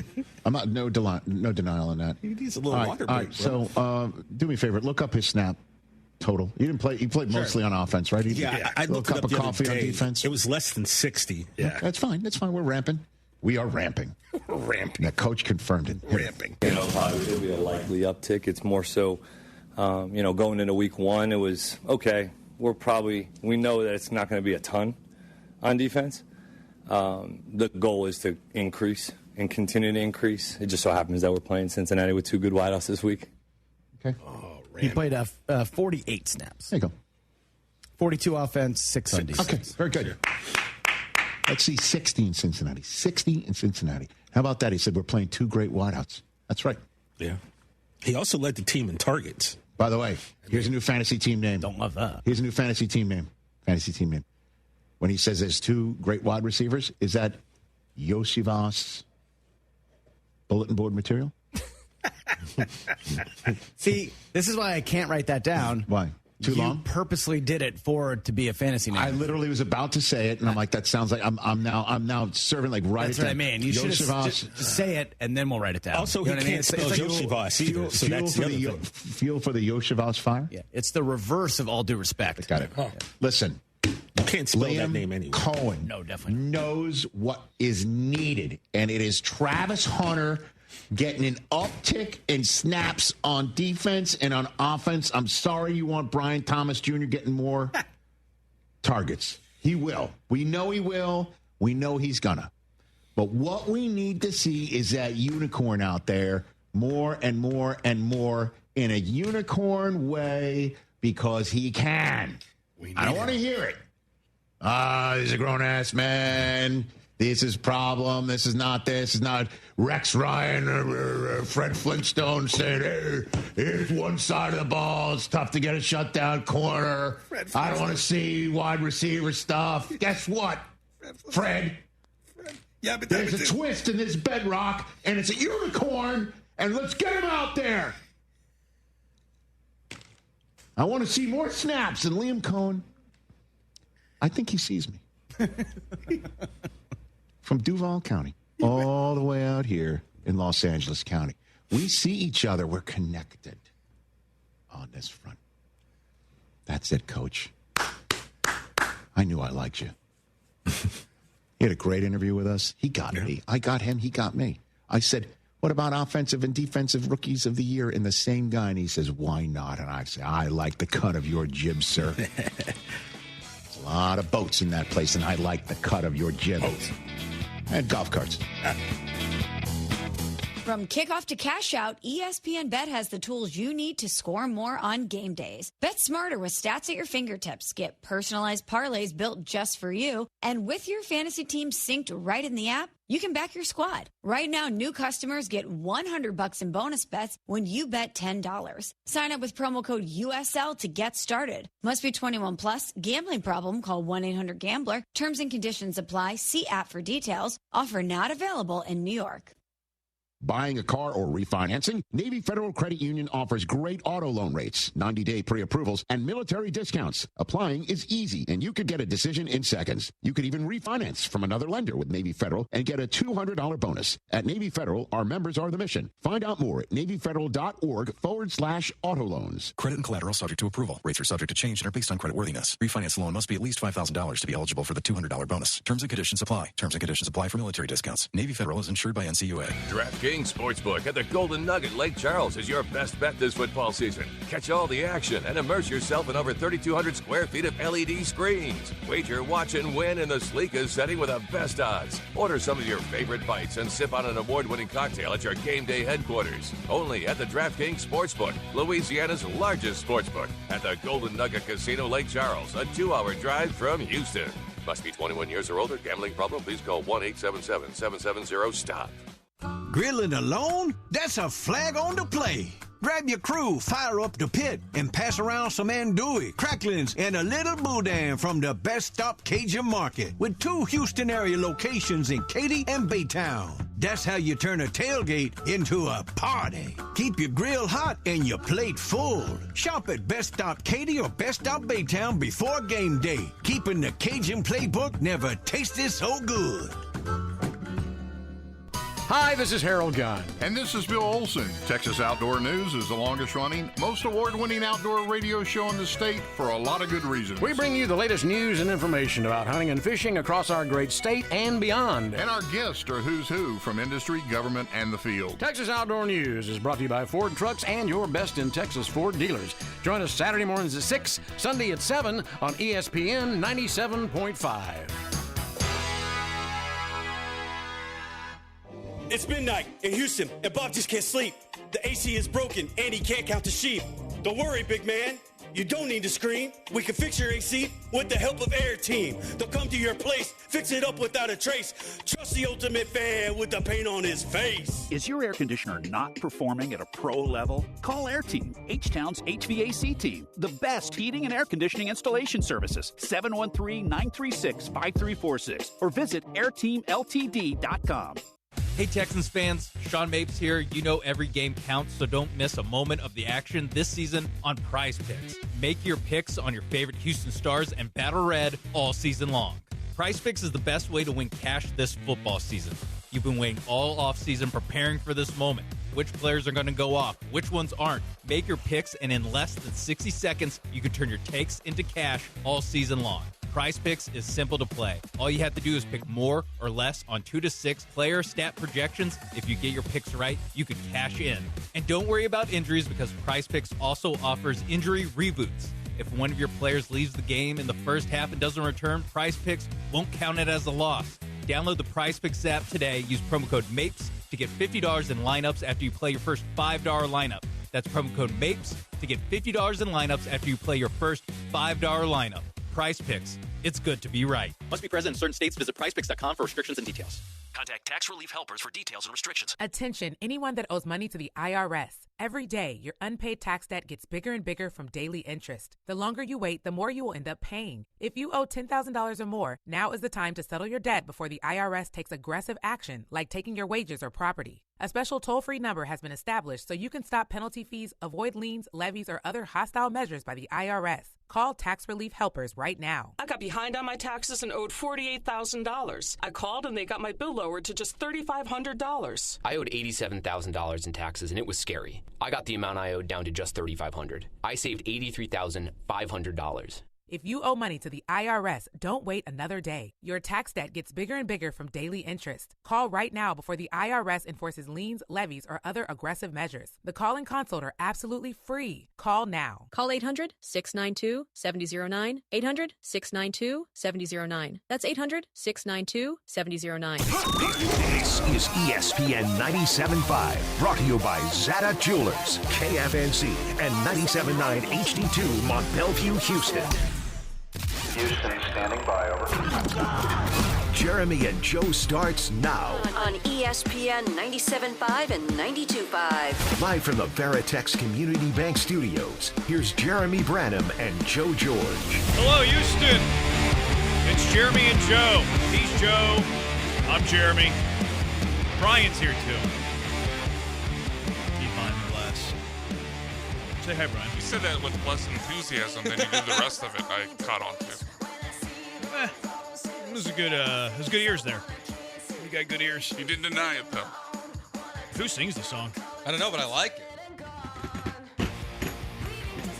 It's like punk rock. Does that fit us? Doesn't fit you. What does fit us? Selena. That fits you? I don't think that fits me. Yeah, I don't think Joe is half Mexican. Definitely not. I gave it away. We're not Mexican. He kind of looks like Canelo. If Canelo was is a ginger, and I've got the red mustache. Yeah, He's a little Canelo's a Canelo-y. ginger. Yeah. He's muscular. He's taller. Yeah, all those things. He's a millionaire. I wish. And he's fighting Terrence Crawford this Saturday. Can't wait. Joe's like if Canelo Alvarez and Mike Ditka had a baby right now. And the baby got 95% of his genetics from Mike Ditka. Yeah. Oh, man. Lots to get to today. Well, Texans are doing things. The offensive line is brutal. They did sign a tight end today. Well, they didn't really sign him. They activated him. Harris Bryant. We have game balls to give out. I do not know this man. Back to back, huh? Who do you not know? Oh, Harrison Bryant. Yeah, who? Do not know this man. It's a good question. Week 1 overreactions, the whole thing. But, of course, we're starting with the Astros, which I'm scoreboard watching right now. This is kind of pathetic that I am scoreboard watching how do you phrase this? The top team that's not currently in the playoffs. The Texas Rangers are the first team out of the playoffs in the American League. You currently lead the Texas Rangers by 2.5 games, or you're out of the playoffs. Mm-hmm. Rangers have the tiebreaker on you, by the way. You do play them 3 more times. You need the sweep to flip the script. And, who cares about they call it silver glove, silver boot? I think it's silver boot. Who cares about that?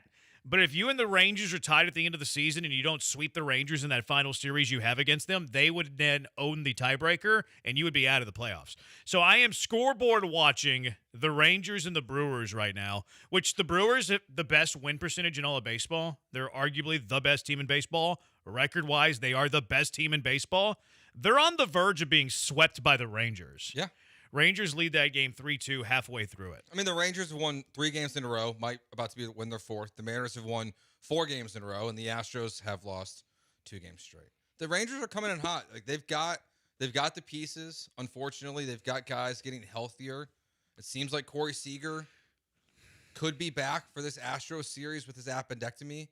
So they're just going to get better even as this, gets closer and closer to the end of the season. They're right there. They're a real problem for the Astros right now, honestly. Yeah, this is really the Astros are a problem for the Astros. There's 17 games left in the season. They lead the American League West now by 1 game. And their lead on the playoffs outright is 2.5 with a team that currently owns the tiebreaker on you. So the Astros are they're in a quandary. They're in a very difficult spot as we talk to you today. And the Astros, since the start of July, by the way, they have not been a good baseball team. Numbers to back this up. They are 28-33 since July 1st. It's a below average baseball team. Yeah, and they're playing like that on a nightly basis. And the injuries have obviously not helped, and that seems to just get worse every single day. It's like they cannot escape a bad injury report or something bad happening during the game right now. Even when it feels like things are starting to get a little bit better with the injuries, it feels like it flips on its head all of a sudden. Yeah. It's worse, but they're a below average baseball team at this point. They're not good. They're not good. They're not playing good baseball, and it's like we heard last year, Jeremy, the Houston Texans would always say that they're going to turn it on. They never turned it on. The Astros need to turn it on at this point, but they're not showing you anything that they honestly can. The struggles that they're facing seem to be a real honest issue across the board, and last night was just another example of everything that's going wrong with this team. No doubt. Starting with Abreu, we'll get to the Luis Garcia thing too, because it's very likely that's the last time we see Luis Garcia in a Houston Astros uniform. It's unfortunate, Get to yes. that in a minute. But how about Bryan Abreu blowing that game? There was a lot of things that happened yesterday, and it should have been a good win. Like, hey, Garcia's hurt, and that stinks, but blue ball looked terrific. He picked you up.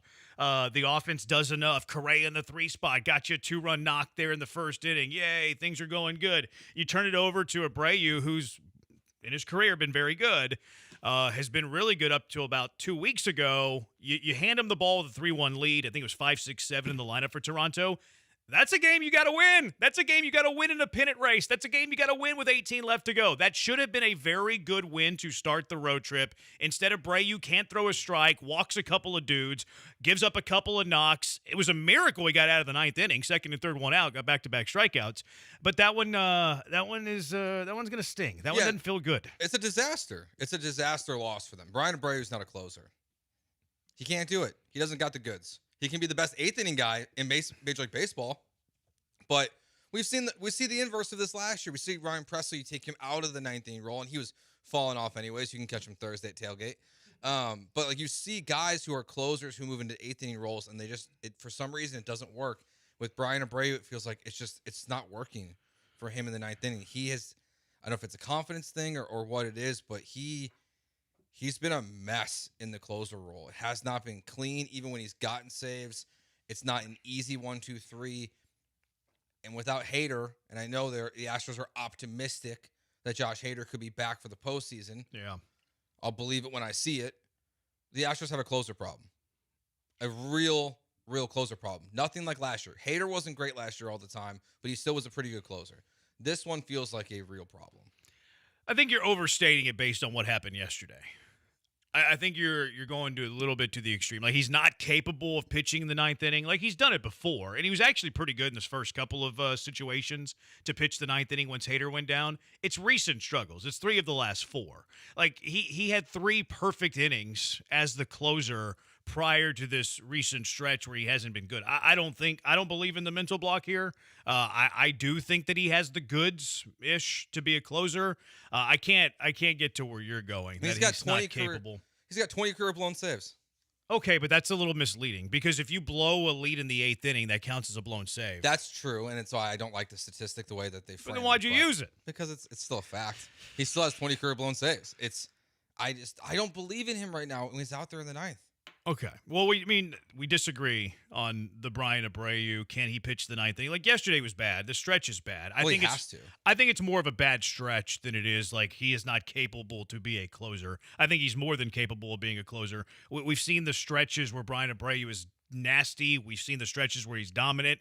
And his most recent stretch actually had 3 games where he was pitching in the ninth at the end of it. There was other games he was pitching in the ninth inning because Hader was unavailable. He's in a bad stretch right now, no doubt about it. I'm not going to defend the command. Like, those strikes, man. Like, you have a 2-run lead. Like, hey, if the other guy hits a home run off of you, that's why, like, Yniel De Los Santos yesterday, he challenges George Springer with a 3-1 fastball, and George Springer hit it to, like, I think it crossed the border. I think that ball went to America. I don't know the way that they're, aligned Stadium. there. I don't, yeah, maybe it went, like, north of Canada. I have no idea. But that ball went a long way, 450 feet.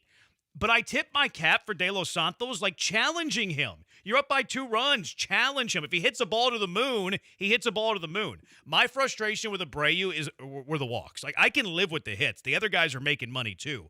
But when, especially a leadoff walk, the walks are the things that really bothered me last night about Abreu. And they're gonna unravel. And every closer the Astros have had in the past, when they start walking guys, things. So when it would go bad for Presley, for Hader, for Osuna, when you start walking guys, it unravels. You're right.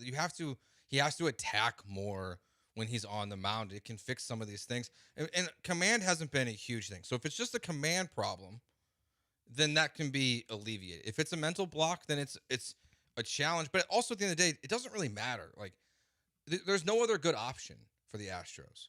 Craig Kimbrell is not an option to close.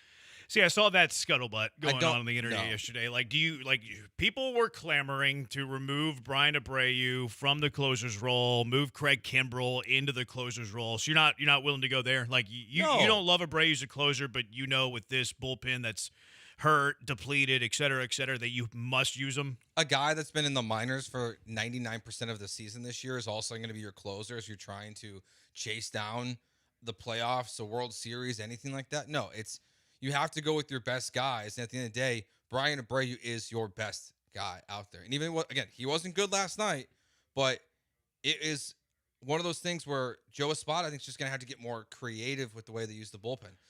If the best 3 guys are in the lineup and they're coming up in the 8th inning, that's when you have to put him out there. You don't have to follow the traditional closer role, but no, I don't want to see Craig Kimbrell be the closer for the Astros. Yeah, I saw that conversation. I was wondering which side you would be on that, because I know Craig Kimbrell's ERA is good and all that stuff. And look, he has surprised me. Like, I'm not, trying to talk bad about Craig Kimbrell by any stretch of the imagination. But who would I want life on the line? Bryan Abreu or Craig Kimbrell? I'm going Abreu. Mm-hmm. I'm going Abreu, even though, Kimbrell's ERA is better. See, I actually thought the way that Espada handled the bullpen yesterday was good.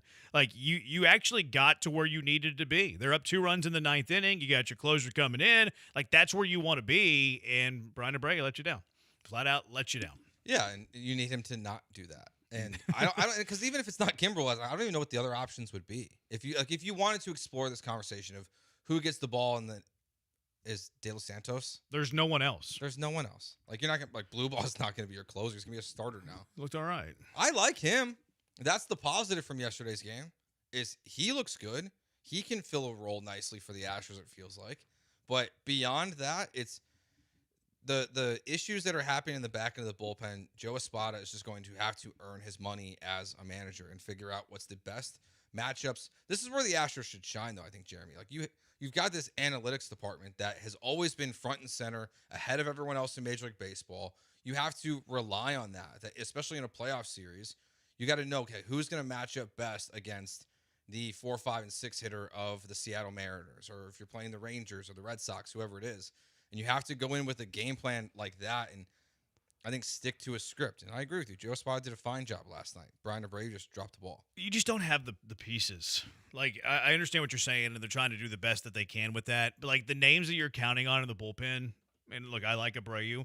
It's Craig Kimbrell, who is a little older in his career. And you mentioned he hasn't spent a whole lot of times in the bigs this season. And Yniel De Los Santos, that a non-playoff team said, see ya. We don't need you in our organization. I like what I see from A.J. Blueball, first time ever in the bigs. This is his rookie season. Probably won't even have enough innings to qualify for his rookie season.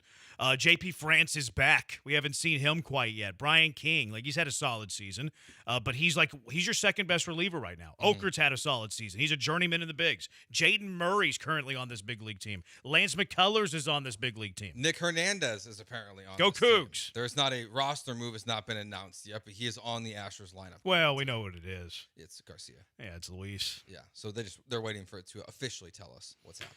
All right, 713-780-ESPN. We'll get to the Luis conversation. We're also going to get to the Jose Altuve conversation. The greatest bad base runner in the history of the game made another gaffe yesterday. We'll discuss that. Joe Espada, is he getting a little closer to that hot seat? I don't know. We'll hand out some game balls from week 1 as well. And the Texans' biggest problem, like there's a lot of discourse going on about CJ Stroud, rightfully so. The biggest problem is that offensive line. We'll take a look at that. Also some advanced statistic conversation. We love that. 713. I know analytics has those things out there. That was a little longer than the normal one. A little longer. David Culley, a little long-winded. Is that who that was? 713. You don't know what David Culley sounds like? I forgot. It's been so long. That's David Culley. I know analytics has. You don't remember that soundbite? I don't. Oh, all right. Thanks for listening to us for the last I few months. I don't catch those. 1-3-780-3776. We're on YouTube at ESPN Houston. We're on Twitter, Joe George Radio. Mm-hmm. I haven't put it in my notes yet. He's at Sag by BMAC. I'm at Jeremy Branham. 713-780-3776. Altuve base running gaff. Luis Garcia maybe done forever as a Houston Astro. 713-780-3776. Jeremy and Joe on ESPN 97.5 and ESPN 92.5. You're listening to ESPN 97.5. Houston, have you tried Portillo's yet? Portillo's brings authentic Chicago-style flavor with their slow-roasted Italian beef, Chicago-style hot dogs, char-broiled burgers, and crinkle-cut fries with cheese sauce. Save room for their famous chocolate cake and cake shake. Eat in, drive-thru, or order online. Now with 5 Houston locations. Find yours at Portillos.com. That's Portillos.com.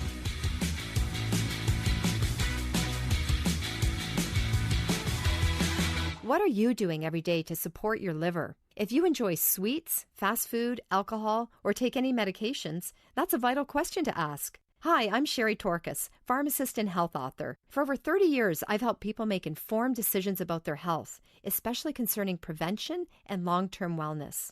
Supporting your liver isn't just a wellness trend, it's a daily essential. That's why I recommend Active Liver by New Nordic. It's made with plant-based ingredients like milk thistle, turmeric, and globe artichoke, herbs clinically studied for their protective and restorative effects on the liver. Active Liver blends traditional herbal wisdom with modern scientific research. Not all supplements are created equal. I trust Active Liver because it's backed by science, meets strict quality standards, and delivers true daily liver support. Protect your liver and give it the support that it deserves by making Active Liver from New Nordic part of your daily wellness routine. Find Active Liver in stores at your local CVS, Meijer Grocery, or online at Amazon or NewNordicUSA.com. Chastang Ford is the place to go if you're in the market for a Ford. Their professional staff will provide you with an outstanding truck buying experience. They offer competitive pricing and an extensive selection of new and used Ford vehicles. From the sales staff to the finance team, they're knowledgeable and friendly staff are devoted to helping you find the perfect Ford for your needs. Chastang Ford also offers exclusive incentives and deals to get the most out of your purchase. Whether looking for a truck or SUV, Chastang Ford is the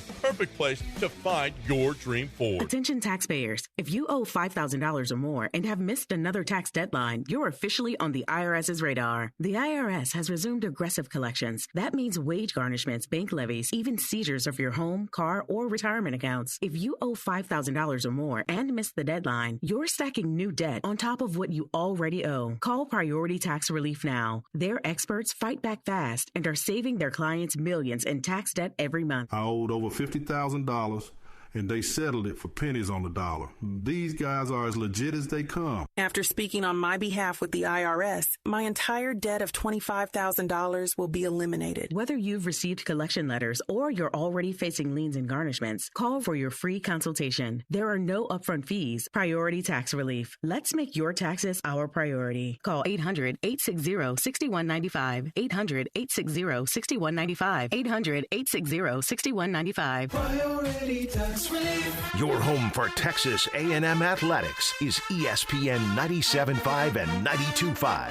Kick 'em.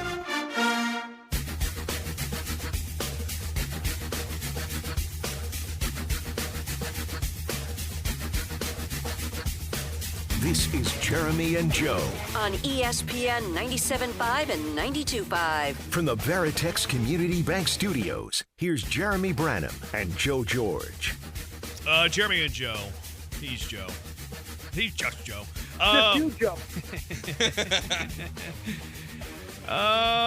Rangers have added to their lead. It's now 5-2. Jake Berger hit a 2-run dong.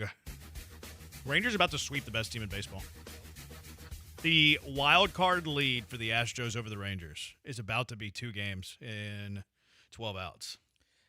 The Rangers are playing good baseball. I mean, the Brewers haven't been that great recently. They're not playing as good as they were earlier in the year.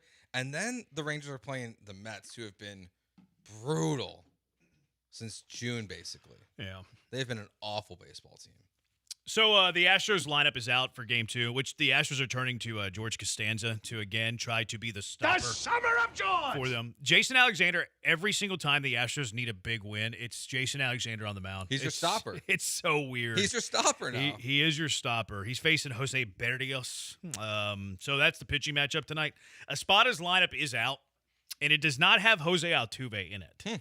Jose Altuve is not in the lineup. It's Pena, Yordan Correa, Walker, Sanchez, Myers, Caratini, Yiner, Urias, which I don't think that they want Altuve playing left field on that turf, but Yordan's playing left field on that turf. So that throws a mystery in it. I'm curious what Espada's quotes are going to be because I'm sure he'll be asked about it. I'm sure he'll say scheduled day off. But did Joe Espada just bench Jose Altuve? It would be deserved, right? Yes. I mean, absolutely. If you're going to hold everyone to the same standard, then it makes sense. I mean, that was a terrible play. It was, he's had some bad base running plays, but that to me, and I think a little credit to Vlad Jr. It was a great throw from first, great but play. And to be that aware of how slow he was running, but it was not. It's not good. And if he was benched today, it would be, in my opinion, rightfully so. I think they're not going to tell us that. No, they won't tell us that. They're going to protect Jose Altuve. Like they lied to protect Altuve. They did it with the left field thing. Like he's doing it for Bregman. No, that was in the works. Oh, we don't really want him in the leadoff spot. So how can we demote him without really saying that? Oh, he needs more time. Mm-hmm. Well, you don't need more time when you're the visiting team. Like that really only makes sense at home whenever you're pitching the top of the first inning. I actually thought his plate appearances looked better yesterday. So, if you were giving him a day off, it doesn't really make sense to do it today after he had better plate appearances yesterday. They also had the day off on Monday, so that's 2 days off over a span of 3 days. Sometimes they'll do that. Like, they'll do, hey, we're going to give you the day off going into a day off. That way you have 2 days off. But you're not going to do day off Monday, play Tuesday, day off Wednesday. That ruins the whole idea. Like you're trying to get them off their feet 2 days in a row to give them an extended break. I'm pretty confident, and you're right, they're not going to say this publicly, so we're never going to have confirmation of it.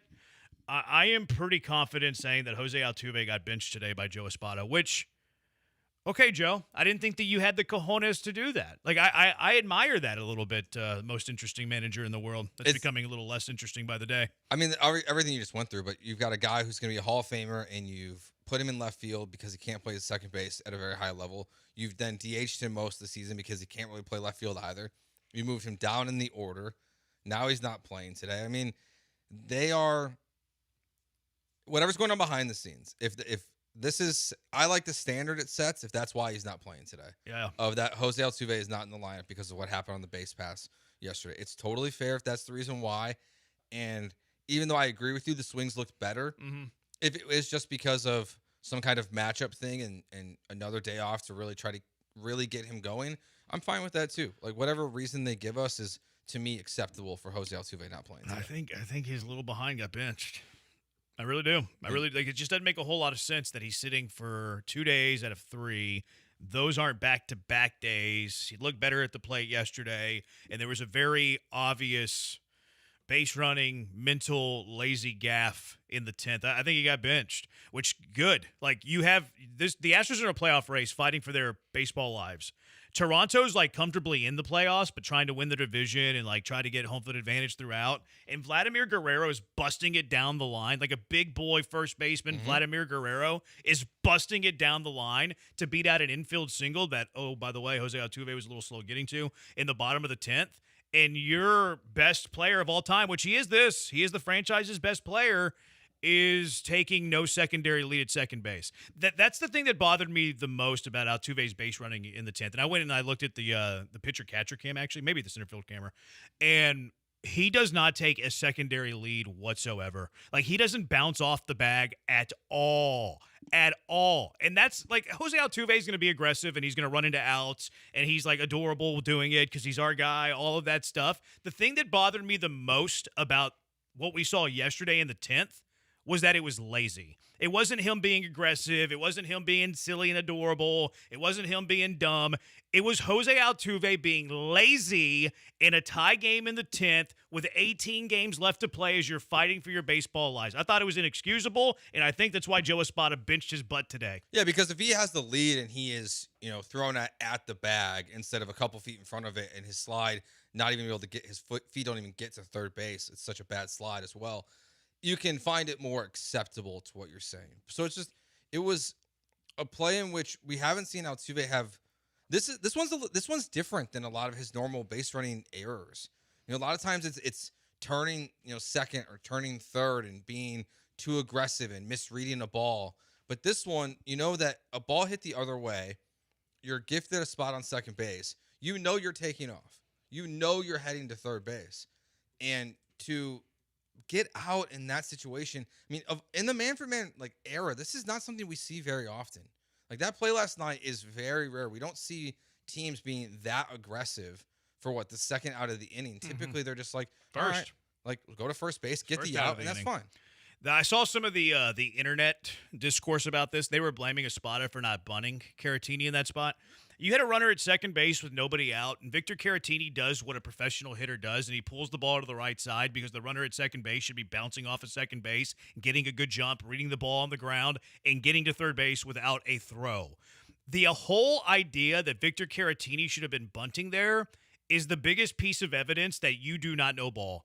If you're blaming Joe Espada for not bunting Caratini to get the runner at third, when Caratini literally does what a professional hitter is supposed to do and pulls the ball on the ground to the right side, which 99% of the time, 99.9% of the time is effective and gets the runner over because they're not being lazy at second base, you do not know ball. That was the worst take I saw yesterday during that Astros game. It made me sick. I hate the bunt conversation because I think bunting is used as it's just like an excuse for when things don't go well on the field, that people always want to resort to, well, you should have bunted. Or Altuve could have read the ball better, got a better lead at second base, and been safe. How about just get a secondary lead? Yeah, he's flat-footed when the pitcher is going to the plate. That's unacceptable. Mm-hmm. Unacceptable. So the bunting doesn't change anything, and there's also no guarantee that he's also not thrown out at third base because of that lead. Yeah. If that's a ground ball to Vladimir Guerrero Jr. and he's charging, it could easily have been thrown out at third as well if it's just in front of the catcher. So just a bunt doesn't automatically make Altuve safe. So no. It's a weak argument in terms of everything was done right on the play, everything you could have asked for to get Jose Altuve over, to give yourself a lead in the 10th inning. Mm-hmm. Everything was executed up until Altuve took off from second base the right way. That's also part of the, hey, they should have bunted take, which sometimes, hey, pro bunt, totally understand, get it, but not in an at-bat where the guy pulls the ball on the ground. That makes no sense whatsoever. But you're right. People that are the, lay down the bunt crowd, again, I'm okay with pro bunts depending on the situation and who's the hitter is that they assume 100% of the time it's going to be successful. Yes. And they also assume that the hitter is good at bunting. What if Victor Caratini's the worst bunter in the world? I have no idea. I don't know how good of a bunter he is because we never see bunting. But a manager isn't going to call for a bunt if there's a dude in the box who cannot bunt. So that's the an added conversation to that. Let's go out to the HRP listener line 713-780-3776. Willie, you're in with the Jays. What's up? Hey, how's it going? Good. Yeah, I was sitting there thinking about my 86 and a half back. Oh. Back in June, July, when we was up 20 games with those so-called less than players, which I don't like. I didn't think we'd be at this point. And when you was talking about Joe probably bitched out Altuve, mm-hmm. That's why I called. I don't think Joe made a lineup since he been there. That's just me personally. And I'm just disappointed right now. Me too, Willie. Sorry about that Thank bet, you. too. You got it. And Willie, That's going to be tough to get to that 86 win mark. 86.5, he said. They're at 78. They have 17 games to go. I guess what was the bet, 86 or 87? I think he said 86.5. So 86. They need to get to 87. That would be 9-8. That's in play. It's in play. Are you confident they can go 9-8 in the last 17? I mean, they're not making the playoffs if they don't go to at least 9-8. Yeah, I I would know. imagine. Yeah, so probably. I'm for Willie's sake and for our sake, I'm hoping that they can go one game above 500. Does 9-8 get them there? 9-8 would give Willie the does. win, and it would give the Astros the playoffs. Yes or no? I think it does. It feels like the line that Willie got at 86.5 is exactly the line it'll take for the Astros to make or miss the playoffs. Rough. I mean, the way the Mariners and the Rangers are playing, at least one of them is going to get there. One of those teams will get to 87 wins. Brewers got to run in the sixth. It's 5-3. Here come the Brewers. Let's go, Brew Crew. Never been a bigger Milwaukee fan. Willie's point about Espada not making the lineup, I think, is a fair point. I don't know the semantics and the dynamic between Dana Brown and Joe Espada. I have noticed, though, that there are times when Dana Brown will say things on the flagship on Wednesday morning about the lineup that will come true later that night, and he never did that with Dusty. So I think Willie could be onto something there. Now I think it's more of I think it's more like a meeting of the minds. Like, hey, this is what I think it should be, Joe. And Joe might give a little bit of not necessarily rebuttal, but just like, hey, this is what I think, and then kind of agree to a lineup. I would guess it's more that. I don't really know their dynamic. I think every MLB team's a little bit different. But I do think Willie's on to something about the lineup coming mostly from the suits in the front office. Yes, but if Joe Espada wanted to bench someone for performance on the field because of a play like last night, I do think he would have the ability to do so. I would agree. Yeah, so I do think they collaborate even together. Even when it's someone as big as Altuve? I think so. I think that Joe and Dana could get together early this morning and be like, hey, we can't let that pass. We need to take him out of the lineup today. We have 17 games to go. We have to show that we have control of this team. I think that's what happened. Complete theory, obviously. But I think you hit on why I think it's not just Joe Espada, though. You said Joe and Dana. We've seen there be a different set of rules for how. I mean, let's go to the Verlander contract situation. It was the GM's going to handle the contract, but not Verlander. Verlander, that Jim Crane's going to go play golf and get a deal done. I could see Altuve being a big enough name that Joe's got to go get approval. This is complete, just thinking out loud. But I don't know if he could do that move unilaterally on his own. I don't disagree. I think that's a fair point. I don't know the dynamics, but I think that Joe could also be like, hey, Dana, I'm thinking about benching Altuve today. You cool with it? Yeah, exactly. As opposed to I'm asking for permission. So I don't know the dynamics behind it. Israel says Dana wasn't the GM with Dusty. Yeah, he was. Absolutely. He was the GM with Dusty. They fired Click, and then Dana Brown was hired that January, and they spent an entire season together. And then Dana hired Espada. This is Dana's third year. First one was with Dusty. The last two have been with Espada. So, Israel, you just landed on Bad Take Boulevard. You just made the list. Dana was the GM with Dusty. Absolutely. Unless he's saying that Dusty was the general manager and Dana was his assistant. Well, that's possible. He could be saying that. That is possible. Could be saying That's that. actually a fair take. Espada can bench Altuve but won't discipline Fromber. Is that what you guys think? I think there's it's a lot of unknown with the Fromber thing. I do think there's a little apples and oranges, though. You can replace Altuve for a day at second base. Who's starting instead of Fromber? Right. It's a little harder to bench a starter and turn the rotation.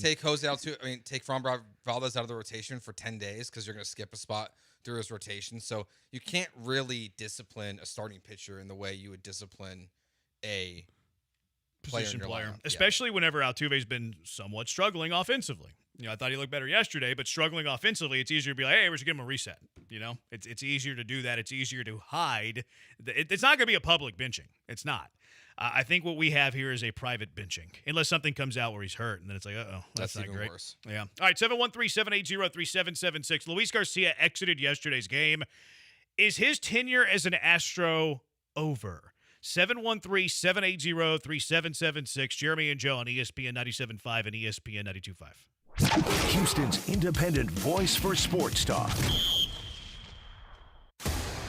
The 12th man lives here. Feels nice. Winning in this conference feels nice. Though you got to earn them. This is who we are. Go, baby! Touchdown, Aggies! Battling that they're getting better, and they got another big game next week. Join us Saturday. The Aggies travel to South Bend to battle Notre Dame. Our coverage begins at 5:30 on your home for Aggie football. Texas A&M versus Notre Dame, Saturday at 5:30 on ESPN 97.5 and 92.5. John Granado here with Robin Orlando from Houston Powder Coaters. Robin, we have seen Houston Powder Coaters work all over the city. The Ferris Wheel, Westside Tennis Club, the Waterway in the Woodlands. Now we're going to see it at NRG? Yes, they have removable stadium seating that we are coating right now. So when you go there for your football games, for your concerts, for your monster jams, look for those seats and you see our work. It's going to be beautiful, right? It's going to be amazing. So if I'm on the floor, I'm probably going to sit in a Houston Powder Coaters seat. Yeah, so you will see our work up close and personal. This will tell you something. If businesses all over this city are using Houston Powder Coaters,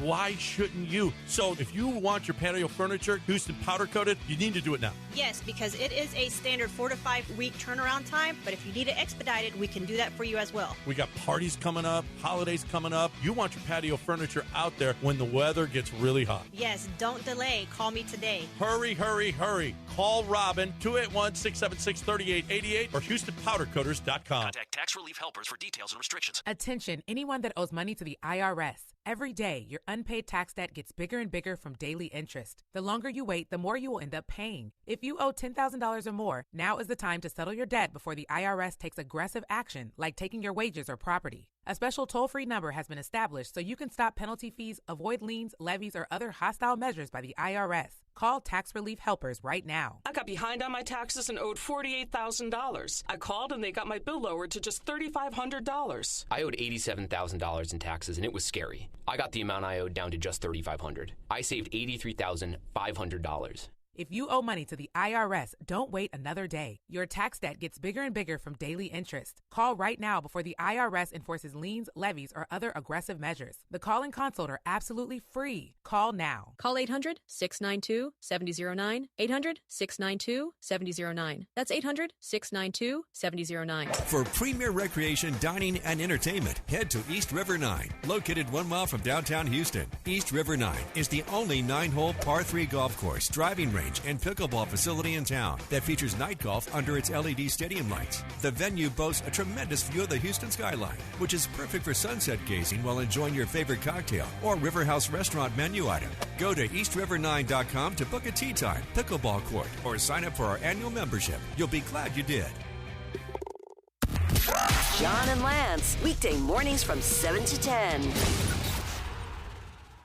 Summers in Texas are hot, but not for me, John Granado, because I have Coors Light. And Coors Light is all about keeping Texas chill. Do you want to beat the summer heat? I recommend cold, clean, crisp, refreshing Coors Light. Grab a 12-pack or case so that you've got your home base covered.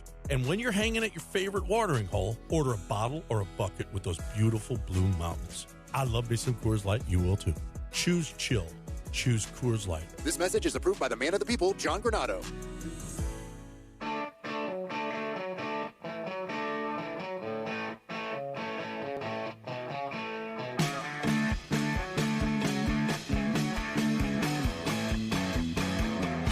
You are listening to Jeremy and Joe. On ESPN 97.5 and 92.5. Live from the Veritex Community Bank Studios, here's Jeremy Branham and Joe George. Jeremy and Joe. He's Joe. I'm Jeremy. So Luis Garcia left yesterday's game really right at the onset. Pitched pretty good in the first inning, got a couple of outs in the second, started to labor a little bit. Threw a fastball that StatCast read as a changeup, which is never a good sign. If StatCast is reading your heater as a changeup, things are wrong. And had to leave the game. 5 outs into the game. Garcia threw 27 pitches, had to exit. Not great for a team that is down a bunch of pitching, Joe. And this could very likely, in my opinion, be the last time that we see Luis Garcia in a Houston Astro uniform. Yeah, I mean, him pointing to his arm as soon as the pitch was thrown there, and then them having to come out and take him out of the game. I mean, he was gone for what? 2 years? Pretty much. Waiting for him to come back, and he got 2 starts back as an Astro. Yeah, it's with where he's at and his contract and everything, it's hard to not view him as a guy that gets non-tendered at the end of the season at this point, just like the Astros did with Jose Urquidy, who I think has gotten close to pitching for the Tigers this year at some Has he? point.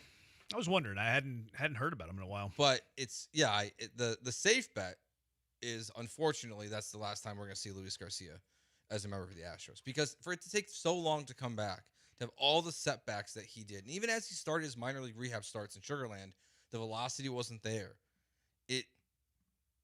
It's hard not to feel like there's some kind of Astros medical malpractice that happened again because of how the velocity started, and then to see him get hurt already right now, and for how long it took him to come back. I mean, we don't see Tommy John injuries take this long and then typically happen again this quickly. And we don't know for sure it's Tommy John, but it's hard not to think that something's not seriously wrong with him. And he's for sure done for the season at this point. Yeah, done for the season for sure. Like, best case scenario is like what Arrighetti had, where it's like, oh, he felt his elbow was inflamed and there's discomfort, but the UCL is intact. Like, that's best case scenario. Okay, he can rehab that and then get strong for pitchers and catchers and all that. That feels overly optimistic here. Like, if it's that, then Luis Garcia is back when pitchers and catchers report next year, and he's in the final year of his club control, and he pitches next year for the Astros. If there is any damage to the UCL, he's out for all of next season because it's happened late in the year. He's going into his final year of club control. The Astros are going to non-tender him, as you said, and they're going to save $3 million. Like, it's really that simple. If the UCL is intact, Luis Garcia will be back with the Astros when pitchers and catchers report. That's best case scenario. If the UCL has damage on it, they're going to non-tender the poor guy, and he's never going to be an Astro again. He's going to go the Urquidy route where somebody gives him like a 2-year contract, very cheap. You rehab up with us next year, and then you can pitch that following season. It's going to be very similar to Urquidy, but yeah, I'm not very optimistic about it. No, it's just unfortunate. It's unfortunate for Garcia himself. It's unfortunate for the Astros because while Blue Ball comes in and pitches very well and probably has to be part of your rotation right now, they can't catch a break. And JP France is not inspiring me for part of the Astros rotation, or McCullers being back part of the rotation, and none of that is good. And Luis Garcia had a couple moments where you're like, okay, you can kind of see Luis Garcia on the mound, like the guy that you've missed for 2 years. Some of that was still there, and to see him have to leave this quickly, it just puts you in a really bad spot again where, as we were talking about the bullpen in the first segment of the show, it's maybe some of these starters could have helped you on the back end of the bullpen in some capacity by just pushing guys back to give you more time or spot starts or, piggyback opportunities. But now you're just down another guy. It was kind of weird how they flip-flopped Luis and Fromber. Like, they didn't really, like, maybe because Fromber can make an extra start in the regular season, they feel like that's more necessary. Maybe it was something that they saw on the lineups. Like, okay, we don't want the lefty Fromber going up against the righties of Toronto. It was just kind of weird how, okay, Luis was scheduled to pitch Sunday. Nope, never mind. Flip-flop that. He's going to go on Tuesday. Like, I don't want to think that there was something nefarious there, but it's hard not to with the way the Astros have handled, injuries and all that stuff this year. It's not the first time the Astros have made a decision to change when a starter is pitching and it ended in a disaster. That was a little different. I know where you're going here. What, Lance? It was very different. I know, but he was in the gym one day, was supposed to start in 2 days.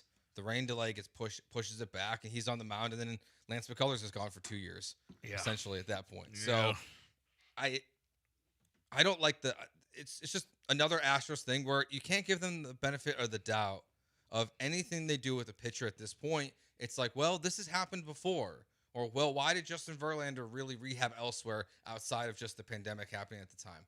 It's just another bad day for the Astros medical staff. Yeah. That they need to answer for at some point. You think that they would have, you would have thought that, but that's not the case. I hate that it got to this point because the Astros need any harms that they can get.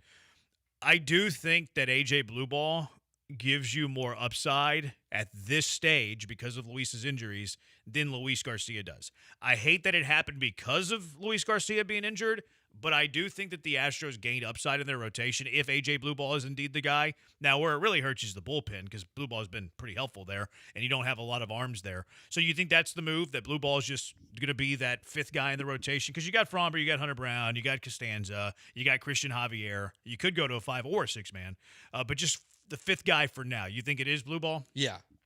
Man, what are your other options? McCullers, JP France, Miguel Ulola, maybe Ethan Pecco. Those are probably unrealistic, the last two. I mean, I'd like to see Ulola come up at some point. I've gone back and forth there. Why not? Well, his walk rate's very high. I think it's very difficult for a guy who's kind of fringy to be like, here you go, go start a game in the pennant race with 17 games, and we really need you, kid. Yeah, you do need. I think you put him in a really tough spot. But McCullers hasn't been good enough this year. Where Blue Ball to me has been plenty good. Where I would give him at least one opportunity. It doesn't have to be permanent. You've only got 3 starts left in the season at this point in the regular season. So if Blue Ball goes out there and it's not good, and you want to put him back into the playoff, back into the bullpen, that's fine. But why would Lance McCullers deserve a spot in the rotation? No. At this point. He wouldn't. If they could DFA him, they would. I would go, they can DFA him. Well, they won't. I mean, I don't think there's really a point to DFA him. Like you're not at this point. I mean, you're carrying Nick Hernandez, go Cougs. You're carrying Murray. You're carrying France. Like, there's really no point to DFA him right now. But you're right. He doesn't deserve a start. I would go Blue Ball too. Like, Blue Ball would be my guy. Hey, we're trying to win some ball games. Blue Ball. If they do go with the Ulola route at some point, for me, it'd be as a reliever. Not that I want him to be a reliever long term, although he might be because his walk rate's kind of high. I would go. I would use him in the pen. Now, Alex brings up a good point about him being, good in relief. Like, you are losing a weapon when you do that out of the bullpen. But you're only losing it for 17 days. I mean, I guess you have to make the playoffs first because he'll go back into that role in the playoffs. That's a good point. Maybe you only use him like twice. Yeah, so like you have him for now, or maybe that is why Lance McCullers, gets that spot as because you want to keep Blue Ball. That's while I would disagree with some of that, reasoning because I'd rather have the better starter out there. I would understand the logic behind it of keeping Blue Ball in the bullpen as a weapon for the Astros at this point. Yeah. I mean, it's going to be interesting. Dana was on the quarterback this morning on the flagship, and he kind of alluded to Blue Ball being in the rotation. Like, we might go that route, so we'll see. 713-780-3776. Let's go out to the HRP listener line. Pena, you're in with the Jays. What's up? Hey, what's up, Jeremy? Hey, man, so I don't know if you heard this morning show. Lance went on an all-time legendary rant talking about spin rates. And my question for you all is it possible or should MLB do something about spin rates? I don't think it's possible, but if it was, should they? Thank you. Have a great day. Appreciate it, Pena. Let's react to that on the other side. Spin, velo, chasing spin, chasing velo. Is it worth it? Do you need it? All of that. 713-780-3776. It is Jeremy and Joe on ESPN 97.5 and ESPN 92.5. Houston, the Walmart you thought you knew is now new. Who knew? Did you know that Walmart has more than 500 million items online? You can find a huge selection online that you can't even find in stores at Walmart.com. Branham family loves ordering online from Walmart. We've been doing it for a long time now. It's wonderful for someone like me. Doesn't have a whole lot of time. Got a lot of football to watch. Doesn't like to mess with a crowd.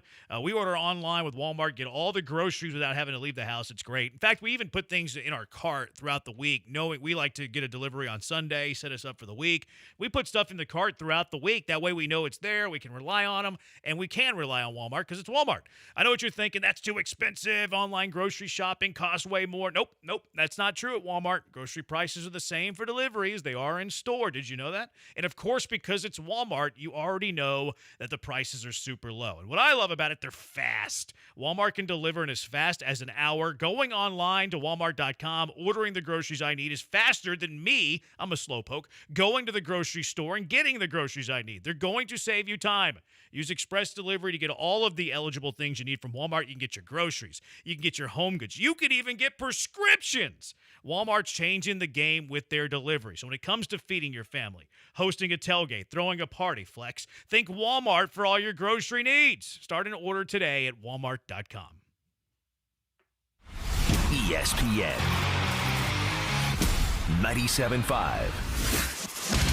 Attention taxpayers. If you owe $5,000 or more and have missed another tax deadline, you're officially on the IRS's radar. The IRS has resumed aggressive collections. That means wage garnishments, bank levies, even seizures of your home, car, or retirement accounts. If you owe $5,000 or more and missed the deadline, you're stacking new debt on top of what you already owe. Call Priority Tax Relief now. Their experts fight back fast and are saving their clients millions in tax debt every month. I owed over $50,000.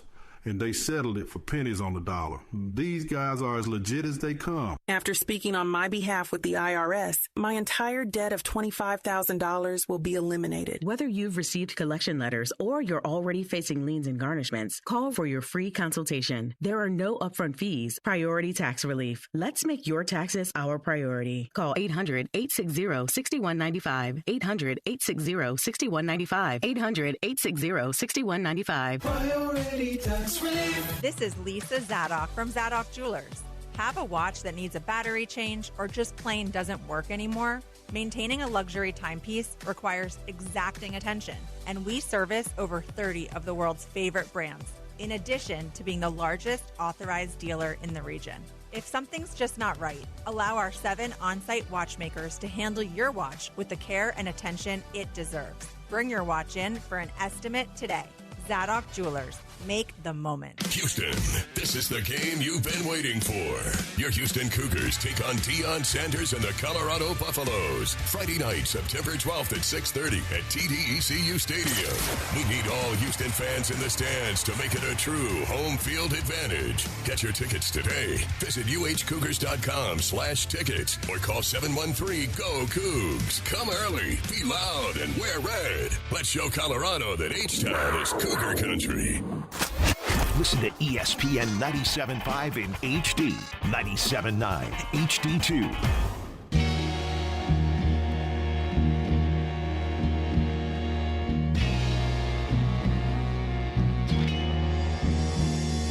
Now back to the Veritex Community Bank Studios with Jeremy Branham and Joe George. On ESPN 97.5 and 92.5. He's Joe. I'm Jeremy. Spin and velo. Lance, when I didn't hear the rant. I did see a few people talking about it on Twitter, though. So I guess Lance was anti-spin, anti-velo. He feels like it's what's causing all the Tommy Johns. I think it's a fair stance. Absolutely. I don't know how you get away from it, though. Like, general managers, scouts, people who are making draft decisions, free agent acquisitions, who appears in games, guys that get promoted to the roster, like there's a constant. Like, they throw hard, they get a lot of spin.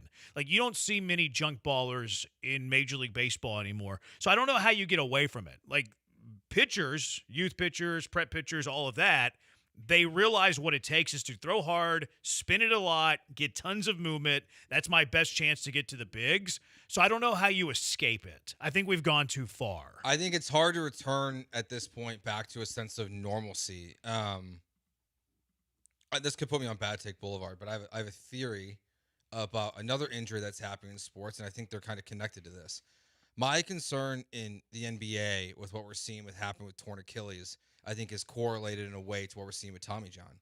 The fact that these kids are playing one sport all year round, all they're doing. I mean, Tyrese Halliburton has played more basketball than Kobe Bryant ever did until he was older, because you're playing year round. Same thing with baseball. You're throwing all year round. And it wasn't like that before. Like, even like where I grew up in Illinois, like, you didn't play baseball. There was nothing going on in the winter. You had strength and conditioning drills, and that's it.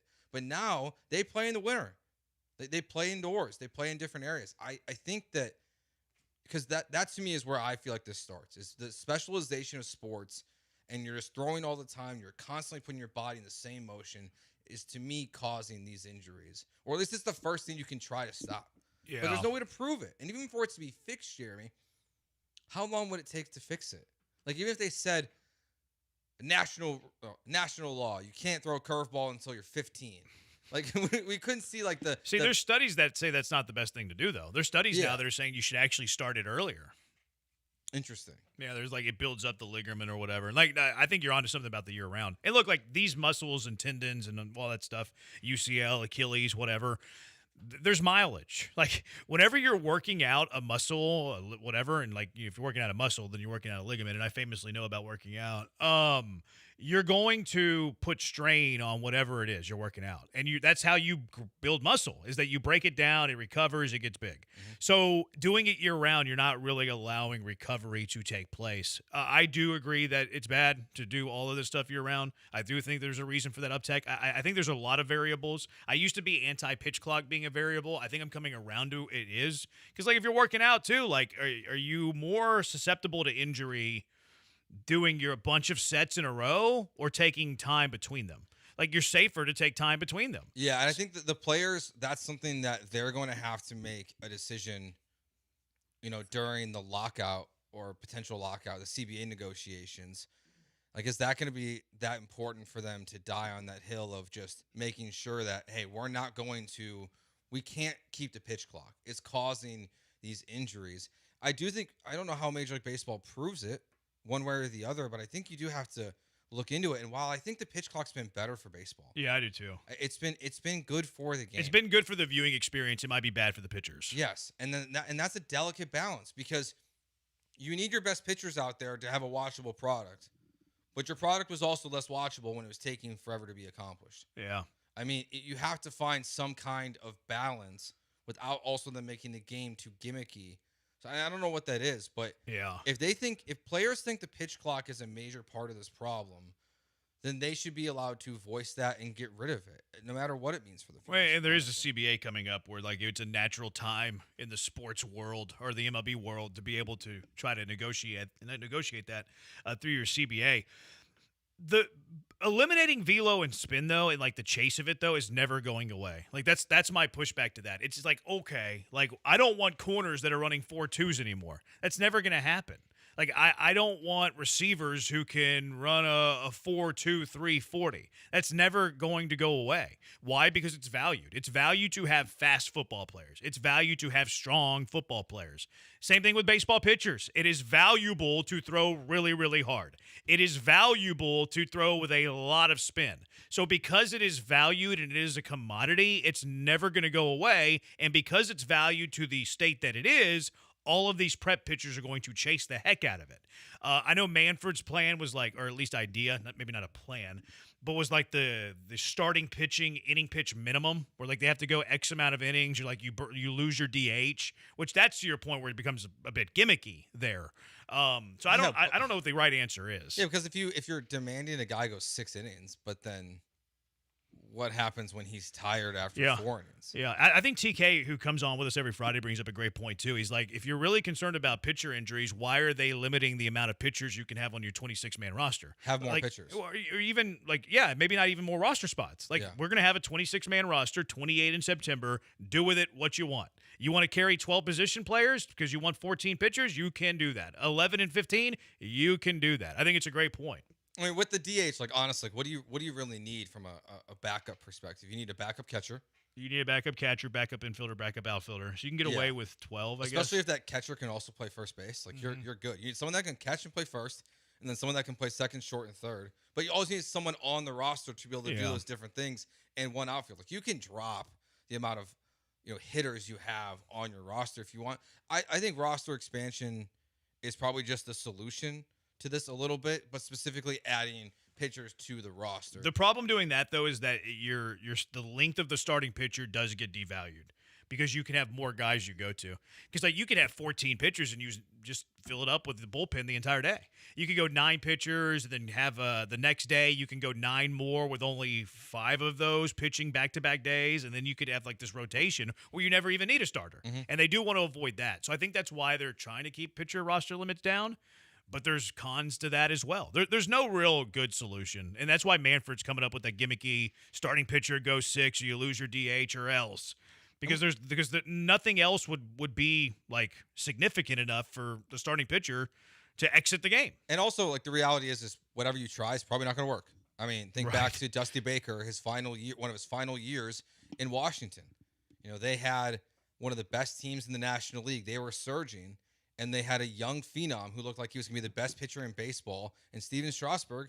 They shut him down. Yeah. Because they didn't want him to get hurt. And then he retired early. And then he had to retire early because all he did ever after that was get hurt. And the Nationals went out of their way to protect him, and it didn't work. And then Dusty Baker also had guys who, as rookies, Mark Pryor was throwing 130 pitches a game, and it ruined his career. There's no perfect science to fix this. And it's been a problem for longer than we've realized. But the amount of Tommy John now is just, it just sucks. That's why I would never spend big free agent money on pitchers. Mm-hmm. Like, just have a collection of like big arms and just run right through them like the Astros currently do. Joe George, I agree with you 100%. Being a single sport and not having it the rest they need when they're young, wear and tear on the arms, Achilles is killing them. Good take. Good take. I call BS on all of that. See John Kruk. I don't think John Kruk was playing year round though, so I think he might. No, because he was probably playing center and wrestling. Like he's not playing baseball year round. Wouldn't the payroll structure have to change if you added players? Yeah, marginally. It would have to change a little bit. Well, with a salary cap, they can figure that out.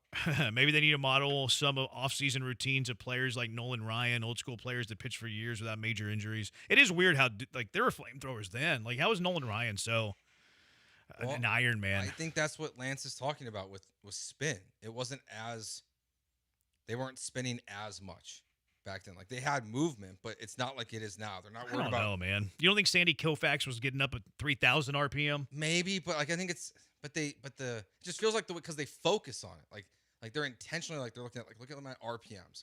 Look at my pitch machine. It tells me what my pitch movement is and how it's doing it. If it's not doing it, you do more torque and you do more to it. Where like those guys, it's natural. It's who they are. These guys they're creating pitchers in a lab and having their bodies do things that are not natural. But what's the alternative? I'm just not going to be a big league pitcher. Like they're going to take the risk because it's worth it.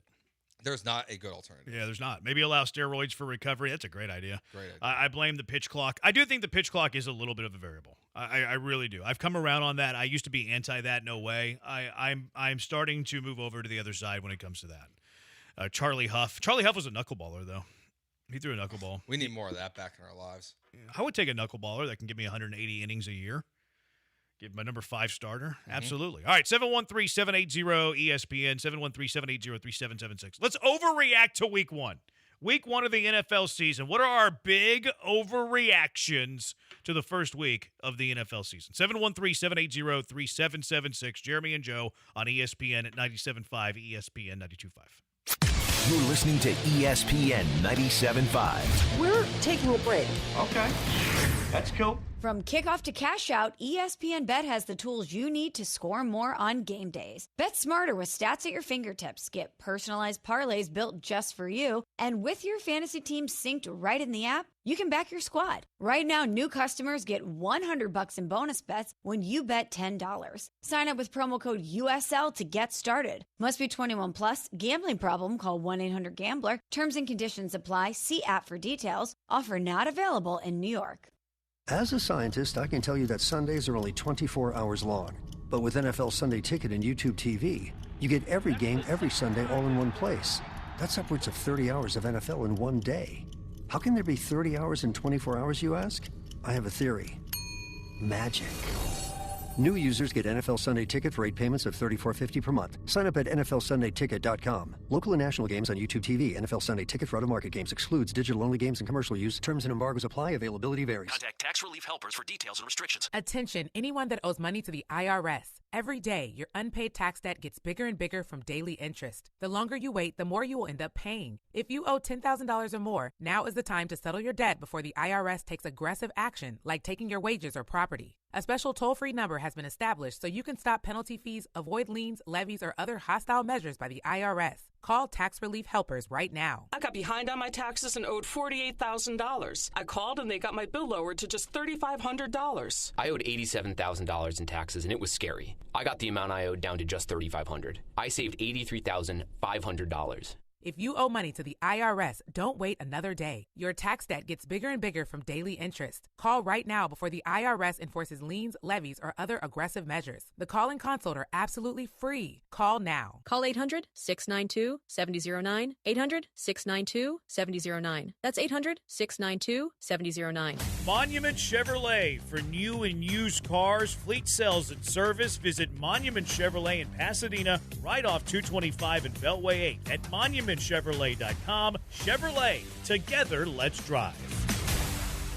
DraftKings Sportsbook at the Golden Nugget Lake Charles is your best bet this football season. Catch all the action and immerse yourself in over 3,200 square feet of LED screens. Wager, watch, and win in the sleekest setting with the best odds. Order some of your favorite bites and sip on an award-winning cocktail at your game day headquarters. Only at the DraftKings Sportsbook, Louisiana's largest sportsbook, at the Golden Nugget Casino Lake Charles, a 2-hour drive from Houston. Must be 21 years or older. Gambling problem? Please call 1-877-770-STOP. Let's hydrate. Grab a Rambler Sparkling Water, the official sparkling water of ESPN 97.5 and 92.5. A Texas mineral blend available in original lemon lime, grapefruit, satsuma, blackberry, and now wild cherry. Get Ramblin', Houston. Follow ESPN Houston on social media at ESPN 97.5. This is ESPN 97.5, brought to you by Zada Jewelers. KFNC 97.9 HD2 Mont Bellevue, Houston, a Gal media station. Houston standing by, over. Jeremy and Joe starts now. On ESPN 97.5 and 92.5. Live from the Veritex Community Bank Studios, here's Jeremy Branham and Joe George. Jeremy, Joe, Brian's here as well. What are your overreactions to week 1 of the NFL season? 713-780-ESPN. Aaron Rodgers is back. Oh, okay. There's some stuff that you can see how he does look slow at times, right? Like there was moments in the game where I was like, okay, he's gonna get out of this. He's gonna roll out and have a vintage Aaron Rodgers play, but he's getting sacked. But he looked really, back and better than ever. He's back. He's back. He's at his best since he left Green Bay, at least. Okay. I think I'm buying this though. Same. He look like the Jets' defense is supposed to be good. They have a defensive-minded head coach. You think that he would be limited a bit. Also, like part of the argument as to why, like I agree with you on this. He finished 2024 pretty strong. Mm-hmm. His second half of 2024 was pretty good. He still got up to like 4,000 yards last year. Like his numbers last year, numbers alone, and stats in football, we get it. His numbers weren't bad last season at all. So especially second half. Yeah. Once he got, and we always hear too, the Achilles, the second year, blah, blah, blah, blah, blah. Yeah. I'm actually buying this one. And at his age, if it took him even a little longer to get his Achilles like back and going, do you believe in more in Aaron Rodgers or Justin Fields from that game?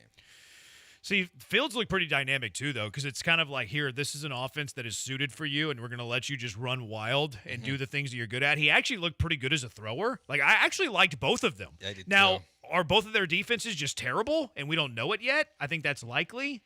But, no, I thought that they both looked good. That was like the best quarterback going back and forth other than Lamar and Josh Allen. It was a great game. Which one do you think is more sustainable?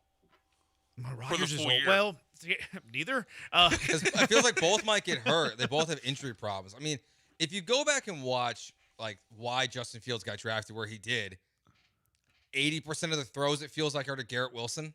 Like there's something there back when they were together at Ohio State that I'm like, I kind of believe in this. And then the other thing with the Jets, I think sets the Steelers apart. And I know a texter's unhappy with me about being very pro Caleb Johnson for the Steelers because, yes, he also bummed me out as well. But the Jets have Braylon Allen. They have Breece Hall. They've got a running game that really supports Fields. So I still got a big love for him. So I'm probably a little biased. The thing with Fields, though, is if he's going to run a lot, that makes you prone to hits, and hits stack up. And he's he's missed games in the past. Like Israel's saying that Aaron's old behind is going to run out of gas by week 7. He doesn't take a lot of hits. Like, he's one of those savvy quarterbacks that, he's going to take a hit every now and then, but he's going to get rid of the football. He's not going to run, all of those things. So I don't know how he would run out of gas. If I had to pick between the two of which is more sustainable, I'd probably go to the guy who takes less hits, even though he's older, and say Rodgers over Fields. But Rodgers' age has to be considered. For sure. Has to be considered. Broncos, to me, my overreaction, I know that they won. This isn't one of the best 7 teams in the AFC. They might not be one of the best 10 teams in the AFC. They look pedestrian. Yeah, Titans have an underrated defense and all that. But you're going up against a rookie quarterback. That game was tight. It was a one-possession game the entire game. Bo Nix did not look good whatsoever. And look, I had this as an offseason thought as well. But the team that won that I was most disappointed in, the Broncos. And to me, it kind of helps out my point that I think that they were overrated from the very beginning. I like this one too. Look, I was not a believer in Bo Nix in college last year. I mean, You're not a believer? I'm not a believer. I was not a believer in college. That's a dated wrestling reference at this point. You don't believe? Very dated at this point. And last year he obviously turned it on at the end, and Sean Payton is a quarterback whisperer, but part of it's just the amount of hype that he's gotten about, like, oh, he can be Drew Brees for Sean Payton. I'm like, okay. I hate those lazy takes. Yeah, because they're short. They're so lazy. They're short. Well, it's Sean just Payton's the because, coach. well, this guy was good in this system, so he's that guy in the new system. Like, no, he's a completely different player. Yeah. What do you got, Brian? This might be way too overreactionary, but that's what this segment's about. I think the Chiefs are going to be playing a road playoff game in the wild card round. I don't think they're winning the AFC West. Who do you think's winning? Chargers. Chargers did look good. They did look very And good. this isn't just, I think a lot of people are rushing to crown the Chargers. And the Chargers may be really good. So, I mean, I do believe in Harbaugh. So that's definitely part of it. We know Herbert's got it in him. He's had a 5,000 passing yard season. He set the rookie record for passing touchdowns. So that part wouldn't be surprising. But to me, this is more of kind of the slow decline of the Chiefs that may have sped up the decline this year. Like, the defense is getting older. They've lost pieces. Obviously, they lost, Jarius Sneed a couple of years ago to the Titans, the cornerback. Kelsey's getting older. Obviously, the wide receiver health is now in question with Xavier Worthy getting banged up. Like, I think the Chiefs could take a step back. Still make the playoffs, but I think they're going to be on the road and not win the division. I think the only team that could win the division other than the Chiefs, though, are the Chargers. Probably so. Like, I don't think I like the Raiders. I don't think that the Raiders can win the division. And, of course, you just heard what I said about the Broncos. But the Chargers look really good in that Brazil game. I went back and watched it. They got some juice on offense, man. Like, they got three legit Keenan receivers. Allen still got it. They didn't even play Trey Harris. I know. Who they drafted in the early rounds. They have two solid running backs. One that has a chance to be really good. Good offensive line play because that's what Harbaugh believes in. Good defense. Joe Alt they nailed that pick. He's good. And look, Slater even got hurt, and they're still a good on the offensive line. I think that I undersold the Chargers being a legit threat. I still don't think they're a legit threat in the AFC, but I do think they're a legit threat to dethrone the Chiefs dynasty in the AFC West. I think the Broncos will be okay. I think they're overrated, but I think they'll be okay. I'm really excited for Monday night's game after the Texans, the second part of the doubleheader. Same. Raiders-Chargers is really interesting to me. The Raiders looked really good in their game, too.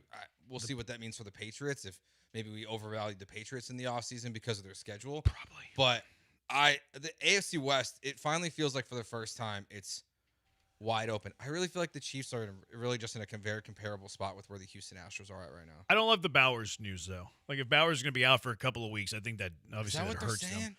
Yeah, they're saying like PCL strain. I've seen like some of the online like they doctors. thought he came out of it better than expected. They have him listed as questionable for whatever that's worth, but I don't think it's a long-term injury. I think he's back before Kittle. And I'll say that. Well, of course. Yeah. Kittle got IR'd. I'm gonna show my Notre Dame bias here a little bit. But we always know you're gonna do that, Joe. I loved Michael Mayer coming out of college. So does Chip Kelly. I thought it was crazy when they took Bowers because I was like, they already have their tight end.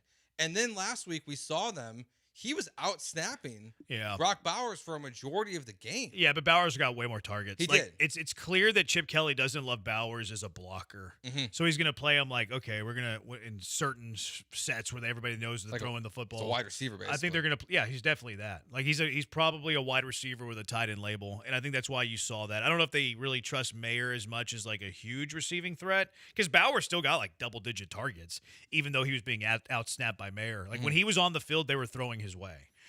But how long is he going to be out? One thing that I do like that they're doing about the Monday night game, remember when they used to do this stupid doubleheader, start 30 minutes apart? I think there still is one of those on the schedule this year. That's so dumb. It's not Monday, because Monday the Texans play at 6, which don't love that. But then Chargers and Raiders play at 9. So, like, it's a true Monday night doubleheader. If you're going to have a Monday night doubleheader, which I don't love, actually. I like the standalone one single Monday night game. If you're going to do it, start them 3 hours apart, please. Yeah, on the 29th, they're an hour apart. That's now. so dumb. Why do they do that? Jets, Dolphins at 6:15. Bengals, Broncos at 7:15. Yeah, but I hate that the Texans got the back end of the doubleheader later on in the season. I prefer it. Yeah, but 9 o'clock at night. I prefer it. I prefer Seattle. 9 o'clock over 6 o'clock. Like, I mean, same. On a normal day for us, we get off at 6. I mean, what are we gonna do? I'm gonna listen to rock and roll on the way home. I'm going to the game, so I'm taking vacation next Monday.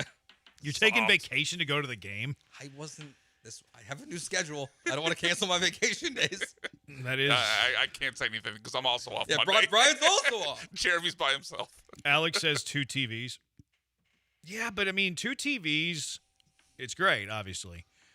But to watch 2 NFL games that you're trying to watch with 2 TVs is a little bit more challenging because I like to hear the broadcast. I like to hear what's going on. I like to watch each play. Like I like to focus in on one game. I think I'm in the minority when it comes to that in this red zone life that we live in, red zone society. I'm kind of a one game at a time kind of viewer. I'll have the second monitor. I'll have the third monitor. I have red zone up all the time. But I like to isolate on one game and really break it down like I know ball. You're a one game man. I'm a one game man. You believe in football game polygamy? I absolutely. What do you do during is it only football? When what? Does this apply to March Madness? Well, he's usually working. Usually working, but Only there's one day. Yeah, well, 2 days. Well, a lot of days. Well, like what the first day of the 2 days? No, I watch. Yeah, I focus in on one game, and I'll have a secondary game, and then when the other game gets tied and closer and becomes more of an intriguing game, then I'll flip it over. Like there's always the primary. Even when you have 2 televisions, there's a primary. You have a primary viewing. You're gonna have multiple viewing, options, but you have the primary that you're focused in on, that you're lasered in on. Absolutely. I mean, I think the Texans being for this one, the Texans being on it changes things. But if it was where they split it by an hour with 2 games that with teams that I'm not. What week is that? Like I think it was like week 5. All right, let me look. Let me see what our options are here. Let's talk about this. Not week 5. Let's see. Week 4. Week 4, the Jets and Dolphins play at 6:15. Bengals and Broncos play at 7:15. I don't mind that. I don't like it. I'm watching Bengals Broncos. Yeah, like which one? You're going to have one of those is going to be your primary. You're going to have one of them that's your focus. But it gives you the option to bail if one of the games sucks. So, if it's one game at a time and the game sucks, you're stuck. Yeah, you're casual. You don't watch every snap of a blowout. What's wrong with you? Week 6, you got a game's an hour apart. Bills, Falcons, and then an hour later, Bears, Commanders. That's way better than 30 minutes. I will concede that. Like last year, I think all of their doubleheaders were 30 minutes apart. It's like, what are you doing? Why would you do that? I also have a scheduling take. I think that they should go to the March Madness scheduling. I don't think we should have the 12 window, the 3:15 window. I think we should kick off at either 11 or 12 a.m., and I think you should have all of the games kick off in 30-minute increments. Like, why do you have a big patch of games starting at the same time? It makes no sense. College basketball used to do this with March Madness, and they went away from it. Why? Because all of the buzzer beaters were happening at the same time. Why do we do this in the NFL? It's antiquated. It's I don't like it. How did you feel what if they did a window? So eventually, right, there's going to be a game overseas every week, right, at some point. So you have a 9 a.m. game, an 11, like a 2, a 5, then like a 9 o'clock. Like multiple games in those windows? Yeah, you put like 3 or 4? Yeah, you put like chunks of games in each window outside of the first one. I think it's better than what they do now, but I rather go with my idea because my idea is superior. If we have multiple games going on, I like to have them all at once or like nothing. Like the weeks with like Red Zone where there's 3 games at 3:25. It's not a good red zone viewing play. Or there's like 2 games. That's why you lock in on one game. Yeah. You lock in on the game that you want to watch the most. You know what I watched whenever I was falling asleep last night? Condensed game, Tampa Bay Buccaneers, Atlanta Falcons. Watch that bad boy. Watch that sucker. I like Red Zone for the secondary screen most of the time. Same. I went mainstream this week because it was like first week of football. I want to kind of see everything that's going on, but typically Red Zone's typically even my computer. Do Red Zone on my computer. Okay. Yeah, I do too. Yeah, I do too. 713. What were you going to say, Brian? No, unless the Texans are on, I'm Red Zone. Like like in the 3 o'clock window. Obviously, this last week it was Texans. You're not a purist. I can tell. No, I'm not. Give me Red Zone. He's a fantasy purist. Yeah, yes, he's not a purist. 100%. That's why I watch all these games. It's because of my fantasy prowess. Football is my religion. Damn straight. Who said that? That's I forget the character's name, but it's from the show The League. Oh, that's right. On FX. Yeah, that's a good show. 713-780-3776. Collusion. Yeah, same character. Let's go out to the HRP listener lineup. What are your hot takes? What are your overreactions after 1 week of the NFL season? Travis, what's up? Hey, guys. Man, there was an article about Pittsburgh trying to go after Tyreek Hill. I know his salary's high for us, but, I mean, hell, I'd give away Christy Kirk and even Noel in the fourth round that they're wanting to get Tyreek Hill. You have him and Collins. That's like Peyton Manning having Reggie Wayne and Marvin Harrison. You know, they never compare CJ to Manning, but, you know, two great receivers, split them out. I'd love that. Appreciate the call, Travis. I would pass on Tyreek Hill. Unless it's a late draft pick. I don't have How late? 6th? 5th? I'd go to a 5th. If it's a swap. Give me a 5th. I just don't want Tyreek the person in Houston, to be honest. I also don't think this is all on Tua's. It's not all on Tua. Like wide receivers, they fall off cliffs too. Bill O'Brien was right about Andre Johnson. Like, it's Tyreek. I think he's met his cliff. So I would pass on Tyreek Hill. I am not at all interested in Tyreek Hill. Past his prime. Would he help you on the field? Probably. I'd rather lose without Tyreek Hill than win with him. Same. I think that dude is one of the worst people in the world. And if the Dolphins are going to blow it up, because they need to, dramatically, call out Waddle, if anything. But if they're blowing it up, I mean, that's one of the young pieces they like. I don't think they're moving him.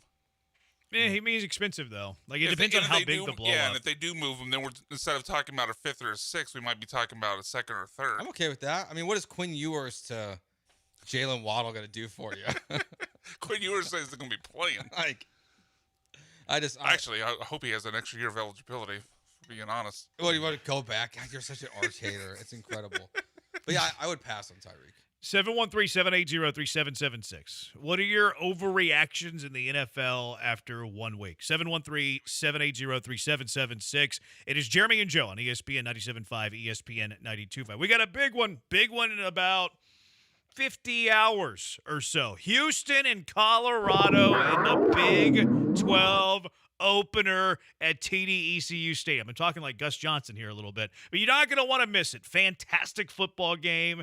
There's going to be a bunch of people there. It is trending towards a sellout, so you need to act fast. uhcougars.com/tickets, 713-GO-COUGS to get those tickets today. Houston off to a 2-0 start as they welcome in Colorado. Don't miss it. Don't miss a great Hispanic Heritage halftime show, too. The Spirit of Houston performing songs from Selena, and the U of H Mariachi Pumas will take the field for a special performance. So don't miss it. Get ready for a night of thrilling plays, of hard-hitting action, of unforgettable moments. Nothing beats the tradition, the pageantry, the roar of the crowd like a Houston Cougar football game. Tailgating starts at 3:30. Cougs on parade at 5:20. It's Houston. It's Colorado. It's Big 12 opener and what's going to be a packed house at TD-ECU Stadium. Get those tickets at uhcougars.com/tickets or call 713-GO-COUGS. Come early, be loud, and wear red.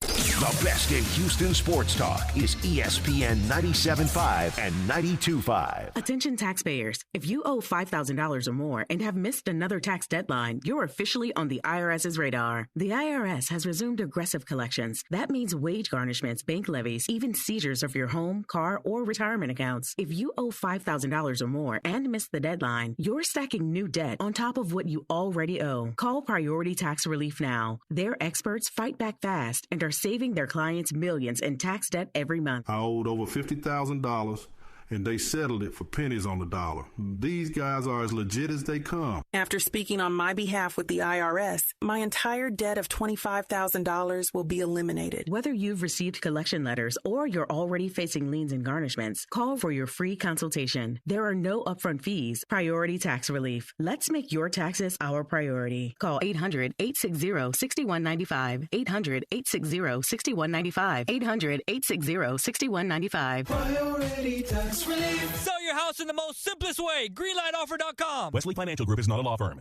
Hi, I'm Chuck McDowell, the timeshare cancellation guy. In 2011, I founded Wesley Financial Group with one goal in mind: to help honest folks out of their timeshares permanently. Today, I run Wesley with my two sons, a real family business, treating every client and every employee like we'd want our own family treated. That philosophy has helped us grow into the largest, most trusted timeshare cancellation company in the United States. Fortune magazine even recognized us as one of the best places to work. Why? Because we genuinely care. In fact, some of our former clients were so moved by their experience working with us, they joined our team so they could help others to timeshare freedom. If you're stuck in a timeshare, give us a call. Let our family help your family. Call Wesley now for your free timeshare exit kit. 800-549-8866. 800-549-8866. 800-549-8866.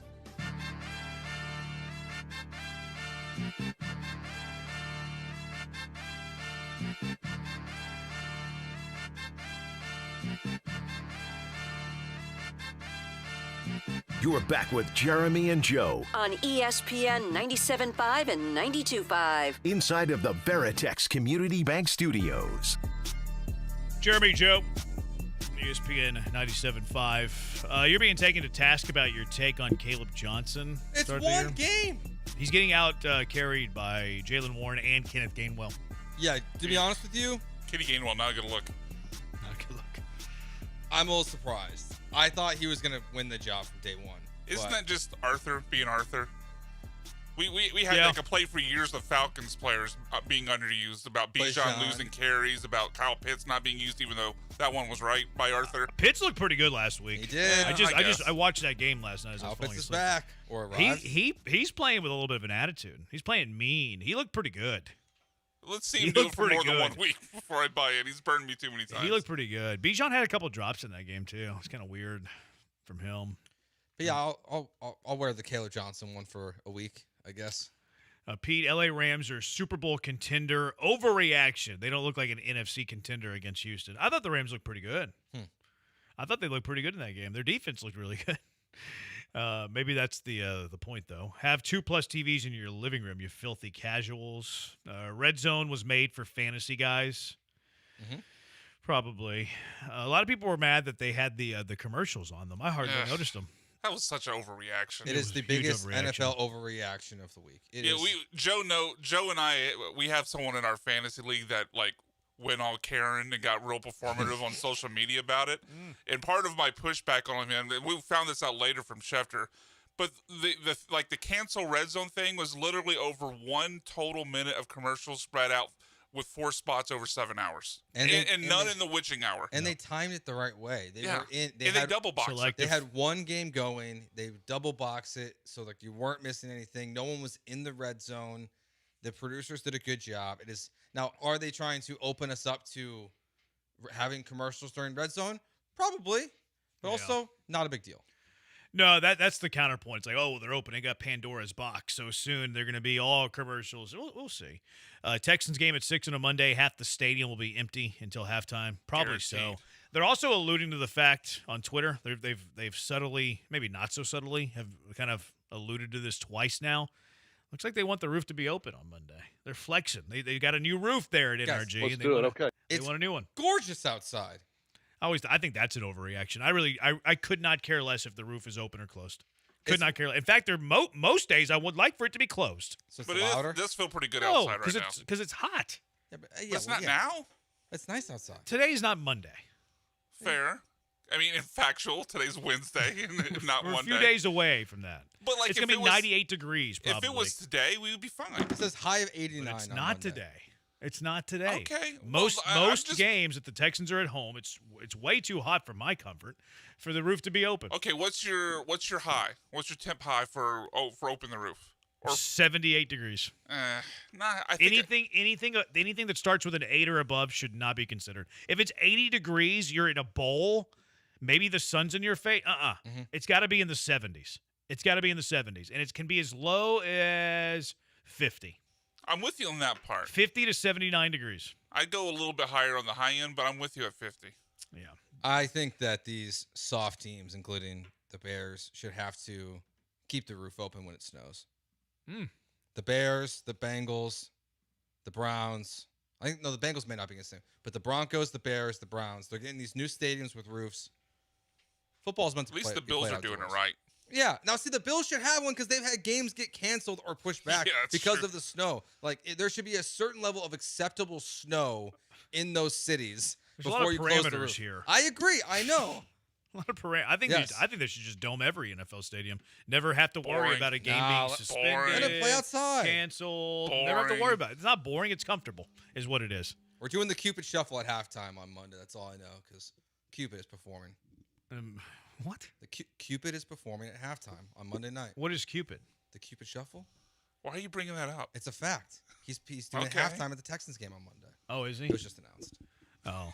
Okay. Well, thank you, Joe. Same with Booker T's going to be there, too. Okay, that was newsworthy. I could have done without the Cupid announcement. That bum is going to be there? Do they want people to go or not? He was at the Worcester party. I know. He stayed far away from me. Did you notice that? He wanted nothing to do with Branham that night. Oh, yeah? Wanted nothing to do with Branham. Yeah. He made sure he was on the other side of the room, wouldn't look in my direction. He was trembling in his boots. He was trembling in his Harlem Heat boots. Booker T. Five-time coward is what he is. Old Booker T. I can't wait for one day the door to swing open and Booker T walks in. He's going to power bomb me through this table. I can't take a bump either. Brewers lost to the Rangers. Rangers won a baseball game. They swept the best team in baseball. The Astros' cushion on a playoff spot is 2 games, and the Rangers owned the tiebreaker against you. I recant what I said yesterday, by the way, that the Astros are more likely to win the World Series than miss the playoffs. I recant. Strike that from the record. I am on the opposite side of that now. I've changed my mind. I think it is much more likely they miss the playoffs than win the World Series. Yeah, I mean, saying that and then having a game in which your starting pitcher leaves early, your closer has a blown save, Altuve has a terrible base running mistake. It's hard to stick to that take. Yeah. I'm going to let you have that one back. Yeah, I'm going to Normally I'm not, but I'm going to let you have that one go. Branham is 100% the softest dude on ESPN. Please. I played a basketball game with a broken wrist. Did you know that? Nope. I went back in. I took a charge. I fell on my wrist. I went back into the game. I played with a broken wrist. I shot a 3. It landed at the free throw line, and I checked myself out of the game.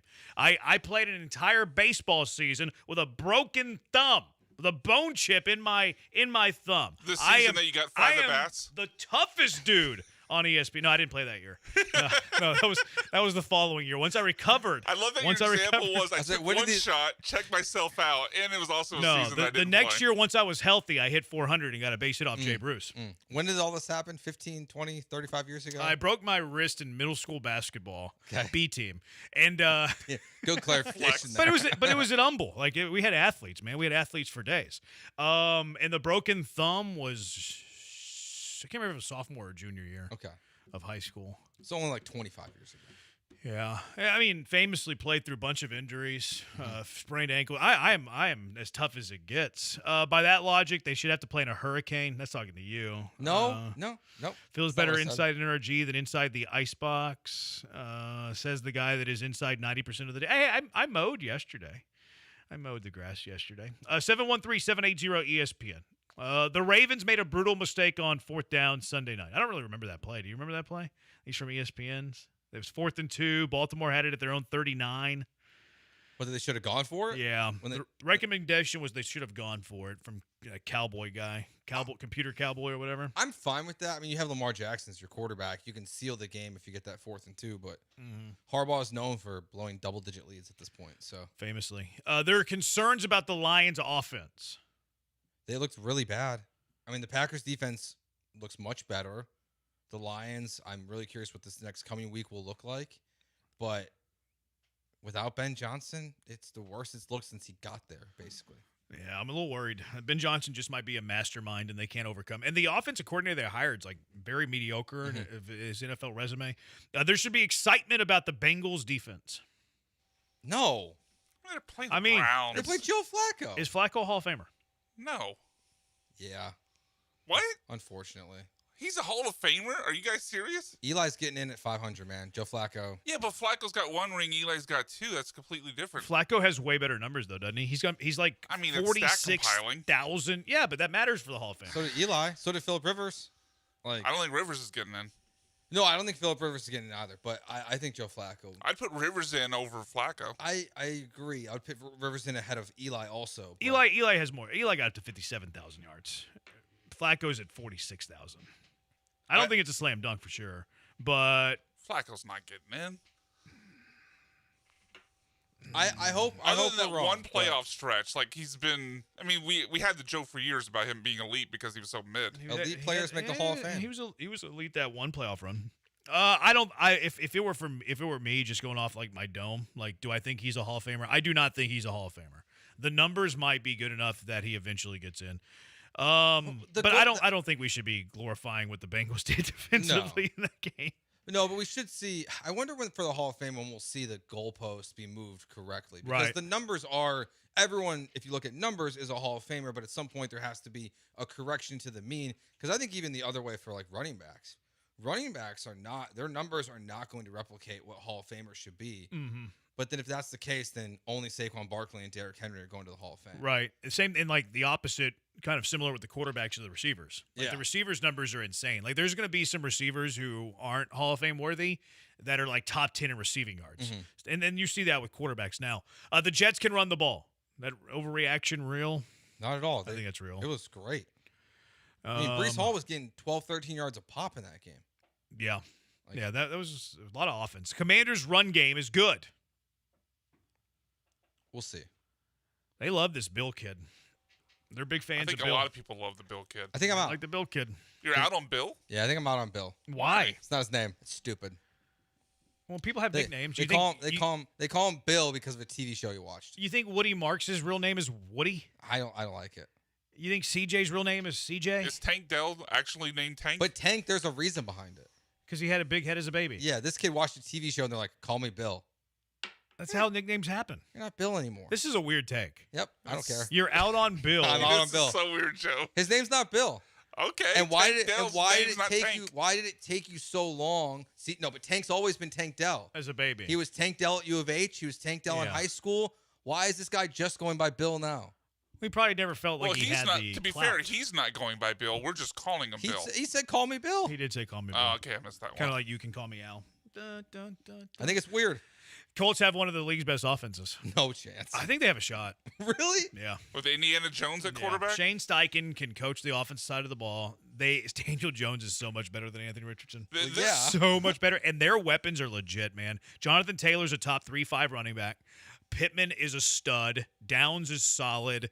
Alec Pierce is fine. Warren looks A.D. awesome. Mitchell's okay. And Tyler Warren looks like the new Brock Bowers. Their weapons are insane. You didn't even mention And they have a good Giddens. offensive line. DJ Giddens is their looked good as the backup, yeah. Like that, they're loaded offensively minus quarterback. I can't. But is he good enough with Steichen to be good offensively? The league's best is obviously way too strong. But I think they could be top 10-ish. Could they be best in the South? Yes. We can't dismiss, although Jacksonville. We can't dismiss, though, that they're playing the Dolphins. Can't dismiss. The Dolphins might be the worst team in football. Might be. I don't think that's an overreaction at all. I think the bottom is going to be the Dolphins, the Saints, and the Panthers, and I think it's going to end up being the Dolphins with the first pick. That would be nuts. Because they're going to collapse on themselves. Unless Anthony Weaver, when he takes over with Quinn Ewers at some point this season. Quinn's not going to save him. I love Quinn, but he's not going to save him. Like, Anthony Weaver's going to be the head coach of the Dolphins in like 8 weeks. Here's this text, 5171. It's time we started to realize that CJ Stroud is an average quarterback in the league. Can we buy that? Can we buy it? Let's respond. 713-780-ESPN. Is it time we start to realize that CJ Stroud is an average quarterback in the league? 713-780-3776. Jeremy and Joe on ESPN 97.5 and ESPN 92.5. Warning. You're listening to ESPN 97.5.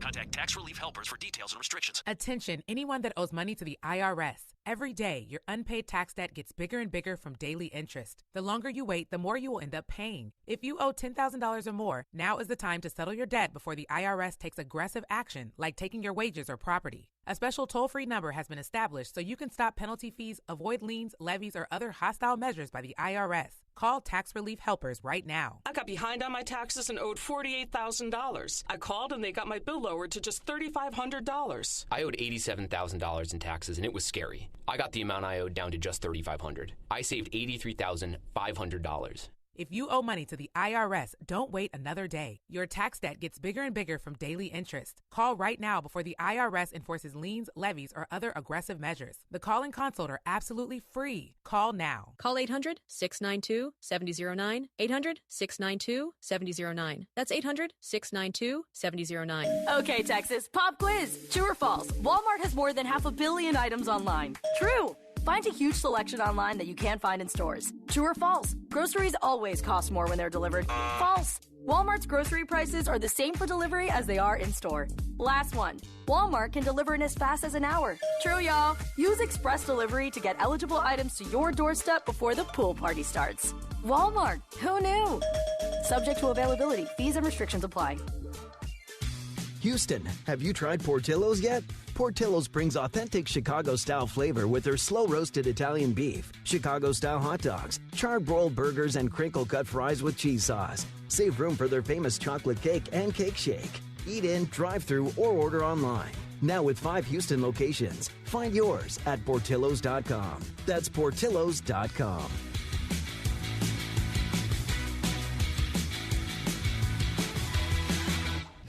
Stay up to date on the latest Houston sports news and follow us on socials at ESPN Houston. John Granado here with Robin Orlando from Houston Powder Coaters. Robin, what about bikes? Bring us your bike frames, your forks, your handles. We got you. So if you see a beautiful bike out there, chances are Houston Powder Coaters did that. We probably signed off on that. What do I need to do with trailers? We need you to bring us the bare bones of that trailer, and we will make it like new for you. We can even do welding repair if needed. How do you get an entire trailer to get Houston Powder Coaters? We have the largest ovens in the region. That's Oklahoma, Louisiana, Texas. So bring us your big trailers, and we have you covered. We talked before about boat parts. Tell me what's going on there. Summer's coming up. We like to be on the water here in the Houston area, so bring us your boat parts. We do have marine coating that will help protect it from all the elements that you have in the Gulf and all these lakes. One thing is anchors for sure. What else on a boat? Ton of railings, ladders, the T-tops. We do have accessories that you put around the edges of the boat, so if it's metal, we got you. Call Robin and get your stuff Houston Powder Coater. 281-676-3888 or HoustonPowderCoaters.com.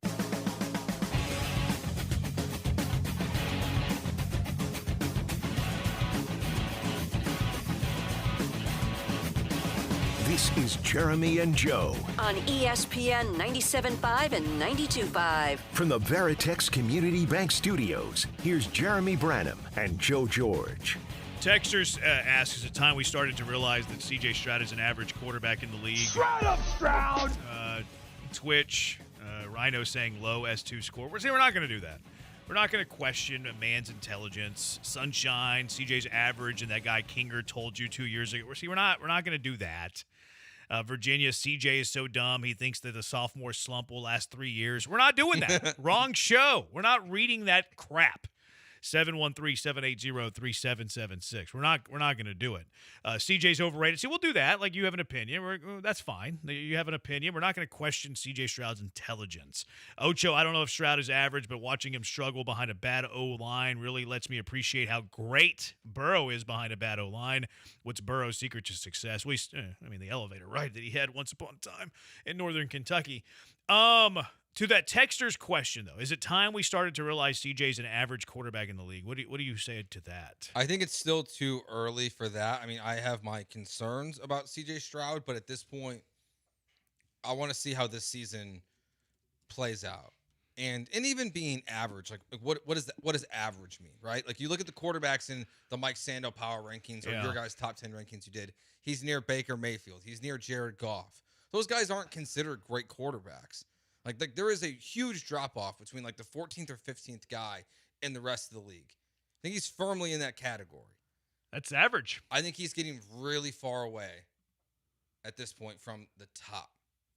Daniels, Burrow, Allen, Jackson. See, I think he's closer to 15 than he is 5. I think that is the worry. Like, I think when you put the label average on him, it comes off as a negative. But if you really break it down to what you just said, is he closer to 15 and 5? I think that really makes the point, because I don't think he's a bad quarterback. I still think he's capable of making players better like he did in his rookie year. But I've had a harder time making the case that he can catch those top 5 guys. And it feels like he's firmly planted kind of like in the Jared Goff realm, which, I mean, to bring it around to his rookie, to when he was drafted, that was Lance's draft comp for him, was Jared Goff. And it kind of feels like it's, Jared Goff with a little more wheels. The CBS, I've seen a few quarterback rankings, like they do the stock report quarterbacks. I've seen a few of those. One from The Athletic. I can't find it really quick. There's one from CBS I'm looking at here. There was week 1 quarterback rating, and they're all like in the 12 to 18 range when it comes to Stroud. This one from CBS has CJ Stroud, and look, this depends on his, there's a lot of value here to his week 1 performance. They have him 18th. And there's not a lot of guys that I'm willing to put Stroud over here. Like, is he better than Nix? I would argue that he is. They have Nix at 17. Is he better than Fields? Like, Fields looked really good in week 1 where Stroud looked mad, but I would put him over ahead of Fields. I think Stroud's a better quarterback than Fields. Agreed. Would I have him ahead of Rodgers, who's 15th? Rodgers looked really good. He looked really good. It's kind of like a back of the baseball card argument if you're trying to. I would put more faith in Stroud weeks 2 through the rest of the year than Rodgers. Mm-hmm. So that's 3 for me. Purdy's hurt, so I'll even jump him over Purdy. Is he better than Geno? Geno threw for like 380. I would say no. I think Geno, I've been really hesitant to move in higher up these lists, but through one game overreaction, maybe it's not. I think he deserves a little more credit than he's gotten. Maybe we can go half there, like a 4.5 now. Jared Goff, Stroud better than Goff. Goff didn't look great last week either. No, I almost give Stroud the benefit here because it's like as soon as Ben Johnson leaves, it looks like Sean McVay, Jared Goff again. So he's a benefit of a great play caller? Yeah. Okay, 5.5. Burrow. Oh, definitely not. Dak. I take Dak. I think Dak looked better up until the rain delay. Winning a football game tomorrow, I'm going Dak. Mm-hmm. Baker. This one I'm a little torn on. I think Baker's going to turn some balls over. Like, Baker's going to he's a little bit of a gunslinger. Like, he's going to throw some picks. I don't love turnovers from my quarterbacks. I would actually go Stroud over Baker. Who had more interceptions last year? I mean, I don't know how many jumped Baker up to had. 12. How many did Baker have last year? I don't know off the top of my head. I'll look it up. I'm just talking about from what I watch on film, Brian. He slings it around. Very dangerous passes all the time. Sounds like you're posturing again. I am, Here's the definitely. thing. I kind of want CJ to do a little more of that. Be a little bit more gunslinger. Yeah, he threw 16 picks, Baker Mayfield did last year. He threw 41 touchdowns. He's a gunslinger, man. He'll throw some picks. Yeah, 12 to 16. I don't see a massive gap to get worried about there. Yeah, I would take the upside of 41 touchdowns and live with 4 extra interceptions. Mm-hmm. I want a CJ, lot of that's a product of the offense, though. I know, but I want CJ to have a little more. Oh, I agree. Favre in him. Like, I don't want to go full Favre. Never go full Favre. I'm a little more Rodgers. Never go full Favre. Rodgers would put the ball in risky spots and try to make dangerous throws, and I think CJ's just played too conservative. For sure, I think he's a little in his head because they don't want turnovers. Is he better Stafford? No. Mahomes? No. Jaden Daniels? Nope. Jordan Love? Nope. Justin Herbert? Nope. Jalen Hurts? Nope. Lamar Jackson? Nope. Josh Allen? Nope. So where were we? Somewhere between 4 and 6. That gets him in the 12 to 14 range. That feels right. There's 32 starting quarterbacks in the NFL. We're saying that as starting quarterbacks, he's slightly above average, and how could you argue otherwise? There's not. How could you argue otherwise? He's closer to 15 than he might be 10, depending on who you ask. 713-780-3776. I have a feeling I know where Israel's going on this one. Israel, you're in with the Jays. What's up? Yeah, absolutely. No what. CJ is in his 3rd year. First year he comes out. He does his thing. He wins his division. 2nd year, he wins his division. In his 3rd year, y'all comparing him to guys who've been in the league. At this point, you compare their first 2 years. All the ones y'all go Well, that's not what we're doing. First 2 years.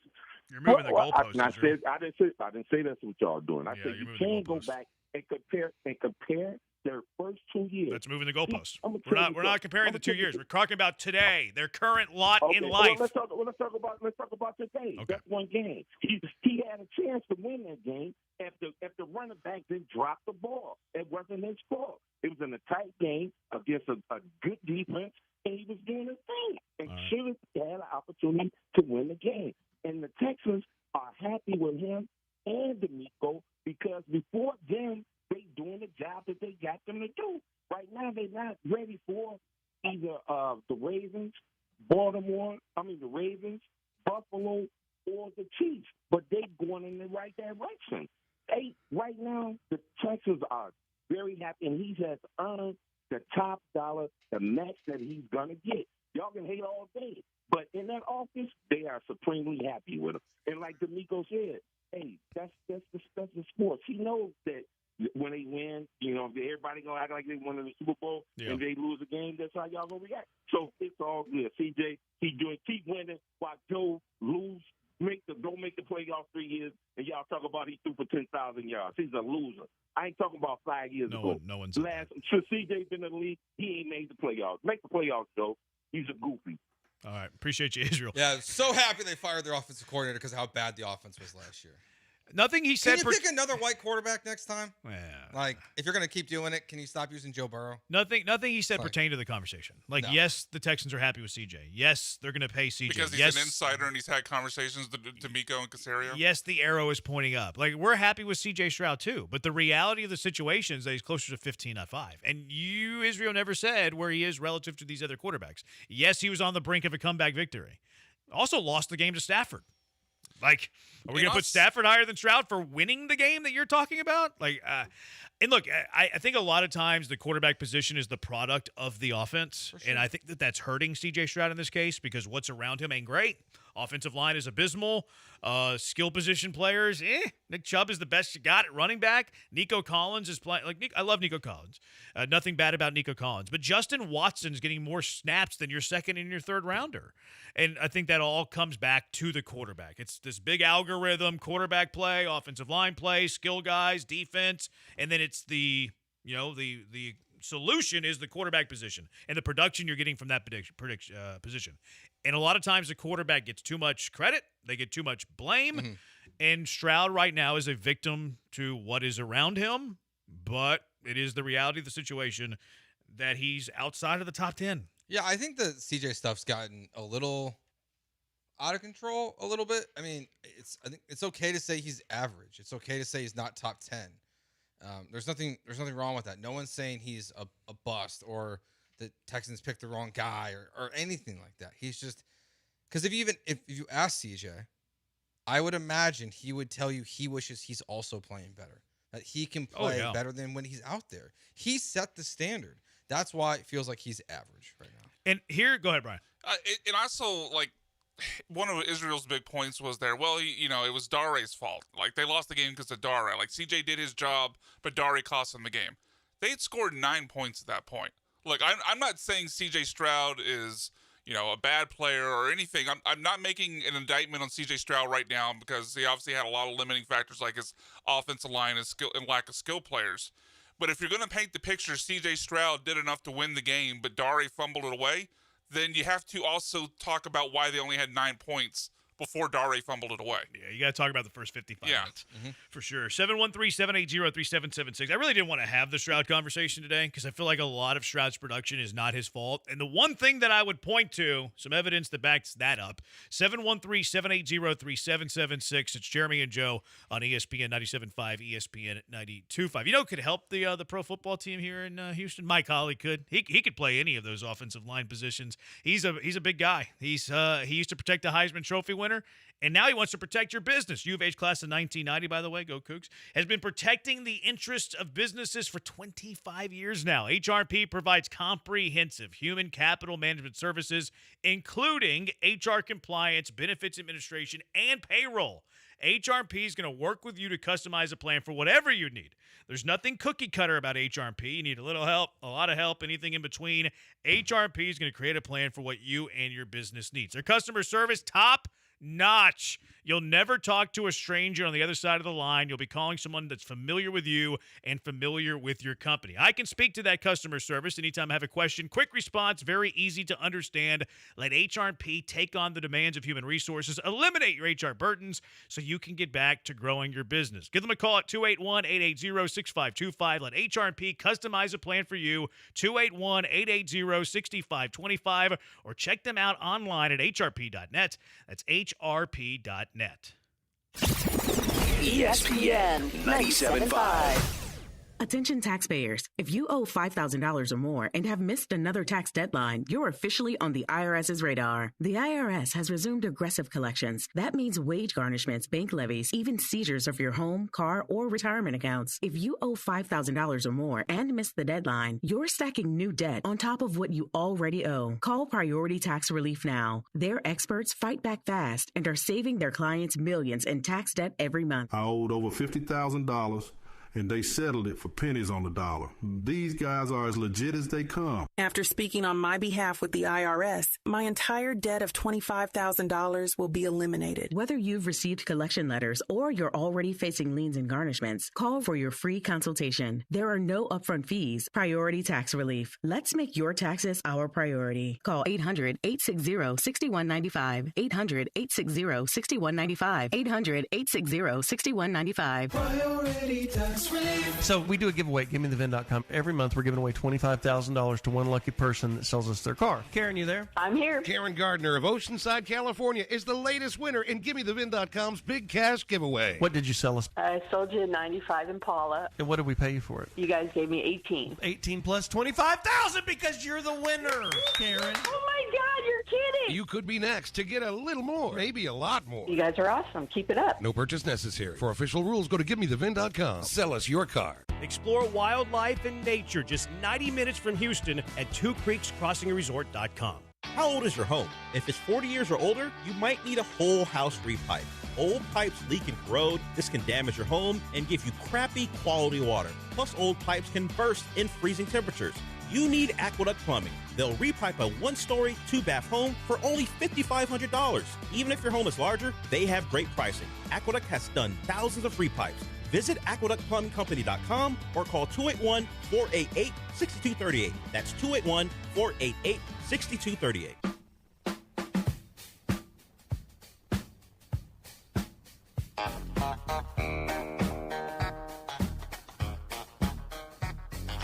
You're listening to Jeremy and Joe On ESPN 97.5 and 92.5. live from the Veritex Community Bank Studios. Here's Jeremy Branham and Joe George. Jeremy and Joe, ESPN 97.5, ESPN 92.5. Israel says CJ's a winner. Clowns. Clown emoji, to be specific. CJ's mom thought high C was his favorite drink, not his GPA. See, we're not doing that. We're not doing that. 713-780-3776. Good one, though. Philip 68, I called Deshaun a bust before he busted. I was shunned. I'm calling CJ a bust. So Philip 68 says he's out on him. It's funny now, too, the dynamic of like the CJ Stroud conversation is like, look, I like Stroud. I think that things are going to be fine. They need to protect him. Blah, blah, blah, blah, blah, blah, blah. Totally understand that. But to not realize that there is some anti-Stroud discourse going on is head in the sand. Like, there are some people that are starting to sour a bit on CJ Stroud. Maybe not many. Maybe it's a vocal minority, but ignoring it is like they have blinders on. Yeah, there are, people who are no longer giving him the benefit of the doubt. And I understand the argument of Houston Texans fans haven't really seen many great franchise quarterbacks, so maybe you don't know what you're missing. I feel the same way. But it's understandable that at this point people would be concerned that it hasn't gone to the next step. People thought he was going to be a top 5 quarterback in the NFL after his rookie season. He has not achieved that moment yet.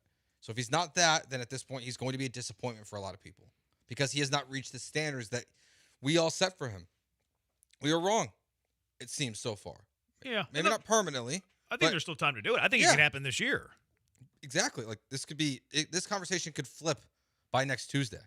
If he goes out there and throws for 350 and 4 touchdowns and leads them down the field to beat the Buccaneers because the defense wasn't great, the conversation will flip. It's one game, but it's compounded with what happened last year. I think you give him a better offensive line. He's top 10. See, I would agree with that. Mayfield's way above him. They're different. Mayfield's gunslinger, can put up numbers. I think Stroud is a better quarterback than Mayfield. I think Stroud gives you a better chance to win a game than Baker Mayfield does. Mayfield is a guy who I'd rather have in fantasy football because he's going to put up volume, he's going to put up numbers, but he's going to lose games for you. He's going to throw 2 picks a game a lot.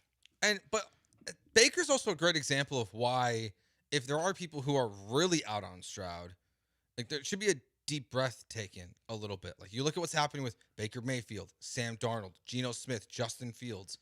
There are quarterbacks like it's taking them some more time to fully reach their potential. And Baker Mayfield made the playoffs as a rookie in the NFL. He had a shoulder injury. Yeah. It got bad for a while. This kid, he got cut from the Panthers to play for the Rams 2 days later, and then now he's taking the Tampa Bay Buccaneers to the playoffs every year. Like, it's kind of crazy. It's his story is, of all of them, between Darnold, Geno, and Baker, I think his is the craziest. Yeah, it is. It's nuts. CJ's good, but he's never had an above-average season. People misremember his rookie season is really good when it was just good for a rookie, but average overall. See, that's not fair. He led the NFL in passing yards per game that year. Like, that's pretty special. And they went to the playoffs. Like, he led in his rookie season. He led his team to a 10-7 record that had won 11 games combined in the previous 3 years. And by the way, that season, he led the NFL in yards per game passing. That wasn't an average season for NFL standards. That was a good season. That's the pushback I would have on that. CJ's only average because the offensive line is average. See, that's where I'm going here. Like, the bigger problem isn't CJ. CJ's fine.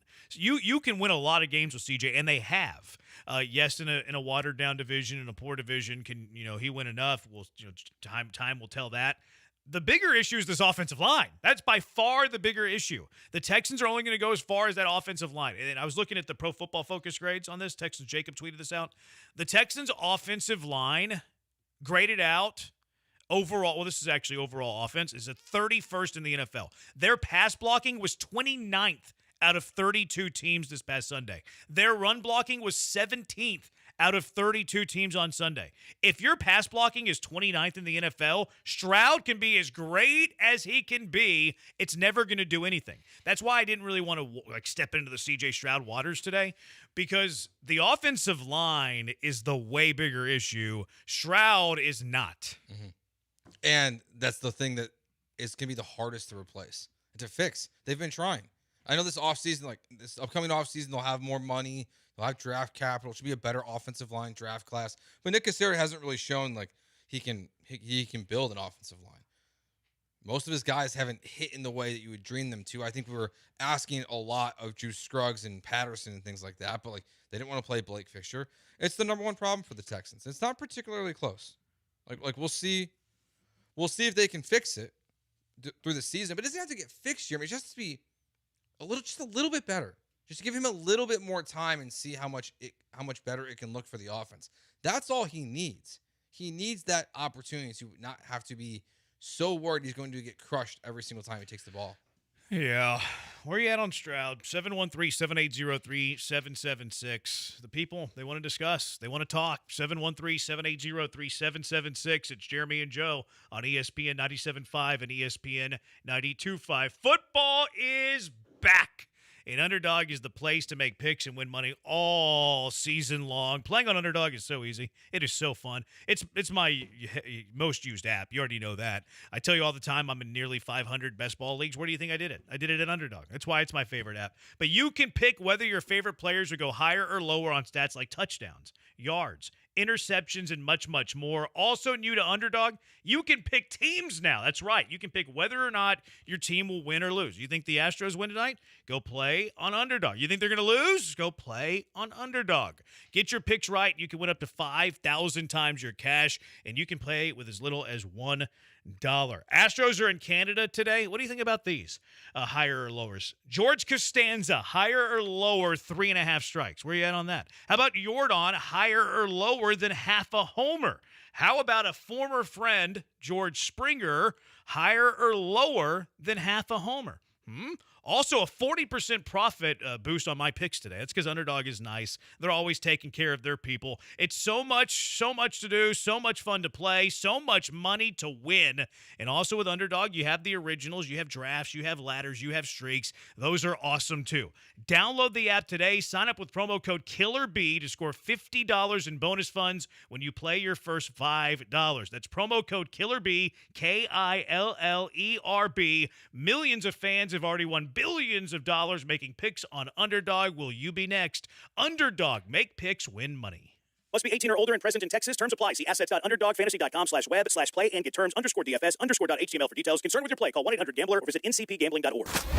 Listen to ESPN 97.5 in HD, 97.9 HD2. GNC knows that you're not always feeling it at the gym, but don't get down, get lit, and get more out of every workout. Beyond Raw Lit is a clinically dosed pre-workout that flips the switch and gives you more energy, focus, intensity, and pumps. The perfect combo for a killer workout. Plus, it's got incredible flavors and thousands of 5-star reviews, so you know it's good. Pick it up at GNC stores or go to gnc.com. From kickoff to cash out, ESPN Bet has the tools you need to score more on game days. Bet smarter with stats at your fingertips. Get personalized parlays built just for you. And with your fantasy team synced right in the app, you can back your squad. Right now, new customers get $100 in bonus bets when you bet $10. Sign up with promo code USL to get started. Must be 21 plus. Gambling problem? Call 1-800-GAMBLER. Terms and conditions apply. See app for details. Offer not available in New York. Dream Rate Mortgage, the ultimate mortgage hookup. Visit 975loans.com. NMLS number 2482473. Equal housing lender. Hey, sports fans. Nick of Nick's Place here. Are you looking for a place to watch your sports, eat like a boss, and chill with your friends? Well, since 1993, Nick's Place has been that place. Yeah, I know we're kind of a dive bar, but you won't find any other place like it. We have every sports package and a menu that's to die for. Cheap beer, craft cocktails, and 27 different bottles of wine. This is not your typical dive bar. Come check us out. Since 1993, same location, Rocky Ridge and Westheimer, it's Nick's Place. Houston, have you tried Portillo's yet? Portillo's brings authentic Chicago-style flavor with their slow-roasted Italian beef, Chicago-style hot dogs, charred broiled burgers, and crinkle-cut fries with cheese sauce. Save room for their famous chocolate cake and cake shake. Eat in, drive-through, or order online. Now with 5 Houston locations. Find yours at Portillos.com. That's Portillos.com.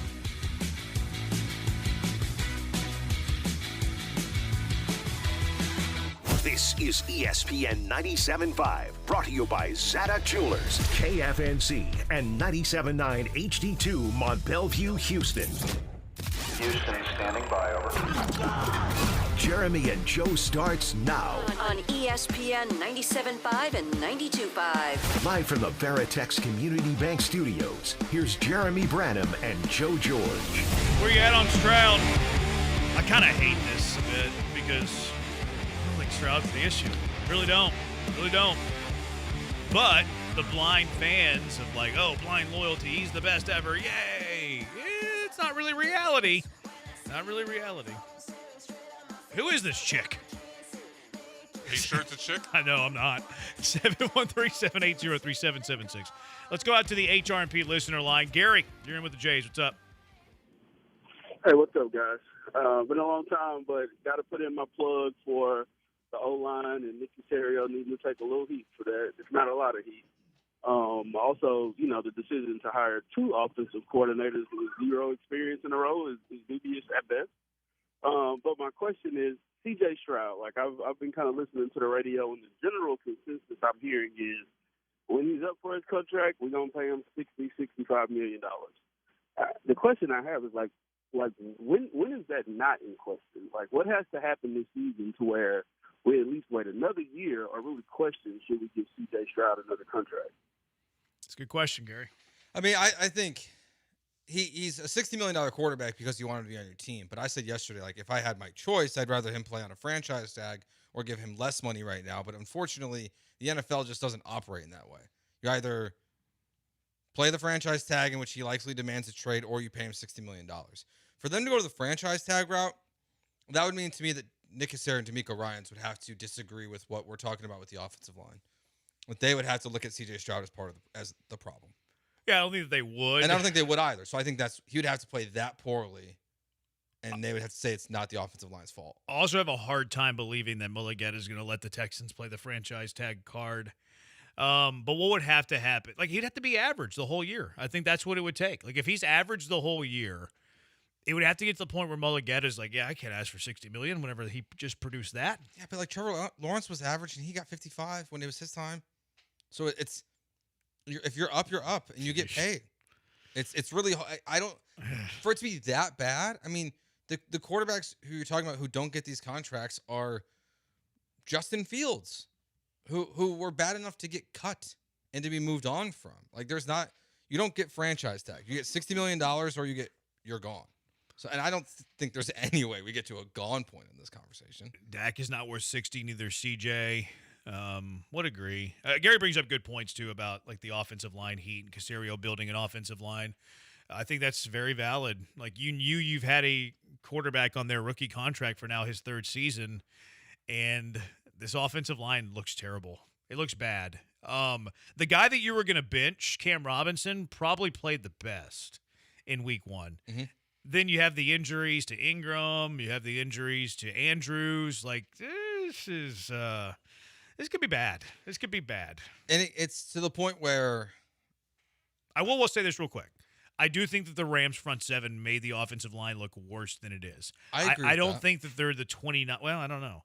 I was going to say I don't think that the 29th, offensive line in the NFL, but they might be. But I do think that they're better than they showed Sunday. Maybe that's me being foolish. No, I think that they're better, but it's even though they're better, how much better Right. will it be? Will it be enough to matter? And exactly, well, even if they're better than they are, okay, so they're better against Tampa Bay. Great. But what happens when you play Baltimore? What happens when you play Kansas City? Can they get better enough in those games? If you play the Rams in the Super Bowl, how much better can it be? Yeah. Like that's the question. I think the ceiling is very low. Yeah. Yeah, I'm with Joe. Like, I'm not. They are better than what they looked like this last Sunday, but it doesn't matter because where your goal is for this team to finally get to an AFC Championship game or beyond, like, you're going to have to go through defensive lines that are as good or even better than what the Rams put up against you on Sunday. So even if you are better against the Jaguars and Titans, who cares? Yeah. 713-780 ESPN, the HRP listener line. Stroud also finished 15th in QBR and lost to Bryce Young when he threw for 140. I like Stroud, but if you take away the peripherals, his rookie season was an average season for a quarterback, not a rookie. See, I disagree there. Yeah, I don't agree with that either. Why so hard to fix an NFL offensive line? Maybe Casario's bad at identifying good offensive linemen. He's good at a lot of other things.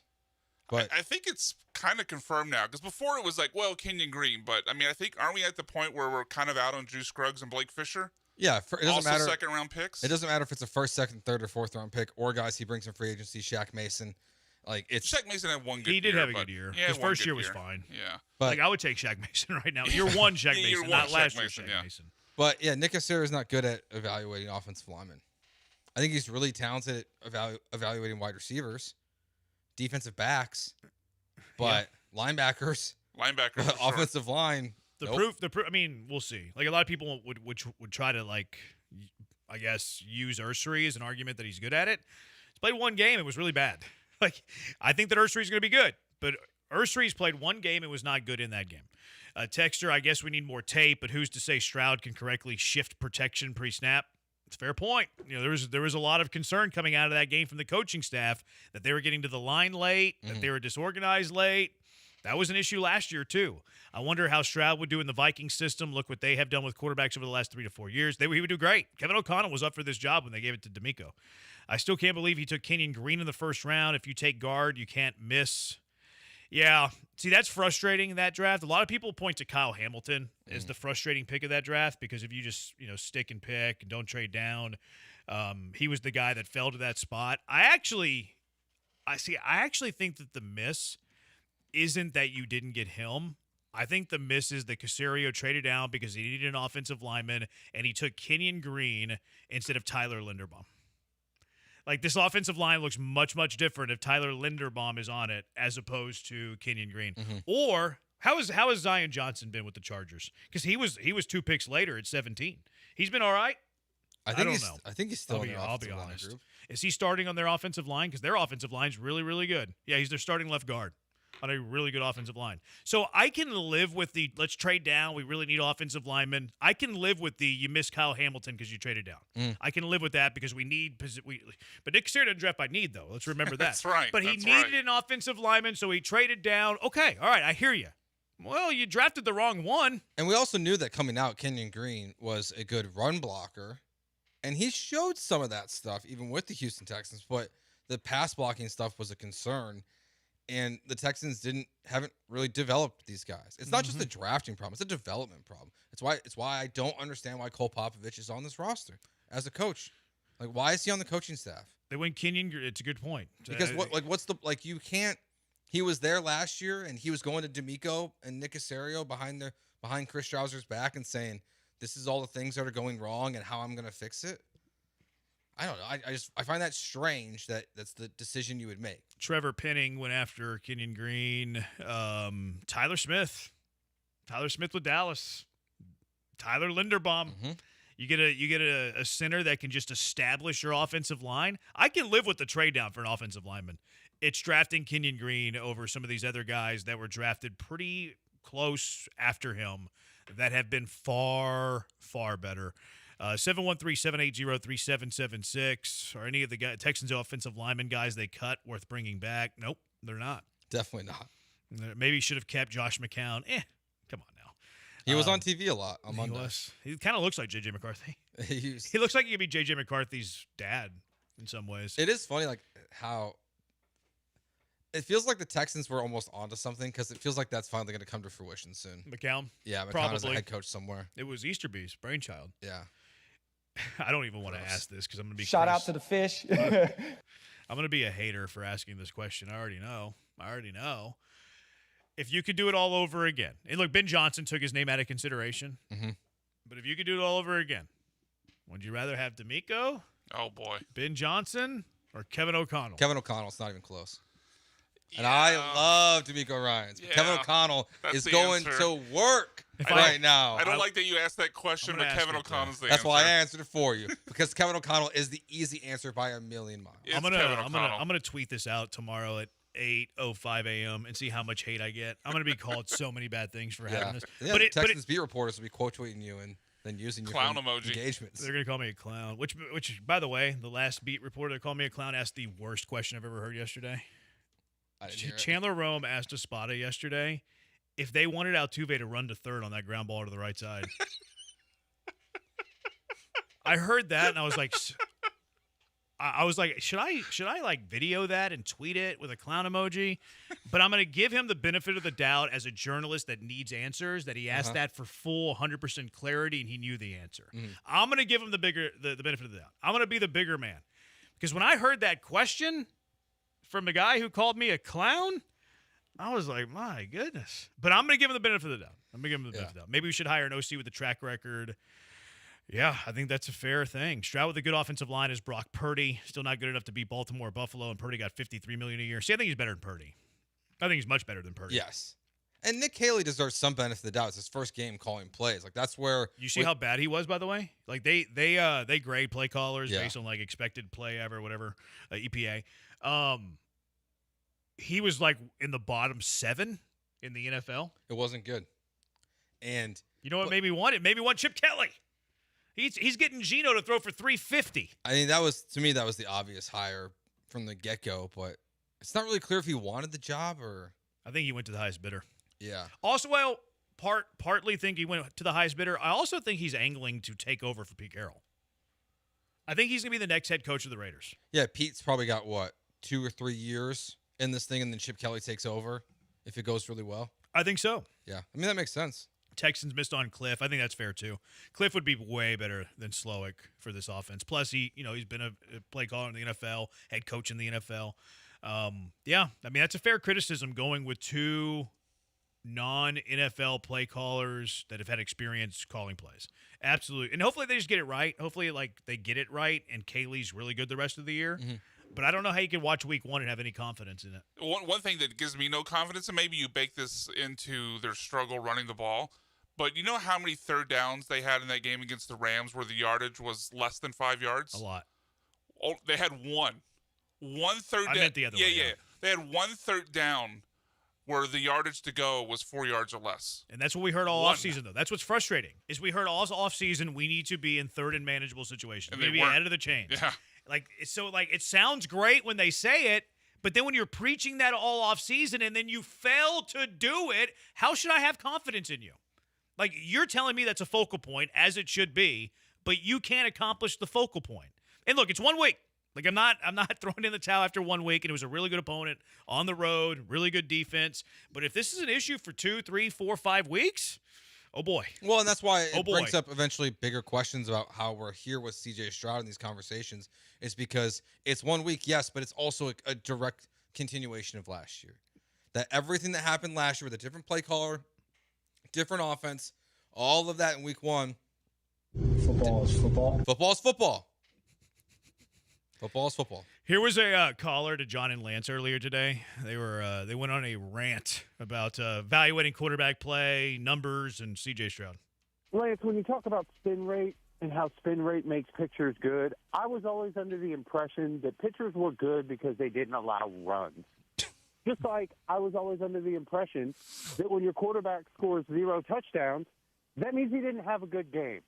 But that's not what Twitter told me. Twitter told me that CJ was 6 of 7 with an EPA plus yards percentage, scored above average on the blitz package, top 1 in the league.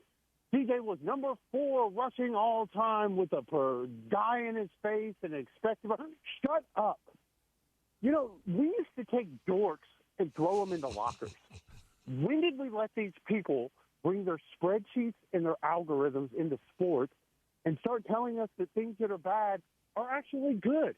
That with the power of positivity, we can dig deep into this offense that scored 0 touchdowns, and we can find out that actually it played the best offensive game of all time.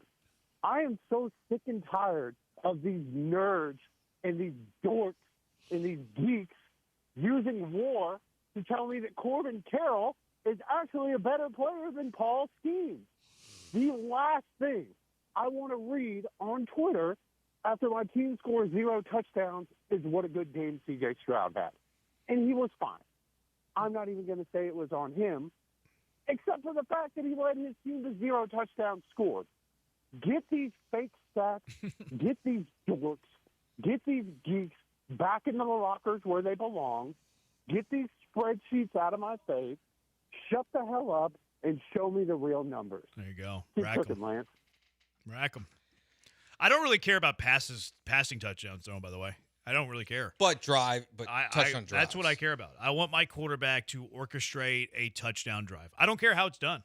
I do not care how you get into the end zone. I care that you have that to me is the most important quarterback stat is what is your success rate? And maybe I'm getting a little analytical here. What is your success rate of scoring touchdowns per possession? The best quarterbacks are the ones that score touchdowns per possession at a higher clip than any other one. And look, some of that stuff factors in like offensive line play, good running back, I get it. But that's you tell me before a game, what's the one thing you want the most from your quarterback? I want him to lead a high percentage of drives that end up in touchdowns. That's what I want from my quarterback. However it's done. It's a good call. Yeah, I mean, look, it's. I agree with a lot of what that caller said earlier this morning. I think there's too much. This was you lost, and then all the numbers say it was good, but where are the results? Gotta have results. Uncle Barney says CJ's a top tier quarterback with a good line. Baker was out of football after being behind a bad offensive line. You can't do it alone. He's a very smart guy. I don't know. He's smart. I agree with him. You need help. 713-780-ESPN. Week 1 in the books in the NFL. Let's hand out our game balls. Who deserves game balls from Week 1 in the NFL? 713-780-3776. It is Jeremy and Joe on ESPN 97.5 and ESPN 92.5. ESPN 97.5. Attention taxpayers. If you owe $5,000 or more and have missed another tax deadline, you're officially on the IRS's radar. The IRS has resumed aggressive collections. That means wage garnishments, bank levies, even seizures of your home, car, or retirement accounts. If you owe $5,000 or more and missed the deadline, you're stacking new debt on top of what you already owe. Call Priority Tax Relief now. Their experts fight back fast and are saving their clients millions in tax debt every month. I owed over $50,000. And they settled it for pennies on the dollar. These guys are as legit as they come. After speaking on my behalf with the IRS, my entire debt of $25,000 will be eliminated. Whether you've received collection letters or you're already facing liens and garnishments, call for your free consultation. There are no upfront fees. Priority Tax Relief. Let's make your taxes our priority. Call 800-860-6195. 800-860-6195. 800-860-6195. Priority Tax Relief. Texting enrolls you into recurring automated text messages. Consent not required to purchase. Message and data rates may apply. Hey, Dan, how you doing? Haven't seen you around the gym for a while. Yeah, I've really fallen off. Since I turned 40, I just don't get the results I used to get. Could be lower testosterone. Lower T? Yeah, I went through it a while back. Once you hit 40, your body has less free testosterone. I got Nugenix Total T, and it's made a huge difference for me. I've seen that ad on TV. Is it for real? Oh, yeah. The key ingredient is something called Tesnor, which helps boost free and total testosterone levels to help you trim up and stay lean. And it's made a difference for you? Man, I feel like I'm in my 20s again. At work, in the gym, and in the bedroom. Are they still giving out complimentary bottles for people to try it for themselves? Yeah, you just need to send them a text. Text ALL to 321-321 right now for your complimentary bottle of Nugenix Total T, the #1 selling testosterone booster at GNC. Plus, text now and we'll include a bottle of Nugenix Thermo, our most powerful fat incinerator ever, to help you get back into shape fast. Absolutely free. Text ALL to 321-321. That's ALL to 321-321. It's midnight in Houston, and Bob just can't sleep. The AC is broken, and he can't count the sheep. Don't worry, big man. You don't need to scream. We can fix your AC with the help of Air Team. They'll come to your place, fix it up without a trace. Trust the ultimate fan with the paint on his face. Is your air conditioner not performing at a pro level? Call Air Team, H-Town's HVAC team. The best heating and air conditioning installation services. 713-936-5346 or visit airteamltd.com. Chastang Ford is the place to go if you're in the market for a Ford. Their professional staff will provide you with an outstanding truck buying experience. They offer competitive pricing and an extensive selection of new and used Ford vehicles. From the sales staff to the finance team, their knowledgeable and friendly staff are devoted to helping you find the perfect Ford for your needs. Chastang Ford also offers exclusive incentives and deals to get the most out of your purchase. Whether looking for a truck or SUV, Chastang Ford is the perfect place to find your dream Ford. Houston's independent voice for sports. ESPN 97.5 and 92.5.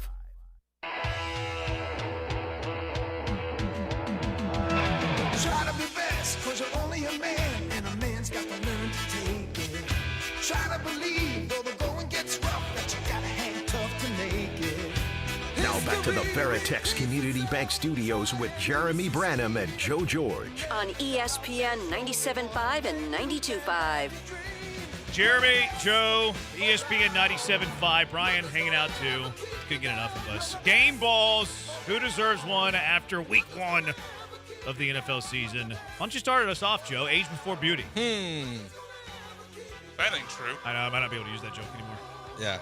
I mean, unless I'm talking to Brian. I'll say I'm the youngest by Brian's a wide the oldest. margin. Brian's our wise leader. Yeah, You guys are in trouble then. You look older than me, though. Me? I don't know. Was that a ball joke? No one knows that, Brian. I got a hat on. No, it wasn't a ball joke. It was an age joke. I think people know. I don't know. I love you, Joe, but I think people know. Yeah, probably. If you put Joe and I next to each other, who would you think is younger? You want me to answer? I'm not answering that question. Why? It doesn't matter. It certainly matters. 713-780-3776. Members of the Twitch. You members can of the answer the YouTube. question, I am Brian. not answering that question. Who looks One of younger? You's gonna be pissed off. Yeah, Joe, vacation I wouldn't didn't care. Vacation denied. Exactly. If you don't answer the question. I'll take it. That way you get off the hook. Game ball. Who's your first game ball? Jordan Love. Yeah, that was a good game. I mean, he played really well. I'm not really a believer, but they looked great, honestly, in every asset of the game for them. You know what impressed me the most about him? He completed 16 passes to 10 different guys. Mm-hmm. What? I'm not sure the Texans have 10 different guys running routes. He completed 16 passes to 10 different dudes. That's impressive to me. It's not great if you own Matthew Golden in fantasy football, but man, catches, go yeah. Cougs. Hook him. We fight over who Matthew Golden belongs to. I think he belongs to the You be quiet. My first game ball, Sunday Night Football, my bad, was a fantastic game. Oh, yeah. Tremendous game featuring 2 of the top quarterbacks in the NFL that neither can win a Super Bowl. But the best player on the field was Ed Oliver. Oh, Go come Cougs. on. Oliver, 6 tackles, 3 TFLs, a sack, and a forced You're the fumble. worst. The most important play in that game. Ed Oliver gets my first game ball of the 2025 season. Tarek of the day. He was unbelievable. He Jeremy forced Brandon Henry to ignoring fumble. Josh Allen. He forced Henry to fumble that gave Allen a chance. With no Ed Oliver, there's no Josh Allen shining. What was he doing on those 5 He would have yard had touchdown runs had by one Derrick less Henry? possession, and it would not have been enough. Ugh. He got blocked. He got double teamed. He watched the film. So. Yeah, he watched the film. He postures.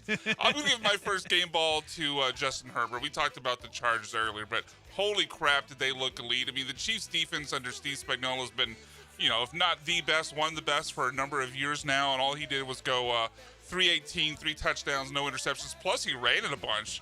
7 carries for 32 yards. We always known he's had some wheels. I think he's got a 99-yard game in his past, but he doesn't often use it. But, Greg Roman likes to run the ball, and he's certainly unlocked a new level for Justin Herbert. I think I might have not enough Herbert stock. I think so, too. I think I might have not enough Really? Herbert. Yeah, I thought there'd be heavy run, not enough volume. Can he be the quarterback 1 this year in fantasy? I don't think so.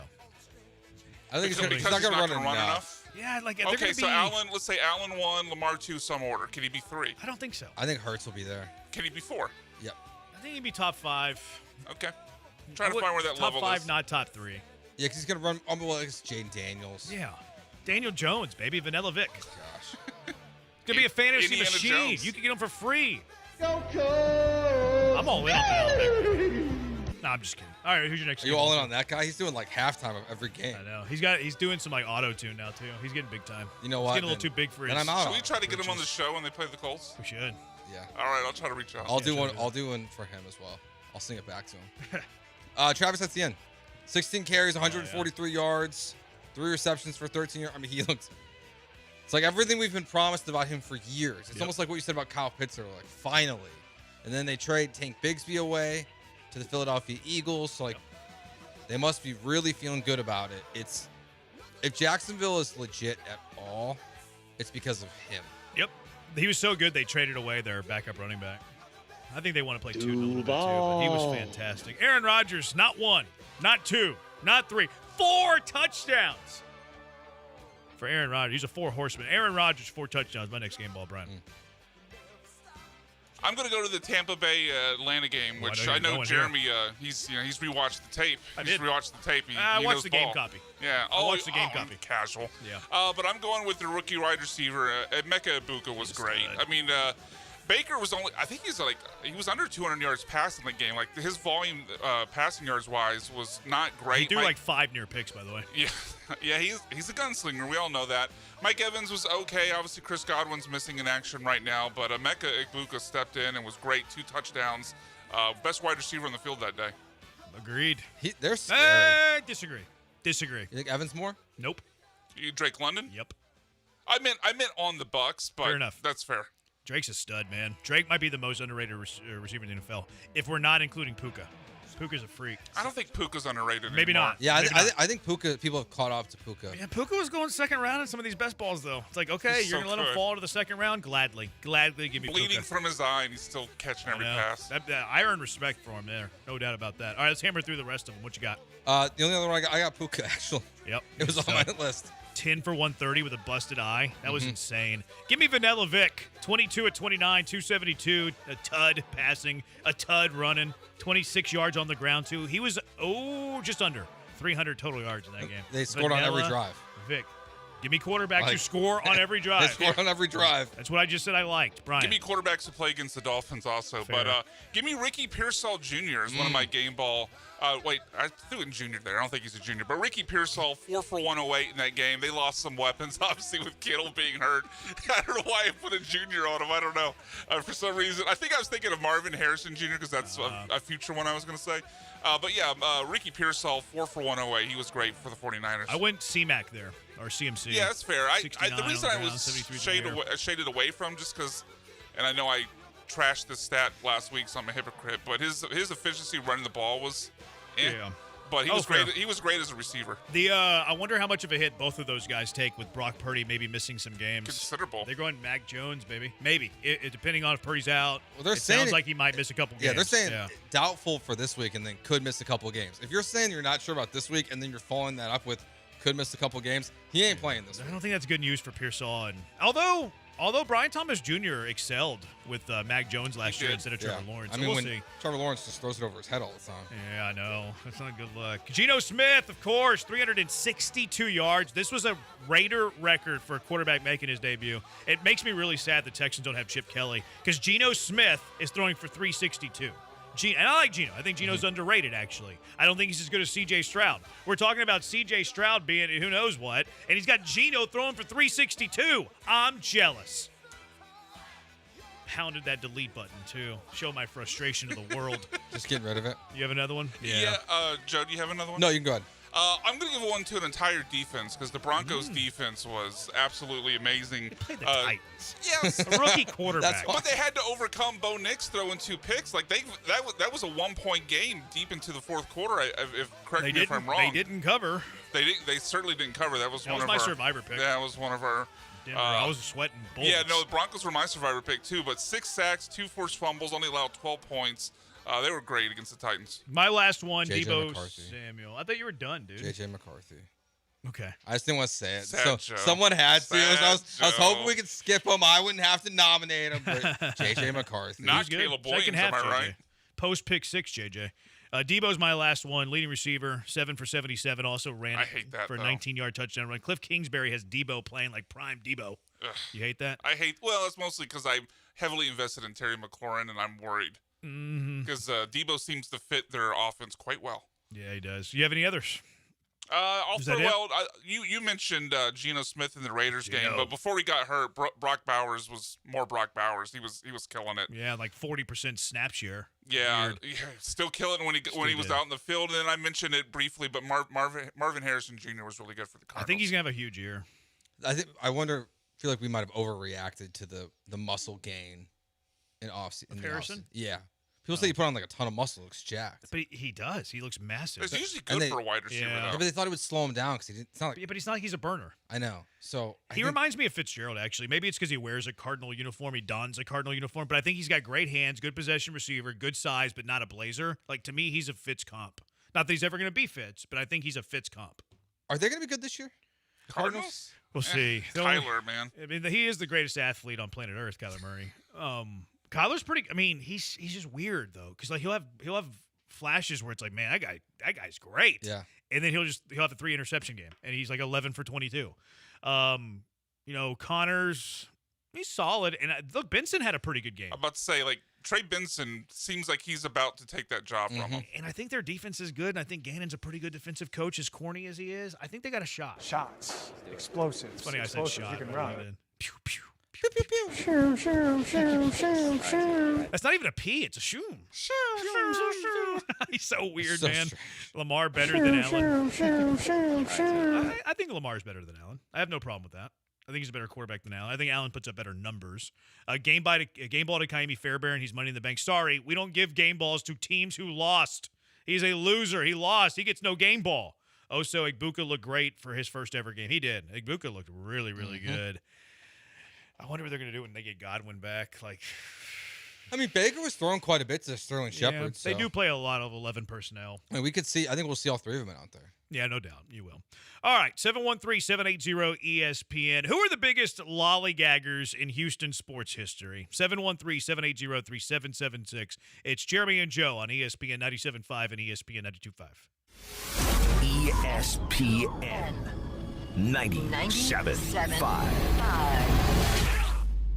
Okay, Texas, pop quiz. True or false? Walmart has more than 500 million items online. True. Find a huge selection online that you can't find in stores. True or false? Groceries always cost more when they're delivered. False. Walmart's grocery prices are the same for delivery as they are in store.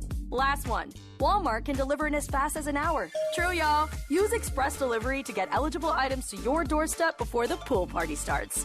Walmart. Who knew? Subject to availability. Fees and restrictions apply.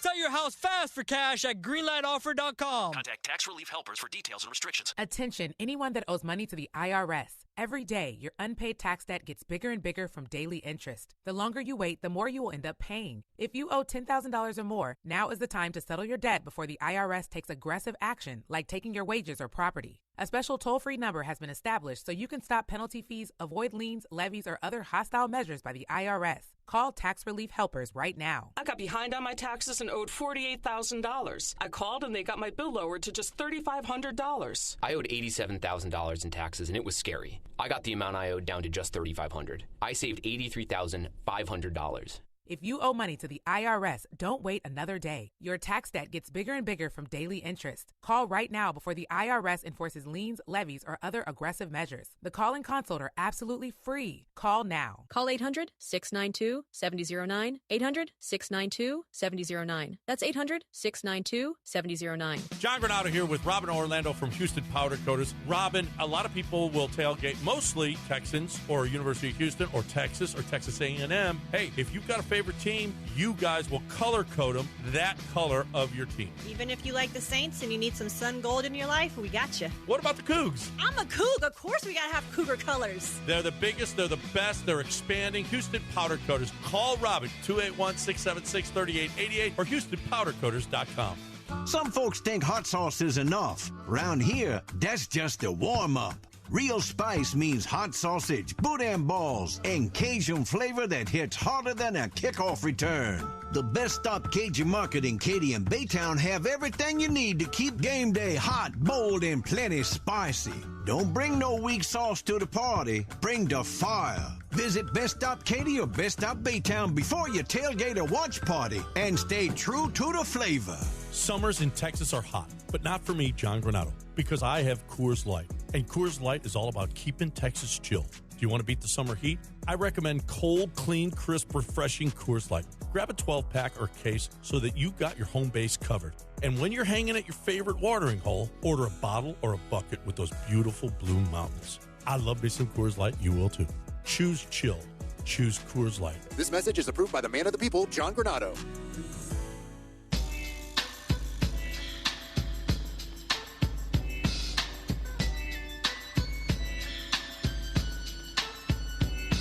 You're back with Jeremy and Joe On ESPN 97.5 and 92.5. inside of the Veritex Community Bank Studios.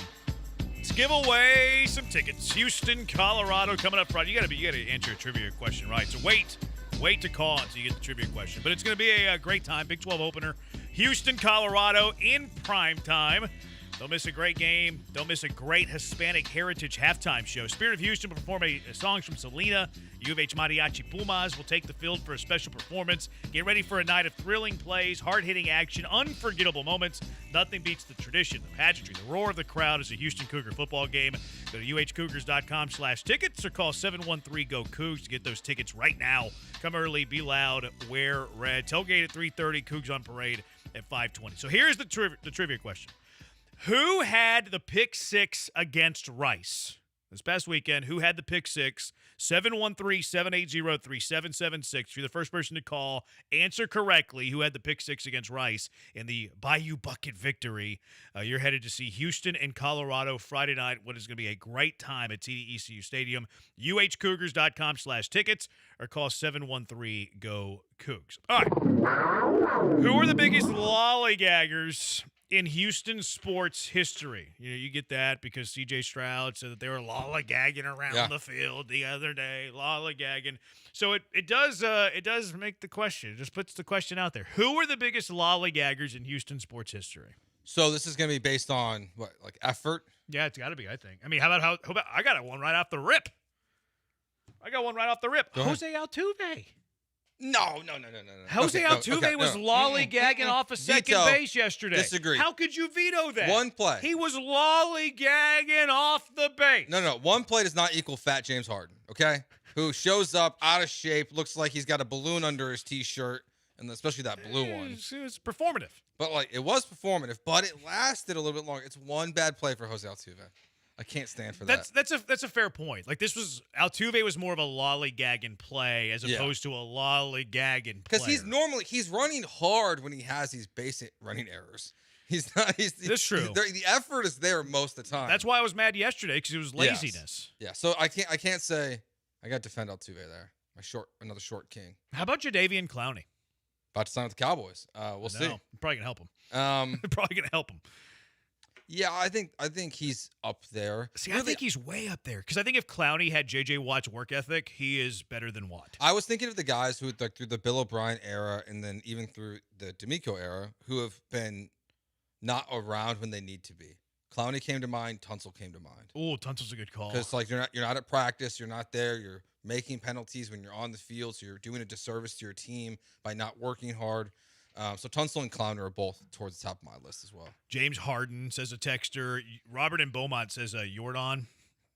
No, he runs hard. He plays hard. He's selective. Jordan's selective when he runs hard, but I'll be honest with you, I don't mind it. Like, I don't need Jordan like hard 90 and down his way to first base. I don't need Jordan busting it for an infield single and pulling his hammy. You know what I need Jordan to do? I need Jordan to be in the batter's box, clobber 500, and chew bubblegum at the same time. 500 OPS. Maybe I'm or on base. More, maybe, I don't know, Jeremy, what's changed, but Kyle Tucker, man. He's a bit of a lollygagger. He lollygags out there really bad in the outfield. 3 years ago, he had like that best defensive year ever. Yeah. As a right fielder. Since then, he's been very average out defensively. Yeah, he takes his time getting to a baseball. It was like that here. It's like there in Chicago. It's not. I'm unimpressed with him. Oso says Dalton Schultz, lollygagger. You good with that? You good with Dalton Schultz as a lollygagger? Just not being able to catch a ball consistently make you a lollygagger? Or just I always think like going into the motions, doing all that. Jalen Green says a texter. Royce White says a texter. Ooh. John Wall, Yeah, Texans Royce White. version of Ed Reed. Ed Reed says Keith. Ed Reed. Ed Reed was top of my list. Cam Whitmore, Kelvin Cato, Royce White. Yep. Astros, Carlos Lee, John Wall, Ed Reed, Fat Suit Harden, Bill O'Brien. Fat Suit Harden. I don't know if O'Brien was a lollygagger. No. He was more of a teapot. He was a hard ass, yeah. No. Eric Gordon, Brandon Cooks. All right, what were yours, Brian? What did you have? So you mentioned your power rankings. Yeah, so three of them you mentioned when you're running through the text. Ed Reed, Kelvin Cato, and Carlos Lee were on my list. I don't know if you guys mentioned these other two while I was getting the winner there. The other two I had on my list, though, was Laramie Tunsil. Yep. Laramie Tunsil had to be, if you believe the stories, had to be like coaxed into coming back to practice. I mean, very classic lollygagger. Wouldn't pick up his quarterback when he got knocked down. Like I got yelled at for that. Too. Yeah, exactly. I think you got fake suspended for that, didn't you? I did get fake suspended. Yeah, you got fake suspended. Some people think it was real. Some people think I actually got suspended for that. Well, I mean, I don't know why. Why would they think that? I don't know. I've never been suspended. No. And so the last one on my list, and this is also going off reports, but where the reports were when this guy was in town that he was first, last to arrive at the facility, first to leave, had to make sure instead of watching film, he was home to have dinner with the wife and kids. But David Carr. Yeah, it's a fair one. Yeah, David Carr. I mean, they held a special press conference and filmed it when they got the third win in a row, so we could see him getting his hair cut, because that was his bit. Like, when we 3 games in a row, I'm going to cut my hair, and then the dude was going home at 4:30 every day so he could have dinner instead of watching film. Lollygagger. He is a lollygagger. Yeah, you're right. That's a pretty good list there, Brian. Thank you. Did you copy that from Rich Eisen or? I didn't. No, see, Rich Eisen debuts on the station today. I did this this top 5 last week. My Wednesday top 5. I turn on Rich Eisen today. Like, the first thing I hear is, I'm gonna be doing a Wednesday power ranking. He stole my bit. He did steal your bit. One day on the station, he stole my bit. He kind of did. He really did. 713-780-ESPN. Biggest lollygaggers, Houston sports history. Eric says Carlos Lee. My favorite thing about Carlos Lee is whenever Bob Ford would say his name, and he would say his name, Carlos Lee. And I didn't actually think this, but if you didn't know, you would have thought his name was Carlos Lee. Yeah. I just love the way that he said it. I think the first time you told me that, I went and saw a video of that, and I was like, yeah, I get where you're going with that. Carlos Lee. It was so funny. Astros medical staff, lollygaggers. I don't know if they're lollygaggers or just dumb. Is Jordan a lollygagger? Somebody texted Jordan. I think that I think that Jordan is a lollygagger, but it's acceptable. I think that it's acceptable that he's a lollygagger because I don't need him hustling. I don't want Jordan hustling. I'm fine with that. Like, there's moments, critical spots where you have to hustle. Like, hey, it's, you're trying to beat out a double play in the 9th whenever you have a tie game. Okay, I need you to hustle there. But second inning, you have a runner at first, one out, and you hit a one-hopper to short. I don't need you to hustle down to the first base. I need you to have, he missed 100 games. But I would love for you to have 500 plate appearances in a year. He had that much PTO. He took that much PTO. Yeah, you got to use it. He can't roll the days over. DeMarcus Cousins, lollygagger. Tucker was the king of lollygagging. That's what you said. I'm not reading that. Pre-Hannah, Cal. Oh. Hannah whipped the lollygagger straight out of Cal. Party. Sitting there on the ground playing, Guitar Hero or whatever it was with Sage Rosenfels. Like Guitar Hero. What did Call of Duty? They didn't say. There's no way. But if you, I always assumed it was Call of Duty. But if you like look at the years, like the most popular video games sold that year were Guitar Hero and then like the first iteration of Rock Band. So all what I think of the story of Cal McNair playing video games sitting on the ground, I just imagine him just like hitting the fake drums. That's the thing. If he's sitting on the ground, I guess it would have to be the drums. Like I just like, or just he can play the guitar. Doing the guitar, just give him the big yank to get the power chord. I see Cal being more the guitar in the Rock Band scenario. Yeah. And he's also like if someone like Sage comes in and wants to play guitar, he's totally gonna pull my daddy's the owner and take the guitar away from him. He's gonna play that card. That's what I've assumed it was. I never thought of it being Guitar Hero. That's a good one. TJ from Beaumont, Kelvin Cato, Jose Abreu, Delight Howard. I mean, Jose Abreu ran really hard around the bases for his first home run. I don't see him as a lollygagger. He wasn't a lollygagger. I do see Dwight Howard as a lollygagger. Yeah, That's a good call. Would you blame David Carr with the O-line he had? I mean, I blame him for not putting in the work. He didn't don't have leave a at chance. 4:30 every day. Chris Carter, Jamarcus Russell, not in Houston, but yeah, he didn't have a great NFL career, that's for sure. Maybe all time, Jamarcus Russell. My favorite Jamarcus Russell story, I forget which coach did it, but it was like, here you go.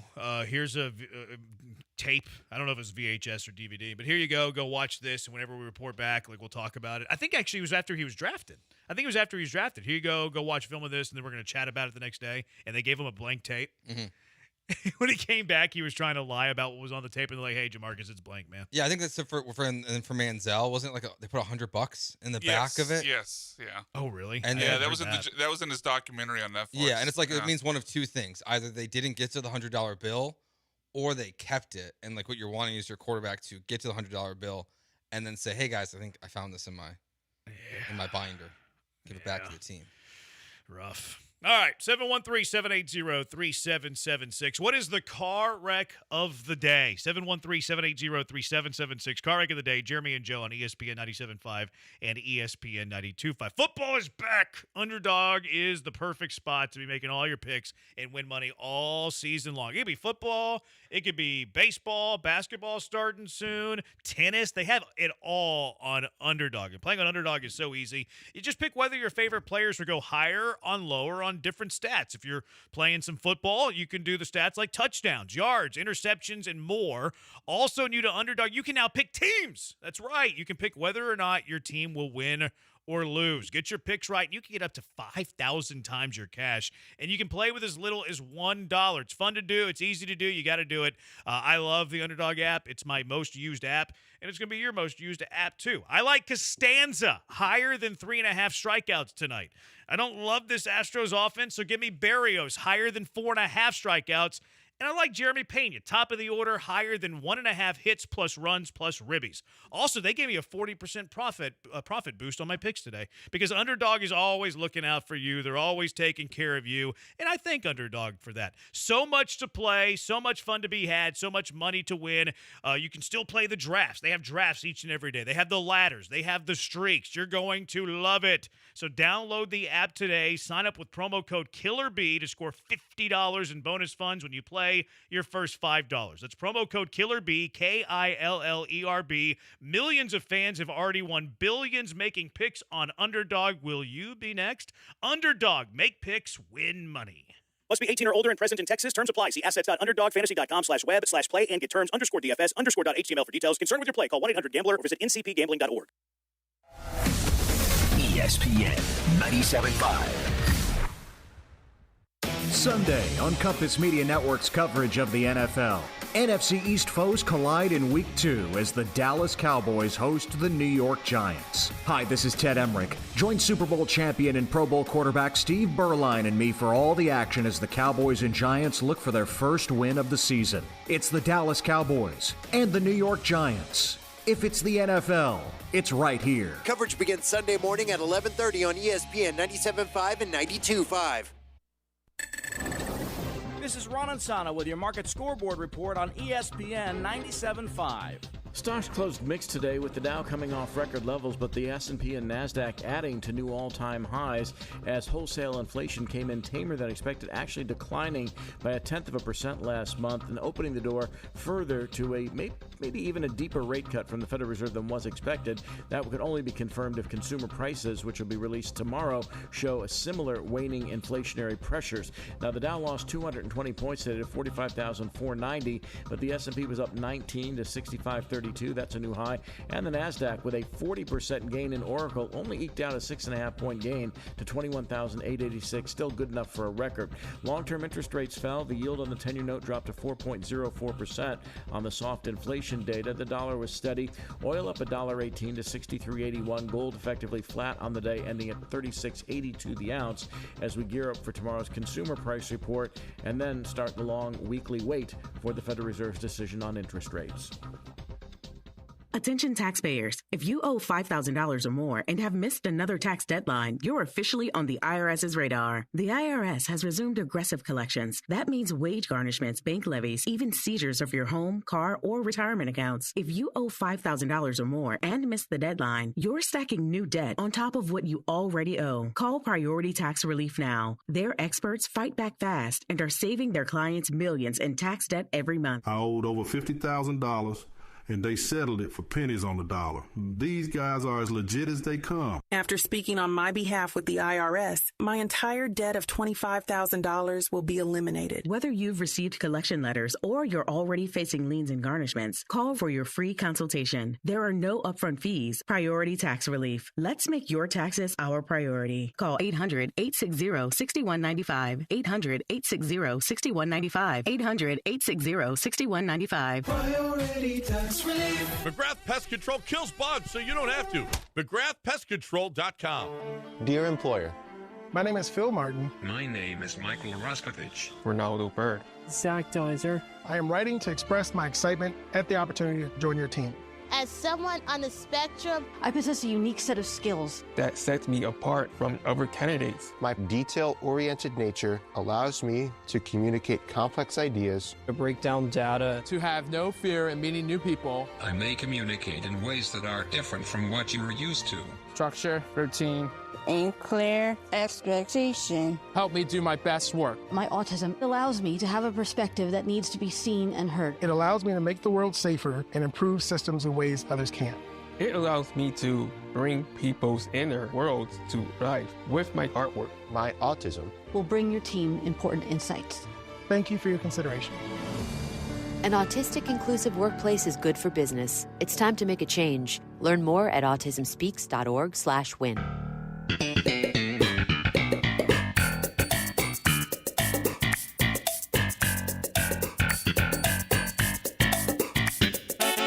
This is Jeremy and Joe on ESPN 97.5 and 92.5. From the Veritex Community Bank Studios, here's Jeremy Branham and Joe George. Jeremy and Joe, Costanza's on the mound. He's their stopper. He's their stopper. Hopefully, it continues into the fall too. Busy late night programming with the ESPN 97.5. Mike Elko coming up at 8. Comicast at 7. And coming up next will be Destination 2026 with our favorite, Glenn Davis. All right, call wreck of the day. Go away, Costanza. Oh, okay. Sorry. Music for that. Go away. Oh, we don't have music for that. All right, car wreck of the day. What you got, Joe? Oh, man. Car wreck of the day. Today, I'm going to go. I don't know how much you guys have been paying attention to the WNBA, but this Angel Reese stuff is hilarious. She called out her own team. She's getting in trouble for it. She's getting suspended for a half. It is one of those soft things of sports within the WNBA that I don't quite understand. Players call out their own teams. It's okay to happen. Everything does not have to be suspension worthy, but it is there. Also, the overreaction to the green toys being thrown on courts. That's what you're calling them? Well, it's happening everywhere now. Everyone was like, it's a WNBA problem. Was it's it sexist. the Browns game? And the Bears game. You know what needs to happen for that to go away? No sell it. They kind of are now. No sell. Like, no big deal. Whatever. People are just like picking them up and walking off. Like they're not making a huge deal of it It's anymore. just not a big deal. Like it is what it is. No sell it. Fox Sports, they posted the wrong Luis Garcia when he landed on the IL. They used the Angels guy. Who's not even the Angels. Oh, you traded to the Angels? I don't even know where he plays anymore. Xavier Gibson got cut after a costly fumble. Nimitz High School don't play. I've always said that. And then multiple news reports stated on Monday that LeBron wrote an essay for a Chinese news outlet. Apparently he didn't write it, according to his people. He didn't write it. At least that's what they said. That's what they said. Brian, what you got? I'll nominate saying CJ was about to win the game while ignoring him scoring 9 points for the previous 55 minutes. Israel, car wreck of the day? Is becoming the new Cam Smith is hitting 255. I guess that's our new thing. Yeah, it's a good call. What's winning here? I like your Angel Reese. Oh, you like Angel Reese? Okay. I'm good with that. All right. I was laughing at that the other day reading it. It's really... It's soft. Did she rebound at her own miss? All right, 713-780-ESPN. You can text us all the mean things. Oh, we're bringing back mean text on Friday, by the way, so get those in. That does it for us. Thanks to Brian for the hard work. He's Joe. I'm Jeremy. Destination 2026 right now. Talk to you tomorrow. Goodbye. Do you have the ESPN Houston app? No? Then download it now in your app store. Has your roof started to experience leaks or been damaged from recent storms? When it comes to roofing in Houston and surrounding areas, Brinkman is the only name to trust with your roofing needs. Brinkman's team of professionals will work with you, and only if necessary, your insurance company, to get your roof repaired or replaced with as little inconvenience to you as possible. There's no substitute for Brinkman quality. Visit them at brinkmanquality.com. That's BRINKMANN quality.com. Suit up and save during Suit-Timber at Suit Mart. September 11th through the 14th only. Buy one suit, get your second for just $35, and your third suit for only $25. Complete the look with an array of shoes, 2 for $30. Don't miss homecoming styles with Giorgio Dante suit separates and Marquis slim fit dress shirts, perfect for the season. Suit-Timber, September 11th through the 14th at Suit Mart. Don't wait; these savings end Sunday. Suit Mart, where Houston suits up. Hey, sports fans, Nick of Nick's Place here. Are you looking for a place to watch your sports, eat like a boss, and chill with your friends? Well, since 1993, Nick's Place has been that place. Yeah, I know we're kind of a dive bar, but you won't find any other place like it. We have every sports package and a menu that's to die for. Cheap beer, craft cocktails, and 27 different bottles of wine. This is not your typical dive bar. Come check us out. Since 1993, same location, Rocky Ridge and Westheimer, it's Nick's Place. Hey Texans fans, Sean Mapes here. You know every game counts, so don't miss a moment of the action this season on Prize Picks. Make your picks on your favorite Houston Stars and Battle Red all season long. Prize Picks is the best way to win cash this football season. You've been waiting all offseason preparing for this moment. Which players are going to go off? Which ones aren't? Make your picks, and in less than 60 seconds, you can turn your takes into cash all season long. Prize Picks is simple to play. All you have to do is pick more or less on 2 to 6 player stat projections. If you get your picks right, you can Brian, cash just in. refresh And don't me worry on our about injuries audio because so I Prize can, Picks also offers injury got the reboots. 2 goals from If the one of your US, players right? leaves the game in the first half and doesn't return, Prize Picks won't count it as a loss. Download the Prize Picks app today. Use promo code MAPES to get $50 in lineups after you play your first $5 lineup. right. That's promo code MAPES to get $50 in lineups after you play your first $5 lineup. Prize Picks. It's good to be right. Must be present in certain states. Visit prizepicks.com for restrictions and details. Houston's only FM sports stations, ESPN 97.5 and 92.5.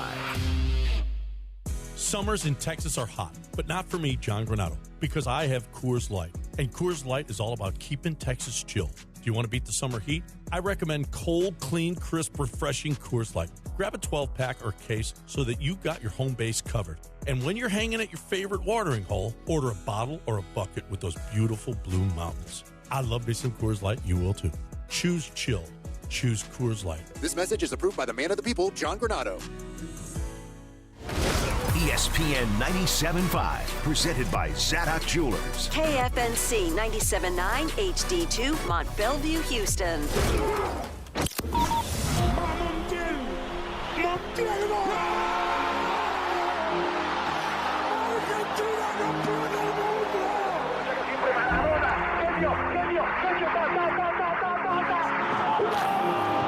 A near supernatural goal from Lionel Messi. Ronaldinho takes, and David Seaman's call off his line, and Brazil take the lead. Oh, how about that? Shaqiri, here is Shaqiri. Is this the moment for Shaqiri? Yes, it is.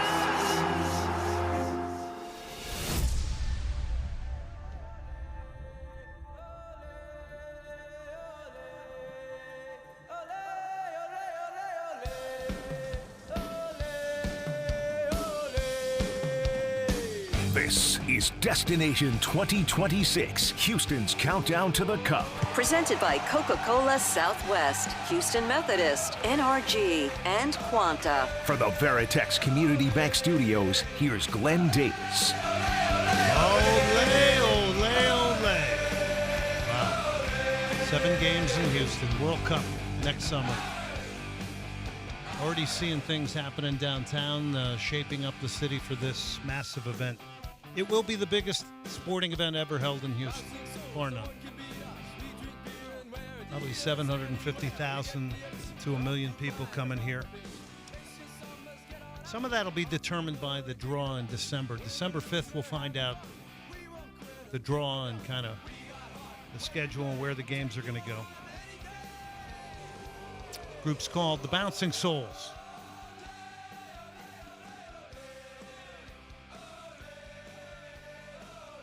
But we are gearing up for it, that's for sure. All right, so fans had their first chance to apply for tickets for the 2026 FIFA Men's World Cup. Obviously, it's in the U.S., Canada, and Mexico. Tickets aren't available to the wider public. If you're a Visa card holder, it opened at 11 a.m. Eastern time today, and it will run through 11 a.m. September 19th. It's kind of like a lottery, I guess. Those picked to buy tickets will be notified starting September 21st, and then you're given a time slot to purchase October. Sounds really, really complicated.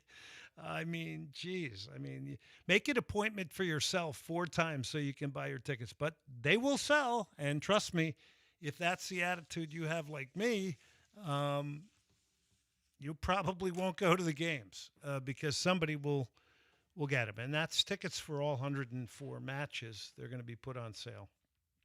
And if you get a time slot, it doesn't necessarily guarantee tickets will be available. So you go to FIFA.com. I think if you wanted to do something high-end with a suite, you can go to lsse.net, lsse.net.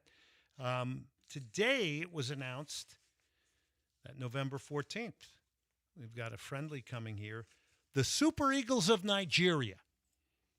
And we got a huge Nigerian, we got a nice Nigerian community here. They love soccer. A lot of the big star players sometimes come through Houston, the JJ Okochas of the world, and I think even Kanu has come through. Some of the legendary names, maybe Sunday Olise, I don't know. Maybe there's somebody out there that can tell me. 713-780-3776. 713-780-3776. It's Destination 2026.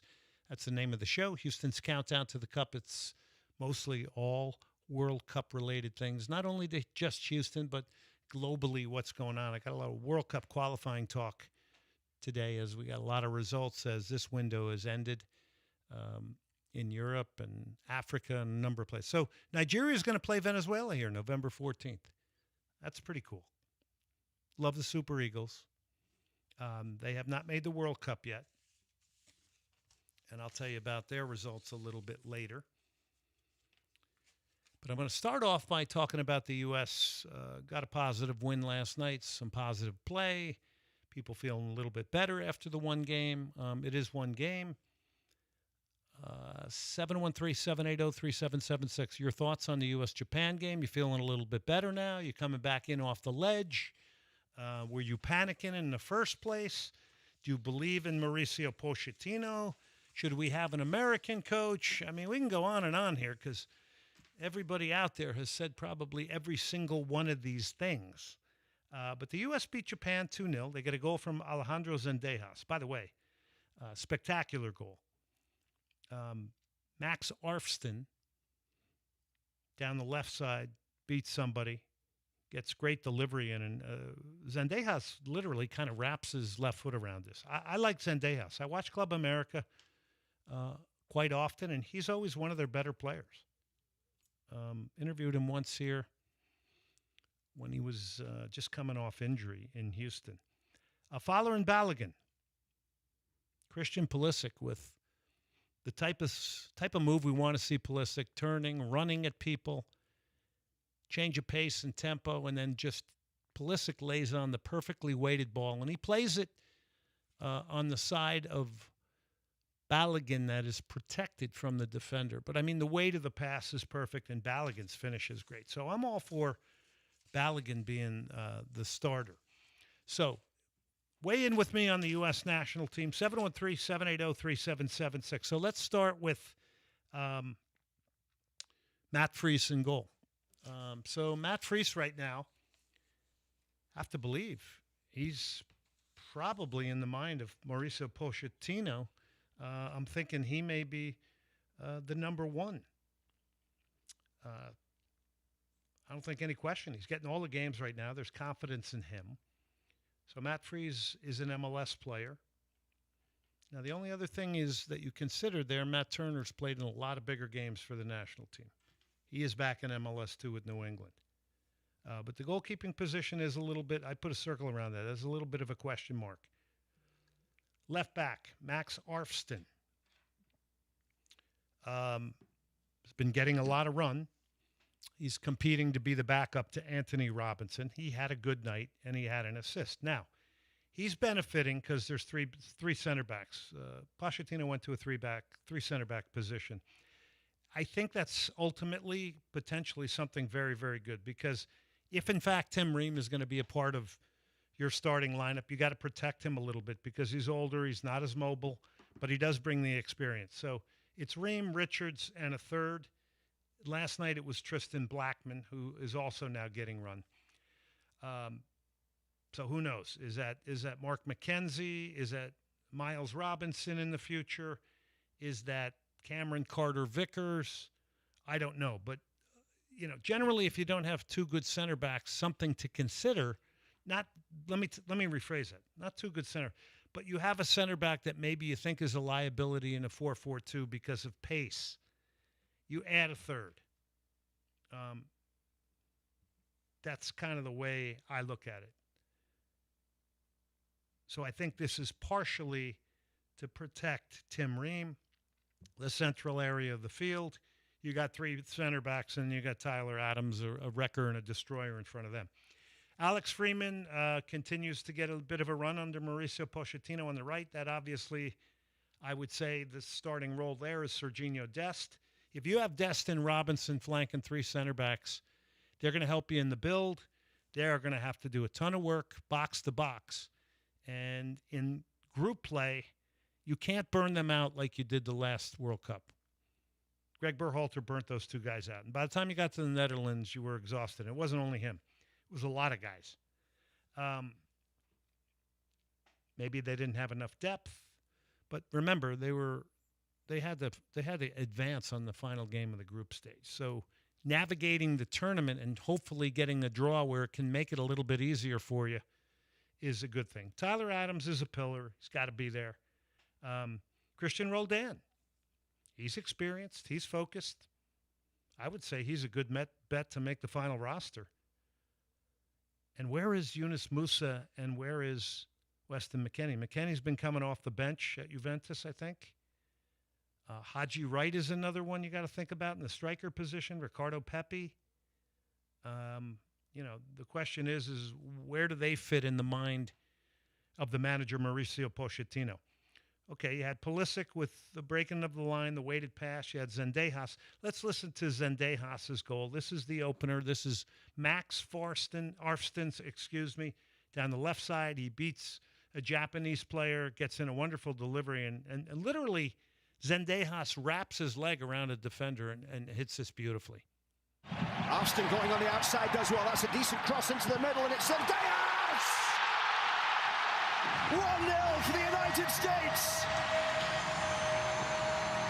Alex Zendejas with a goal. Second goal would come from Folarin Balogun after, as I mentioned, the beautifully weighted pass from Christian Pulisic. Here's the ball played through towards Balogun. It's a chance for Balogun! It's 2-0! Balogun with the goal! So I am a big fan of Balogun being the starting striker, I think. I think with the U.S., you have to have somebody who's got to turn a pace, who's a threat vertically in that position. I think that kind of eliminates a little bit a very good striker. And Josh? And then you had Zendejas and Pulisic behind Balogun in this game. But the question is, where, and by the way, a lot can change now based on club performance. But this has all been, for Pochettino, I think, a real overview of what he has and what he's doing. I know a lot of people are upset. We should have our perfect 11 out there now. The pundits, everybody's got a different opinion on it. That's all good. That's fine. But, he seems to be doing it his way, and his way right now isn't the first 11 because that may be a question in his mind. I have to think you have to dip into the resources of all the guys that played in the last World Cup and advanced that have that World Cup experience. I have to think a majority of those guys are going to go. So let's hear what Mauricio Pochettino had to say after this game with Japan. Yes, I think always when we talk about that sport, soccer always is about to win. But in the way that you try to win is important. And for us to build that process to arrive after 90 minutes with the possibility to win is important. And yes, I am so pleased because I think the player that deserved that result did deserve a little bit more against South Korea, but we didn't get. But when you are strong in your ideas and your belief, I think it's about to keep going and never give up. So happy for that. Yes, I say thank you now after the game. Important about to keep building that relationship and for them in an individual way to push in their own clubs to be better and better and better and be ready in case that we call again. By the way, also I want to say thank you to the fans in Columbus because we're fantastic. It's good to have different plans, approach to the games, use different formation. That is similar when we build from back with three. Is one of the fullbacks, is drop or sometimes the midfielder, one midfielder. It's about to maybe to be more consistent. It's more that formation is more simple to understand for the players than the formation that how we start again South Korea. So he's playing with tactics. He's learning things about his team. I think a lot of people are out there with the notion that he's here to take millions of dollars and leave after the World Cup. Well, he's a hired gun. I don't think he's here long term. He's a hired gun, and what's going to count for a hired gun is what he does in the World Cup. Now, are you going to be happy if we end up doing the exact same thing we've done in the other ones as in the last one, which was our marker now is to get out of the group and advance in the knockout stages? So there's a lot going on there with an Argentine manager. There's a lot of people that say, oh, it has to be an American coach. There's some validity to that argument, too. There's been foreign managers that are successful, and there are domestic managers that have been successful. So Mauricio Pochettino's got a big challenge. He was a little bit happier about the turnout of fans in Columbus. The win can help. I think what a lot of people are confusing is, we all want to have a run-up to this. That's exciting, too. And that is with players, star building the players, performance. So this is one you can build off from that standpoint a little bit. But as a coach, I don't think he's that concerned with that because he knows it's all about the results. The numbers in this game, 55% of the possession went to the United States. They had 19 shots, 11 on goal. It's a good ratio. And Matt Freese had 6 saves. So we do see that Mauricio Pochettino is giving consistent minutes to Matt Freese, Max Arfston, decent minutes to Alex Freeman, Tristan Blackman, and even the Houston Dynamo's Jack McGlynn has been getting it off the bench. He hit the crossbar. He had 2 great chances. If he makes the World Cup, Jack McGlynn, and I hope he does because he's a wonderful young man, his role will be, I would assume, very much coming off the bench against teams that have fatigued a bit, and he's basically making a little yard or two of space for himself and using that left foot. That's kind of what I see there. But again, a big question mark to me is where's Weston McKennie? What's going on with Yunus Musa? Where does Haji Wright fit into the picture here? Where does Ricardo Pepi figure into the picture here? And I would like your thoughts. 713-780-3776. Is there an American outlaw in Houston that wants to call me? Come on. Subs, Nathan Harriel. Serginho Dest came on in this game after starting the other one. Jack McGlynn, as we mentioned, from the Houston Dynamo. It's a great thing. We've had him on the show. He came out to the live show we had at Senate Avenue Brewing. Jack is a wonderful young man, great interview. Had another great interview out there last night. Brian was out there, and we had from the Houston Dash, their outstanding goalkeeper, Jane Campbell. And Jane was a really, really good interview last night, too. Also off the bench, Luca De La Torre, Damian Downs. Downs had a great give and go with Diego Luna that could have turned into something special. So the Pulisic to Balogun goal was a good one. Let's take a listen to that one and how that one came off. Here's the ball played through towards Balogun. It's a chance for Balogun! It's 2-0! Balogun with the goal! So this was on TNT, but I watched... I didn't watch it because I was doing live radio, but we had the monitors on there, and I was looking from afar, and we were getting updates. But I normally watch it on the Spanish channel. So Balogun is playing at Monaco, and you're going to see guys now really pushing to do everything they possibly can to make a World Cup roster. And that is, when you're not playing in front of the coach, that is club performance and what you're doing at your club. And all of this is going to get factored into a final roster put together. And then we find out who we're going to play December 5th as the United States. And everybody will figure it out what their groups are going to look like. And part of the navigation of a tournament is sort of the games you get, the type of opponent you get, the quality of the opponent.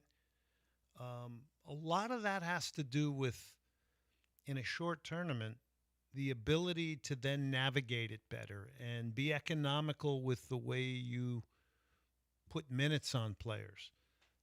I think the United States, obviously in the last World Cup, I think it was a very, very vivid and very, very clear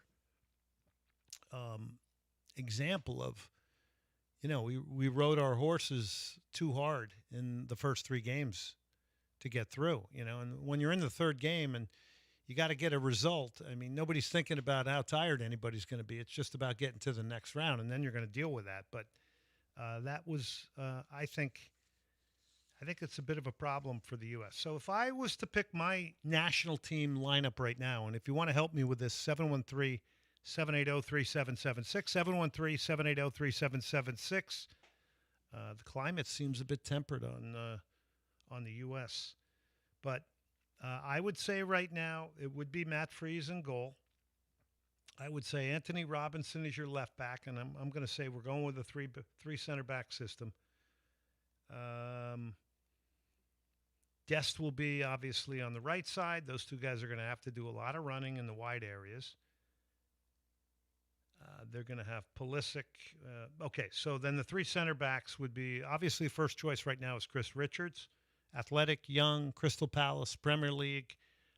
He is growing with his distribution in a big, big way, in my opinion.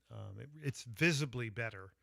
He's breaking more lines with passes instead of simply just always playing the safe little 10-yard pass to somebody to his right or left or 15-yard pass. He's growing. He's growing in leadership. Tim Ream, you get the experience out there, so he would play off the shoulder of Richards. And then, man, it's a toss-up the other position. It's McKenzie, it's Robinson, Carter Vickers, Blackman. It's one of those. I mean, those, who's playing in the tougher environments, who's got the more experience.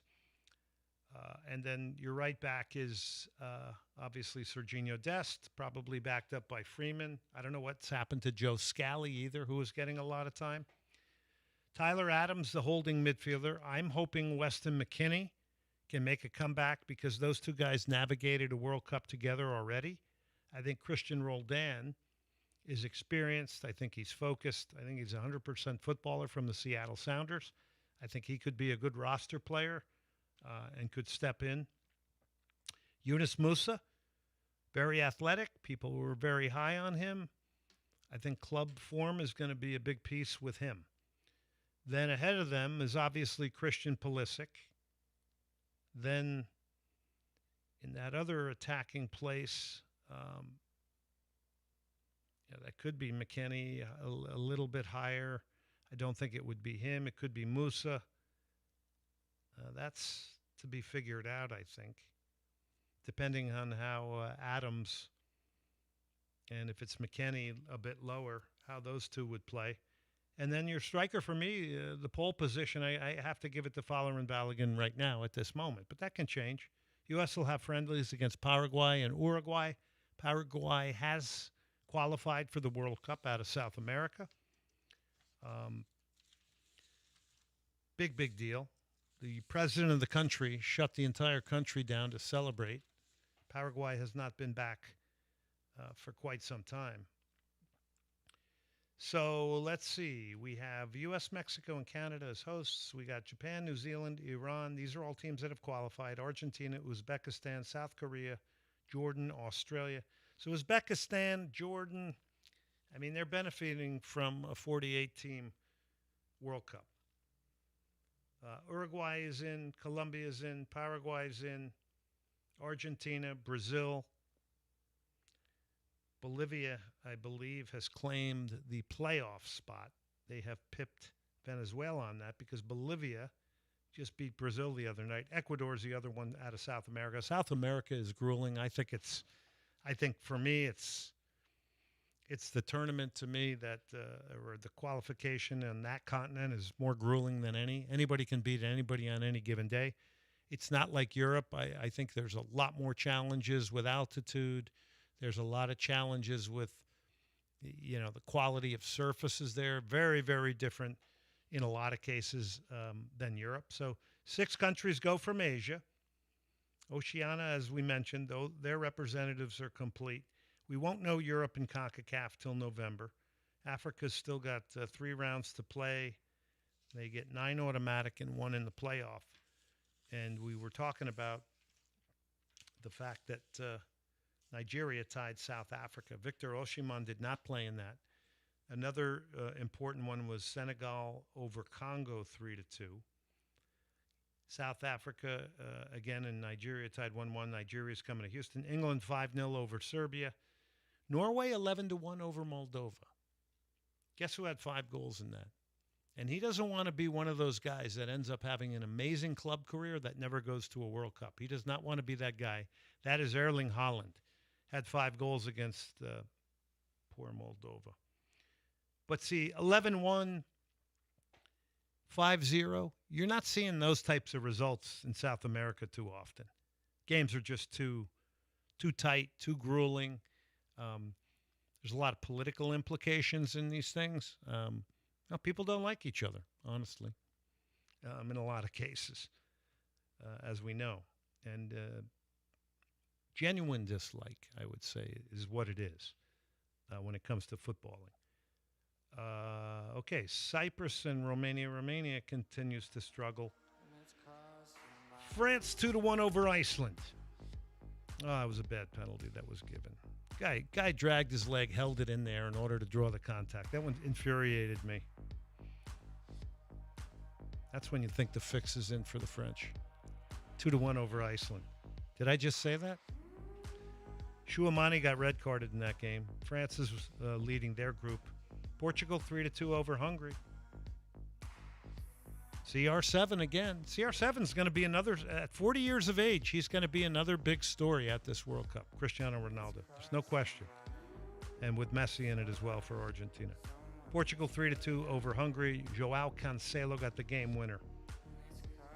Here's a shocker. Armenia, ranked 150 in the world, knocks off the Republic of Ireland. Okay, this is Raving George. We're going to go to a break here. We're going to come back. We're going to remind you of a couple of really good events. We're going to talk a little Mexican national team as well. Bosco Aguirre, how do you think he's doing, Mexico fans? 713-780-3776. This is Destination 2026, brought to you by Houston Methodist, Coca-Cola Southwest, Energy, Quanta, and, of course, our newest sponsor. It is Visit Sugarland. And you know why you're going to visit Sugarland? Because there's an airport there. And if you are a high-ender, you're going to come in your private jet, and you're going to be really close to downtown. You'll be closer to Energy Stadium by using the Sugarland Airport. How about that? So Sugarland's all in on it. Good for them.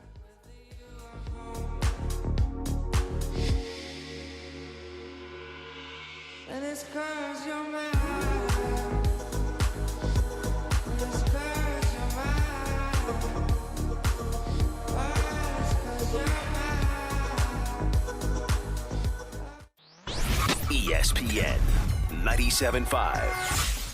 Glenn Davis here for the Daspit Law Firm, DaspitLaw.com. John Daspit and the Daspit Law Firm are personal injury attorneys ready to handle your case. If you get in a car, boat, motorcycle accident, work construction, drive an 18-wheeler, or work in a refinery, well, if you get in an accident, you need the expertise of the best in the business. The Daspit Law Firm, DaspitLaw.com. 713-CALL-NOW, 713-CALL-NOW, bilingual. The Daspit Law Firm, passionately pursuing justice for the injured, proud sponsors of Soccer Matters on ESPN 97.5.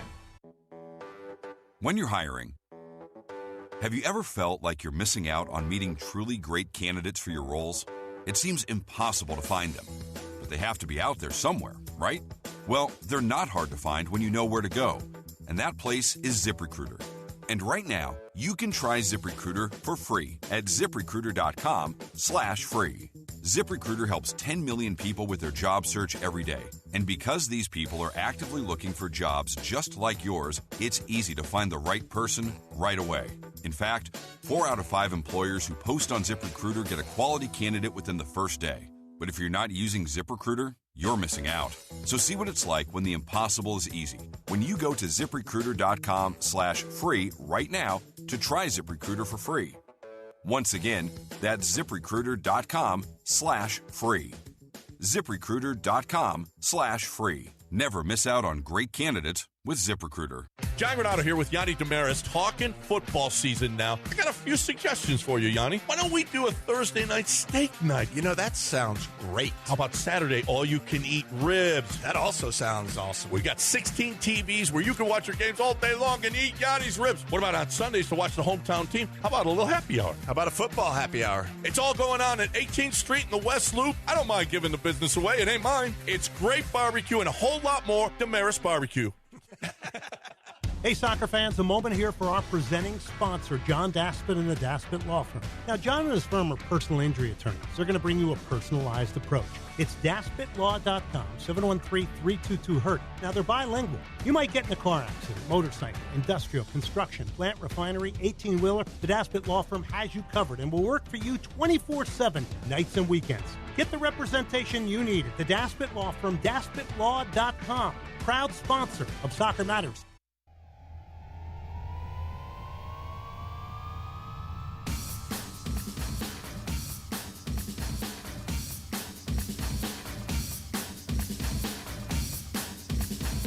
You're listening to Destination 2026, Houston's countdown to the Cup. Presented by Coca-Cola Southwest, Houston Methodist, NRG, and Quanta. For the Veritex Community Bank Studios, here's Glenn Davis.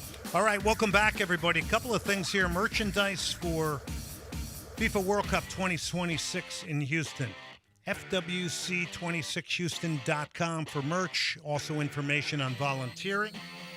FIFA.com/tickets or LSSE.net for World Cup tickets. You got to kind of get in line now. There's a big process to go through this. It's been announced November 14th, Nigeria will play Venezuela here. Nigeria still has work to do to get into the World Cup. Venezuela has been eliminated. They thought they were going to get that playoff spot until Bolivia beat Brazil yesterday. Okay, with that, we bring in our next guest. A man that's been a big part of promoting games and involved in Houston for so many, many years. Worked with the legendary Victor Delgadillo, worked with Eduardo Beltramini bringing games here, and promoting them and the operations. He's spent a lot of time around the Argentine national team as well. And, of course, has always been a big supporter of the youth game in Houston as well. He's Rodrigo De Luna. He joins us now. Rodrigo, how are you? Good evening, Glenn. How are you today, sir? Good. All right. So you're my Mexico expert. So give us an overview of where you think the country of Mexico sits with the Mexican national team as it's preparing itself for World Cup 2026. Well, good question. Mexico, can't help but treat itself in this, but I believe that because they've taken the commercial route over the football route for so many years that they're paying the price now. The coach Vasco Aguirre, he's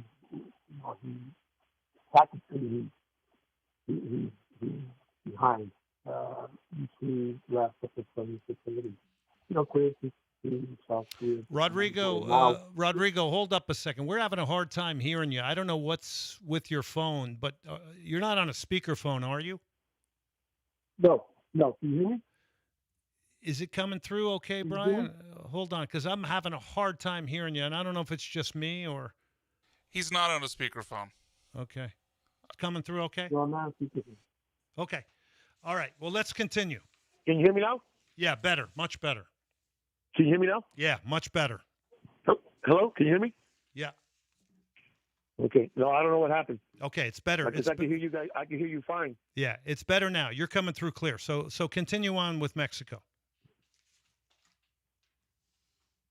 Well, Mexico is paying the price right now for so many years, putting as priority the commercial aspect over the footballing aspect. They've got the wrong people running the show. So many managers over the past years, and there's no set squad yet. There's no set style of play. Javier Aguirre, who is coaching the team now, he's stubborn. He sticks with one set. He still does a 4-3-3. He will not.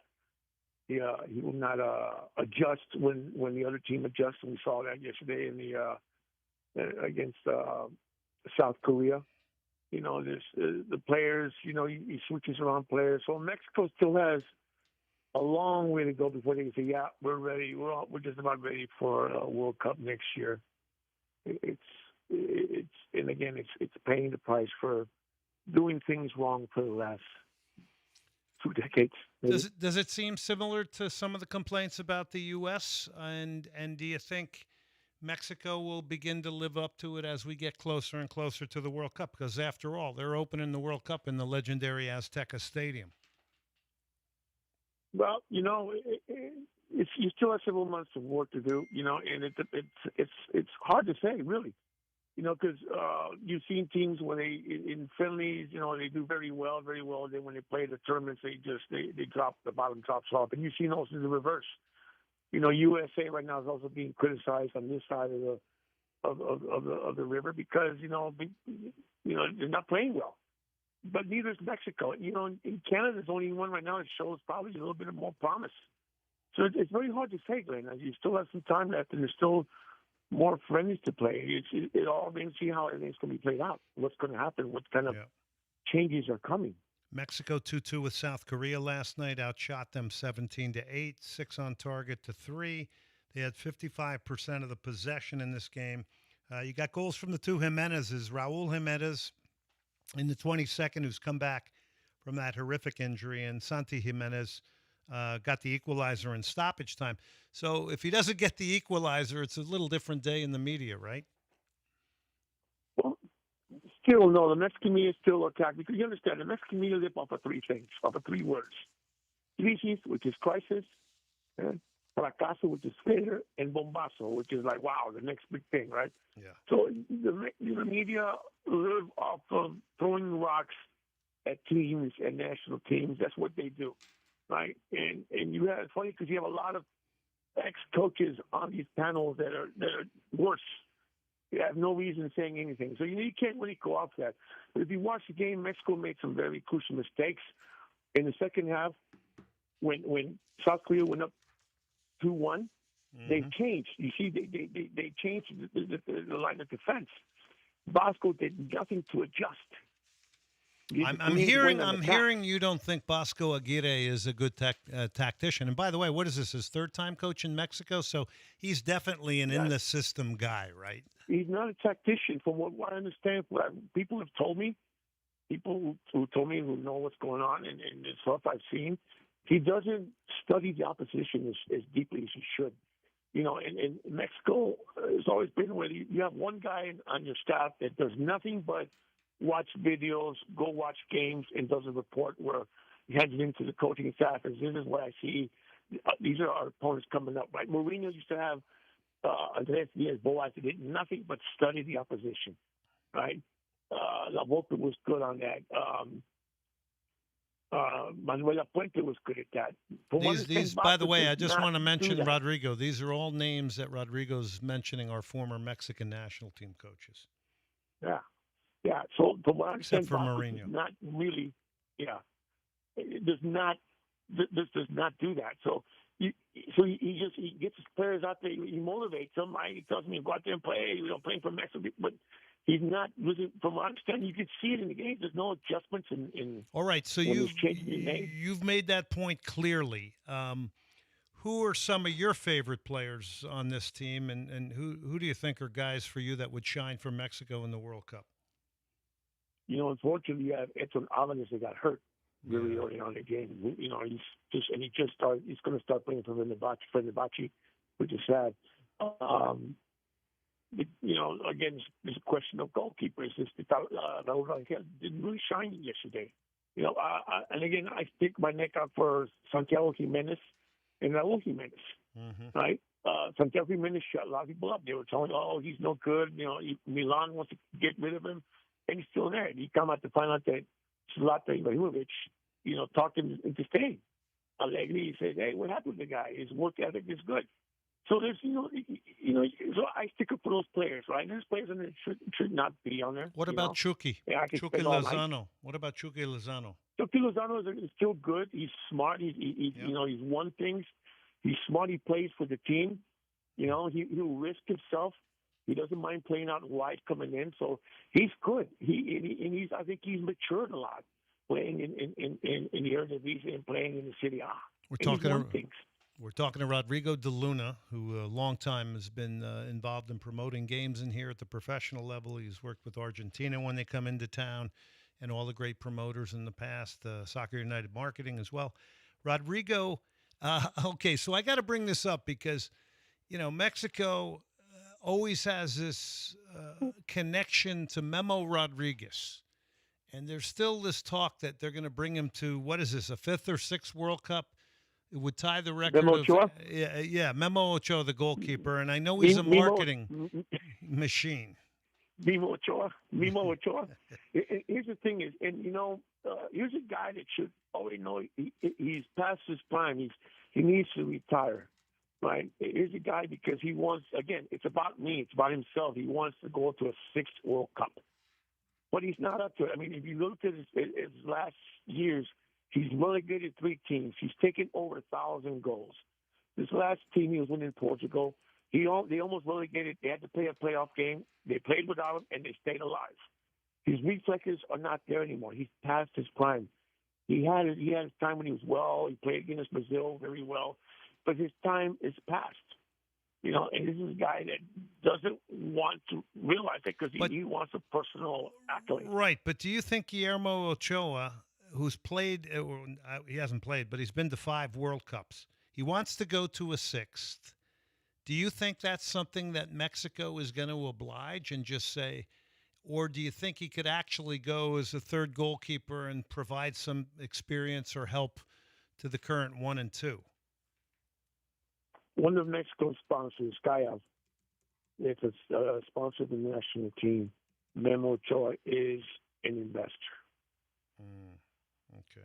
Memo Ochoa is still seen as a viable marketing tool. He's a very handsome man. He's got charisma. The ladies love him. He sells. He's selling tequila. I see him in a tequila commercial flying through the air. Yeah, you understand. Mexico prioritizes commerciality over the football. I would not be surprised if they force Vasco to put him as a third goalkeeper when someone else could go in his place. It would be more useful.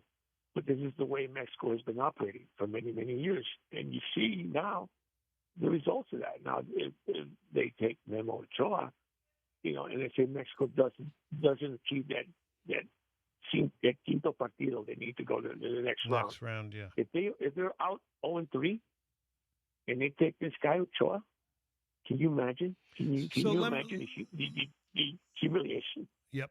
So let me position it with the man, and this is a record, Antonio Carvajal. They called him Tota. He went to 5 World Cups. They also El Cinco Copas. He went to 5 World Cups, and he played in them. Would this tarnish the great record that he has? If somebody was brought gratis to go and they get number 6? Because Carvajal has always been like this legendary name in Mexican football. But Memo Ochoa's been in 5 World Cups, but he didn't play in all of them. He didn't play in South Africa. He didn't play in Germany. He didn't. He was But there, a lot but of he didn't people play. won't. Yeah, but a lot of people won't even make that distinction. Sometimes they'll just think, "Oh, he played in 6, right?" Yeah, no, he didn't play. He did not play. Right. He did not play. Right. He was there. But Carvajal is a legend. Carvajal was there because he was still good. He was one of those players that was still good, like Oscar Perez was in South Africa. He closed my mouth. He did a fantastic job in, I believe, in South Africa. Conejo Perez. Conejo. Oscar Perez. He was a small goalkeeper, but, man, he was athletic and fun. Hey, listen, Rodrigo, we have to go. We're up on a hard break.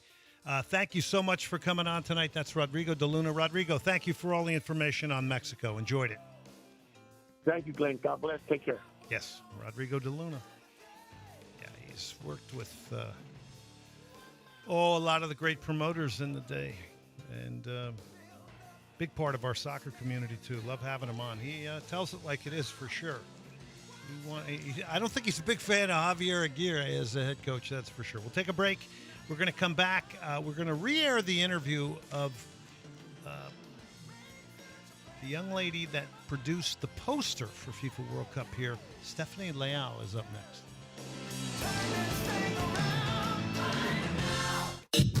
You're listening to ESPN 97.5. Hey, soccer fans, a moment here for our presenting sponsor, John Daspit and the Daspit Law Firm. Now, John and his firm are personal injury attorneys. They're going to bring you a personalized approach.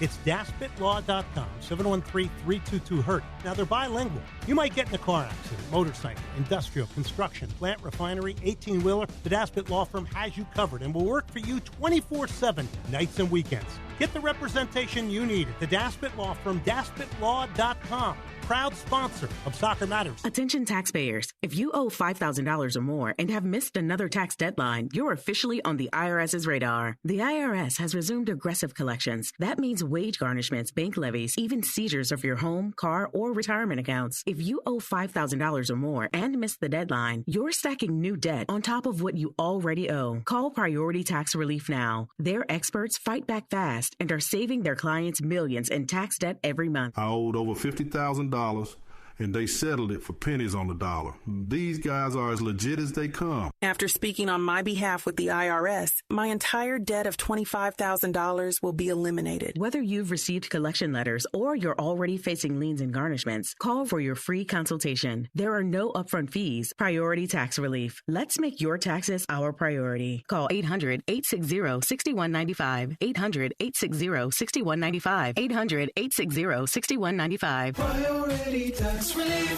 Why sit on the bench when you can step up to the plate and start earning now? At Pipefitters Local 211, our free state-of-the-art apprenticeship program trains the next generation of pipefitters, welders, and HVAC techs, and we're recruiting across the Texas coast from Houston to Beaumont. No experience? No problem. We'll coach you up, pay while you train, and set you up for a career that knocks it out of the park. Swing for success. Apply today at pipefitters211.com. Hey, soccer fans, a moment here for our presenting sponsor, John Daspit and the Daspit Law Firm. Now, John and his firm are personal injury attorneys. They're going to bring you a personalized approach. It's DaspitLaw.com, 713-322-HURT. Now, they're bilingual. You might get in a car accident, motorcycle, industrial, construction, plant, refinery, 18-wheeler. The Daspit Law Firm has you covered and will work for you 24/7, nights and weekends. Get the representation you need at the Daspit Law Firm, DaspitLaw.com. Proud sponsor of Soccer Matters.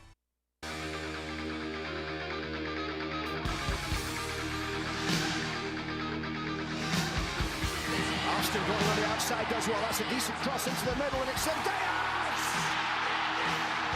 1-0 for the United States. Alex Zendejas with a goal. This is Destination 2026, Houston's countdown to the Cup. Presented by Coca-Cola Southwest, Houston Methodist, NRG, and Quanta. For the Veritex Community Bank Studios, here's Glenn Davis.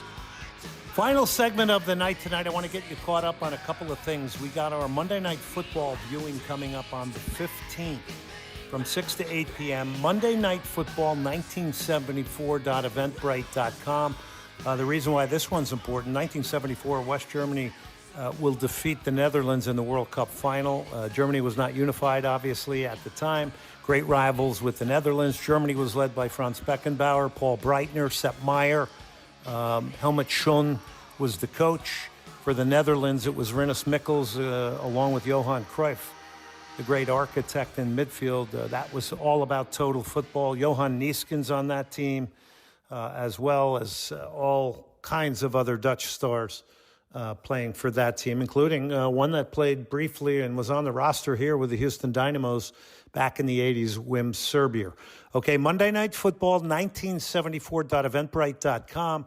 And again, that will be at Houston City College coming up. West Germany against the Netherlands. That's Monday the 15th. Our great friend Batiri, the artist, has done a wonderful job with this event. And he's also got an art exhibition, The Road to 2026, featuring the beautiful game September 30th through October 17th.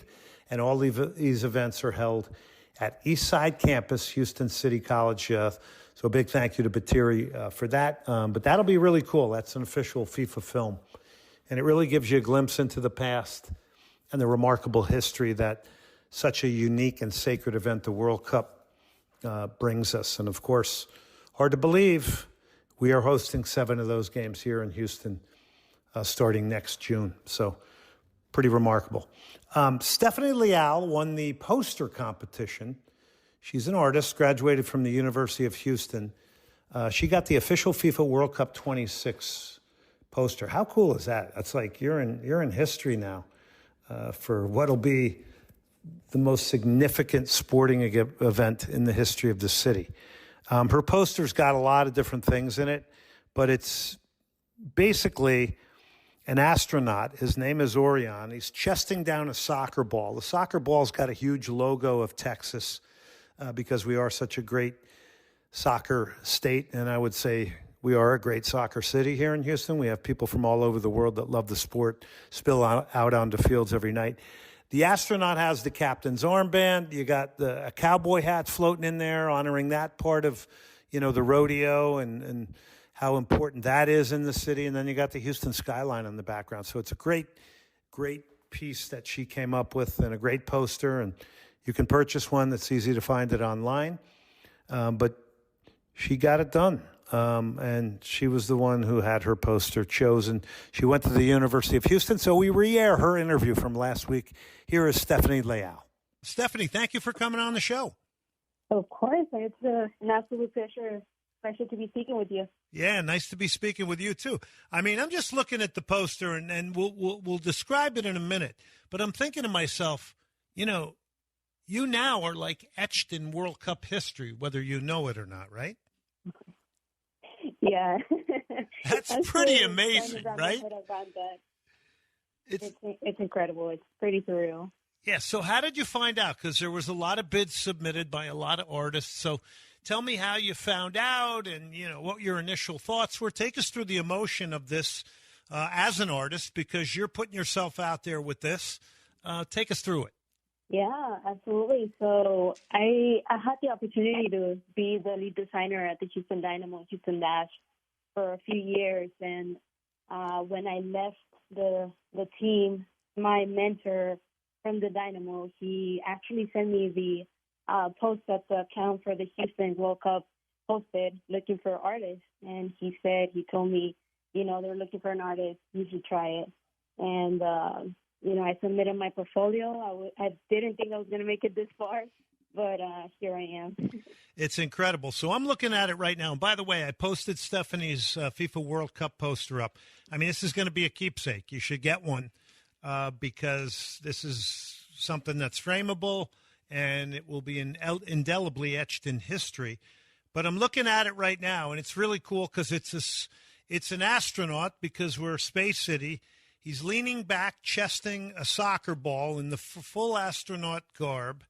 We got a little bit of the galaxy out in the distance. We got a goal in the background, and we got a cowboy hat kind of floating off him as well. So describe, how you came up with the idea and then ultimately put this, to work.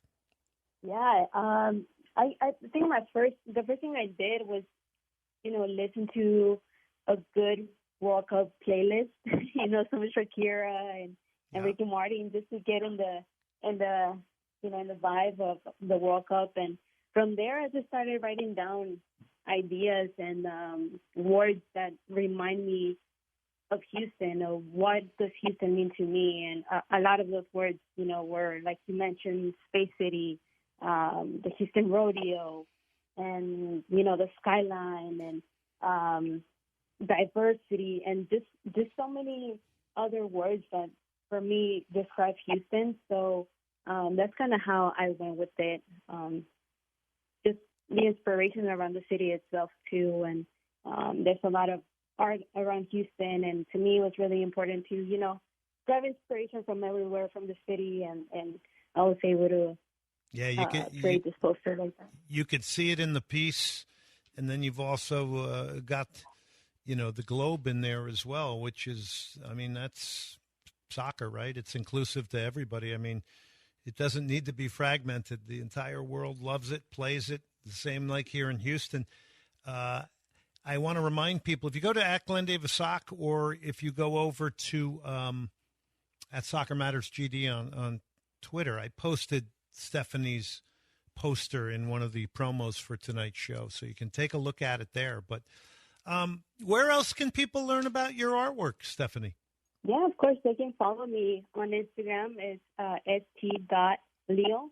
And, they can follow my journey and this crazy dream that I'm living. So, follow me. Okay, now I'm going to ask you the big question. Who is your favorite soccer team? Soccer team. Oh, okay. Are we talking national or? Let's go with national team since we're on the World Cup theme. Let's start with that. Yeah, of course. Yeah, so I have to go with Mexico. I was born in Mexico and came here when I was very little, and I've been in Houston ever since. But Mexico does have a very special place in my heart. So yeah, I have to go with Mexico. So the Mexican national team, El Tri. Who is your favorite Mexican national team player? Could be past, present, or potentially future. Oh, man, that's a really good question. He retired not too long ago, Andrés Guardado. I think what he did for Mexico, he's incredible, very consistent player, and I absolutely love his style of play. And but if I go bigger, I think Rafa Márquez was especially one of our biggest legends in Mexico. So, boy, those are two great names. I'll tell you a real quick story about Andrés Guardado. My friend is Efrain Flores, who was the interim manager of Mexico, but also ran the Atlas Youth Club. And we were both in player development at the time, and he had the Atlas bus drive up here. And all these little kids got off. They were going to homestay. We were going to play games over the course of a couple of days, and they were going to get on the bus and drive all the way back to Guadalajara, Mexico. And one little boy came off the bus with his mother. And Efrain said, his mom would not let him come by himself. Well, many years later, Efrain says to me, you know who that the kid who got off the bus with his mother that was Andres Guardado's mother on the bus, who rode all the way from Guadalajara with him to play in Bear Creek Park and places like that with the Atlas youth team. I thought that's a cool story and connection. Wow. All right, now what about club That's team? amazing. What's your favorite club team? You're gonna get me in trouble here, but yeah, I have to go with Tigres from Mexico. But obviously, I work with the Houston Dynamos, so I have to rep my Houston Dynamos here. I knew you were. Yeah, I knew that was going to be an interesting one for me. Now, did you go when Tigres filled the stadium? Did you go to that game? I recently went to Monterrey to see my first Tigres game in person. Oh, in El Volcán. In the Volcán, yeah. It was really a dream come true. It's something I've been wanting to do since I was a little girl, and I finally got to do it. It was incredible. The environment was incredible. You know, you can feel the passion that people have for the team, and it was definitely a different and unique experience. That does it tonight for Destination 2026, brought to you by Houston Methodist, also brought to you by Coca-Cola Southwest, Energy Quanta, and our newest sponsor, Visit Sugarland.